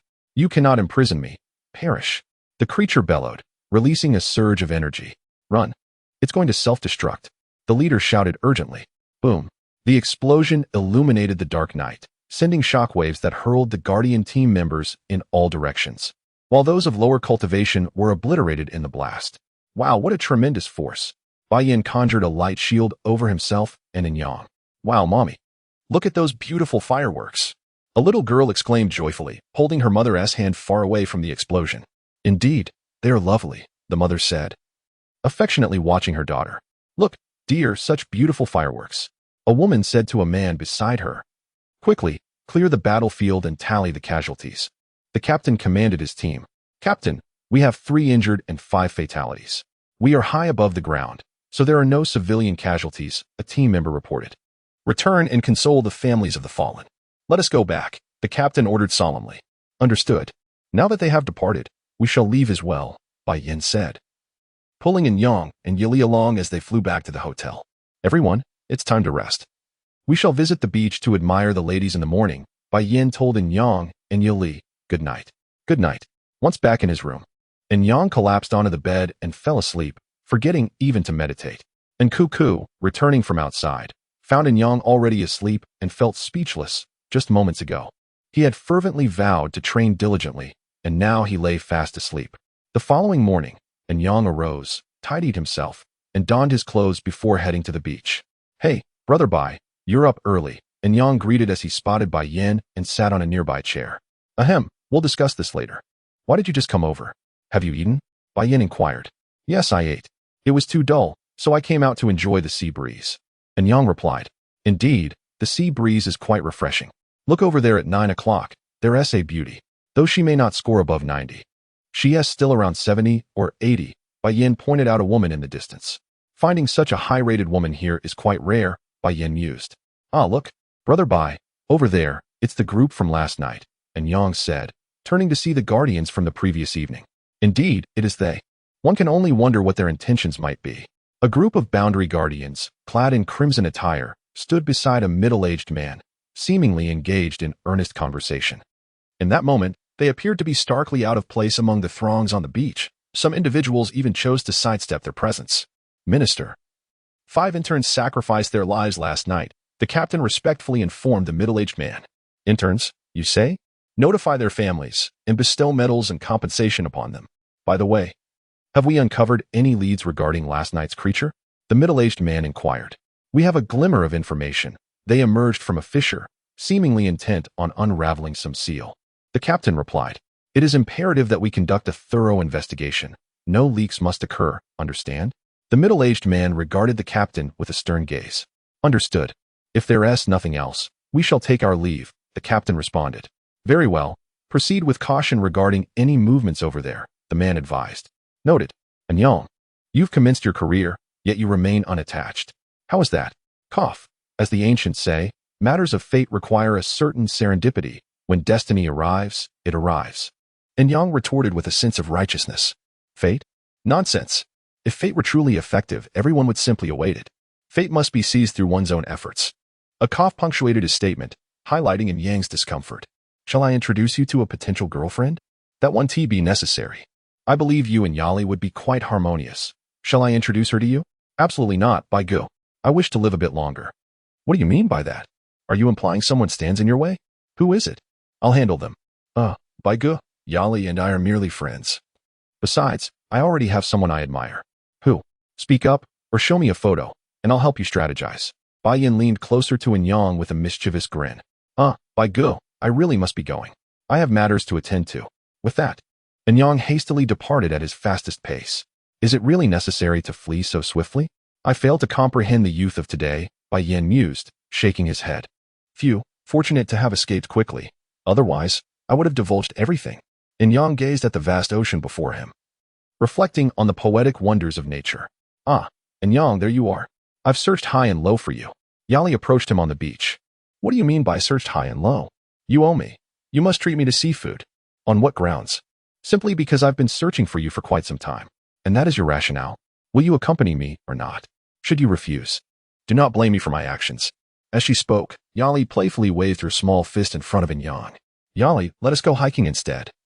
I yearn for a mountain climb. Anyang proposed earnestly. Chapter 52. Truth or Dare. As evening descended, Anyang, utterly drained, collapsed onto a chair beside Bai Yin, lamenting. I'm practically dead. Bai Yin, observing Anyang's listless state, inquired with concern, what happened to you? Yili has completely sapped my energy, Anyang replied, his voice barely above a whisper. Upon hearing this, a mischievous grin spread across Bai Yan's face. Yili drained you say? Yes, Anyang groaned. She dragged me around, either feeding me or making me play or fetching things for her. She wouldn't even listen to my pleas for mercy. Oh, Bai Yin exclaimed. Feigning surprise, this is quite the revelation. Hey, it's not what you think, Anyang retorted, attempting to shift into a more comfortable position. However, upon noticing the wicked smile on Bai Yan's face, he realized the misunderstanding and hastily clarified. I comprehend perfectly, Bai Yin responded with a knowing wink. We are all men. After all, ugh, Anyang groaned in exasperation. Realizing that Bai Yin would not heed his explanation, he decided to remain silent, resigning himself to whatever fate awaited him. Oh, Anyang, what are you doing here? Yili chirped as she approached, playfully poking Anyang's cheek. Anyang could only muster a feeble groan. How did you recover so quickly? Bai Yin asked Yili, astonished by her vitality. A realization dawned upon him. Bai Gu, would you like to join us? Yili inquired, noticing Bai Yan's gaze. Ahem, no, this is not an appropriate activity for 3, Bai Yin hastily declined. Huh? Is there something wrong with 3 people going shopping together? Yili asked, her confusion deepening. Shopping? Bai Yin exclaimed, taken aback. Yes, why? Yili pressed, her bewilderment growing. Ahem, nothing, you two carry on. Bai Yin awkwardly turned away, averting his gaze from Anyang and Yili. Oh, you're all here. Jian Yu has prepared some barbecue and drinks. Would you like to join us? Ruo Yu announced as she approached. I am eternally grateful, Ruo Yu. You are my savior. Anyang croaked, his voice filled with relief. Is that so, Anyang? Let's go then, Yili exclaimed, eagerly dragging Anyang from his chair and following Ruo Yu towards the barbecue. Come on, we were just waiting for you for, Lin Hao announced, tossing a beer to both Anyang and Bai Yin. I don't drink, remember what happened last time? Anyang protested, returning the beer to Lin Hao. Doesn't drink? What kind of man doesn't drink? Tonight, Bai and I will train your tolerance, Lin Hao declared. wrapping his arm around In Yang's neck and pulling him between himself and Bai Yin. Perhaps not. Come on, drink up. Tonight, either you get drunk, or we do. No holding back. Cheers, Lin Hao proclaimed, downing his beer in one gulp and turning the bottle upside down to prove it was empty. Hurry up and drink, or you're disrespecting me, Lin Hao commanded sternly. All right, I'll drink, and Yang conceded, picking up a beer and following Lin Hao's example. Splendid. Have another, Lin Hao exclaimed, handing In Yang another bottle. Don't forget about me, Bai Yin interjected, envious of the camaraderie between Lin Hao and In Yang. Give me one too. Hey, you three, we're playing a game over here. Would you like to join us? Ruo Yu inquired, rescuing In Yang from his impending beer-soaked fate. Ruo Yu.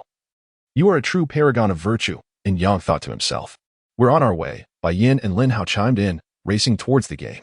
Let's go, Ruo Yu said, turning and walking away. Alas, this night is destined for misery, and Yang lamented, gazing skyward. All right, let's play truth or dare, Jinyu suggested. Yes. The crowd cheered in unison. All right, I have a deck of cards here. There are 15 of us, so I've prepared a flush and 2 jokers, making 15 cards in total. Each person draws 1 card, and the 2 who draw the jokers get to choose between truth or dare. Understood? Jinyu explained, placing the prepared cards on the sand. I'll go first, Luo Qingwu volunteered, plucking the first card from the deck. Haha, 9 of hearts.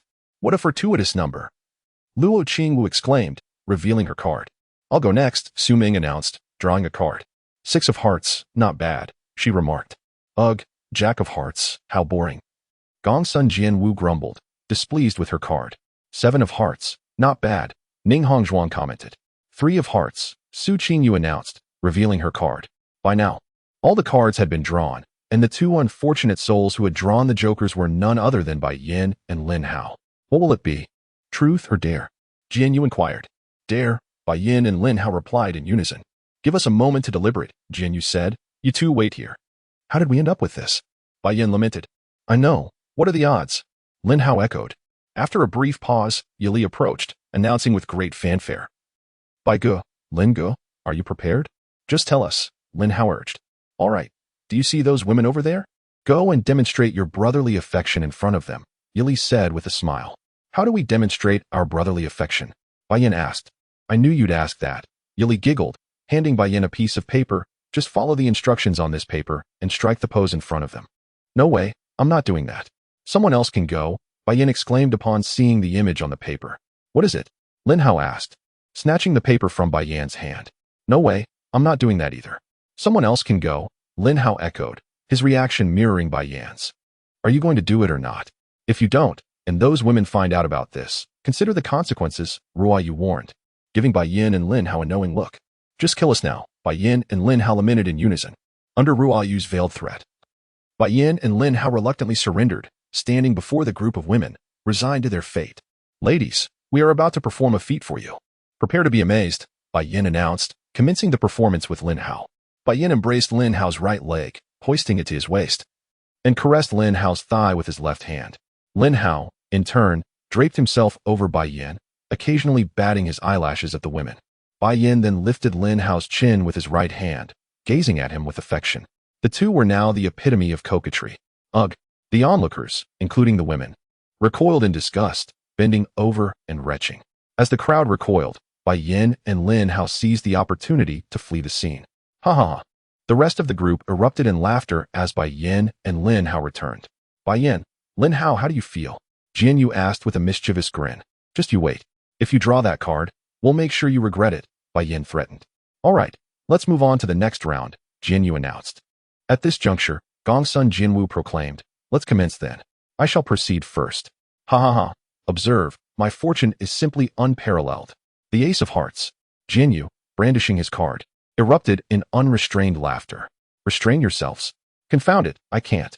Bai Yin and Lin Hao, unable to contain themselves any longer, promptly subdued Jinyu, subjecting him to a vigorous pummeling. After a brief interlude and such a commotion, everyone had drawn their cards. This time, Yili and In Yang were the unfortunate recipients of the 2 jokers. Speak, what shall you choose? Luo Qingwu inquired. I shall opt for truth. Recalling the recent plight of Bai Yin and Lin Hao, Yili swiftly resolved to select truth. I shall embrace dare, In Yang announced. How courageous of you! Luo Qingwu exclaimed, commending In Yang's fortitude. Yili, you shall proceed first. You must now reveal the object of your affection, excluding your parents. Luo Qingwu pressed. The object of my affection? Aside from my parents, I have none. However, I am exceedingly fond of postprandial desserts, such as milk custard, double-skim milk, mango sago, and mango pomelo sago. As Yili spoke, saliva began to trickle from the corners of her mouth. Halt, halt. Kindly retract your saliva. Do you harbor no affection for Enyang? Luo Qingwu interrogated. Affection? He is merely a dear friend, a very, very dear friend. Yili declared, wiping the corners of her mouth. Then this question shall not count. I shall pose another. Luo Qingwu declared, resorting to chicanery. Why shall it not count? Yili pleaded, casting a pitiable gaze upon Luo Qingwu. Quickly, fiend, retract your sorcery. Luo Qingwu exclaimed, shielding herself from the dreadful gaze. Very well, you are absolved. Enyang, you are next. Bai Yaoxue announced. Why? This is preposterous. Luo Qingwu muttered inaudibly. I understand.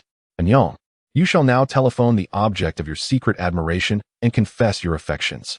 Luo Qingwu, seemingly enlightened, stepped forward and addressed Enyang. Ere this. Very well. Let us proceed as Xiaowu suggests. Bai Yaoxue concurred. Is this not inappropriate? Excellent. It is not yet late. Proceed swiftly. Luo Qingwu exclaimed excitedly. Then I shall make the call. Enyang retrieved his mobile phone and dialed the number. Hello, this is Qin Huanxue. How may I assist you? Qin Huanxue's voice emanated from the receiver. Ah, how is this possible? Luo Qingwu exclaimed in dismay upon hearing the voice. Ha ha ha, quickly, the payment. Gongsun Jinwu extended her hand towards Luo Qingwu. It transpired that Luo Qingwu and Gongsun Jinwu had wagered on whether Enyang harbored affection for Yili. Alas. How is this possible? Luo Qingwu reluctantly relinquished the money to Gongsun Jinwu. President Qin, this is Enyang. I wish to convey something to you. Enyang stammered hesitantly. Alas, little Enyang, why are you so dilatory? Commence forthwith. Bai Yin whispered. Indeed, proceed expeditiously, lest the young lady become displeased. Lin Hao urged anxiously. What is it? Qin Huanxue inquired. Chapter 53, Heartache Huanxue. Do you know? I have feelings for someone. She is gentle, considerate, and capable. My friends often say that the person I desire does not exist in this world, until your appearance made me realize that my imagination was not rich enough. All your virtues truly transcend my expectations. Would you consider being my girlfriend? Enyang cautiously inquired. On the other end of the line. Qin Huanxue fell silent upon hearing Enyang's words. Oh my heavens, Enyang, your emotional intelligence. Why couldn't you take a more gradual approach? I would wager 100% that you will be rejected, Bai Yin remarked sternly. Well, I have no words to say about Enyang's approach. Lin Hao added with a hint of sarcasm. Enyang, I'm not ready for a boyfriend just yet, so I'm sorry. Just as the air turned still, Qin Huanshue's voice came through again. Ha ha ha, ahem, that's all right. We were just playing truth or dare. No hard feelings. President Qin, I'll hang up now. Goodbye. Enyang concluded, ignoring any further words from Qin Huanxue and abruptly ending the call. Enyang, it's all right. It's just a confession, nothing monumental. Bai Yin consoled, placing a hand on Enyang's shoulder. Indeed, it's merely a rejection, not a big deal, Lin Hao added, approaching to offer comfort as well. You too. Ruoyu shot a disapproving look at Bai Yin and Lin Hao, causing them to promptly close their mouths. Enyang, are you all right? Ruoyu, noticing Enyang's unchanged demeanor, felt a hint of concern. Yes, if you feel like crying, just let it out. Though it's said that men rarely shed tears. If you feel the need, then cry, it might relieve you, Gongsun Jinwu advised gently. Why would I cry? It's just a rejection, nothing significant. Enyang questioned. Come on, let us continue playing, Enyang said as he picked up the deck of cards on the ground, preparing to shuffle and continue the game. I'll go check on the skewers, Jinyu announced as he stood and headed towards the barbecue stall. We'll join you, the others remarked, leaving Enyang alone in the space. Really now, Enyang chuckled and shook his head as he watched everyone leave. Once alone, Enyang got up and walked away. Passing by a liquor stand where he bought a case of beer. Dragging the box behind him, he made his way to the rocky shore, finding a relatively flat rock. Enyang sat down, took a bottle of beer from the box, and started drinking. Oh, what are you doing here? And Cuckoo suddenly flew up from beneath the rock. I could ask you the same, Enyang replied, startled by her sudden appearance. I just came out for a stroll, and Cuckoo said awkwardly. I really don't understand you all, Enyang remarked, taking another sip as he gazed up at the beautiful starry sky. Do you think Enyang is feeling down? Luo Qingwu hid behind the rock and asked. Surely not. It's all your fault, Qingwu. If it weren't for your idea, and Yang wouldn't be feeling this way, Gong's son Jian Wu chastised. How can you blame me? Luo Qingwu shouted back. Keep your voice down. Luckily, he has noticed us, Lin Hao said, covering her mouth and pulling her down. Let us stay quiet for now and observe, Bai Yin suggested. Have you encountered some trouble? And Cuckoo inquired, perched on Yang's shoulder. What trouble could I possibly have? You can't fool me. I can sense your low spirits. Speak up. What is bothering you? Low spirits? Perhaps. Don't just say perhaps. Hurry up and tell me. And Cuckoo urged anxiously. Well, it's nothing serious, just a rejection from my confession. A rejection? Huh. How did you manage that? Tell me what happened, and I'll analyze it for you. You? Just because I came out late doesn't mean I don't understand this world. After these few days of observation, I could even construct a nuclear bomb if needed. And Cuckoo boasted, thumping her chest. What does confessing have to do with building a nuclear bomb? And Yang asked, exasperated. Ahem, whether it's related or not. Just share your story first, and then I'll analyze. Well, it's simple really. I lost at truth or dare. And Yang recounted everything that transpired. Ha ha. And Yang, you're such a fool. You confessed outright. Even I would refuse you. You didn't even prepare. Ha ha, I can't breathe. And Cuckoo laughed uncontrollably at Yang's story. Stop laughing. Is it really that funny? And Yang lightly punched her on the head. Ah. And Cuckoo cried out in mock pain, clutching her head. Quickly, spill it, or you'll regret it. And Yang threatened. Fine, I'll tell you. You were wrong from the start. First, you need to meet her for 21 days, and during that time, ask her various questions. Questions? Where am I supposed to find 21 questions? And why 21 days? And Yang queried. Isn't there a 21-day rule for humans? If you don't know, you can look it up, and Cuckoo teased, completely forgetting her earlier pain. All right, I'll check it out. And Yang pulled out his phone and searched for the 21-day rule. After a while, he scoffed, saying, You could have just told me to make her accustomed to answering my questions. Did it really need to be that complicated? Ahem. As for the second step, let us not discuss it yet. Focus on completing the first step first. I see you're unsure of how to proceed next. Who said that? I'm merely strategizing, leading others into my trap step by step. And Cuckoo justified her stance with fervor. Meanwhile, Yang remained silent. After Cuckoo's antics, his previously muddled thoughts became clear. All right, let us head back for barbecue. And Yang hoisted the beer box and walked towards the barbecue stall. Oh no. And Yang is coming. We need to hide. Jianyu alerted the others behind the rock, prompting everyone to hastily flee towards the barbecue stall. Upon returning to the barbecue stall, Yang found everyone gathered around a nearby table, with Jianyu grilling skewers while Yili assisted. Oh, and Yang, you're back. Why are you carrying a case of beer? Didn't you say you can't drink? Yili inquired as she noticed the beer. Oh, I just want to buy a case for everyone. And Yang lifted the box to show them. Great. Ha ha ha. And Yang, today we want to leave until we're drunk. Indeed, we shall not leave sober. Lin Hao and Bai Yin exchanged glances and chimed in unison. All right, come on over and eat. Yili approached with a plate of skewers. Oh, it smells divine. And Yang exclaimed. Don't take all of it. I want some too. And Cuckoo protested as she sat beside Yang, competing for food. Seeing the two of them in a frenzy, the others seated across exchanged cautious whispers. Look at that. I always thought they were a pair, Luo Qingwu remarked. I can't believe Yang actually likes Qin Huan Shui, Bai Yin stated incredulously. Qin Huan Shui's beauty is comparable to theirs, Lin Hao added. However, I have come to a conclusion. The more beautiful a woman is, the more haughty she tends to be. Is that so? Just look at Su Ming, Qian Xia, and Leng Xiyan. Weren't they once like little fans trailing behind Jiang Fan? Lin Hao countered. Well, I believe I was too one-sided earlier. It's not absolute. At this moment, Bai Yin thought to herself, oh my god, thank heavens. I nearly became a skewer of grilled meat at today's barbecue stall. Is that so? I think dog meat is quite delicious as well. Lin Hao remarked with a mischievous grin directed at Bai Yin. Jianyu, can bird meat be grilled? Bai Yin called out to Jianyu beside her, clearly intending for Lin Hao to hear. Jianyu, isn't dog meat also tasty? Upon hearing Bai Yin, Lin Hao also chimed in to Jianyu. You foul bird. Are you doing this on purpose? Bai Yin, now furious, stood up and shouted at Lin Hao. You wretched dog. I believe you are doing this intentionally. Lin Hao quickly retorted upon hearing her. I'll fight you. They both exclaimed in unison. Oh dear, these two are truly a handful. The onlookers couldn't help but sigh at the sincerity of their banter. Don't snatch it, that's mine. Yili snatched the last skewer of grilled lamb chops from Yang's hands. You are truly a devil. And Yang commented, "Wait a moment. Let us eat quickly. Otherwise, they will finish off the leftovers."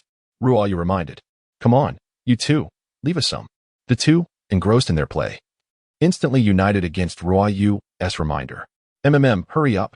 After stuffing a piece of meat into his mouth, and Yang exclaimed, "Yes, hurry up." Yili echoed, "Quick, grab it."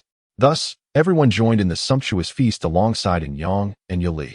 I can still drink." Bai Yin, with Ruoyu's support, headed towards the hotel. "Let me go. I can still drink." Lin Hao, echoing Bai Yin, slurred his words. "Let me go. I can still eat." Yili and Yang supported each other as they made their way towards the hotel. "Let me go. I can still drink." This was Yang's last utterance before succumbing to intoxication. "They are quite something," Luo Qingwu remarked, observing the four individuals staggering ahead. "All right, everyone, let us head back. We have a flight to catch tomorrow afternoon," Bai Aoshiwei reminded. "Good night. Good night." The next morning in Yang's bedroom. "Ouch, my head hurts." Yang groaned as he rubbed his heavy head upon awakening. Where am I?" Yang struggled to recall the events of the previous night. Don't disturb me. I'm trying to sleep." Just then, a lazy female voice sounded beside him. What on earth? Why is there a woman in this room?" The moment Yang heard the voice, he jolted awake, turning in shock. "Oh no, Yili, how did she end up here? What happened last night? I'm so anxious. What do I do?" Online waiting, urgent. Chapter 54, Misunderstanding him? What is a woman doing in this room? Hearing the sound, Anyang abruptly awakened from his previous haze, startled as he turned around to see. "Oh no, Yali, how did she end up here? What happened yesterday? I am in a state of panic. What should I do? I need assistance, urgently." Just as Anyang was at a loss, Yali slowly opened her eyes. Sitting up and rubbing her hair, the blanket that had covered her slipped down as she did so. Upon witnessing this, Anyang's mind went blank. Though still youthful, her fair skin, raven hair, and delicate features evoked the image of an elegant maiden from centuries past. Her every motion reminiscent of a celestial being descended to the earthly realm. In the moment of Anyang's mental freeze, 2 crimson streams fell from his nose onto his hands, jolting him back to reality, leaving him unsure of how to proceed. Sensing a gaze upon her, Yali turned her head, their eyes meeting in a moment of mutual bewilderment. Time seemed to stand still, yet the tranquility was shattered by Yali's startled exclamation. You, how did you end up here? Stop staring, turn around." Yali pointed a delicate finger at Anyang, her voice tinged with reproach. I'm so sorry. Anyang quickly averted his gaze, hastily grabbing a piece of clothing and putting it on. Observing that Anyang had turned away, Yali hurriedly dressed herself. You can turn around now," she said, though the blush on her cheeks remained. "I apologize. I will take responsibility," Anyang assured her solemnly, seeing her flustered state. "Let's go out for a meal first. We can discuss this later." Yali composed herself and exited the room. Once Yali had left, Anyang flopped back onto the bed, hand pressed against his forehead, muttering to himself about the consequences of his actions. Meanwhile, Yali rushed back to her own room, her demeanor frantic. Upon seeing her distressed entrance, Ruoyu inquired, "What's wrong? Why are you in such a hurry?" Without responding, Yali collapsed onto her bed, burying her face in the blankets. Ruoyu, noticing Yali's flushed cheeks, suddenly recalled something. "You didn't sleep with someone else, did you?" she exclaimed in astonishment. Yali groaned from beneath the covers. "Ruoyu, do you think I might be pregnant?" That seems unlikely. But who was it?" Ruoyu probed. Oh dear, Ruoyu, let us not discuss it," Yali implored. "If I truly am pregnant, how would I explain it to my father?" "Please, don't tell him. He would surely be furious," Yali begged, gripping Ruoyu's hands tightly. "You really need to be more careful," Ruoyu chided, ruffling Yali's hair. "Think about whether he actually went all the way last night. I'll go grab some food for you." Once Ryu left the room, Yali's lamentations echoed once more. In Anyang's room, he was lost in thought when Jinyu entered, announcing, "Anyang, how did you sleep? I brought you breakfast." Seeing Jinyu, Anyang leaped onto him like a kangaroo, wailing, "It's over. I've slept with Yali." Hey, calm down. Let us talk this through," Jinyu said, struggling to free himself from Anyang's grip. "What should I do now? Am I going to be killed by Yali's father?" Anyang asked, desperation etched on his face. "That's a possibility," Jinyu replied, his expression unreadable, as if he knew more than he let on. "I've just become a man, and now I might die. This is so unfair," Anyang lamented. Jinyu couldn't contain his laughter. "You look too ridiculous. Even in my misery, you find amusement?" Anyang retorted. Why would your misfortune benefit me? Am I to inherit your legacy? Jianyu teased. Wait, something's off. You should be strategizing, not laughing. You must know something. Spill it. Anyang insisted. Sensing the situation was more complex than he had imagined. All right, let me enjoy this moment first, Jianyu chuckled, dodging Anyang's advances. Speak. Well, last night unfolded like this. Jianyu began to recount the events of the previous night, detailing how he had escorted Lin Hao to another room before returning to find Anyang in a stupor, and Yali unexpectedly at his feet, speaking incoherently. Jianyu attempted to assist Yali, but she suddenly broke free, throwing herself onto Anyang, and in her inebriated state, began to undress.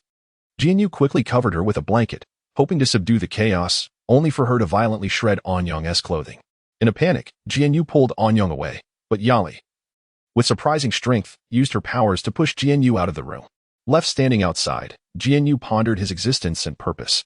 Wait, you mean Yali actually used her powers against you? Anyang questioned, skepticism in his tone. Yes, Jianyu confirmed. And how do you know we didn't tea? You know? Anyang pressed. Because I distinctly heard you snoring from the moment I started eavesdropping until I went to sleep, Jianyu asserted. Anyang fell silent, glaring daggers at Jianyu. Do you think a knife to the neck would hurt? How about poison? Or would you prefer a hike? Anyang asked with a sinister grin. Must I respond? Jianyu mumbled under Anyang's intense gaze. Consider your answer wisely. Just don't slap me. The rest is left to the imagination. What do we do now? Anyang asked, sitting in contemplation. This is simple. Just bring Yali here and clarify everything, Jianyu suggested. All right, I'll do that. Anyang promptly pulled out his phone and dialed Yali's number. Hello, who is this? Yali's voice came through, tinged with annoyance. Yali, it's me. Can we talk? Anyang cautiously inquired. There was silence on the other end of the phone, and after a moment, Yali abruptly hung up. Sister Yu, you're back. Yali exclaimed as she laid down the phone and spotted Ruoyu entering with breakfast in hand. Let's have some breakfast first, Ruoyu said. Placing the meal before Yali. Sister Yu, he wants us to have a serious talk, Yali remarked while nibbling on a bun. Perfect, I shall accompany you. Ruoyu replied. Perhaps not. What do you think will happen if your father finds out? Ruoyu threatened. All right, let me finish my meal, and we shall go together. Yali quickly changed her tone. How obedient. I must see who dares to court our little darling, Ruoyu declared, her demeanor shifting to one of boisterousness. In Yang's room, and Yang, I'm here, Yali announced as she entered. You're here, please have a seat. And Yang invited her to sit down upon noticing her arrival. Goodness, I didn't expect it to be you, little Yang. What more is there to discuss? Ruoyu's mood brightened upon realizing the individual Yali referred to was Yang. Sister Yu, you're here too. Speak, how shall we proceed with this discussion? Ruoyu inquired while sitting on the edge of the bed. Ahem, actually, Yali, Jianyu just informed me that nothing occurred between us, and Yang stated.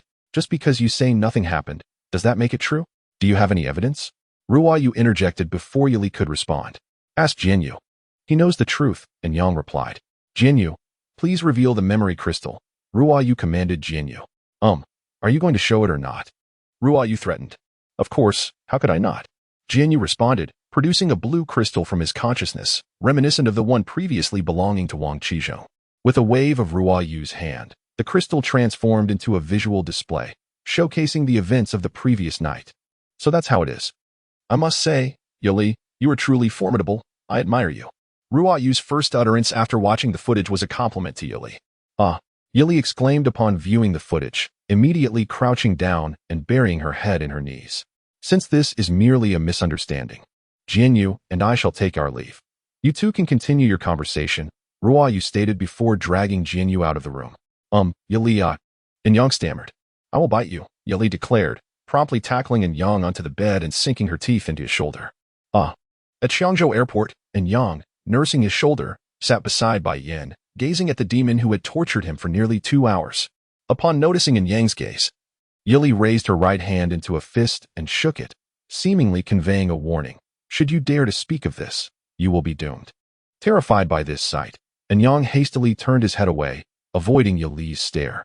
The author has a word. There is a little Easter egg hidden within. Chapter 55. The mischievous squirrel. As the first rays of morning sunlight streamed through the window, the mood brightened in tandem. Bidding farewell to the night's chill, a new day filled with promise dawned, and Yang, clad in his work attire, ventured as usual to the vegetable garden on the hillside to gather fresh produce. destined to be combined with fresh meat to create sustenance for the animals at the zoo. The lake mirrored your gaze, dreams sparkled like stars, and feelings wove a timeless legend, eternally awaiting. Growth resembled a leaf's portal, childhood was graced by beloved companions, and spring unfolded as a journey amidst the ever-changing tides of existence. Those I cherish, the winds of yore, and the eternal vows echo repeatedly. Alongside the love of those who care for me, the tears that settle, and the promises that linger on. At that moment, Yang strolled along the morning path, singing a melody. In the hillside garden, cucumbers, eggplants, peppers, tomatoes. Why so many vegetables today? Yang pondered, glancing at the list in his hand. This is a magical garden. After a while, Yang, with a basket brimming with assorted vegetables, made his way down the mountain when suddenly, he stumbled over a stone, collapsing to the ground and scattering the vegetables everywhere. How unfortunate, Yang muttered, rising to gather the fallen produce. Squeak, squeak, squeak. Delicious. A brown squirrel suddenly picked up a carrot from the ground and began munching on it, cheekily raising its middle finger at Yang. Don't eat that. Oh, don't let me catch you. Yang exclaimed, scrambling to his feet in pursuit of the squirrel. Seeing Yang charge towards it, the squirrel swiftly clutched the carrot with its tail, dodging Yang's grasp and standing before him, continuing to nibble on the carrot. Yang, realizing his failed attempt, steadied himself and adjusted his stance. At that moment, he was as tranquil as a hyena poised for an attack.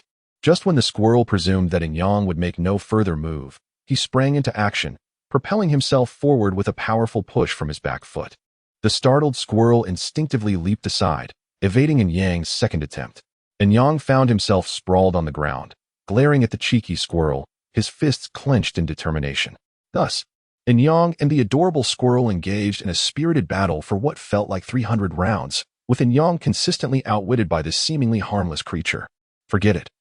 I'm leaving now, little squirrel. Frustrated by his inability to catch it, Yang bid farewell and began his trek back to the zoo. Squeak, squeak, squeak. Come again. I'm not done playing yet. The squirrel taunted as Yang turned to leave. I'll get you. Yang, infuriated by the squirrel's mockery, spun around once more to continue his pursuit. Don't ask me why Yang is so intent on catching the squirrel. Imagine the frustration of having your morning's harvest snatched away. Thus, the battle between Yang and the squirrel raged on. Where is Yang?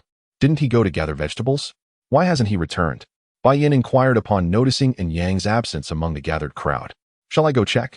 Lin Hao suggested. Do so, and perhaps bring back some cucumbers, Jinyu added. So, Lin Hao made his way to the hillside garden. Upon entering, he was greeted by the sight of Yang, weakly sprawled on the ground, while a squirrel on a nearby tree clutched a leafy green, occasionally taking bites.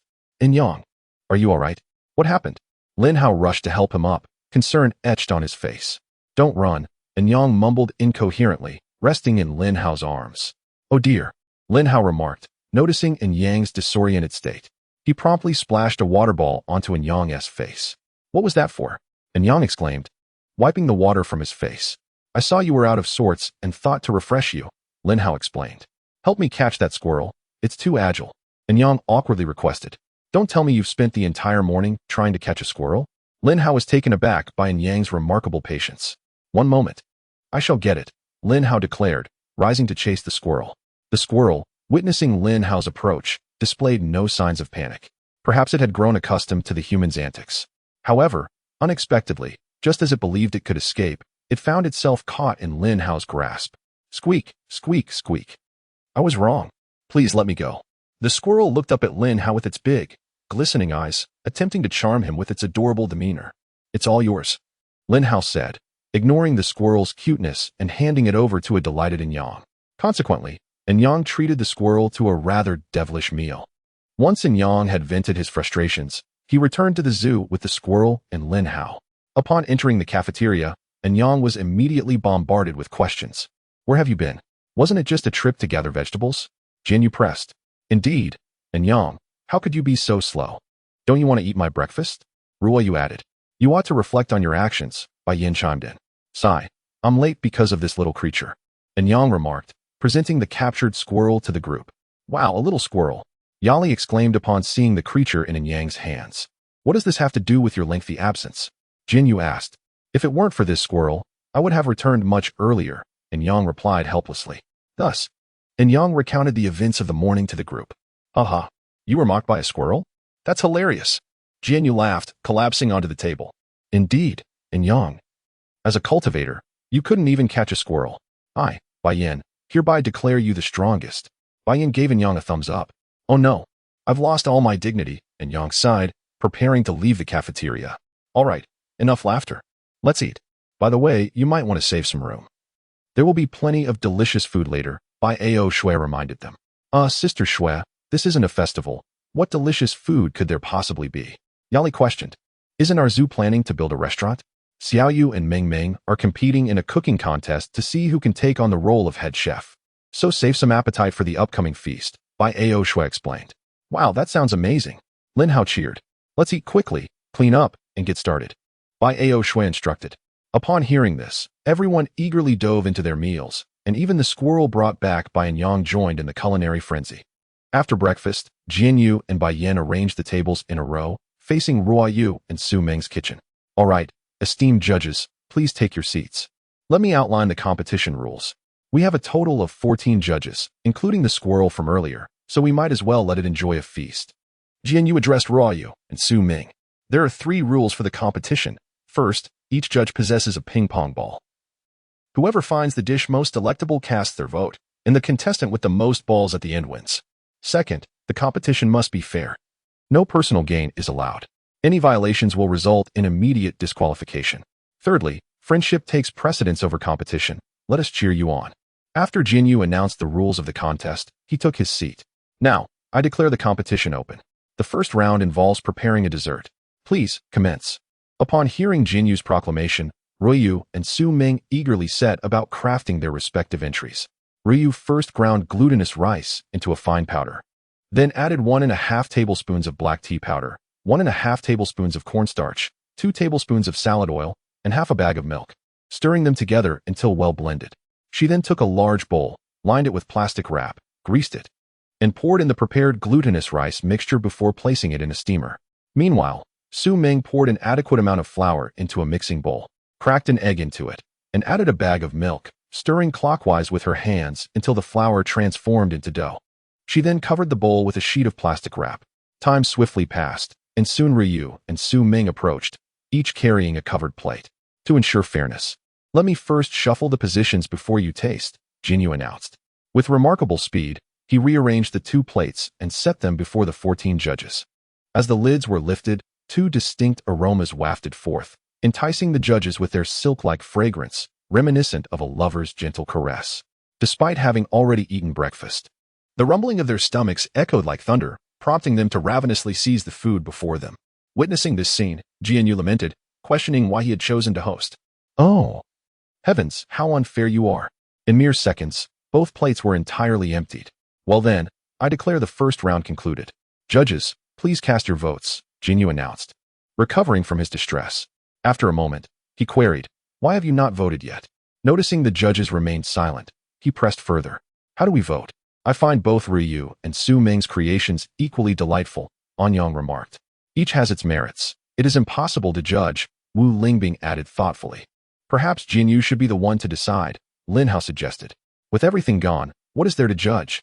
Let us call this round a draw and move on to the next, Jinyu replied, exasperated. In the second round, which focused on main dishes, Jinyu announced, you may begin. Upon hearing this, Ruoyu and Su Ming returned to their respective stations to craft their culinary masterpieces. Both were deeply focused on their preparations. While the judges at the panel could hardly contain their anticipation, saliva pooling as the tantalizing aromas enveloped the entire cafeteria, even before the dishes were complete. Chapter 56. Homecoming. The 2 were diligently preparing the food, captivating the judges with the tantalizing aromas that enveloped the entire cafeteria, even before the dishes were complete. Time elapsed swiftly, akin to a fleeting glimpse, and 30 minutes had passed since the commencement of the second round.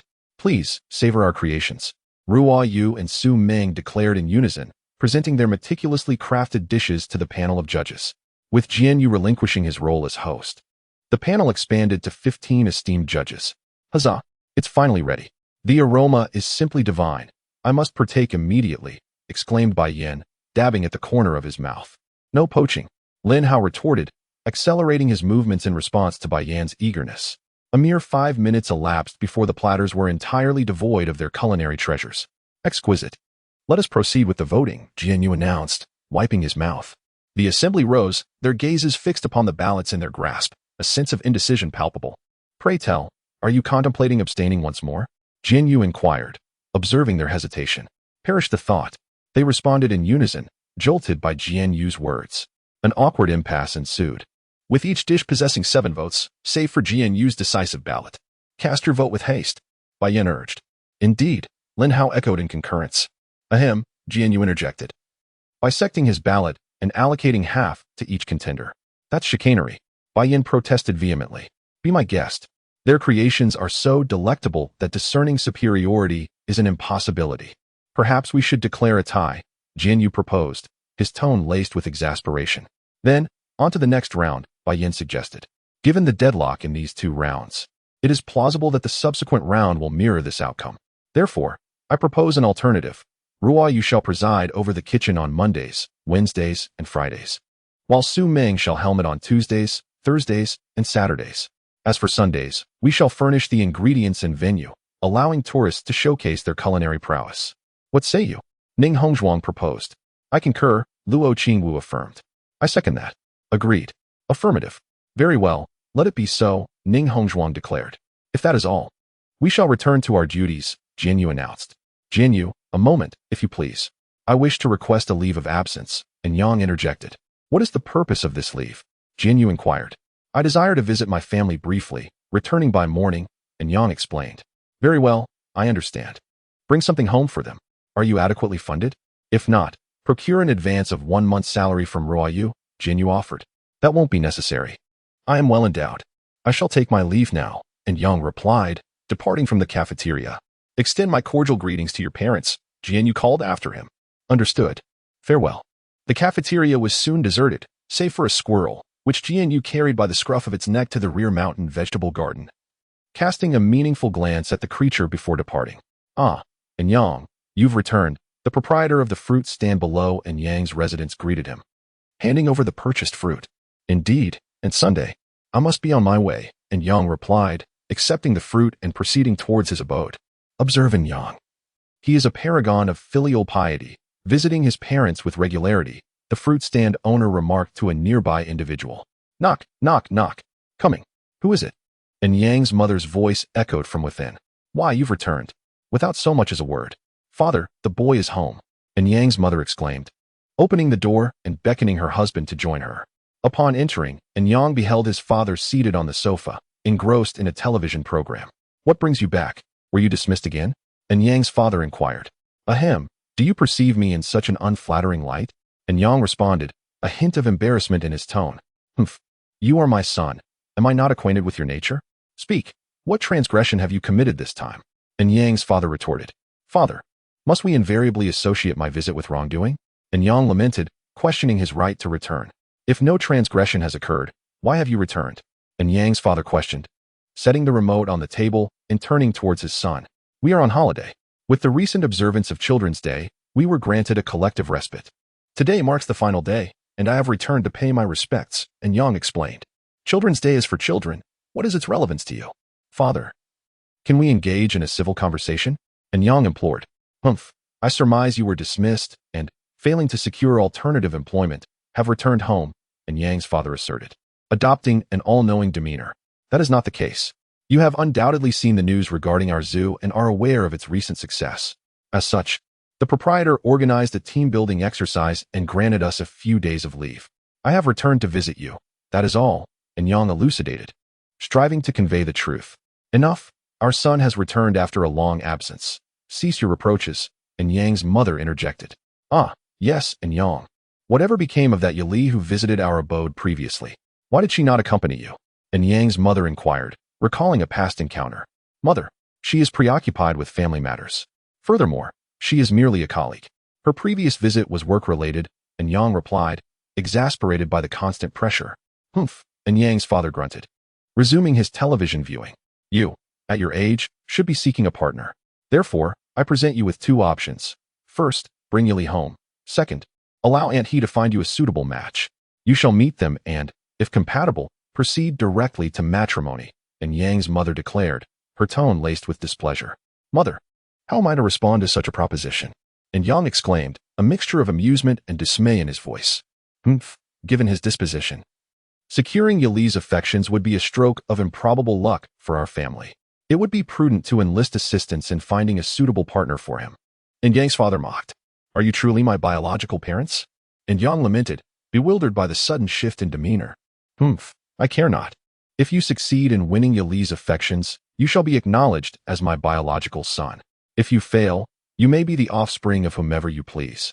So long as it is not I, and Yang's father declared, his tone laced with sarcasm. Heavens, this abode is uninhabitable. Mother, father, I must take my leave. And Yang exclaimed, rising and departing from the premises.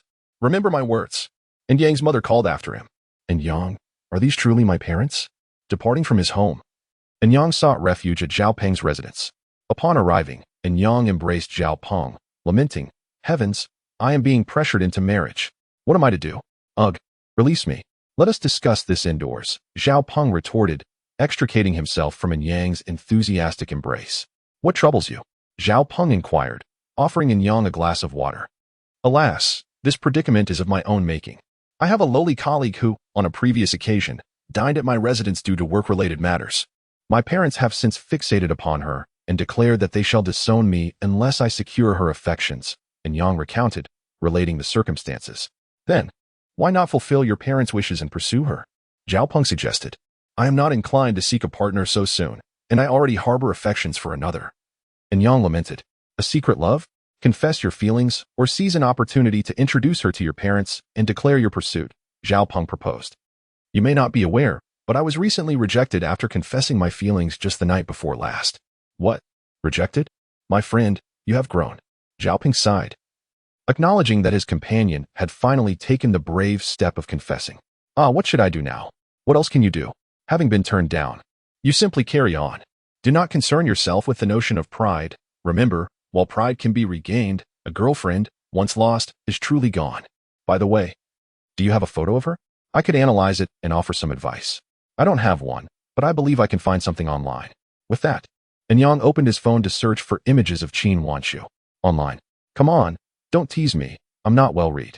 Zhao Peng was astonished that one would seek a crush's photo online. It was a novelty for him. Here, take a look. And Yang handed his phone to Zhao Peng. Upon glancing at the image, Zhao Peng nearly dropped the phone in shock.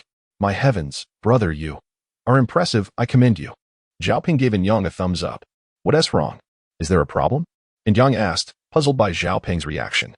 What could possibly be wrong? Brother, you are truly like a sibling to me. Do you realize how many admirers she has within our circle? It could form half a reinforced platoon. And they are all affluent and influential individuals. However, you are quite fortunate that they Haven Tea discovered you. Otherwise, alas. Zhao Peng explained the pros and cons of the situation. You make a valid point. I encountered someone similar before, but he was scared off. And Yang reflected on a previous experience after Zhao Peng's commentary. Oh, do tell how he was frightened away. Zhao Peng perked up at Yang's words and began to question eagerly. Well, that day, Qin Wanchu visited our zoo for an inspection, and a man, claiming to be her fiancé, appeared. Some events transpired, which I cannot divulge, and eventually, our colleague by good chased him away. Really? Didn't he return to cause you trouble afterwards? Zhao Peng, skeptical of the man's character, doubted he would let the matter rest so easily. No, I had almost forgotten about it until you reminded me. Something seems amiss. Individuals like him would have retaliated long ago. By the way, I plan to stay over at your place tonight, and tomorrow might be the grand opening of our zoo's restaurant. Staying over is no issue. I have an extra room. However, about the restaurant's opening, I recall that even if we completed the construction, the toxic fumes from the renovations would not dissipate so quickly, would they? Hee. That's a secret. In short, are you coming? If you are, I'll notify my boss. Of course, why wouldn't I come? By the way, will you be treating us? Well, not exactly, but I should be able to arrange for you to eat for free. Don't say should inquire properly. Chapter 57. Abduction time elapsed swiftly, akin to a fleeting moment, and evening soon descended. Zhao Peng, what shall we have for dinner tonight? Shall we dine out or order in? Zhao Peng inquired, having changed his attire. Just as Yang was about to respond, a message arrived on his WeChat. Mobile WeChat interface, Jianyu, and Yang, retrieve the animal plushies from President Qin's this evening. And Yang, must I go? Jianyu, go forth. Disregard any embarrassment. And Yang, what troubles you? Zhao Peng questioned, noticing in Yang's disconcerted expression. Nothing. The boss has requested I retrieve an item. Very well. Let us venture out for a meal. With that, Yang and Zhao Peng proceeded towards the restaurant. Then, I shall depart first. Return home safely. I intend to return directly to the zoo upon completing this task. Yang announced, rising from his seat. Very well, depart. Do not forget the matter at hand. Zhao Peng reminded Yang. Rest assured. Standing before the Tungfei Group building, Yang hesitated, uncertain whether to enter. At that moment, the once clear sky transformed, becoming overcast, and a torrential downpour commenced. Well, now I am compelled to enter, Yang lamented. Upon reaching the floor where Qin Huanshua's office was located, Yang observed Secretary Qi Shu organizing documents. Secretary Qi, still diligently at work, I see. Indeed. You have come to see President Qin, I presume? Proceed inside. What is the matter today? Yang pondered, sensing an oddity in Qi Shu's demeanor, though he could not pinpoint its precise nature. Knock, knock. Knock. Yang rapped on the door of Qin Huanshua's office. Enter. Qin Huanshua's voice echoed from within. Is there a matter? Qin Huanshua inquired. Seemingly meeting Yang for the first time, engrossed in the documents before her. President Qin, I have come to retrieve the plush toys for the zoo. Very well. Consult Qi Shu. She knows where to acquire them. Understood. Then, President Qin, I shall take my leave. Yang stated, departing Qin Huanshua's office. Sister Qi, President Qin has instructed you to guide me to the animal plushies. Very well. Could you await my completion of these documents? Qi Shu responded, continuing to organize the papers on her desk. Very well. Time flew, and soon it was 7 in the evening. Did I keep you waiting? I shall guide you now. Follow me, Qi Shu stated, having completed the final document, addressing Yang, who was occupied with his phone. Oh, very well. Yang replied, rising and following Qi Shu. Warehouse, these are the plush toys. Perhaps you should return tomorrow, when you can take a taxi back. It may be difficult to hail one tonight, Qi Shu suggested, pointing to a large cardboard box. There is no need. I can carry it. Thank you, Sister Qi. I shall depart first, Yang stated, crouching to lift the cardboard box, and then, like a crab, he proceeded towards the elevator. Descending the building, Yang stood by the roadside, clutching the box, occasionally reaching out to flag down a taxi. At that moment, Yang noticed a gray van pull up in front of the Tungfei Group building. 6 men in black emerged from the vehicle. The leader glanced at his watch, then conveyed instructions to the remaining 5 before returning to the van. Qi Shu, return. I am feeling unwell today, Qin Huanshua said, exiting her office. Shaking her head and addressing Qi Shu across from her. Shui, allow me to escort you back, Qi Shu responded, rising and assisting Qin Huanshua as they proceeded downstairs. When no one else was present, Qi Shu would address Qin Huanshua as Shui. Very well, thank you, Shu, Qin Huanshua weakly replied. Qi Shu was surprised that Shui was finally resting. She had been working incessantly since the early hours of the morning, without any respite. Had she not been unwell today, she might have continued until 2 in the morning. Boss, they're coming down, one of the men in black stated. Noticing Qi Shu assisting Qin Huanshua as they appeared downstairs, turning swiftly to address the leader. Engage, the leader commanded. The remaining 4 men in black, like wild beasts, approached Qin Huanshua and Qi Shu, swiftly incapacitating them and carrying them back to the vehicle. Drive quickly, the leader commanded. An abandoned factory on the outskirts of Tianhai City. Qin Huanshua groggily opened her eyes. Her gaze immediately met by a bright light shining directly into her face. You are awake, President Qin, or rather, should I say Miss Qin? A middle-aged man sitting opposite Qin Huanshua stated. Who are you? Qin Huanshua inquired of the man, having adjusted to the bright light. Allow me to introduce myself. I am called Wild Wolf. I have been entrusted to obtain an item from you, Wild Wolf stated, toying with the dagger in his hand. What item? Qin Huanshua inquired. Even now, Miss Qin, do you still feign ignorance? I know not what you speak of, Qin Huanshua stated sternly. Is that so? Then, I regret to inform you that you have 3 minutes to decide whether to surrender the item. After 3 minutes, for every second that passes, I shall carve a piece of flesh from the beautiful lady beside you. I trust Miss Qin will consider your choice carefully, Wild Wolf stated, rising and departing the room. Shu, awaken, Qin Huanshua implored, shaking her body, attempting to use inertia to awaken Qi Shu. Fortunately, Qi Shu was awakened by the jostling. Upon awakening, Qi Shu, like Qin Huanshua, was blinded by the bright light. She attempted to shield her eyes with her hands, only to discover that her hands were bound. Alarmed, Chi Shu cried out, "Help! Is anyone there? Enough! If you cry out again, I shall kill you." At that moment, one of the men in black entered, roaring at Chi Shu. Perhaps due to fear, Chi Shu fell silent, ceasing to speak. Upon witnessing this, Qin Huanxue addressed the man in black. "I demand to speak with your leader." The man in black did not respond but departed the room, presumably to find the leader. "Oh dear, Miss Qin. You have decided so quickly," Wild Wolf stated cheerfully, entering the room after a few minutes. "I have decided, but you must tell me what it is you seek." Does Miss Qin truly not know what we seek? Very well, I shall provide a hint. Years ago, you were lost in the forest and later rescued. Before departing, the rescuer bestowed upon you a treasure. Does that ring a bell? I can give it to you, but you must agree to a condition. Very well. But it must not be excessive, Wild Wolf stated with a smile. I wish for my secretary to depart from here unharmed. Can you agree to this? And if I refuse, then we shall both perish here. After all, that item is not to be given to you. Chi Shu, upon hearing this, had her clothes drenched in sweat, fearing that the kidnappers might kill her in a fit of pique. I imagine that item is of great importance to you, and you would spare no expense to acquire it. Moreover, acquiring it so easily must be quite unexpected for you, and it would also reduce your losses. Congratulations.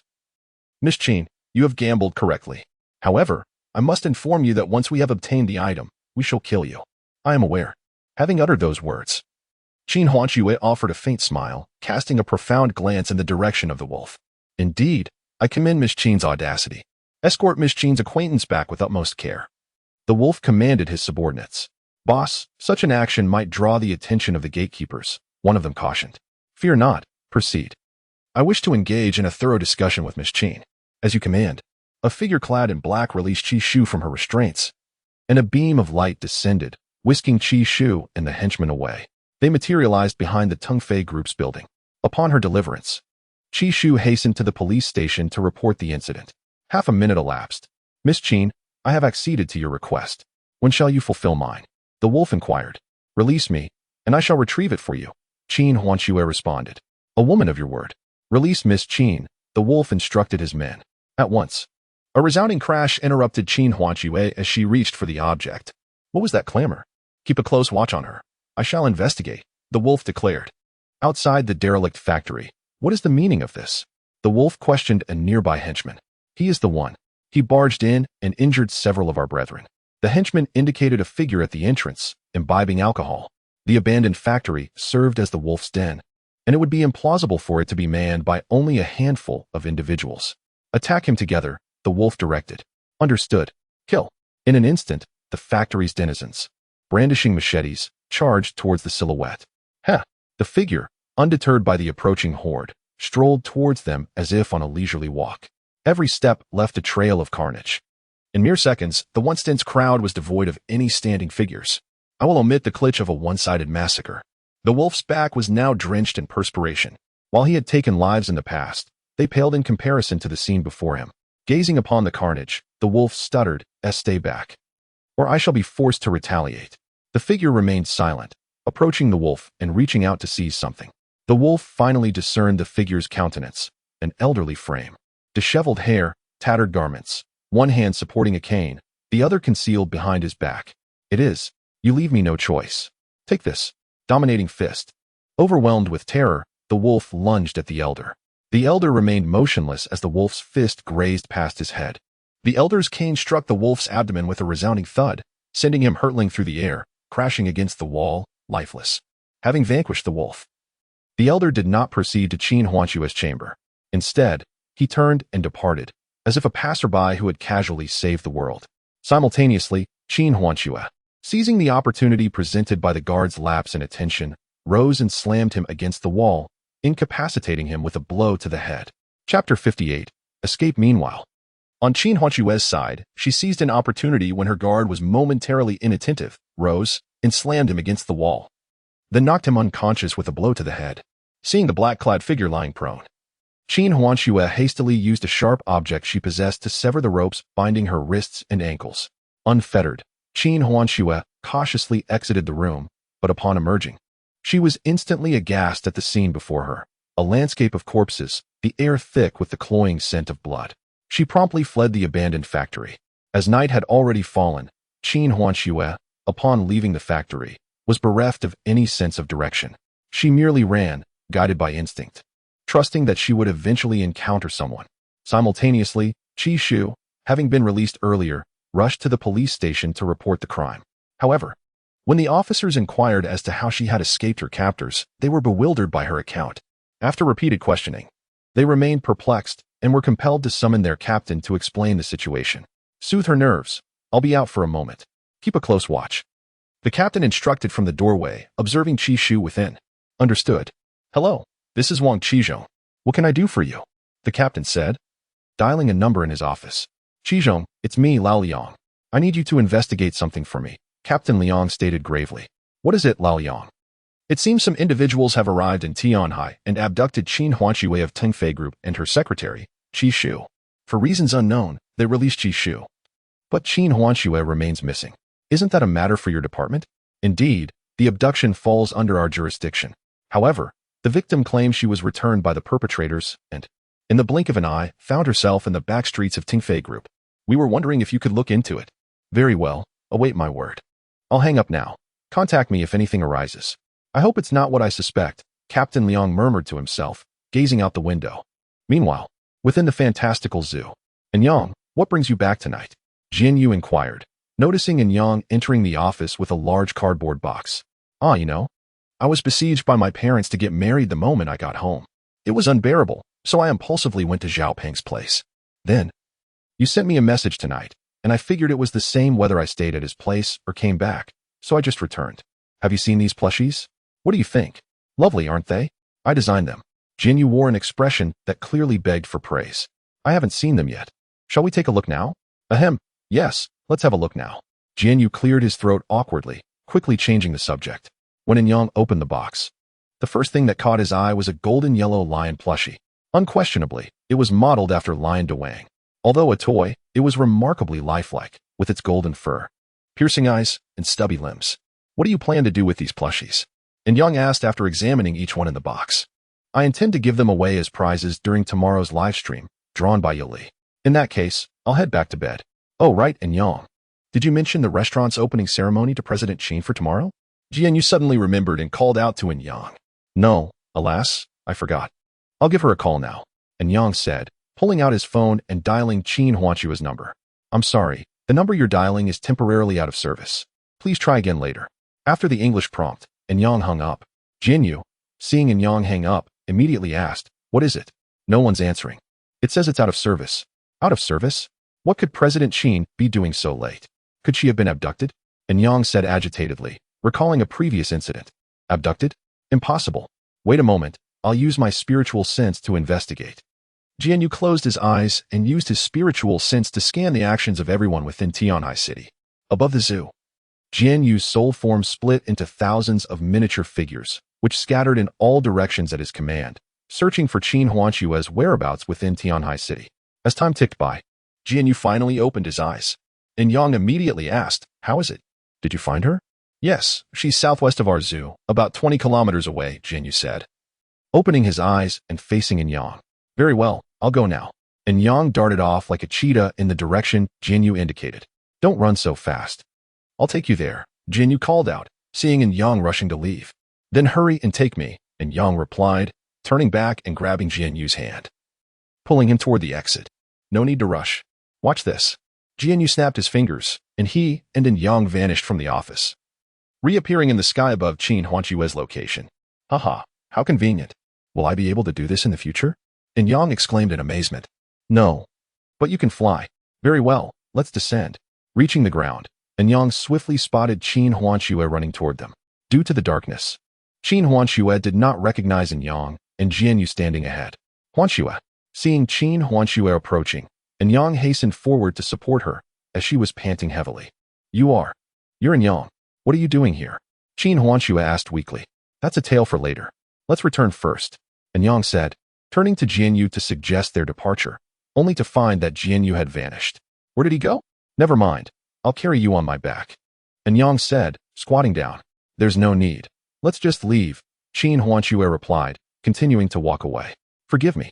Seeing Qin Huanxue decline his offer, and Yang stepped forward and swept her into his arms.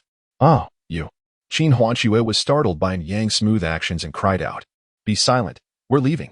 And Yang said, and then ran towards the zoo. And Yang, 20 kilometers is nothing. Meanwhile, in the distant sky, "Not bad.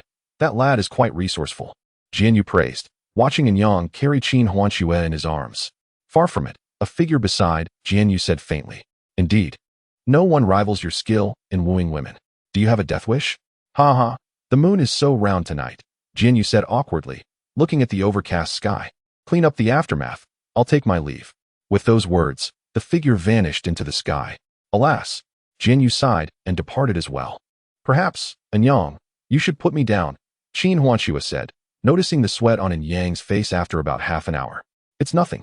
At this moment, Anyang felt utterly fatigued, as Qin Huanxue had remarked. Yet he understood that this was not the time for rest, for he was uncertain whether pursuers lurked behind. "Huanxue, when were you kidnapped? I recall you were still in the office when I departed," he inquired, seeking to divert his thoughts by conversing with Qin Huanxue. "Actually, it was right after you left. I felt a bit unwell and asked Qi Shu to accompany me home, but to my dismay, the kidnappers were waiting for us downstairs." Qin Huanxue replied, "Huanxue, should I take you home now, or would you prefer to accompany me to the zoo first? Please, do not misconstrue my intentions. I merely thought it would be prudent for you to find a place to rest at this late hour before heading home," Anyang hurriedly clarified, realizing he had misspoken. "It's all right, I think I will go home." "You can return to the zoo," Qin Huanxue stated. "How about you stay at the zoo for the night? I will inform Yali, and you can share a room with her," Anyang suggested, even as his pace quickened. At that moment, Kiki emerged from Anyang's consciousness. Observing his current predicament, she quickly inquired, "What has happened? Are you all right?" Just as Anyang was about to respond, he glanced at Qin Huanxue in his arms and swallowed his words. "You can communicate with me through our bond, that is, your soul," and Kiki reminded him. Anyang blinked. Acknowledging her words, he utilized their connection to convey his thoughts. "Is that so?" "Yes. Kiki, how did you come out? Were you not asleep? Isn't it due to you? You have expended so much spiritual energy," she replied, revealing that Anyang had been channeling his energy into his legs to enhance his speed. "This is not the time for such discussions. Tell me how I can quickly replenish my energy." "Well, you currently have no pills to consume," she said. "Then there is no way?" "Not entirely. I sense that the girl in your arms possesses a treasure capable of restoring spiritual energy. However, its aura is quite faint, and she may not even be aware of its existence. Moreover, it appears she is sealed," and Kiki explained regarding Qin Huanxue's condition. "Sealed? What sort of seal?" Anyang exclaimed in astonishment, realizing that Qin Huanxue bore a seal within her. "It is not a malevolent sealing spell. It merely restricts her own cultivation." "Wait, are you suggesting that Qin Huanxue has cultivation?" "Indeed, and it may be substantial," and Kiki revealed, delivering a significant surprise to Anyang. "Can you discern her cultivation level?" "You are too weak, which renders me incapable of perceiving it," she responded. "Sigh, I shall inquire with Jianyu when I return. Stay strong. I will head back now. Call for me if you need anything." Thus, a man cradling a woman raced across the vast expanse, accompanied by the cool breeze. Chapter 59. The necklace beneath the vast expanse of the heavens. A man cradled a woman in his arms, traversing the open fields, their passage graced by the gentle caress of a cool breeze. Half an hour elapsed before Anyang, bearing Qin Huanxue, entered the confines of the zoo. "Your return was swifter than anticipated," Jianyu remarked, casting a glance at his timepiece upon Anyang's arrival.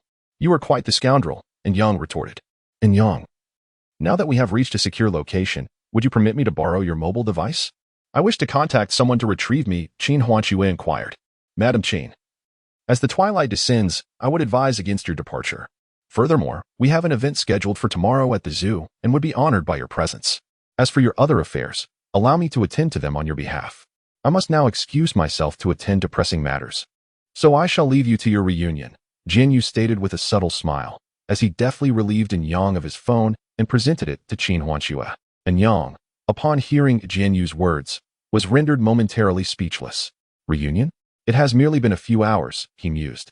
"Mr. Jiang, I am not sure this is appropriate." Qin Huanxue demurred. "Nonsense. We have ample accommodations available. If there are no further objections, Anyang, would you be so kind as to escort Madam Qin to her guest room?" "I shall take my leave now," Jianyu declared. Before turning to attend to his own affairs, in truth, he was endeavoring to grant Anyang and Qin Huanxue some privacy. Mr. Jiang, very well. Qin Huanxue conceded, finding it impolite to refuse after Jian Yu's departure. Madam Qin, this way, please, and Yang gestured, extending an invitation. Guest room, Madam Qin. This is your room. Should you require anything, do not hesitate to inform me, and I shall procure it for you, and Yang offered, retrieving bedding from the closet and preparing the bed. Thank you, Qin Huanxue responded, offering a fleeting smile before reverting to her customary icy demeanor. Very well, Madam Qin. I shall take my leave now. Good night, and Yang said, turning to exit. And Yang, wait, Qin Huanxue interjected. Yes? Qin Huanxue rose and, with feline grace, approached Yang. She removed a talisman from her neck, the very one that the wild wolves had sought to seize, and placed it in Yang's hand. Madam Qin, I am at a loss, and Yang stammered, seeking an explanation from her. And Yang, I am aware that you are a cultivator. Perhaps this will be of use to you. This necklace is a magical artifact, capable of aiding your cultivation and providing a shield against a single attack in times of peril. Qin Huanxue elucidated the artifact's properties. How did you discern that I am a cultivator? And Yang exclaimed, his composure shattered, adopting a grave countenance. Pray tell, what ordinary mortal could sustain a 20-kilometer run without rest, maintaining, or even accelerating their pace? Furthermore, I suspect your speed was enhanced, Qin Huanxue explained with a smile. And Yang flushed crimson, chagrined by his lapse in vigilance. He resolved to exercise greater caution in the future. Madam Qin, this is hardly fitting, and Yang protested, attempting to return the necklace to Qin Huanxue, but she gently rebuffed him.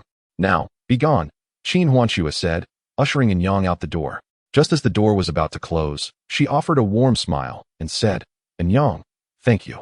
And Yang paused, momentarily stunned, before the sound of the closing door snapped him back to reality. He smiled at the door, then turned and retreated to his own chamber.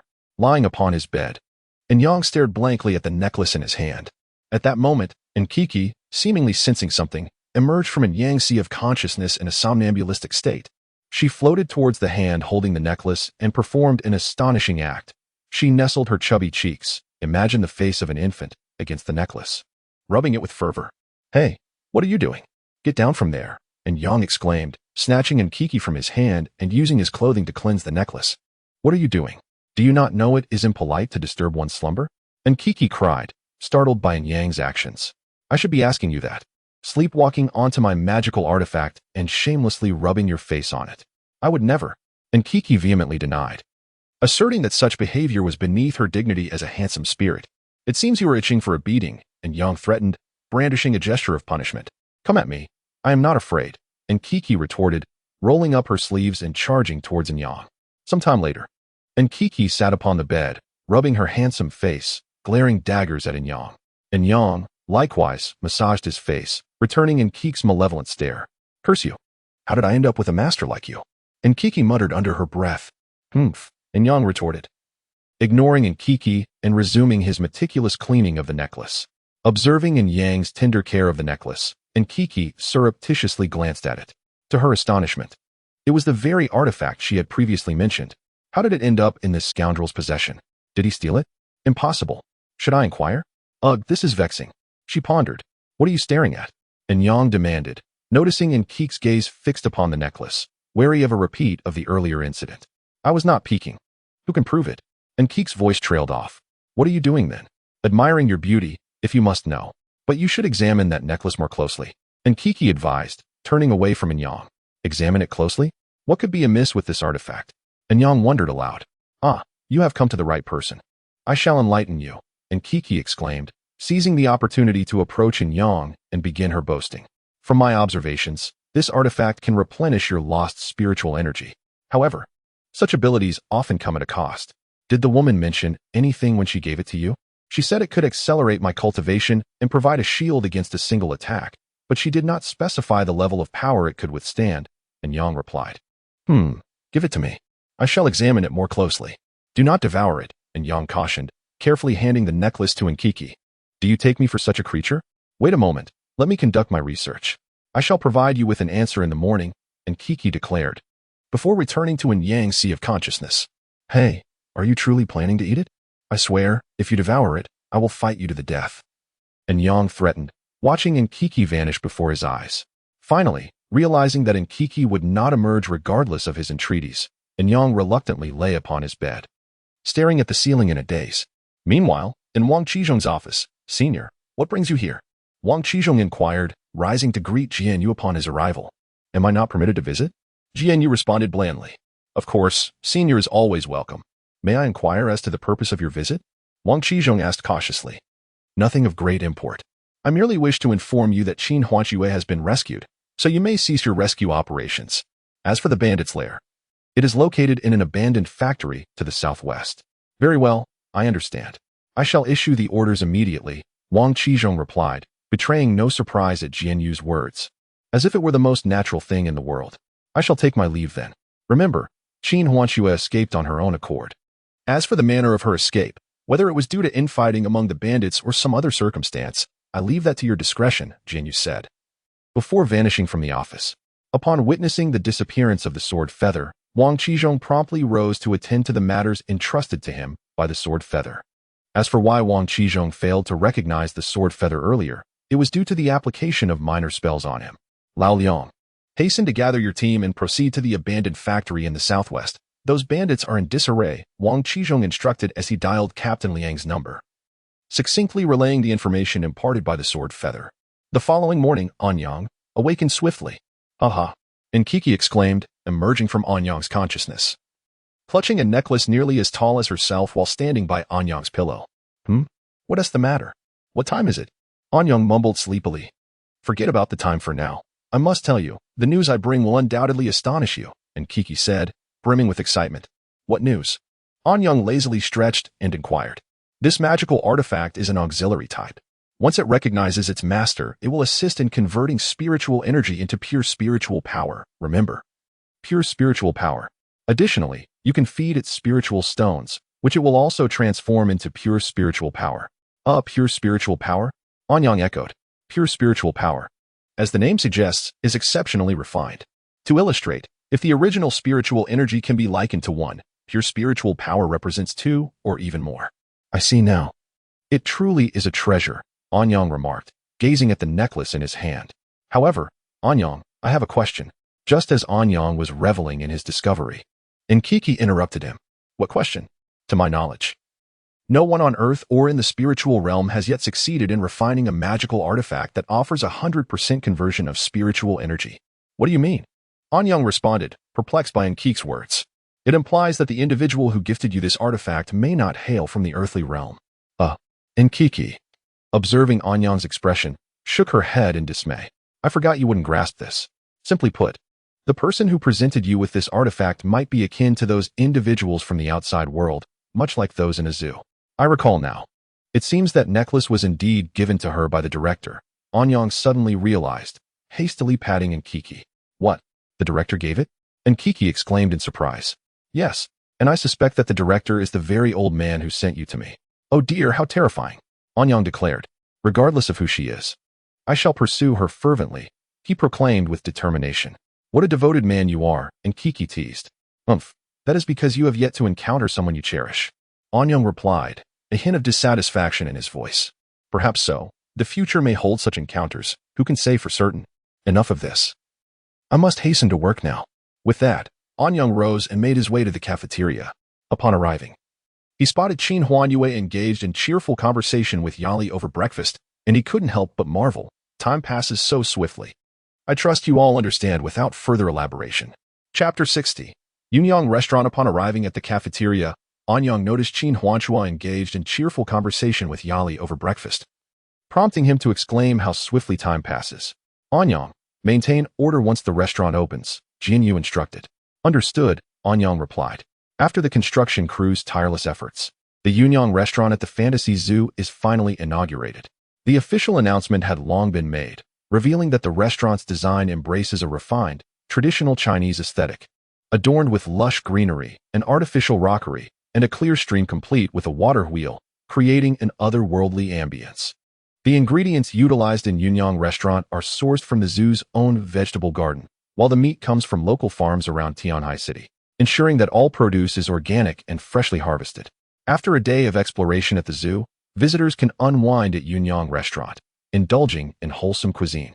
During the first month of operation, all items are offered at a 40% discount, with opportunities to win zoo ticket vouchers. The promotion of Yunyang Restaurant may not significantly differ from other establishments, but its essence lies in the declaration that the zoo now hosts a restaurant, alleviating the need for patrons to bring their own meals. Hello everyone, I am Yali. Today marks the grand opening of Yunyang Restaurant. Let us eagerly anticipate it. Yali beamed at the camera. The barrage of comments flooded in. Goodness, this is really happening. Can the zoo's restaurant serve delicious dishes? Indeed. I am currently on site to report on the culinary delights of Yunyang Restaurant. Thumbs up. Haha, let me tell you. The dishes here are prepared by top chefs and are absolutely delectable. Yali brandished a lollipop from her pocket as she spoke. At that moment, Jinyu stood at the entrance of Yunyang Restaurant, calling out to the crowd below, "Everyone, please be quiet. The ribbon-cutting ceremony is about to commence." Yali excitedly addressed the camera.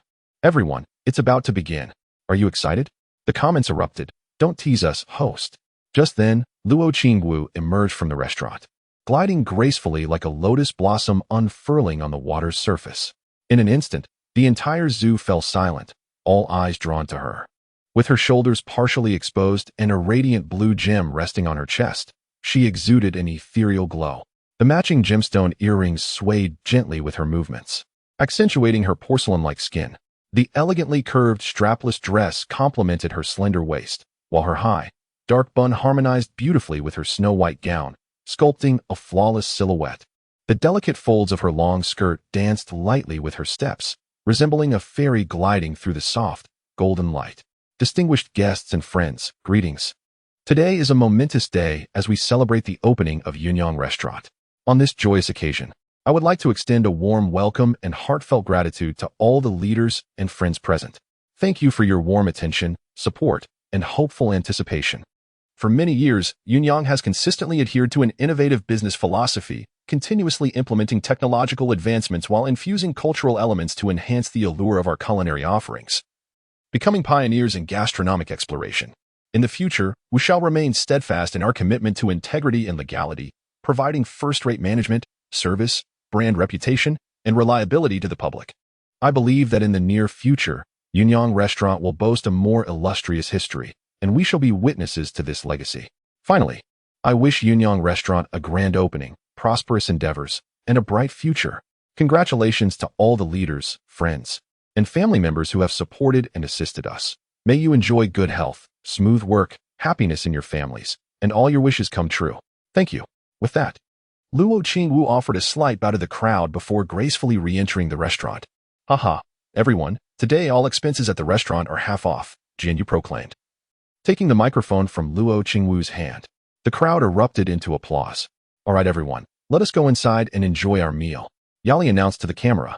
The comments flooded in. She is a goddess. I envy her. Host, can we have the WeChat ID of that presenter? Haha, everyone, you have seen Sister Wu before. And her makeup and attire today are absolutely stunning, Yali mused, gazing toward the direction Luo Qingwu had disappeared. The comments continued. Oh no. The host has fallen for her charm. Wake up, host. You still need to take us to taste delicious food. Inside the restaurant, the vintage decor and elegant design beckoned. Yali and Anyang chose a window-side table. Wait a moment, brother Bai, don't listen to her. Let us just order sweet and sour ribs, fish-flavored shredded pork, and pine nut corn, thank you. Anyang interrupted as he overheard Yali enthusiastically listing dishes from the menu. The comments chimed in. The host is so ruthless. Per cameraman. The host is so wealthy. Hee, Anyang, you're treating today, Yali smiled brightly at him. Just then, Qin Huanshua approached with a composed expression, asking, may I sit here? Qin, please take a seat. Today, Anyang is treating. Yali quickly stood and guided Qin Huanshua to sit beside her.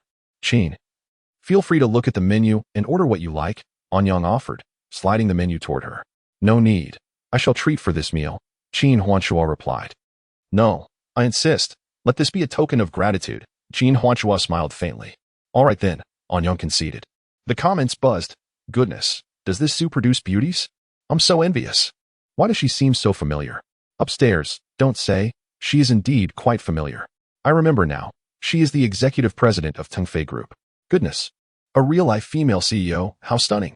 Qin Huanshua glanced at the comments, smiling slightly before addressing the camera. Indeed, I am Qin Huanshua from Tengfei Group. If you have time, do visit Yunyang Restaurant. Their dishes are far superior to those in other restaurants. President Qin Yu. Anyang exclaimed in astonishment. It's all right, just a little advertisement. She replied. The comments erupted. Wow, a restaurant recommended by the beautiful CEO is a must-visit. Let's go. Everyone, bring it on. No one can compete with me. At that moment, Bai Yin wheeled over a cart of dishes, smiling brightly as he said, Anyang, Yali, you two are truly enjoying yourselves here. Haha, Mr. Bai. I'm duty-bound to dine here, and Yang said with some embarrassment. You rascal, attend to President Qin properly. You're doomed if she's not satisfied, Bai Yin said, casting a fierce glance at Yang. Haha, I guarantee to accomplish the mission. All right, let's eat, Bai Yin said before pushing the food cart away. I'm practically the most insignificant person in the entire zoo, and Yang said listlessly. Both Yali and Qin Huanxue chuckled upon hearing Yang's words. Though their laughter differed vastly, one erupting in boisterous guffaws, the other concealing her amusement behind a delicate smile. Enough, you two. Let's eat. I shall transform my sorrow into appetite. And Yang declared, glaring at the dishes before him. Throughout the meal, numerous visitors entered with their children to dine, ordering a variety of dishes, some with meat, some vegetarian, and some soups. The dishes, though simple home-style fare, were vibrant in color and enticing in aroma, inexplicably stimulating one's appetite. So yummy, Yili exclaimed gleefully, stuffing ribs into her mouth. Don't you dare snatch from me. At that moment, Yang and Yili were fervently vying for the food before them. Qin Huanxue shook her head at the sight, daintily consuming the food before her. Truth be told, it was as delicious as they claimed. Should I perhaps order a portion to take back? Perhaps I'll extend my stay here for a few days, a little vacation for myself. Soon. The dishes on the table had been completely devoured. Observing the chaotic aftermath, Yili and Yang offered sheepish smiles. All right, our live stream for today concludes here. Your host will order some more dishes as I'm still not full. So, I shall continue. Farewell, Yili said, waving at the camera before signaling Yang to turn it off. Thus, a day at the zoo concluded amidst the jubilation of the restaurant's opening. In the evening, in the conference room, Come, Ruoyu, tell us quickly how much money the restaurant made today, Jinyu asked excitedly. Let me calculate. Ruoyu and Baiaoxue said, meticulously calculating the day's profits. Jinyu, I have a question, and Yang inquired. What is it? Are we a legitimate zoo? As you all may wonder. Of course, why wouldn't we be? Then how do you explain us running a cinema and a restaurant? Just a little side business, isn't it? Alas, I fear I've joined a counterfeit zoo. Just as Yang lamented that the fantastical zoo was not, in fact, a zoo. Ruoyu and Baiaoxue had finished tallying the day's earnings for Yunyang restaurant. Ahem, silence, everyone. I shall now announce the figures, Ruoyu said, standing up and holding the compiled documents in her hand. Today, our Yunyang restaurant's net profit is 10,000 yuan. Applause, Ruoyu said, leading the applause. Bravo, Baiyin exclaimed loudly. Fantastic. My bonus is secured, and Yang said, tears welling up in his eyes. Clap, clap, clap. All right, Jinyu said, rising and gesturing for everyone to quiet down. Haha, we were able to earn so much today, thanks to my leadership. Come, give me a round of applause. Jinyu said shamelessly. However, he was met with an empty conference room. Air. Gazing at the deserted conference room, Jinyu felt a twinge of emotion. Back in her room, Qin Huanxue dialed Qi Shu's number. Hello, this is Qi Shu. What is it? Qi Shu. It's me, Qin Huanxue. I won't be coming to the office for the next few days. Just send me the documents via computer, understood? Understood, Qi Shu replied. For Qin Huanxue. This affair was merely a pretext for a respite. In the Lion de Huang's enclosure, Yang sat cross-legged on the ground, utilizing the creation art to absorb the surrounding spiritual energy, while Kiki sat beside Yang, also absorbing the spiritual energy in the air. Just then, a beam of moonlight shone upon Yang, and the spiritual energy he absorbed began to shimmer faintly with the falling moonlight, appearing particularly alluring. As the phenomenon occurred, the zoo's denizens stood by their windows, observing the location of the anomaly. Upon seeing that it was Yang, they refrained from disturbing him, each contemplating their own thoughts as they watched Yang. Standing beside him, Kiki revealed a gratified smile upon seeing Yang's current state, a smile that was rather unsavory. Official commentary. Simultaneously, Qin Huanxue was captivated by the earlier phenomenon. She now stood by the window, gazing at Yang below, lost in thought. As if pondering something, what she was thinking will be revealed in a future side story. What do you think? Jinyu asked, addressing a shadowy figure within the room.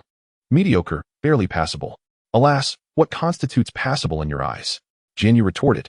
You and I both know what he will face in the future. That is his destiny. Even if you didn't interfere, he would eventually tread that path. You have merely accelerated the process, Jinyu said. Keep an eye on him. I'm going to fetch 2 jars of wine. Honestly, Jinyu grumbled. Okay, here's a refined and more eloquent version of the text you provided. Focusing on enhanced vocabulary and sentence structure, Chapter 61. Zhao Libao's time ebbed away, the extraordinary phenomena surrounding Yin Yang's cultivation dissipated. He opened his eyes, exhaling a breath of stagnant air. Stretching his limbs, the joints emitted rhythmic clicks and pops. And Yang meticulously examined his physical condition. How do you feel? And Kiki, who had been standing by, promptly inquired as Yang concluded his meditation. Acceptable. I feel somewhat stronger than before, Yang responded. Naturally. With my constant guidance these past few days, you have now attained the middle stage of qi refining, specifically the 5th level, and Kiki declared, her head held high in pride. Shameless, Yang muttered before returning to his meditative posture, then beckoned Kiki towards the room. Back in the room, Yang changed his attire and settled cross-legged on the bed, resuming meditation to solidify the gains from his recent cultivation.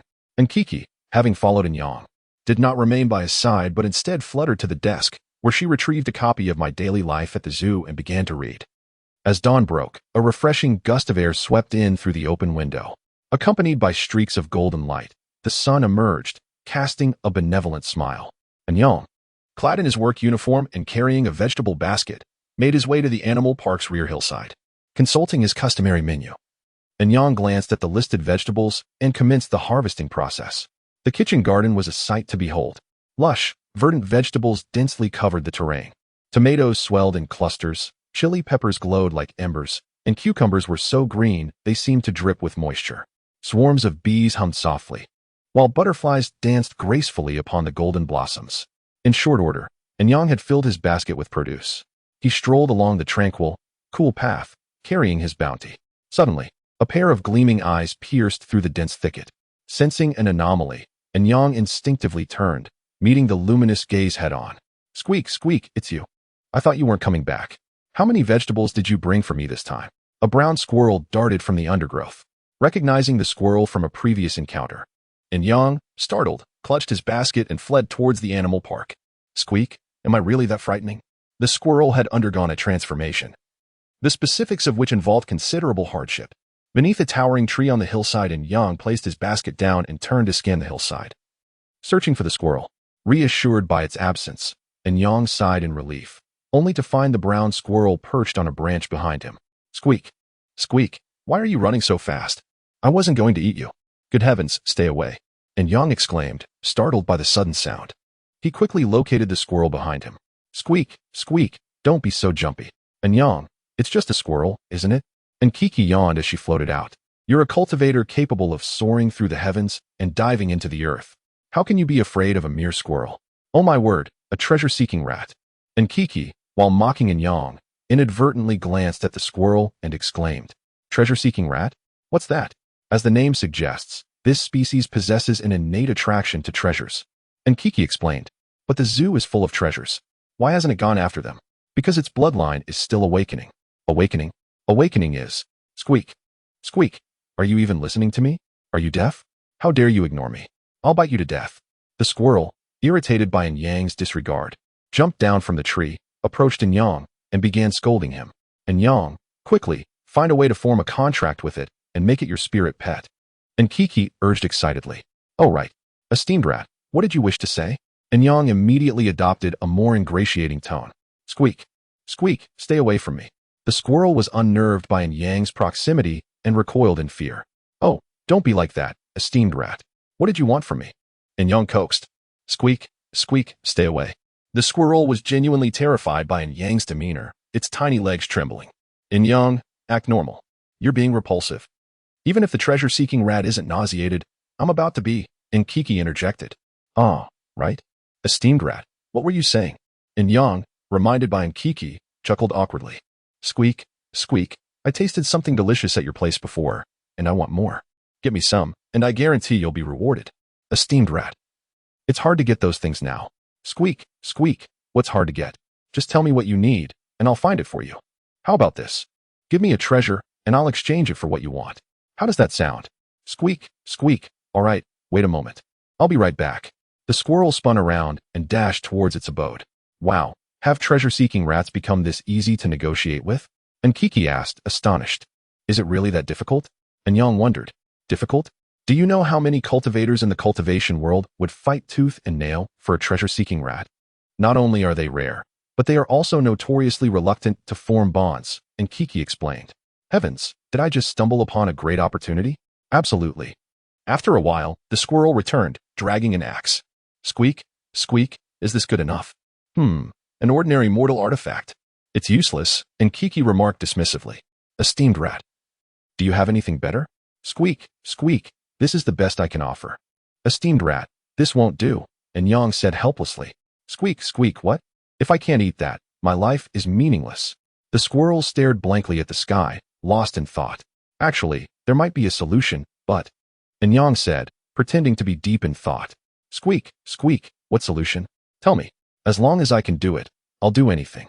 The squirrel, hearing In Yang's words, instantly perked up and clung to In Yang's leg. Let go. And Yang detached the squirrel from his leg and placed it on a nearby stump. Actually, there's another way. Squeak, squeak, what way? Tell me quickly. You're killing me. Become my spirit pet and form an equal contract with me. Squeak, squeak, does that have anything to do with eating? I may love to eat, but I'm not stupid. I won't form a contract with you. The squirrel said, crossing its arms. Your reasoning is flawed. Consider this. If you were to become my spirit companion, I could openly take you to savor delectable dishes. Of course, should we establish a contract, I would only engage in an equal agreement. If you ever wish to part ways, you may dissolve the contract at your discretion, and I shall not impede your choice. And Yang stated solemnly.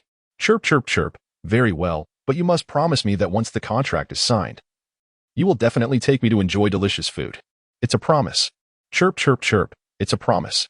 Then let us commence. With that, and Yang pricked his finger, allowing a drop of blood to float into the treasure-seeking mouse's mind.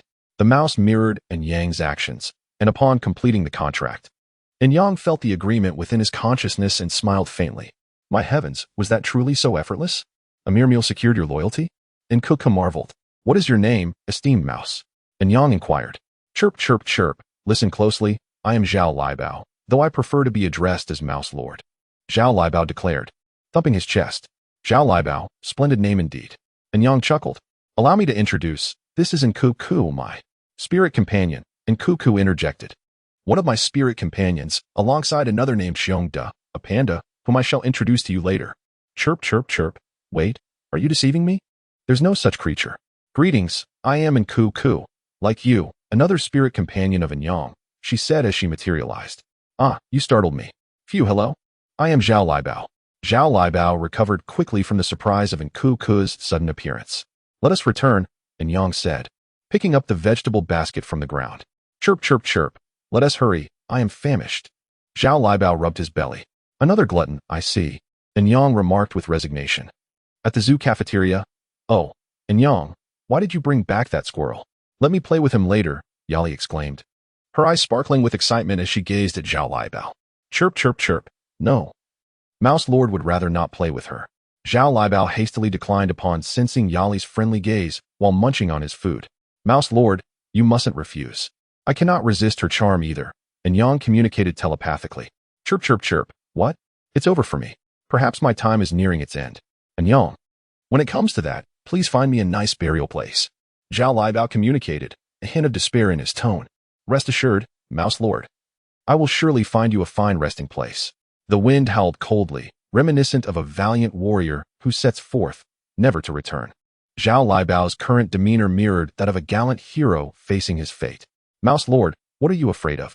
Chirp, chirp, chirp. That is a wolf. Are you not frightened? Well, though I am scared, I believe Yali is not as fearsome as you imagine. Still, keep your spirits up. I believe in your resilience. And Yang's thoughts trailed off as a sudden realization made him shudder before he resumed his telepathic communication. Thus concluded a jovial breakfast filled with laughter, and Zhao Liebao could not escape his destined fate of being taken along, while In Yang continued his routine work as usual. Chapter 62. Iron Balls thus concluded a jovial breakfast, with Zhao Liebao resigned to his fate of being whisked away, while An Yang resumed his customary work. Having narrowly escaped Yali's clutches, Zhao Liebao, crestfallen, crawled to An Yang's feet. An Yang, engrossed in crafting a balloon animal for a child, remained oblivious to Zhao Libao's presence. A sudden, sharp pain shot through Zhao Libao's tail, eliciting a yelp. Startled by the abrupt sound, Anyang glanced down to find Zhao Libao cradling his tail and whimpering. "Rat Master, what troubles you? What has occurred?" Anyang inquired, scooping up Zhao Libao into his palm to comfort him. Zhao Libao, nestled in Anyang's hand, burst into tears, lamenting. "Does no one appreciate my plight?" A little girl, spotting Zhao Libao in Anyang's hand, exclaimed, "Mommy, look, a little squirrel." Her mother, with doting affection, stroked the girl's hair. "Indeed, dear. Mommy, may I pet it?" The little girl asked tentatively. "You must first ask the gentleman if he permits it," her mother replied. "If he agrees, then you may." The little girl, her eyes gleaming with anticipation, turned to Anyang and inquired, "Sir, may I pet the little squirrel in your hand?" "But of course." Anyang responded with a smile. Anyang surreptitiously telepathed to Zhao Libao, "Rat Master, I am occupied with work. Cooperate, and I shall treat you to delicacies afterward." "You have my word on it," Zhao Libao chirped.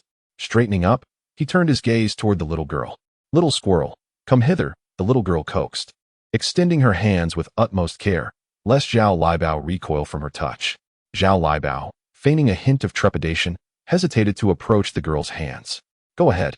He poses no threat," Anyang encouraged. Upon receiving Anyang's cue, Zhao Libao gingerly extended a diminutive leg. "Oh, mommy, look. He is so adorable," the little girl exclaimed, presenting Zhao Libao to her mother with exuberance. "Yes, indeed," the woman said adoringly. "Do be cautious, dear." "Greetings, little squirrel," the little girl said. "My name is Murong Bing. It is a pleasure to make your acquaintance. What is your name?" "Greetings, fair maiden," Anyang interjected. "My name is Zhao Libao. It is a pleasure to make your acquaintance. Fair Binger." "Haha, Fair Binger," Anyang chuckled. "His name is Libao." "Libao," Murong Bing echoed with delight. "What a melodious name." At that moment, a voice captured Anyang's attention. "Brother Anyang, I have arrived." A young boy came running, followed by a comely woman. "Ah, Xiaoqian, what brings you here?" Anyang asked, recognizing the boy. "Greetings," the woman said. "We meet again. Would you care for one, Xiaoqian?" Anyang asked, holding up a dog-shaped balloon. However, Chuyun's gaze was fixated on Zhao Libao and Murong Bing's hands. Bypassing the balloon, "Greetings, what is your name? This squirrel is so adorable." "What is his name?" "I am Murong Bing, and he is Libao," Murong Bing replied. "He is truly endearing." "Indeed," Chuyun concurred. "May I pet him?" "I am uncertain," Murong Bing responded, sensing Zhao Libao's apprehension. Zhao Libao mentally protested. "I would never harbor fear toward a mere boy, I swear. Would you come to me?" Chuyun implored Zhao Libao. Zhao Libao chirped and reluctantly climbed onto Chuyun's hand. "Oh, he is so obedient," Chuyun exclaimed. "Indeed, he is quite obedient," Murong Bing agreed. "I shall lead you on an adventure," Zhao Libao chirped. "Do not entertain any mischievous notions," Anyang warned, flicking Zhao Libao's head.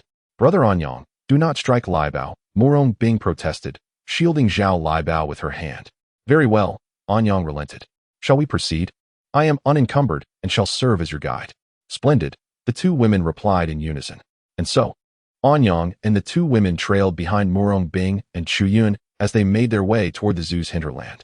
En route, Zhao Libao occasionally glanced back at Chuyun, urging them to hasten their pace. At the foot of a towering tree in the zoo's hinterland, "Here we are," Zhao Libao announced.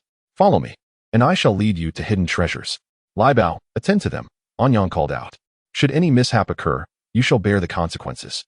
"Rest assured, I shall exercise prudence," Zhao Libao replied. "Behold," Anyang said, gesturing toward a nearby garden. "This is the zoo's own vegetable patch. And the fruits and vegetables served at Yuyang restaurant are freshly harvested from here. Can such a small garden meet the restaurant's daily needs?" Chuyun's mother inquired. "Fear not," Anyang assured. "I personally harvest the produce each morning." "But the garden appears so small," Murong Bing's mother countered. "Another garden lies beyond the hill," Anyang revealed. The two women fell silent, lost in contemplation. Sensing their pensiveness, Anyang seized the opportunity and added, "You may wish to sample the cuisine at Yunyang restaurant for lunch." "Alas, there are no reservations available online," Chuyun's mother lamented. "A phone call shall suffice," Anyang offered. "I am grateful," Chuyun's mother said. "Should you ever visit Pingcheng, seek me out, and I shall guide you on a tour." "Ah, you hail from Pingcheng as well?" Murong Bing's mother asked. "Indeed," Chuyun's mother replied. "And you?" "I reside in," Murong Bing said. And so, Anyang observed as the two women conversed until Zhao Libao returned with the children. Chu Yun clutched 2 black iron balls, while Murong Bing held 2 earrings. What did you give them? Anyang telepathed to Zhao Liebao. Mere trinkets unearthed from the garden, Zhao Liebao replied. Trinkets? Anyang retorted. You call those iron balls trinkets? Those iron balls, Zhao Liebao said. Someone discarded them near the trash can, and I retrieved them. I suspect you are a treasure-hunting rodent, Anyang quipped. Just then, Chu Yun approached with an iron ball. Brother Anyang, I give this to you. Keep it, Anyang said. Since Liebao gifted it to you, you should cherish it. Very well, Chu Yun said. Anyang, accept it, and Kiki urged, sensing the black ball's energy. What? Anyang exclaimed, startling everyone present. Realizing his indiscretion, Anyang apologized. Chu Yun, do not despair. Let us engage in a game. Should you prevail, I shall accept it. Otherwise, you shall reclaim it. Splendid. Binger, join us, Chu Yun said. Very well, Murong Bing agreed. What game shall we play? Come now, dear Zhao. Would you be so kind as to conceal this black sphere in the vegetable garden out back? We shall then embark on a quest to locate it, with the victor being the one who discovers it first. A mere 10 minutes shall be allotted for this endeavor, Anyang proposed. Indeed, Zhao. Lend us your aid in hiding this iron orb within the confines of the garden. Squeak, squeak, consider it done, Zhao responded, proceeding to propel the iron sphere toward the garden. A brief interlude ensued, after which Zhao returned. Squeak, squeak, concealed. Excellent. Zhao, position yourself beside Madame Chu. Madame Chu, we implore you to act as our esteemed arbiter. Very well. On your mark, get set, go. Madame Chu's hand descended, signaling the commencement of the game. Hasten and seek it out, Chu Yun exclaimed, tugging Murong Bing toward the garden. Pray wait for me, Anyang called out, as he, too, made his way toward the garden. Thus, Anyang and the 2 children initiated their search for the iron sphere within the verdant expanse of the garden. Pray tell, did you not assert your ability to detect the whereabouts of the iron sphere? You are truly devoid of shame, and Kuku retorted. Alas, you did not impart this information sooner, Anyang responded, somewhat abashed. To the left, and Kuku directed. Very well. After 5 minutes had elapsed, Anyang and Nkuku stood before a cucumber seedling. Anyang parted the foliage, revealing the iron sphere nestled within. An examination of the iron sphere prompted Anyang to inquire. What ails the sphere? Is there some issue? It exhibits fluctuations of spiritual energy, albeit fleeting, which I managed to discern. Consequently, it is likely a magical artifact, the precise function of which you must ascertain for yourself, and Kuku elucidated. Very well, let us return, Anyang declared. Upon the expiration of the 10-minute interval, Anyang and the 2 children reappeared. It appears I have emerged victorious. Therefore, Chu Yun, you must honor our pact and reclaim it, Anyang proclaimed, placing the iron sphere into Chu Yun's grasp. Very well, Chu Yun responded, dejectedly approaching her mother. Madame Chu knelt, whispering into Chu Yun's ear. Hee. I understand. Thank you, mother, Chu Yun exclaimed with delight. Chu Yun retrieved another iron sphere from her mother's possession, approaching Anyang and presenting it to him. For you, brother Anyang. But did we not agree that, should I prevail, you would not bestow it upon me? The preceding agreement pertained to the previous iron sphere. The present offering is a distinct sphere, and thus the agreement is null and void, Chu Yun elucidated with eloquence. Very well, I accept it then. Let us depart, and your brother shall treat you to delectable fare, Anyang acquiesced, accepting the iron sphere. Chu Yun's rationale took Anyang by surprise, as he had intended to address the matter more thoroughly at a later juncture. Thus, Anyang devoted the entirety of his morning to frolicking with Chu Yun and Murong Bing in the rear hills. At midday, Anyang returned to his chambers. Pray, what manner of object is this? Anyang pondered, gazing at the iron sphere in his possession. I know not, but I sense that it is undoubtedly a most exceptional magical artifact, and Kuku responded. Chapter 63, The Secret of the Iron Ball at Noon. Anyang returned to his room. What on earth is this? He pondered, staring at the iron ball in his hand. I don't know, but I sense it is undoubtedly a remarkable treasure, and Kiki replied. Anyang, uncertain about what to say, decided to simply place the iron ball beneath his pillow, intending to examine it further when he returned that evening. Anyang, you're here, Yali exclaimed as she noticed Anyang approaching while holding Zhao Liebao. You're live streaming? Anyang inquired, having seen Yali speaking into the camera moments earlier. Yes, Shidong is helping me. Little squirrel, come here. Yali snatched Zhao Liebao from Anyang's arms. Eek, eek, eek, save me. Zhao Liebao desperately clung to Anyang's clothing with its tiny claws. Come here, Yali said gently. Eek, eek, eek, help me. Zhao Liebao emitted one last cry for help before curling up silently in Yali's embrace. Everyone, look. This is our new member at the zoo. Its name is. Yali shot a glance at Anyang, signaling him to fill in the blank. Liebao. Yes, its name is Liebao, Yali confirmed. Come on. Say hello to everyone, Liebao. Yali forcefully lifted Zhao Liebao's head from its body. Eek, eek, eek. Ah, who will save me? Anyang. Please save the squirrel lord. Zhao Liebao gazed despondently at the camera. The barrage of comments. So adorable. Duh. Love it. Where can I buy a squirrel like yours? How much for your squirrel? Ha ha ha. Liebao is not for sale, right? Liebao? Yali shook the forlorn Zhao Liebao. Eek. Help me. All right, Yali. Give him to me. I want to take Liebao to find Jinyu. I have something to ask him. Anyang reached for Zhao Liebao, who eagerly complied with his gesture. But Yali swiftly pulled him back. Let Liebao stay with me for now. You're looking for Jinyu to discuss matters, and having Liebao with you might be inconvenient. Just let him stay with me. Actually, I need to talk to Jinyu about Liebao, so I must take him along. Please understand. Without waiting for a response, Anyang seized Zhao Liebao into his arms. Eek, eek, eek, phew. I'm saved. Thank you so much, Anyang. You are truly my wonderful master. Zhao Liebao nuzzled against Anyang's arm. Then once you're done, bring Liebao back, Yali murmured softly. All right. As long as he wishes to come back, I will return him, Anyang replied. Eek, eek, eek. No, don't abandon the squirrel lord. Zhao Liebao clung tightly to Anyang, praying fervently, resembling a damsel in distress. Yali shot a blank stare at Zhao Liebao in Anyang's arms, prompting him to shrink back into Anyang's embrace. No longer as lively as before. Ha ha. I'm off now. See you soon, Anyang said as he headed toward the dormitory building. In Jinyu's office you've arrived. What brings you here? Jinyu asked, putting down his phone. Nothing much, just a few trivial matters. I came to ask. Anyang casually took a seat across from Jinyu. Congratulations, you've acquired a treasure-hunting mouse, Jinyu said, pouring half a cup of tea for Anyang. You? How did you know? Anyang was momentarily stunned, gazing at Jinyu in confusion, as if awaiting an explanation. The director sent it to me to deliver to the vegetable garden. Jinyu replied, sipping his tea nonchalantly. Eek, eek, eek. The squirrel lord doesn't recognize you. Zhao Liebao, now devoid of the previous panic, climbed from Anyang's arms onto Jinyu's desk. Ha ha ha, of course, you don't recognize me. Jinyu laughed heartily at Zhao Liebao's words. Eek. Back then. You were only this big in my palm, Jinyu teased. Eek, eek, eek. Do you know where my parents are? They will be waiting for you once you grow stronger. Jinyu replied. Zhao Liebao fell silent, seemingly resolved. Jinyu, are all the items in the vegetable garden placed there by you? Yes, why do you ask? Have you ever discarded 2 black iron balls? Iron balls? What iron balls? Anyang gestured with his hands, forming a circle of approximately 5 centimeters in diameter. Let me think. Ah, Jinyu slapped the desk. I remember, you're talking about those 2 iron balls. Yes, what about them? They are merely the director's failed attempts at artifact crafting. Failed attempts? Anyang was taken aback, realizing that the iron ball and Kiki had struggled to acquire was merely a failure. It seems I should have a serious discussion with Nkiki tonight. Wait, don't tell me you picked them up and treated them like treasures. Cough, cough. Ha ha. You're killing me. Although those items are indeed failures, they are still somewhat functional.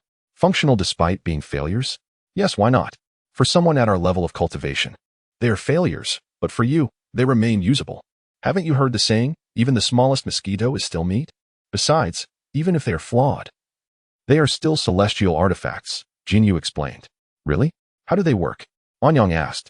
Once they recognize their master, they can transform according to your will and can also change into small accessories for easy carrying. Anyang gave Jinyu a look of exasperation.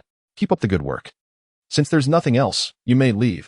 I need to take a nap, Jinyu said, reclining in his office chair. Sigh, Anyang muttered to himself. Feeling quite fortunate to have acquired a celestial artifact. What extraordinary luck I have. Upon leaving Jinyu's office, Anyang hurried back to his room. As soon as he entered, he took out the iron ball and concealed it on his person. What is wrong with you? Why the rush? And Kiki, lying on the bed, questioned Anyang's swift movements. You won't believe it. That iron ball from this morning is a celestial artifact. Anyang exclaimed excitedly. A celestial artifact? Really? And Kiki sat up immediately upon hearing Anyang's words. It's true, Anyang affirmed. Oh my goodness, I thought it was just a spiritual item. But how do you know all this? I asked Jinyu. He told me, and even explained how to use it. You fool. Don't discuss such matters with others. As the saying goes, a commoner is innocent But possessing treasure is a crime. Without absolute strength, refrain from sharing with anyone. I understand. What about Jinyu? No. He is extremely powerful and carries a heavy aura of killing intent. Oh, by the way, you don't need to worry too much. He said that the iron ball is merely a failed product. What? Seriously? Do you even hear yourself? Do you think celestial artifacts are just casually discarded beside the garbage? And Kiki scoffed. Forget it, forget it. Kiki, do you know how to acknowledge a master with blood? Is there a specific incantation? I know. But I'm not sure if this celestial artifact has a spirit.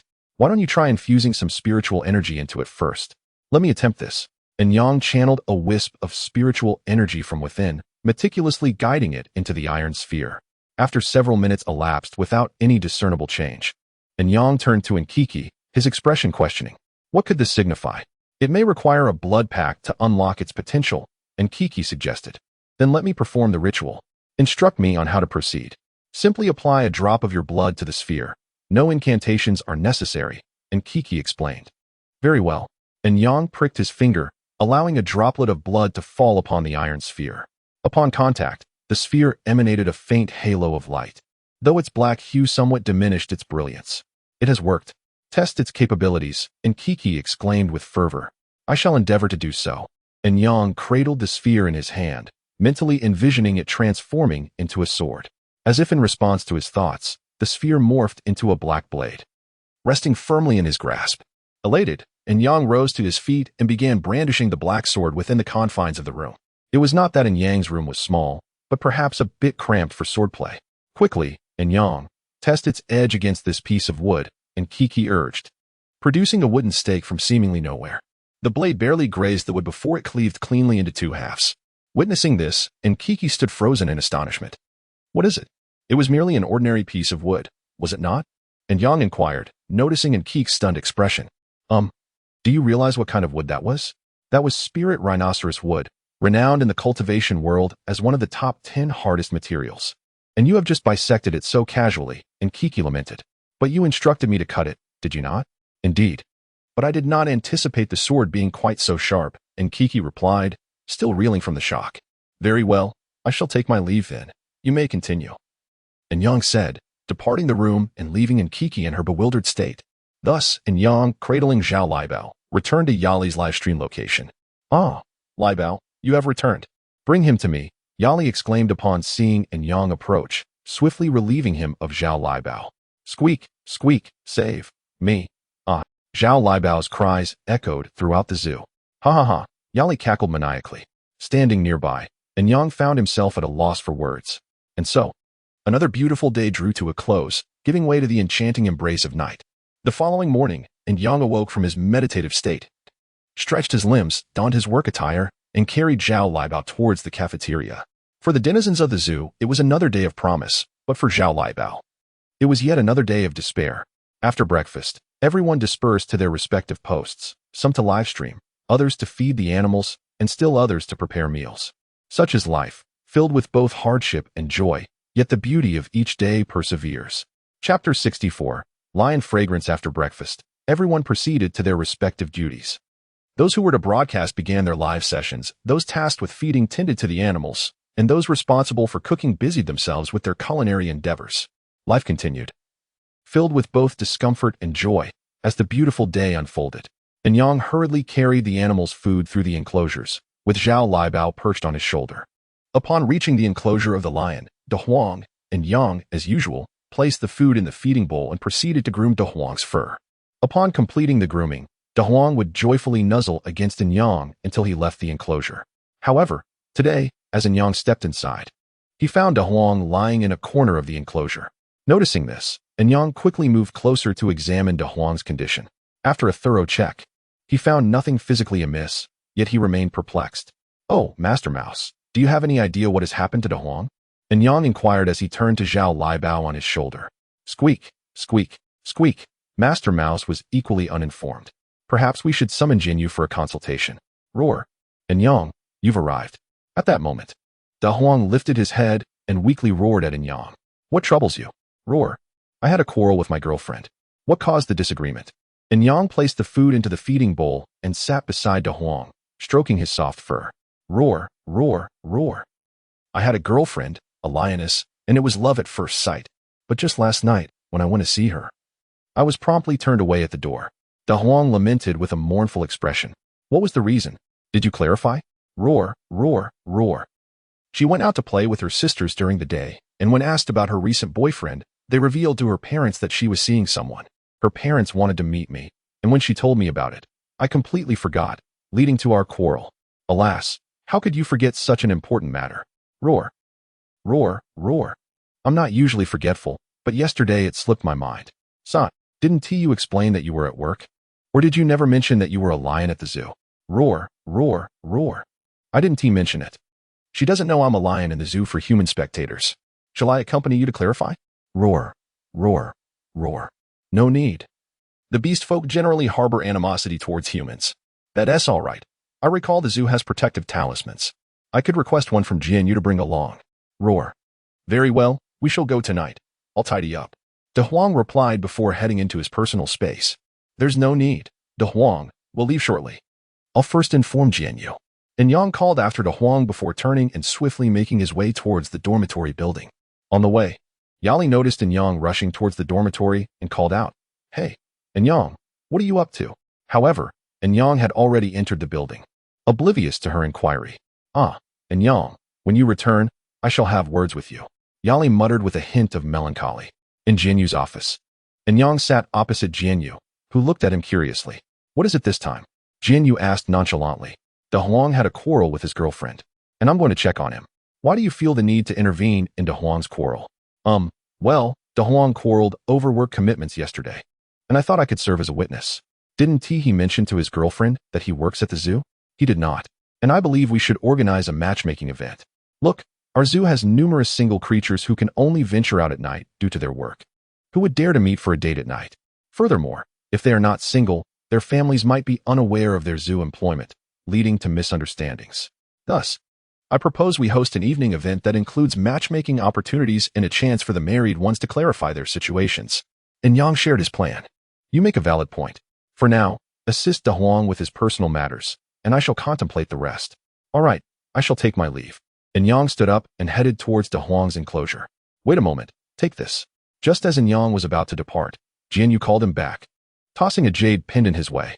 If you encounter any danger, crush it. You can also contain De Huang within it and release him at a safe location, understood? Jian Yu instructed. Understood, I shall take my leave now. Inside De Huang's enclosure, Yang called out, De Huang, are you ready? Roar.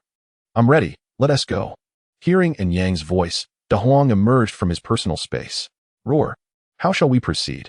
Yang produced the jade pendant Jian Yu had given him, held it before De Huang, and infused it with a touch of spiritual energy, causing the large lion to vanish from sight. Yang then exited the zoo. Upon reaching a secluded area, Yang released De Huang from the jade pendant. De Huang, lead the way. I shall ride upon you. Roar.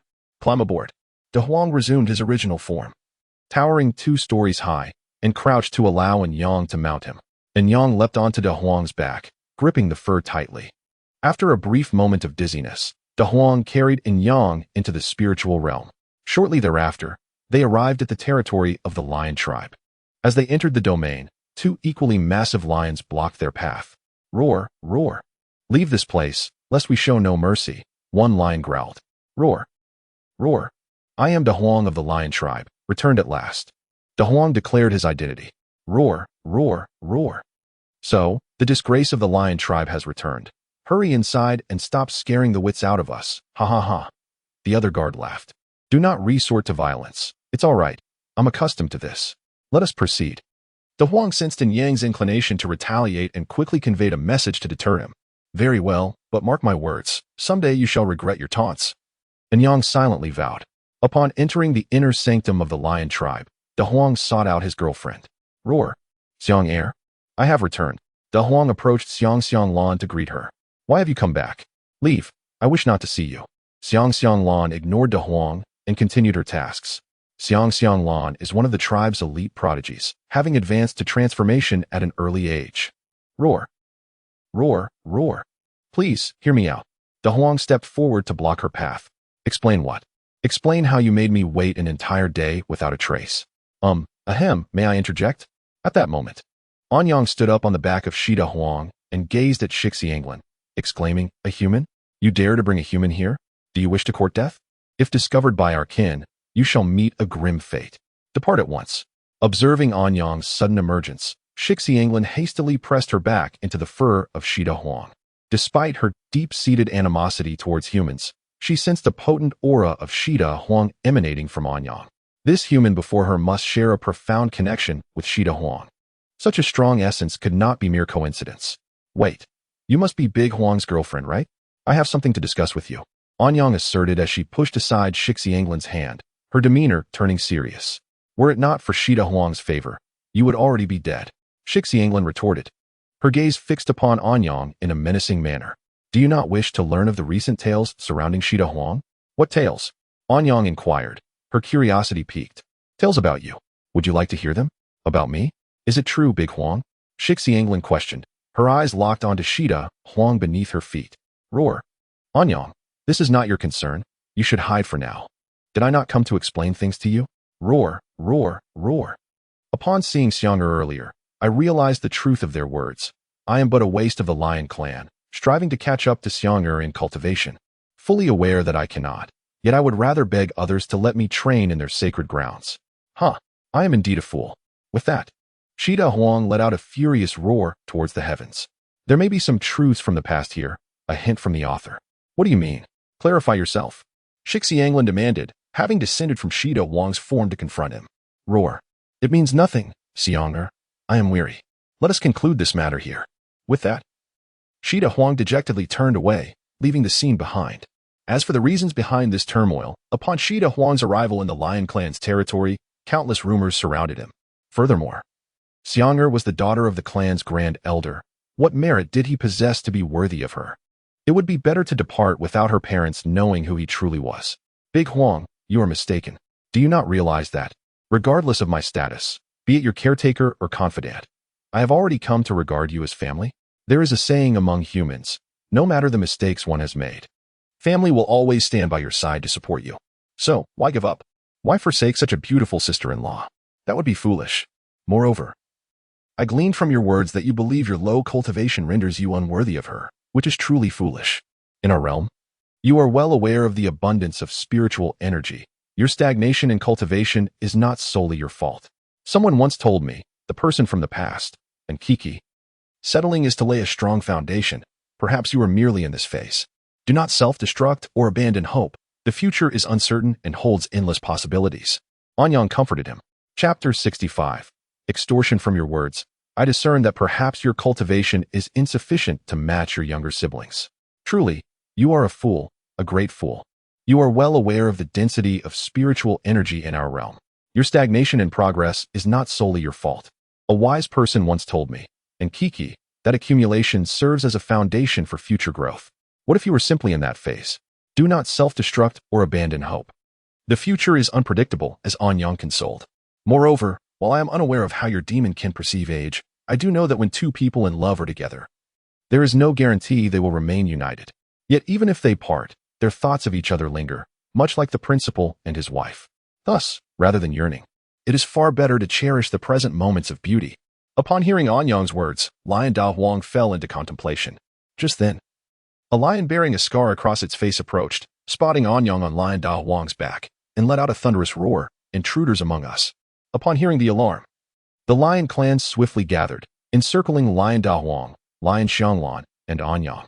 The clan leader, assuming human form, approached and questioned Lion Da Huang. "Do you comprehend the gravity of your actions?" "Anyang, you must leave," Lion Da Huang transmitted urgently. "Do not worry, I am prepared," Anyang replied, showcasing the jade pendant he carried with calm assurance. "Human, I advise you to surrender immediately. Otherwise, you shall face our wrath," the clan leader growled menacingly. "Xianglan, seize that human," commanded Lion Xianglan's father, the clan elder, pointing at Anyang. "Father, please let them go," Lion Xianglan pleaded, kneeling before the elder. "Begone. You dare plead for a worthless human?" The elder struck Lion Xianglan, sending her sprawling to the ground.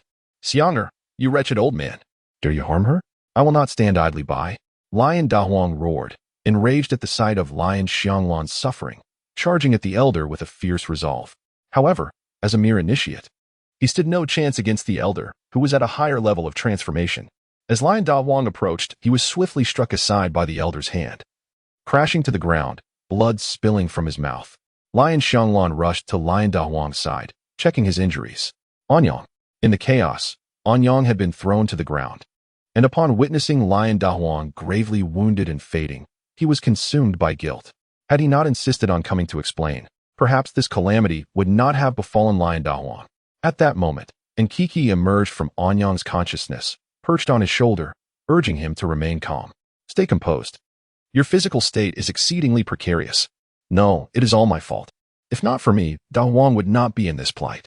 It is all my fault. Anyang lamented. Witnessing Lion Da Wang's apparent lifelessness, the sense of control he once held shattered into oblivion, and he was engulfed by despair, gradually succumbing to darkness as he collapsed to the ground. The surrounding lions erupted into laughter at the sight of Anyang unconscious on the ground. This human has fainted from fear. Truly, the human race is frail. Indeed, leader, swiftly eliminate this human and dispose of him. I shall fight you all.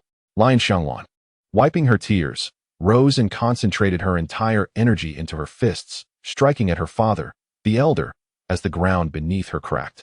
Unfilial child. The elder retaliated, launching a punch toward Lion Xianglan. The two fists collided with a resounding crash, sending dust swirling into the air, creating a tempest of debris. No, you all shall perish. You are the ones who harmed Da Wang. I will see you dead. At that moment, Anyang erupted in violet flames, resembling his previous rampage in the restaurant. The lions felt the intense heat radiating from him. All except for the gravely injured Lion Da Wang and the battling father and daughter were struck with awe. Anyang, engulfed in flames, advanced like a mindless specter toward the elder. Humph, a mere human dares to resist? Prepare to die. A lion of considerable rank stepped forth, unleashing a thunderous roar, utilizing the clan's technique, earth-shattering roar, albeit with insufficient mastery to unleash its true power. Though the roar's might was minimal, it successfully diverted Anyang's trajectory. In an instant, Anyang was before the lion, delivering a punch that sent the beast sprawling. Even the seasoned lions were taken aback, for they knew that a rampaging individual could amplify their strength, yet they had never witnessed a transformation spanning multiple realms. Just as Anyang prepared for his next move, a young man clad in orange intervened, swiftly incapacitating Anyang with a chop to the neck. Anyang's body, bereft of consciousness, collapsed into the young man's embrace. Lion Da Wang, mustering his final strength, opened his eyes and recognized the newcomer as Bai Yin, the zookeeper. Bai Yin had arrived after sensing the jade pendant shattering during Anyang's rampage, allowing him to teleport to the scene.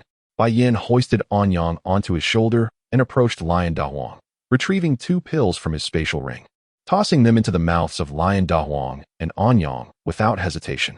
Watch over them, or you know the consequences, Bai Yin instructed Zhao Liebao sternly. Rest assured, I shall fulfill the task. Zhao Liebao stood tall, thumping his chest in assurance. Everyone, cease the fighting. Allow me to speak.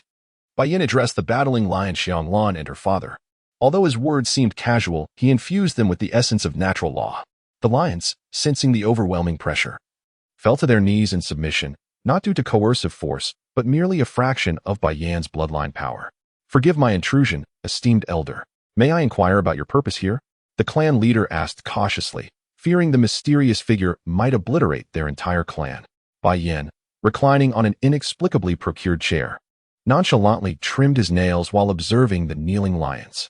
Oh, nothing of consequence. Merely here for a bit of amusement and to discuss certain terms. I wonder if you would be amenable? We accept. We accept. It is our honor to serve our esteemed predecessor. The clan leader hurriedly knelt, expressing his heartfelt sincerity. We are willing to serve. Witnessing their clan leader's capitulation, the others realized that resistance would only lead to one inevitable fate, death. Serve me? Do I require your assistance?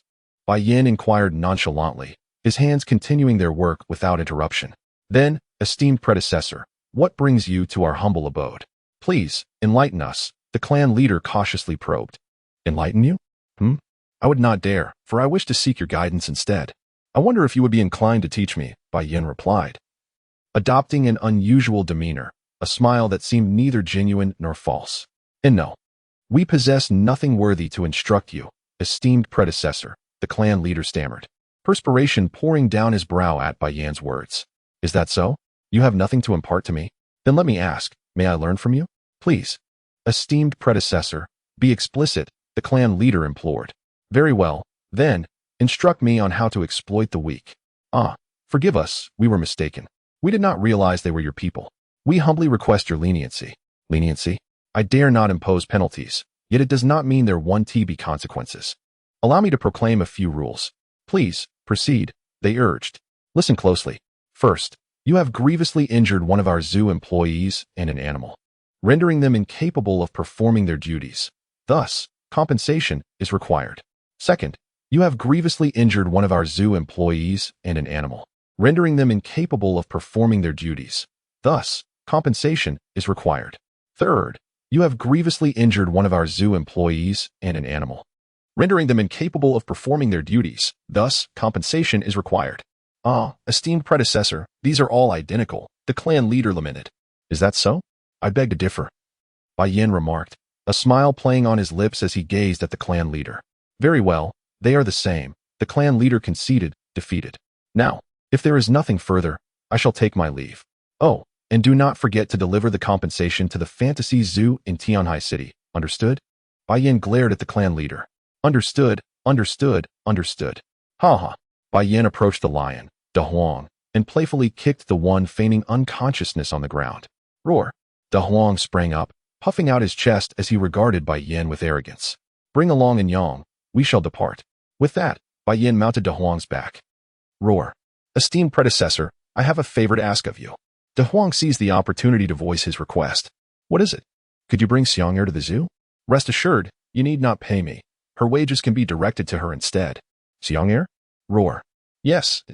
She is of my kin. Who is Xiang'er? Come forth. Bai Yin called to the lions nearby. Esteemed predecessor, upon hearing Bai Yin's command, Lion Xiang Lan rose and approached Da Huang, bowing respectfully. Do you wish to leave this place and train in a realm akin to that of Da Huang? Are you willing? Chapter 66. Departure. Do you wish to leave this place with me and cultivate in a realm akin to that of Lion Da Huang? Are you willing? Aye. Lion Xianglan turned to glance at her parents, her eyes brimming with reluctance. Despite their recent conflict, it was her father who had nurtured her into adulthood. Fear not that you cannot return. You may observe this fellow here, who sneaks out every night. You can do the same. Bai Yin indicated toward Lion Da Huang beneath them. Senior, Xiang'er is willing, Lion Xianglan proclaimed, kneeling to bow her head to Bai Yin. As Bai Yin departed the lion clan's territory with 1 human and 3 beasts, Jian Yu, alongside an elderly man sipping wine, witnessed the unfolding events from an altitude of 5,000 meters. Noticing the tranquility below, Jian Yu posed the question that had been on his mind. Will your actions not disrupt the balance too greatly?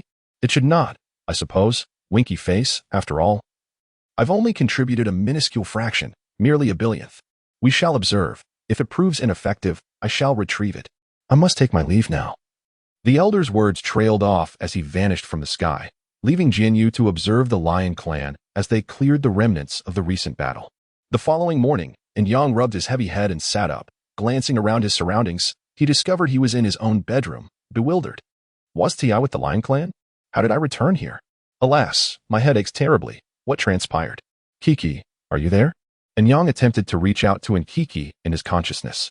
Upon hearing Nyang's call, Nkiki emerged from the depths of his mind. Seeing Nkiki materialize, Yang quickly inquired, what happened to me? Wasn't I with the lion clan? How dare you ask? You are utterly weak. It's quite disappointing, Nkiki retorted with a roll of her eyes. What exactly occurred? Yang was left even more perplexed by Nkiki's words. It's nothing, merely that I advised you to remain calm, yet you disregarded my counsel. You unleashed your fury and, believing your strength would surge, ended up fainting after slaying a mere Foundation establishment demon. Subsequently, you were brought back. Nkiki revealed the truth of the matter. Am I truly that weak? And Yang asked, feeling awkward. You know your own strength. What you do next is your own affair. Since there is nothing more to discuss, I shall return, Nkiki said, rolling her eyes before retreating back into Yang's consciousness. Once Nkiki had vanished, Yang sat on his bed, quietly gazing at his hands, lost in thought. In truth, he recalled the events preceding his fury with clarity. He simply wished to avoid reliving them. Perhaps, in time, this experience would become his motivation to move forward. After stretching lazily, Yang descended from his bed, donned his work attire, and proceeded to the vegetable garden in the back mountain as he did every day. Once again, he gathered vegetables to prepare meals for the animals. However, upon turning to glance at a large rock nearby. And Yang was startled to see a woman basking in the morning sun against the backdrop of a golden-furred creature. Rubbing his eyes, and Yang thought he must be hallucinating. After all, who would be out here at dawn to watch the sunrise? Yet when he looked again, the man and beast remained. Who is this? Why are they here so early? And Yang muttered to himself as he approached. Pardon me, but this area is off-limits to visitors, and Yang said, gently tapping the woman on the shoulder. We meet again. The woman turned to reveal herself as Lion Xianglan, the girlfriend of Lion Dahuang. If the woman is Lion Xianglan, then the creature must be Lion Dahuang, and Yang thought. Hello, Dahuang. Could you explain how you both ended up here? And Yang inquired, playfully kicking Lion Dahuang's hindquarters. Roar, roar. The sunlight here is ideal for my recovery, and the morning air is rich with spiritual energy. Lion Dahuang stood proudly, responding with an air of superiority. Recovery? I see no wounds on you, and Yang remarked, eyeing Lion Dahuang's body for any signs of injury. Roar, roar. Internal injuries. I was gravely wounded before. Lion Dahuang replied uneasily, knowing that he had come here not only for the abundant spiritual energy beneficial for Xiang'er's cultivation, but also to enjoy some quality time together and deepen their bond. Very well, I shan't disturb you further. Please continue, and Yang said, promptly turning to leave this place saturated with dog food. Roar, roar. Xiang'er, do you know? You shall be our caretaker from now on. You have no idea how delectable the food is in the zoo. Once Yang departed, Lion Dahuang sat upright, wrapping a paw around Xianglan, relishing the lingering warmth of the morning sun. Is that so? So during our previous days, you were merely eating and not cultivating? Xianglan nestled against Lion Dahuang, her face adorned with a tender smile. Roar. Did I? Huh. Lion Dahuang chuckled awkwardly. Humph. I shall keep an eye on your cultivation from now on, Xianglan said shyly. 4 months later in the open space behind the zoo, and Yang. Have you truly made up your mind? Yali stood opposite him, questioning. Indeed, I have made my decision. Are you planning to accompany me? And Yang grinned as he asked. Humph, who would accompany you? Since there is nothing more to discuss, I shall take my leave. By the way, have you packed everything? I wouldn't want you calling for someone to bring you supplies later. I'm all set. Considering the time, I should be off. And Yang tidied his attire, bade farewell to Yali, and headed toward the realm of spirits. During these past 4 months, aside from work, and Yang dedicated every moment to cultivation, determined to avoid the recurrence of past events. Just moments ago, he had exchanged greetings with Jianyu, informing him of his temporary departure, and upon expressing this desire, Jianyu had already anticipated his destination. Fortuitously, Jianyu requested In Yang to retrieve an item for him in return for compensation, and without a second thought, In Yang had readily agreed. Thus, In Yang, accompanied by Nkiki, Berda, and Zhao Liebao, embarked on the journey toward the spirit realm. Having reached the late stage of qi refinement, equivalent to the 7th level of qi refinement, upon arriving at the entrance to the spirit realm, In Yang entered an inn. Already attired in garments befitting the spirit realm, he wore an ice blue, button-long robe with narrow sleeves, embellished with azure silk thread depicting auspicious clouds at the cuffs and collar, and indigo trousers tucked into brocade boots. At a glance, one might mistake him for a nobleman from a prestigious family. Esteemed guest, will you be dining or lodging? As In Yang stepped into the inn, a waiter approached promptly. I wish to dine. Please prepare some fine dishes, no alcohol, and also arrange for a decent carriage. And Yang instructed the waiter. Very well. That will be 20 silver coins. Here you go. And Yang retrieved 20 silver coins from his pocket, provided by Jianyu before his departure, and placed them on the table. Certainly, esteemed sir, please hold for a moment, the waiter replied respectfully, picking up the coins and departing from In Yang's presence. While waiting for the dishes to be served, An Yang observed numerous dignitaries and scholars entering and exiting the inn. During this time, an amusing incident occurred. A woman sat directly in front of An Yang, enjoying her meal, when a group of men entered the establishment. Judging by their attire, they appeared to belong to the prominent families that Yali had mentioned. After ordering their food and drinks, the men settled at a table adjacent to the woman. One of the men, perhaps taken by the woman's beauty, stood up and approached her, casually draping his arm over her shoulder and brazenly caressing her exposed skin. Grinning as he said, "My dear, dining alone can be quite lonely. Would you like some company?" His inappropriate actions only escalated, as he continued to touch her without restraint. The woman, startled by his advances, gasped, "Ah, how dare you!" Yet, she did little to deter his unwelcome attentions. The patrons of the inn seemed unfazed by the scene. as though such occurrences were commonplace. Just then, a burly middle-aged man rose to his feet, pointing at the audacious man and bellowing, "You insolent scoundrel! In broad daylight, you dare to harass a respectable woman. Who is the fool that dares to provoke me?" The man, who had intended to further his advances on the woman, was startled by the outburst, straightening up and muttering curses. Seeing the confrontation, the companions of the offending man quickly stood up, advancing toward the middle-aged man, clearly preparing for a brawl. "You, how dare you interrupt my affairs? Do you wish for death? Do you know who I am? I assure you, with a mere word, I can have you eliminated right here," he boasted, pointing a finger defiantly at the middle-aged man. "I care not who you are." "Daring to harass a virtuous woman is courting death," retorted the middle-aged man, who then delivered a swift slap that sent the brash man flying. The companions of the fallen man, witnessing their comrade's fate, could no longer remain passive. They brandished their weapons, charging at the middle-aged man. However, he met their aggression with formidable strength, dispatching each of the ruffians with ease.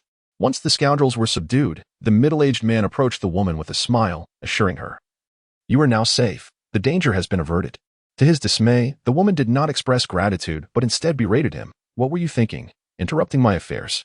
If I had completed that transaction today, I could have found a reliable partner to take over my responsibilities, but you have ruined everything." The middle-aged man was met with a torrent of harsh words, revealing her plans in the process. Chapter 67. The martial arts contest for marriage. Are you out of your mind? How dare you interrupt my good fortune? Do you have any idea that if I complete this deal today, I could find an honest man to take over my burdens? But you've ruined everything. The middle-aged man failed to earn the woman's admiration and instead unleashed a slew of vulgarities, even divulging his plans. After cursing the middle-aged man, the woman swayed her alluring waist and departed from the inn, leaving the man stunned, his face turning a deep crimson. "Excuse me, may I sit here?" Just as Anyang felt pity for the middle-aged man, a figure clad in white approached. "Sure. Wow, how beautiful." Anyang looked up at the voice, astonished by the man's striking appearance, which overshadowed even the most exquisite of women. With long hair shimmering faintly with a blue luminescence, delicate features, and a white robe that accentuated his perfectly proportioned physique, his graceful demeanor suggested noble origins. Noticing Anyang's rapt gaze, the handsome young man waved his hand in front of him and asked, "Are you all right?" "Ah, I'm fine, I apologize." Anyang quickly regained his composure. "No worries. May I ask your name?" the handsome young man inquired. "My name is Anyang." "Greetings, Anyang. I am Shangwan Hong, with Hong meaning magnificent." "Nice to meet you, brother Shangwan. Are you newly arrived from the mundane world into the spirit realm?" Shangwan Hong asked. "Yes, how did you know?" Anyang replied. "I noticed your short hair, which led me to conclude that you hail from the mortal realm," Shangwan Hong explained. "Is it true that the spirit realm has no short-haired individuals?" Anyang queried. "Haha. Dear brother, you are mistaken. In the spirit realm, we adhere to the principle. Our bodies and hair are bestowed by our parents. We dare not harm them." "Oh, I understand now. Thank you for clarifying, brother Shangwan. What brings you to the spirit realm?" Shangwan Hong inquired. I apologize for being presumptuous. I shall drink in penance." Shangwan Hong lifted his cup and downed a drink. "There's not much to say. I am merely here to explore the spirit realm." "Explore?" "Anyang, you certainly have a sense of humor," Shangwan Hong chuckled. "Is there something wrong with that?" Anyang was taken aback, not sensing any error in his words. "The situation is dire. The guardians of the realm have rules. One cannot enter the spirit realm without reaching the golden core stage. And those who attain it must remain within the spirit realm, never to linger in the mundane world." "Why does that sound so odd?" Anyang pondered. "Allow me to offer you a piece of advice. Leave the spirit realm at once. It is not a suitable place for cultivators of lower realms to survive. I have matters to attend to. Until we meet again, I hope you reach the golden core stage by then. By the way, we seem to have a good rapport, so let me treat you to this meal." Shangwan Hong took out a gold coin. Brother Shangwan, I've already paid," Anyang reminded him. "Oh, is that so? Haha, then I shall treat you next time." Shangwan Hong stood and departed the inn. Anyang smiled awkwardly as he watched Shangwan Hong leave, then began savoring the delicacies of the spirit realm. After a satisfying meal, Anyang boarded the inn's carriage and set off deeper into the spirit realm. Along the way, he unfolded the map gifted by Yali, examining the nearby cities. Soon, he realized he was in a desolate area, with only Moonwatch City nearby, prompting him to embark on the journey toward it. The barren land, as its name suggests, was sparsely populated and lacked spiritual energy, classified as a no-man's land. Rumors circulated that this was the edge of the spirit realm, rife with bandits who frequently attacked passing merchant caravans. Moonwatch City had previously hired sects to eradicate the bandits, but to no avail, as the bandits were too familiar with the terrain. The reason for not inviting higher-level cultivators for the task was Moonwatch City's dire poverty. After half an hour of travel, Anyang arrived at the gates of Moonwatch City. Dismounting from the carriage, he joined the queue of pedestrians undergoing inspection by the city guards. Soon it was Anyang's turn. The guard glanced at the portrait on the wall and then at Anyang, furrowing his brow before shouting, "Seize him. This audacious horse bandit thinks he can infiltrate the city." "A horse bandit? You must be mistaken," Anyang hastily explained as the guards surrounded him, adopting aggressive stances. "Little thief, surrender now, or do not blame us for being merciless," the captain of the guards warned. "You truly have the wrong person. I am not a horse bandit." Anyang felt tears welling in his eyes. Bewildered by the absurdity of the situation, "Prepare to meet your end."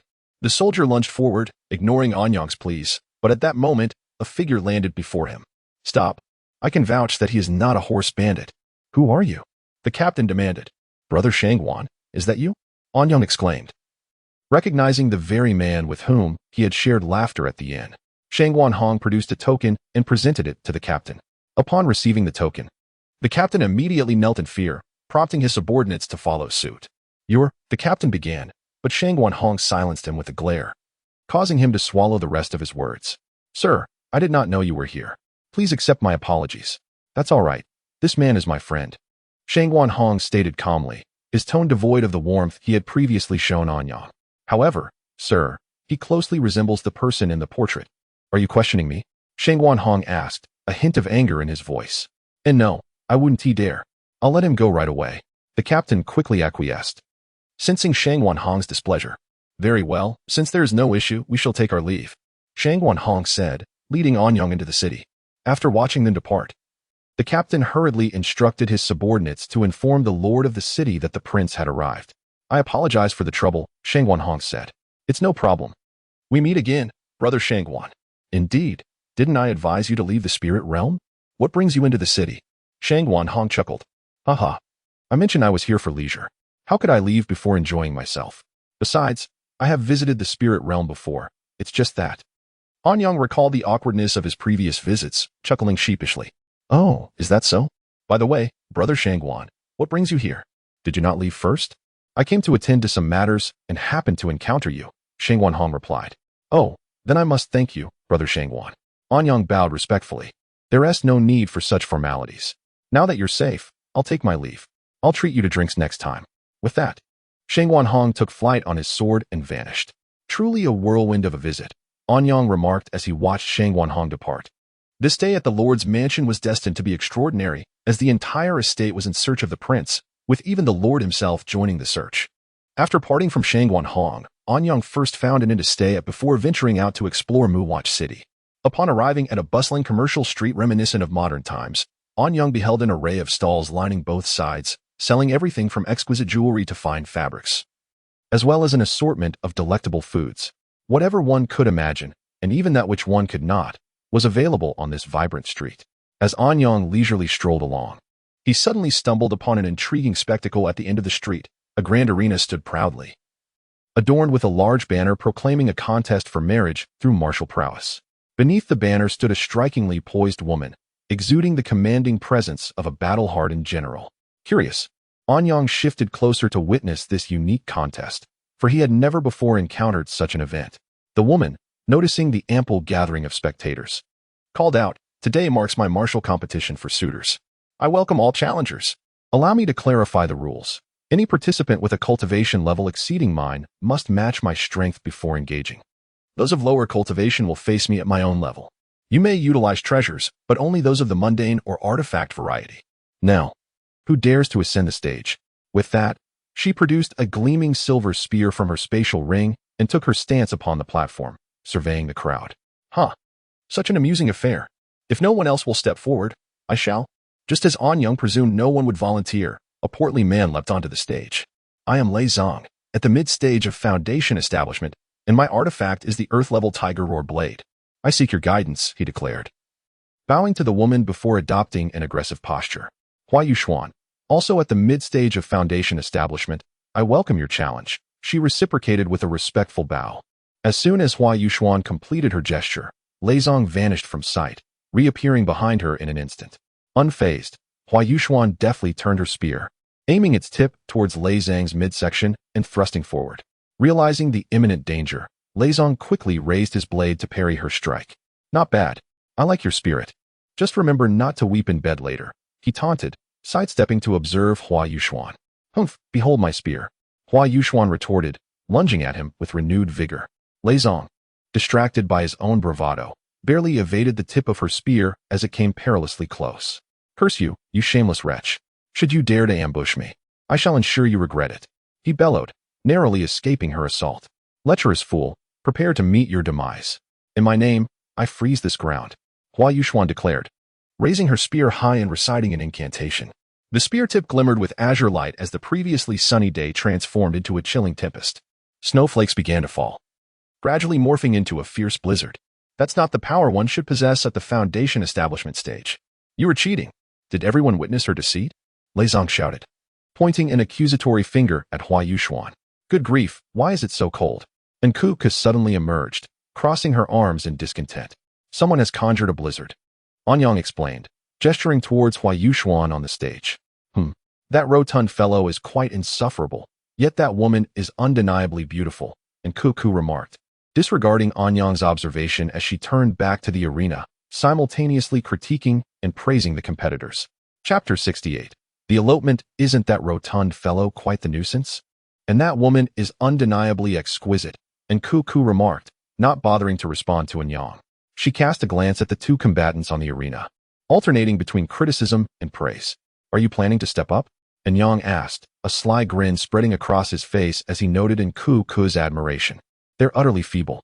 It's laughable how they attempt to elevate a mere chi refinement technique into something purportedly beyond the foundation establishment stage. Pathetic, and Kuku scoffed.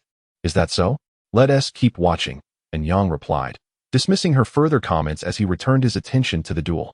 When the blizzard descended, Hua Yuxuan aimed his silver spear at Lei Zong, the tip glinting as he dashed forward, closing the distance in an instant.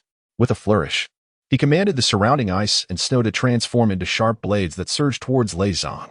Lacking any defensive treasures, Lei Zong was forced to retreat while parrying, ultimately finding himself toppled from the arena by a deft thrust from Hua Yuxuan's spear. You've lost, Hua Yuxuan declared to Lei Zong.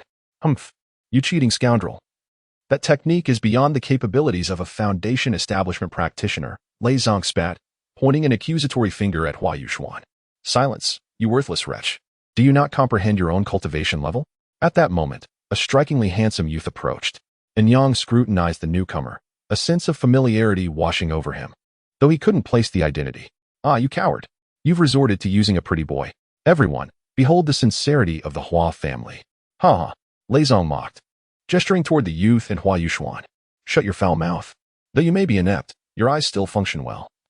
That beauty indeed did not employ a foundation establishment technique against you. It was merely a chi refinement spell, a fact you seem oblivious to. The youth responded, delivering a swift kick to Lei Zong's midsection. Pain radiated through Lei Zong's body, forcing him to bend over in agony, a pitiful sight. Do you even know who I am? Lei Zong gasped, clutching his abdomen as he struggled to threaten the youth. I care not for your identity. Just remember my name. It is Xiongda, the young man declared confidently. Upon hearing this, Anyang immediately recognized him, the familiarity now making sense. Fine. I shall remember you, Xiongda. Just wait. You will pay for this, Lei Zong groaned, painfully rising to his feet and retreating into the crowd. Humph, what a coward. Xiongda scoffed, watching Lei Zong flee. How dashing. Many young women gathered around Xiongda, drawn by his bravado, some even pressing against him. Gradually, Xiongda found himself pushed onto the arena. Hua Yuxuan, witnessing this unexpected turn of events, was momentarily stunned, quickly regaining his composure. The crowd was similarly taken aback. And soon Xiongda felt the weight of their gazes, glancing around in panic, unsure of how to proceed. The atmosphere grew awkward until Anyang, having maneuvered to Xiongda's side, tugged at his pant leg. What shall we do? Xiongda crouched down anxiously to inquire. What to do? Well, you could go with the flow. After all, this is a contest for marriage. Did you not just praise that woman's beauty? This is your opportunity, is it not? Right, and Cuckoo, or should I say Xiongda? And Yang grinned mischievously. Curse you, you scoundrel! And Cuckoo exclaimed. realizing that the boy had transformed into her human form. For the reasons behind this transformation, please refer to the subsequent side story. Ahem. Beautiful lady. I stumbled onto the stage by accident. May I leave now? And Cuckoo beseeched Hua Yuxuan, hoping for a chance to exit the spotlight. What do you think? Hua Yuxuan replied coolly. Well, actually, I'm not human. You wouldn't wish to marry someone from another race, would you? And Cuckoo boasted. If you defeat me, it matters not who you are. I shall marry you. After all, one follows their spouse's lead, Hua Yuxuan remarked. Then let me ask you, if I wish to leave, do you believe your mid-stage foundation establishment cultivation can stop me? And Cuckoo retorted, sensing Hua Yuxuan's obstinacy. Let us see if you can, Hua Yuxuan responded, brandishing his spear and advancing toward Cuckoo. Truly stubborn, and Cuckoo muttered, shaking her head. With a swift backflip, she leaped off the arena. Seeing her attack miss and her descent from the platform, Hua Yuxuan threw his silver spear to the ground, retrieving a dagger from his waist and pressing it against his neck. You possess the strength to defeat me yet choose to flee. This is an affront to me. I shall take my own life here, he proclaimed, drawing a crimson line across his alabaster skin. Madman! And Cuckoo exclaimed, appearing before Hua Yuxuan in an instant, slapping the dagger from his grasp. What is the meaning of this? Hua Yuxuan demanded, anger flashing in his eyes. Ahem, Cuckoo. Why not engage in a match with Miss Hua? It's the least you can do to show her respect, and Yang urged in Cuckoo, then whispered. Why not play the hero and save the beauty? Just let her win. It's not that hard, really. And Cuckoo realized suddenly, her oversight now evident. It was merely that she had forgotten her initial intentions upon seeing the beautiful woman. Since Miss Hua wishes to spar with me, let us proceed, and Cuckoo declared, straightening her attire and stepping to the opposite side of the arena. What is this? Do you intend to humiliate me? Hua Yuxuan questioned, incredulity lacing his tone. Hey, are you going to fight or not? Don't think your beauty grants you the right to do as you please, and Cuckoo retorted. Fine. If you wish to fight, you cannot hold back. Can you promise me that? Hua Yuxuan anticipated her intentions and blocked her path. Don't be so clever. Overly intelligent girls don't attract men, and Cuckoo remarked, her scheme now laid bare. Will you fight or not? Hua Yuxuan pressed, visibly agitated. Of course. I'll fight. But are you certain? Even if I match your cultivation, I could still easily best you, and Cuckoo warned. Come now, even in defeat. It is merely my affair, Hua Yuxuan replied, retrieving his silver spear and assuming a combat stance. Then, I await your teachings. And Cuckoo vanished from the arena. Hua Yuxuan, startled by her sudden disappearance, heightened his vigilance. Just then, and Cuckoo reappeared overhead and delivered a swift kick. The kick was as swift as the wind and as fierce as thunder, an execution of the third move of the eagle's 9 heavens. The eagle strikes the sky. And Cuckoo was well versed in this technique, having demonstrated it numerous times while instructing in Yang. With a resounding clash, the spear met her foot, producing a deep, reverberating boom that echoed through the air. Hua Yuxuan felt his arms nearly shatter from the collision, a piercing agony coursing through him as he was violently propelled away. Unable to suppress a pain groan, had Cuckoo not tempered her strength, that single strike could have proven fatal. Hua Yuxuan, propelled by the force of Cuckoo's kick, struggled to prop himself up, blood escaping his lips as he coughed. You cannot best me. You should concede. And Cuckoo observed the situation and remarked, Ahem, I still must express my gratitude to you. However, I will not concede. Hua Yuxian, staggering, rose to his feet and addressed Cuckoo. Then I shall have no choice but to send you down.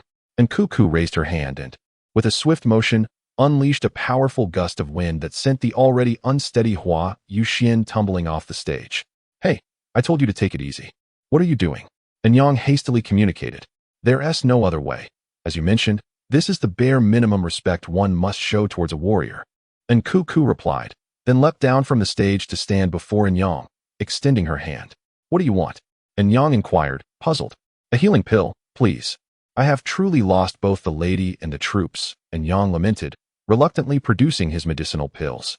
And Cuckoo selected a healing elixir from the assortment. For during the past 4 months, every time Yang assisted, Jianyu had gifted him various pills of assured quality. With the healing pill in hand, and Cuckoo approached Hua Yuxian, supported him upright, and placed the pill in his mouth, saying, First, tend to your injuries. Then come to the XXX Inn to find a person named Yang.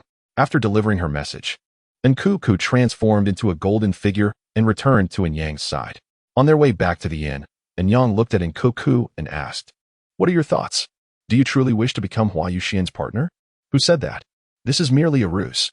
Therefore, we must hasten our return to the inn, gather our belongings, and make our escape. Do you understand? And Cuckoo declared proudly. Scoundrel. Pft.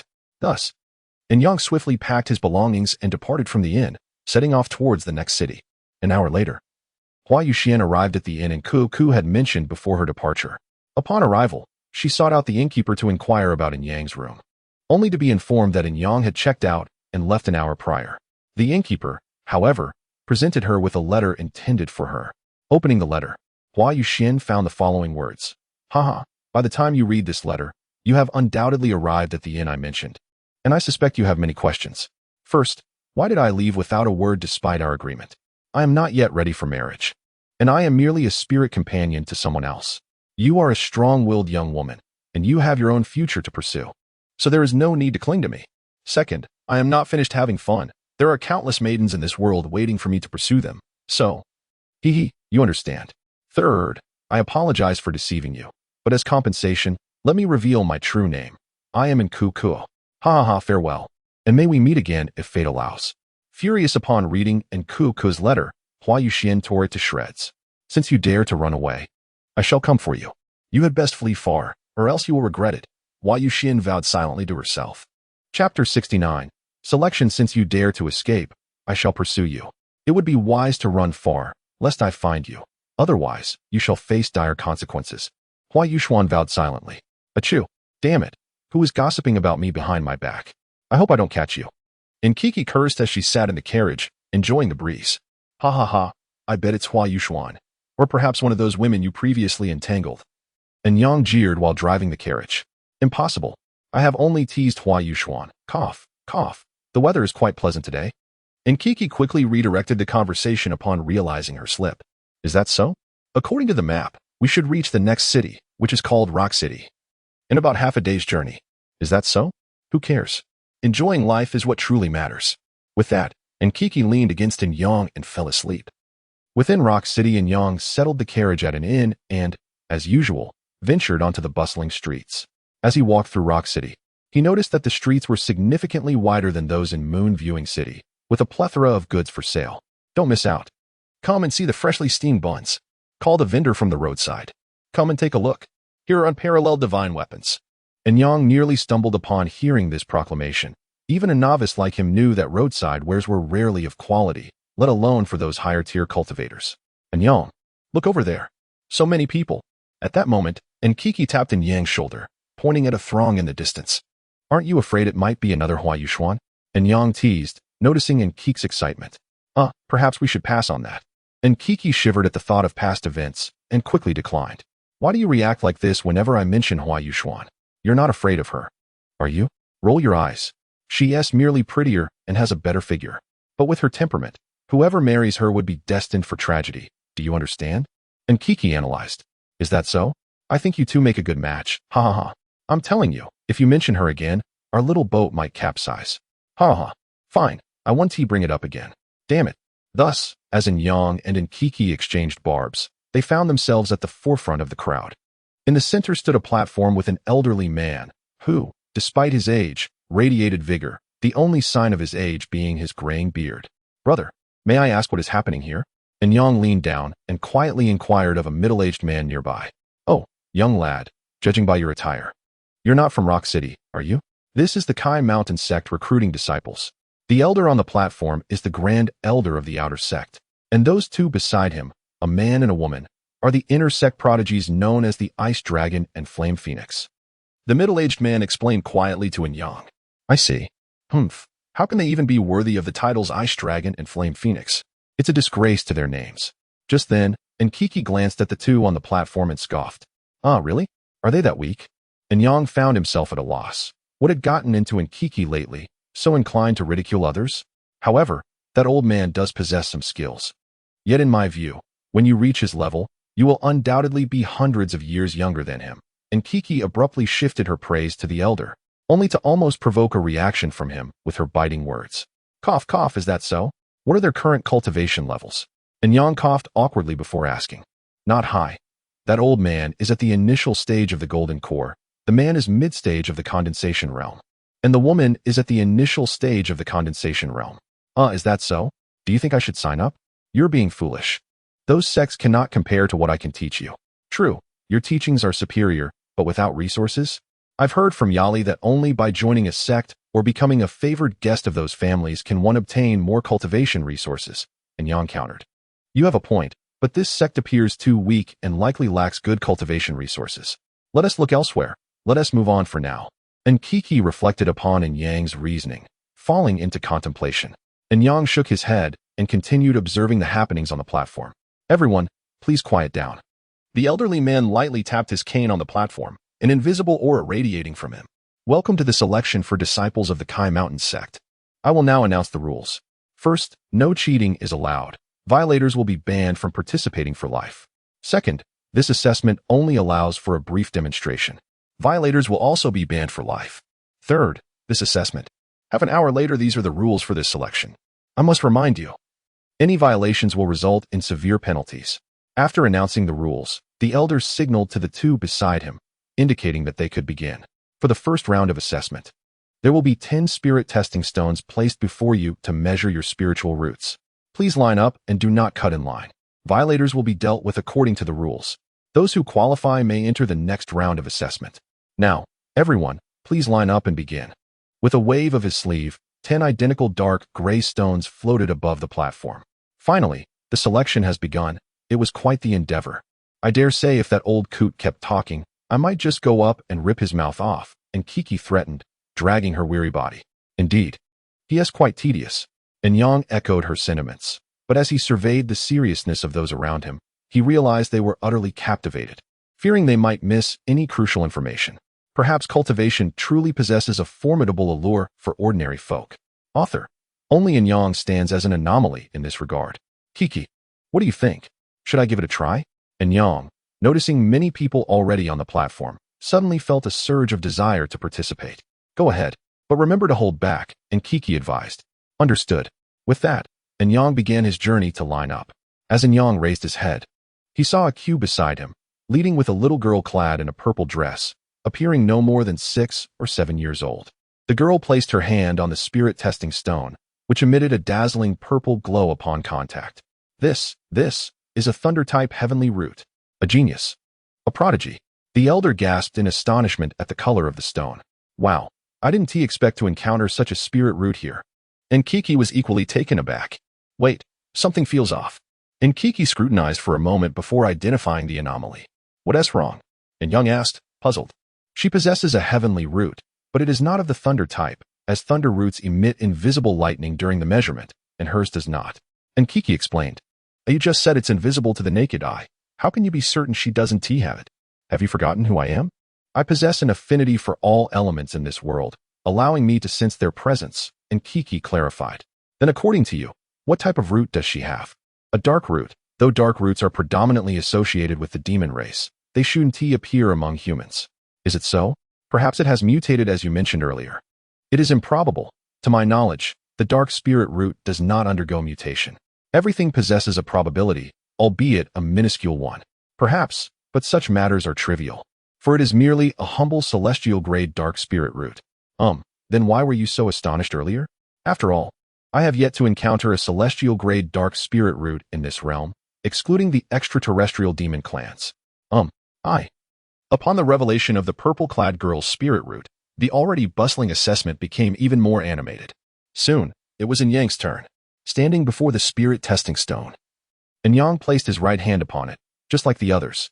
However, the response from the stone was not accompanied by the radiant glow that marked the others' results. 10 moments passed, and still, the spirit testing stone remained unresponsive beneath Yang's hand. Witnessing the stone's silence, a disciple from the Reliant sect turned to Yang with a grim expression, saying, Yang, you possess no spirit root. You cannot cultivate.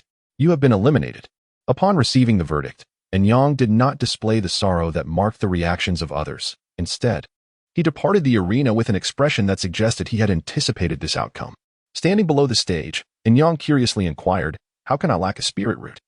The level of that spirit testing stone is too low. It cannot detect your spirit root. And Cuckoo replied calmly, oh, is that so? I thought I truly lacked a spirit root. And Yang sighed in relief at Cuckoo's words. Nonsense, if you had no spirit root. Could I acknowledge you as my master? Moreover, even if we disregard that, would that old rogue even seek you out? Indeed, it seems I am a genius, ahahaha. And Yang exclaimed, suddenly feeling himself to be an unparalleled prodigy. I suspect you are indulging in fanciful thoughts. Without the creation decision, you would still be an ordinary person. And Cuckoo retorted, is that so? But I possess it now. Ahahaha, I am indeed a genius. Damn it, I am rendered speechless. And Cuckoo was at a loss for words regarding Yang's thought process, as they observed the second stage of the selection. And Cuckoo leaned on Yang's shoulder, complaining, how boring. Let us return. Being a salted fish is quite pleasant. Never mind. It is indeed rather dull. Let us head back. I shall practice. And Yang agreed, feeling the monotony and turning to walk towards the inn. Upon returning to the inn, Yang settled onto his bed, taking out a spirit stone and placing it in his palm to commence his cultivation. At that moment, a woman clad in white, riding a brown spirit horse, arrived at the inn's entrance. Excuse me, miss, are you here for a stay or lodging? The innkeeper approached and took hold of the spirit horse the woman was riding. Lodging, and please bring me some fine wine and delicacies, the lady replied. Certainly, this way. Please. I shall escort you inside, the innkeeper said, turning to lead the woman into the inn. Chapter 70. Huai Yuxuan's visit very well. This way, please, the innkeeper said, turning to lead the woman into the establishment. Thus, Yang spent a day and night in meditation at the inn, awakening the following evening. You've made considerable progress recently. I estimate you'll reach the 8th level of Qi refinement within a week, and Cuckoo observed, assessing Yang's condition. All right, let us go. I'll fetch some food and then continue my training, and Yang responded, changing into fresh attire. Remember to buy some meat. I haven't had any in days. And Cuckoo reminded him. Well, it's only been one day, and Yang replied, nearly tumbling down the stairs upon hearing her thought. As Yang descended, the innkeeper approached him courteously. How may I assist you, esteemed guest? Yes, please prepare a table with the finest food and wine, and bring it upstairs, and Yang instructed. Certainly, please wait a moment, the innkeeper replied with a bow before departing. And Yang chose a seat and poured himself a cup of tea, observing the comings and goings of the other patrons. At that moment, he spotted a familiar figure. It was Huai Yuxuan, the woman they had previously evaded. Noticing she seemed unaware of his presence, Yang hastily finished his tea and dashed up the stairs. Meanwhile, Huai Yuxuan was enjoying her meal when she suddenly looked up to see Yang sprinting upstairs. Although she didn't recognize him, the silhouette seemed strikingly familiar. She promptly summoned the innkeeper to inquire about him.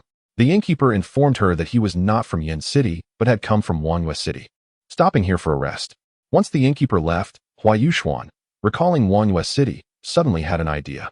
She quickly set down her chopsticks and made her way upstairs.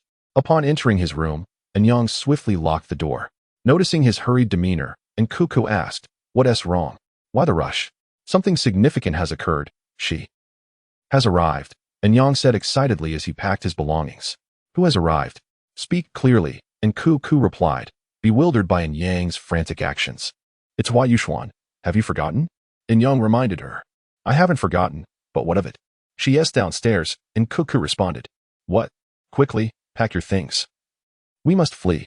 Cuckoo exclaimed, startled by Yang's revelation, and hurriedly helped him gather his belongings. At that moment, Huai Yuxuan was pacing the second-floor corridor, filled with apprehension. She pondered what to say if the person she met was indeed Yang. Should she confess her feelings or ask to be included in his journey? Overwhelmed, she decided to confront the situation head-on. Arriving at Yang's door, she gently knocked. When there was no response, she pushed the door open, only to catch Yang attempting to escape through the window. Startled by the sudden entrance, Yang instinctively turned to face her, their eyes locking. Well, hello there. Is there something you need? Yang asked awkwardly. Yes, come down. I need to talk to you, Huai Yuxuan replied, sitting on the bed. Yang, realizing he had been caught trying to flee, awkwardly jumped down from the window. Bring Cuckoo out. I have something to discuss with him, Huai Yuxuan said. Looking at Yang, I would never betray my friend, Yang stated firmly. Is that so? If you don't bring him out, I'll kill you, Huai Yuxuan threatened, brandishing a silver spear at Yang. Even under threat, I will not be a traitor. A true brother, Cuckoo thought to himself. Moved to tears by Yang's resolve, only to feel foolish the next moment as he witnessed Huai Yuxuan stab the spear into Yang's arm. All right, stop. I'll get him, Yang conceded. Yang, you coward. Cuckoo exclaimed in response to Yang's words. Stop whining and bring him out. She insists on seeing you.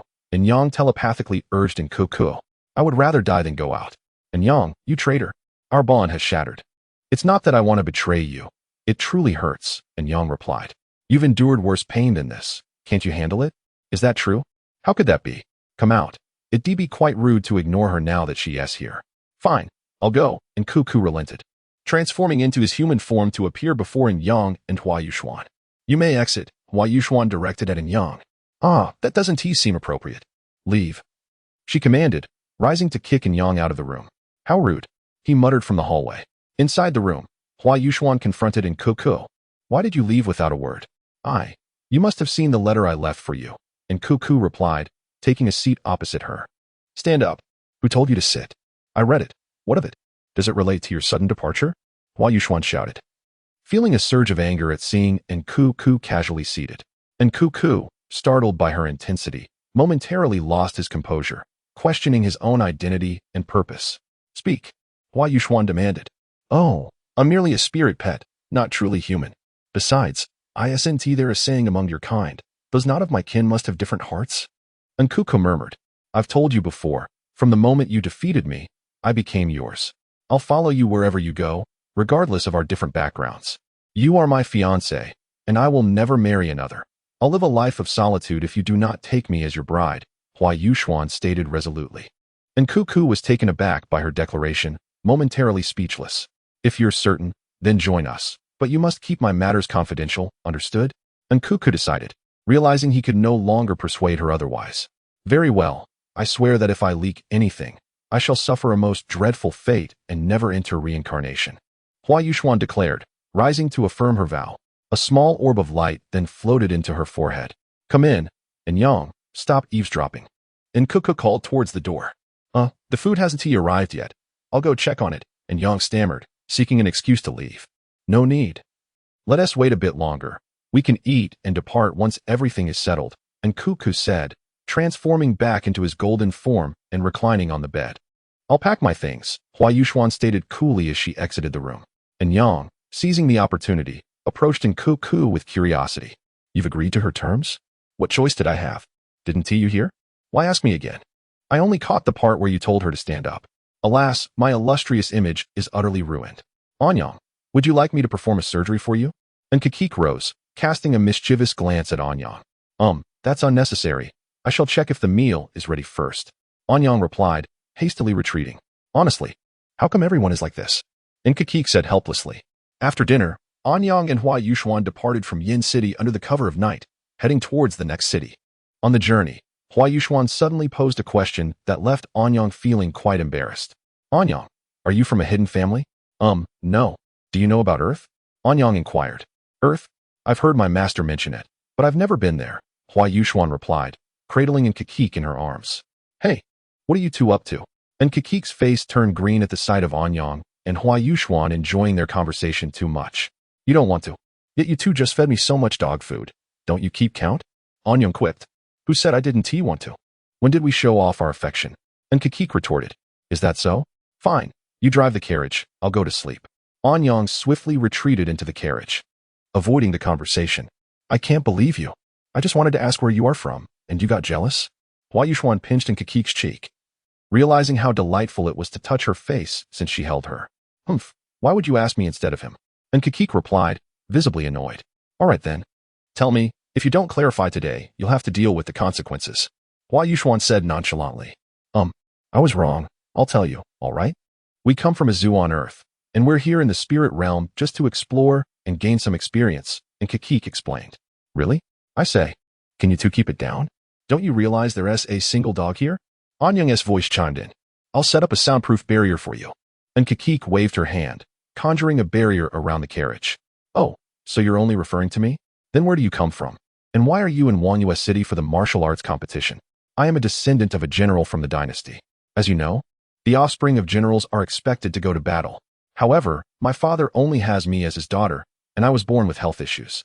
The physician said I wouldn't live past 10. My father, not believing this, desperately sought out various elixirs to prolong my life. One day, an old man came to the general's residence and informed my father that my illness could be treated. My father was overjoyed and immediately summoned people to heal me. But only my mother's heart's blood could save me. At this point, tears streamed down Hua Yuxuan's face. And Kikik was taken aback to see this outwardly strong girl crying, revealing a past she never expected. Hua Yuxuan cried more and more until her eyes were swollen, finally ceasing her tears. Seeing this, and Kikik embraced Hua Yuxuan and comforted her. Don't cry. From now on, I'll be by your side. Rest assured, as long as I'm here, nothing will be insurmountable. Let us take a nap. I'll handle the driving. All right, Hua Yuxuan replied, leaning against Kikik and drifting off to sleep.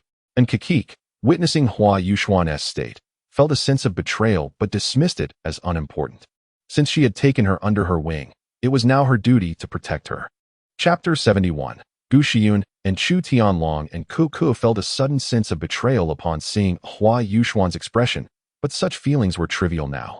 Since she had been brought here, her only concern was to ensure her protection. 1 month later in Sky City, upon arriving in Sky City, Yang couldn't help but express his thoughts. The ground bore no difference from other cities, save for the city suspended in the sky. Wow, this place is so sophisticated, Yang exclaimed as he disembarked from the carriage. Indeed, aside from the royal capital, Sky City is a coveted destination for all cultivators, Hua Yuxuan elucidated. Is that so? I find it rather ordinary. I still recall that fellow who constructed a magnificent castle over half a domain for his granddaughter. And Ku Ku responded dismissively. Really? But why are all these people staring at me? And Yang inquired, puzzled by the curious gazes of the crowd. I forgot to mention that Sky City prohibits short haircuts. And Yang, you should cover your head first, and then we'll find an inn to settle down, Hua Yuxuan advised. All right. Thus, the trio commenced their search for an inn. After much effort, they finally discovered an inn on the eastern side of Sky City. Welcome, esteemed guests. Are you here for a meal or lodging? The innkeeper inquired as Yang and Hua Yuxuan entered. We seek lodging, 2 rooms, and Yang replied, holding up 2 fingers. Certainly, please wait a moment. The innkeeper instructed his aides to take care of the carriage and letting Yang and the others upstairs. Excuse me, why is there only this inn in all of Sky City? And Yang asked, voicing a lingering curiosity. You've stumbled upon our humble establishment. All other inns are situated above. The lower inns merely serve as resting spots for passing travelers. Moreover, since the incident occurred last time, the number of visitors from Earth has dramatically decreased, the innkeeper explained, gesturing towards 2 adjacent rooms. Here are your accommodations. Very well. Prepare a table of fine food and wine, and Yang commanded. Understood, please wait a moment. The innkeeper bowed and departed downstairs. What incident is he referring to? Do you know? And Yang asked as he opened the door. I know a bit, Hua Yuxuan replied, seizing Ku Ku, who was lounging on the bed. Go on. This is the perfect opportunity to learn. Otherwise, we might retreat into seclusion soon, and Yang said. Seclusion? You're already at the 8th level of Qi refinement. There's no rush. You've only been cultivating for a few months. Progress is gradual. There's no need to hurry, and Ku Ku reminded him. So, can I play these next few days and skip cultivation? And Yang pondered. What are you thinking? About airplanes? And Ku Ku teased. Forget it. I want to discuss it further. Hua Jia, you should tell us about that incident. And Yang said languidly, resting his head on the table. It happened 8 years ago. It is said that Sky City was once a place all cultivators aspired to visit, and the city's lord welcomed outsiders warmly. However, this harmonious existence was shattered when a man named Chu Tianlong arrived. He met the city lord's daughter, Gu Xiyun, and they quickly fell in love. But their romance was soon discovered by the city lord, who vehemently opposed it. It turned out that the city lord had arranged a betrothal for Gu Xiyun since her childhood, and the wedding was approaching. Then, a significant event transpired, altering Sky City's perception of Earth cultivators. On the eve of her wedding, Gu Xiyun eloped with Chu Tianlong, and their whereabouts remain unknown to this day. Rumor has it they fled to Earth, after which the city lord developed a deep-seated aversion towards Earth cultivators, Hua Yuxuan recounted. Wow, how klitsch, and Yang scoffed. Indeed. I expected something more thrilling. Turns out it's quite the klitsch, and Ku Ku echoed. Klitsch. If I were the protagonist in such a tale, I would find immense happiness, Hua Yuxuan mused poetically. Really? That's merely a fairy tale. Reality is harsh, and few couples can truly be together, and Ku Ku retorted. You possess such knowledge, and Yang praised. Yes, especially since before I met you, that old rascal took me across countless realms, and Ku Ku replied nonchalantly. Countless realms? Don't even think about it. You can't go, and Ku Ku quipped. Why not? I'm not skilled enough, and Yang protested. Just because you can't now doesn't mean you won't be able to in the future, and Yang insisted confidently. Is that so? Oh, I'm going to sleep. This is too boring, and Ku declared, drifting into a slumber within in Yang's consciousness. Forget it. I'll cultivate, and Yang said, settling into a meditative position on the bed. Seeing this, Hua Yuxuan returned to her own room to begin her practice. Thus, a day passed. The next morning, Yang packed his belongings and stepped outside, only to find Hua Yuxuan standing at the door, poised to knock. Cuckoo has already gone downstairs to find something to eat, and Yang informed her. Oh, then let's head down as well. Hua Yuxuan, feeling rather despondent since Cuckoo had left, followed him. After breakfast, the trio arrived at the teleportation array in Sky City, preparing to journey to the celestial city above. Upon reaching the teleportation array, Yang noticed a multitude of soldiers standing before it, all in neat attire, scrutinizing the passing crowd as if searching for something. Don't draw attention, act naturally. They are looking for cultivators from Earth, Hua Yuxuan cautioned. Is that so? Then let's proceed, Yang said, striding toward the array. Are you not afraid? Hua Yuxuan questioned, observing his confidence. What is there to fear? I've ventured into demonic territories before. Though the outcome was somewhat grim, I made it through, did I not? Yang replied. I find myself at a loss for words. Hua Yuxuan awkwardly followed Yang. Stop. Routine inspection, a soldier commanded, halting Yang and Hua Yuxuan. What does the inspection entail? Yang asked. Simply a drop of blood will suffice. The soldier presented a silver-white stone before Yang. As the droplet of blood touched the stone, it instantly transformed into a vivid crimson hue, devoid of impurities, resembling a crystal in its transparency. The soldier, taken aback by the stone's color, hurriedly sought his captain for guidance. What is the matter? The captain inquired. Captain, look at this stone. The soldier presented the blood-stained stone to the captain. The captain nearly dropped his bowl of food in shock. He had never encountered blood so clear and transparent. What should we do? Should we summon the city lord? No, that's not feasible. Let it be. He meets the criteria. Allow them entry. We cannot afford to offend someone from a prominent family. What is happening? Yang turned to Hua Yuxuan, curious about the commotion. Can you explain why your blood is so transparent? Hua Yuxuan asked, excitement evident in her tone upon seeing Yang's stone. Is there an issue? Yang was bewildered by Hua Yuxuan's inquiry. The stone is typically used to measure the purity of spiritual energy, bloodlines, and blood. The clearer it is, the purer it indicates, Hua Yuxuan clarified. Oh, so what's this for? Are they testing the purity of blood? I've heard from my master that cultivators from Earth suffer from polluted bloodlines, blood, and spiritual energy due to their continuous destruction of nature and the heavenly order. Hua Yuxuan explained. Your observations are indeed insightful. You may enter now, the soldier announced, interrupting their tedium. Excellent. Thank you, responded Yang. Thus, the trio ascended the teleportation array, bound for the aerial city. Emerging from the shimmering portal, they were greeted by bustling thoroughfares, the most vibrant Yang had yet encountered.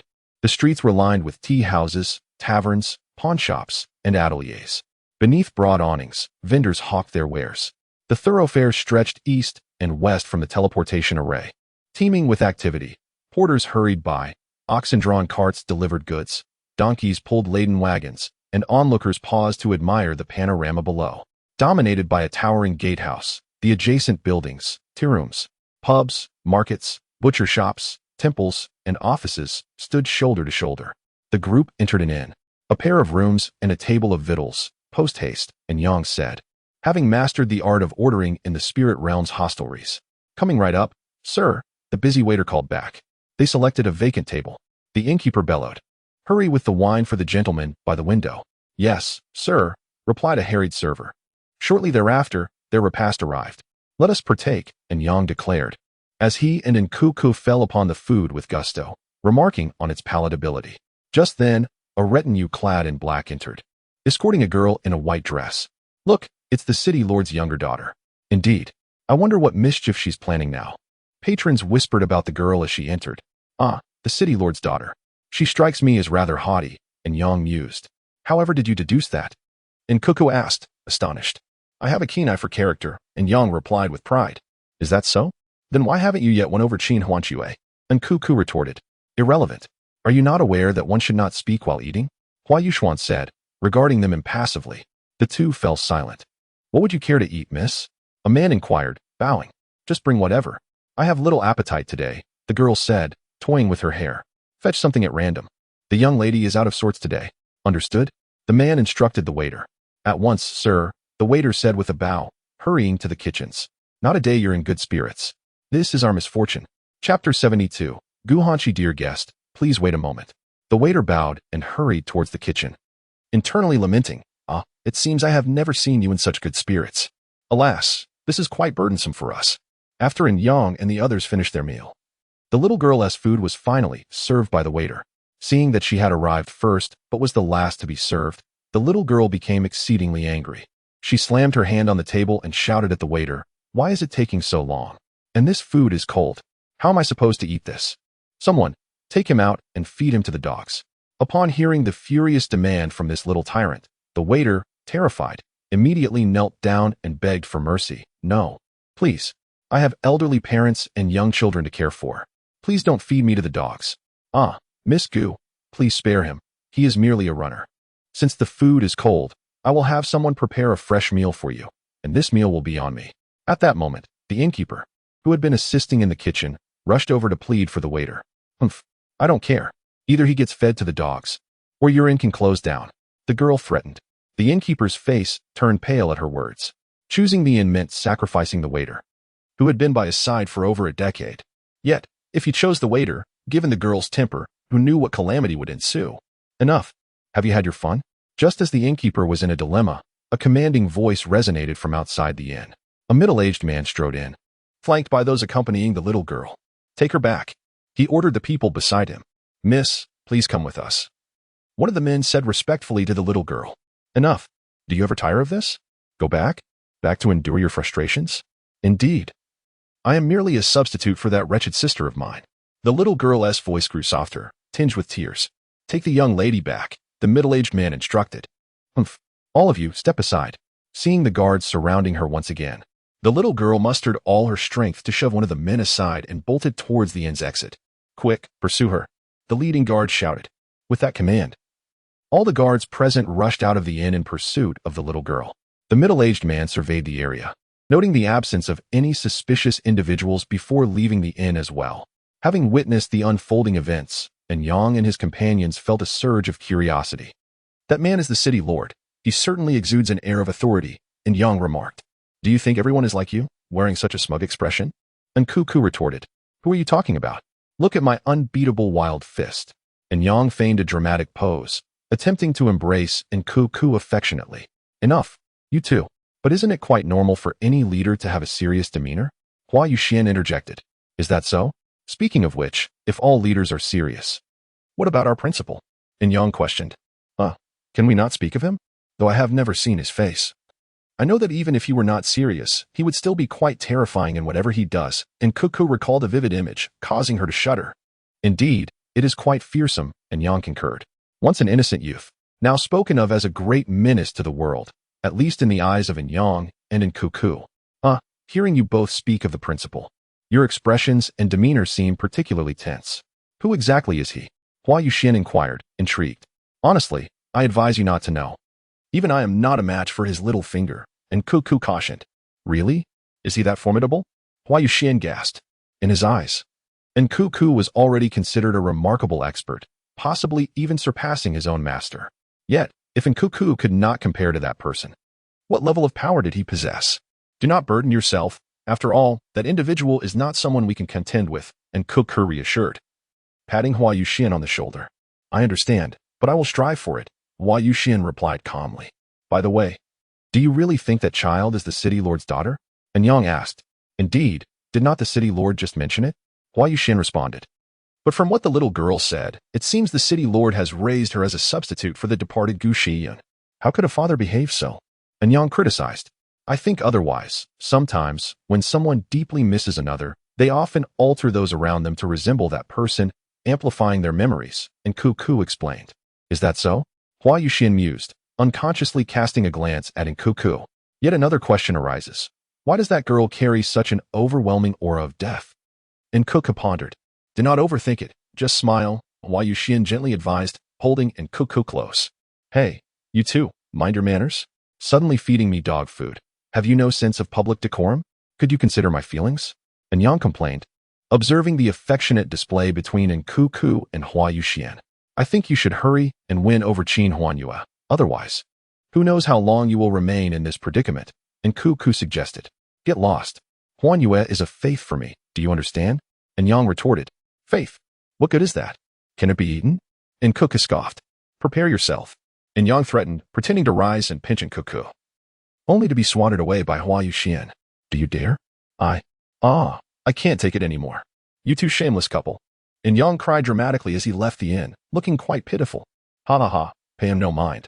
Let us return. And Nkuku said before floating gracefully back to their room. Wait, he said Does that mean he acknowledges me? How delightful. Hua Yuxian felt a flutter of excitement within his heart upon hearing Nkuku's words. Finally free from the couple's affections, and Yang strolled along the bustling streets. Unbeknownst to him, he wandered into a shop of uncertain purpose. The hall was adorned with numerous display cases showcasing an array of spiritual herbs, treasures, and techniques. Welcome to Xianye Pavilion. Dear guest, may I inquire what you wish to purchase or sell? Just inform Xiao Dai, and I shall assist you. A woman clad in black approached Yang as he observed his surroundings. Oh, no need for that. I will browse first, and Yang replied. Very well, esteemed guest. Judging by your attire, it appears this is your first visit to our Xianye Pavilion. Xiao Dai struck up a conversation. Yes, is there a problem? Not at all. Our first-time guests often resemble you. After all, at Xianye Pavilion, we offer a comprehensive selection of spiritual herbs, techniques, and treasures. As long as you pay the corresponding price, we have it all, Xiao Dai explained. I see. By the way, do you have any particularly fine treasures? And Yang recalled Nkuku mentioning that she could not frequently produce that celestial artifact, so he was seeking a discreet treasure of his own. Indeed, please follow me. Xiao Dai beckoned Yang to ascend to the second floor of Xianye Pavilion. Upon reaching the second floor, Yang was greeted by an array of treasures displayed in glass cases, including knives, swords, spears, and more. Here is an exquisite ice plume feather, a concealed weapon crafted by our esteemed third-grade weaponsmiths of the Xianye Pavilion. Once launched, it autonomously returns, encasing its trajectory in frost. Miss Xiao Dai elucidated, retrieving a stack of throwing darts from the display case. I wish to examine the iron sword. Certainly, this way, please. This iron sword features a blade forged from extraterrestrial meteorite iron, a hilt crafted from millennia-old red parasol wood, and a tassel fashioned from the finest fabrics. Miss Xiao Dai described the iron sword in her grasp step by step. I shall peruse further. I have prior engagements today. And Yang, uncertain of the iron sword's merits, turned to depart. Very well, Miss Xiao Dai anticipates your next visit. Sir, Miss Xiao Dai said, bowing in the direction of Yang's departure. I must enlist Keek's presence next time, lest I, in my ignorance, fall prey to deception. As Yang exited the Xianye Pavilion, a young girl collided with his legs. Ouch! Are you blind? Before Yang could assess the girl's well-being, she exclaimed vehemently. Young lady, I was proceeding normally. It was you who? Yang paused, recognizing the girl. It was you, the city lord's second daughter. Silence. Lower your voice, the girl implored, leaping to cover Yang's mouth, wary of being overheard. What are you doing here? Noticing the curious gazes, Yang swept the girl into his arms and darted into a nearby alley. In a secluded alley, Yang set the girl down and inquired, What are you doing here? Weren't you apprehended? Apprehended? I am not one to be captured by mere lackeys. And where have you brought me? The girl retorted. Enough with the eye. You have escaped the city lord's manor. You are no longer a lady of the house. Yang pointed out. What did you say? Do you dare to suggest my daddy will not have you fed to the pigs? Alas, he favors my elder sister. The girl lamented, her anger dissipating. Pray tell, what is your name, young lady? Yang asked, patting her head. Do not touch my head. Are you seeking to wed me? The girl exclaimed, swatting his hand away. Listen well. I am Gu Han. Gu Hanshi enunciated. Gu Hanshi? Shouldn't you be called Gushi something? I detest that name. I have renamed myself. Is it not pleasing? Gu Hanshi asked, settling onto a stone. Indeed. Perhaps your father merely misses your sister, as she has been absent from Sky City for quite some time, has she not? They have never regarded me. I am merely a vessel for their frustrations, Gu Hanshi said, agitated. Perhaps. However, I believe they shall change. After all, every child is a part of their parents. Is she not? Yang said. Whatever. Pray tell, what is your name? I am Yang. It is a pleasure to meet you. Yang, you are not from Sky City, are you? You hail from another city? No, I am from Earth. But do not reveal this to others. That man despises Earthlings. Therefore, I shall embrace them and join them, Gu Hanqi declared. Join them? You wish to accompany me? And Yang asked, surprised.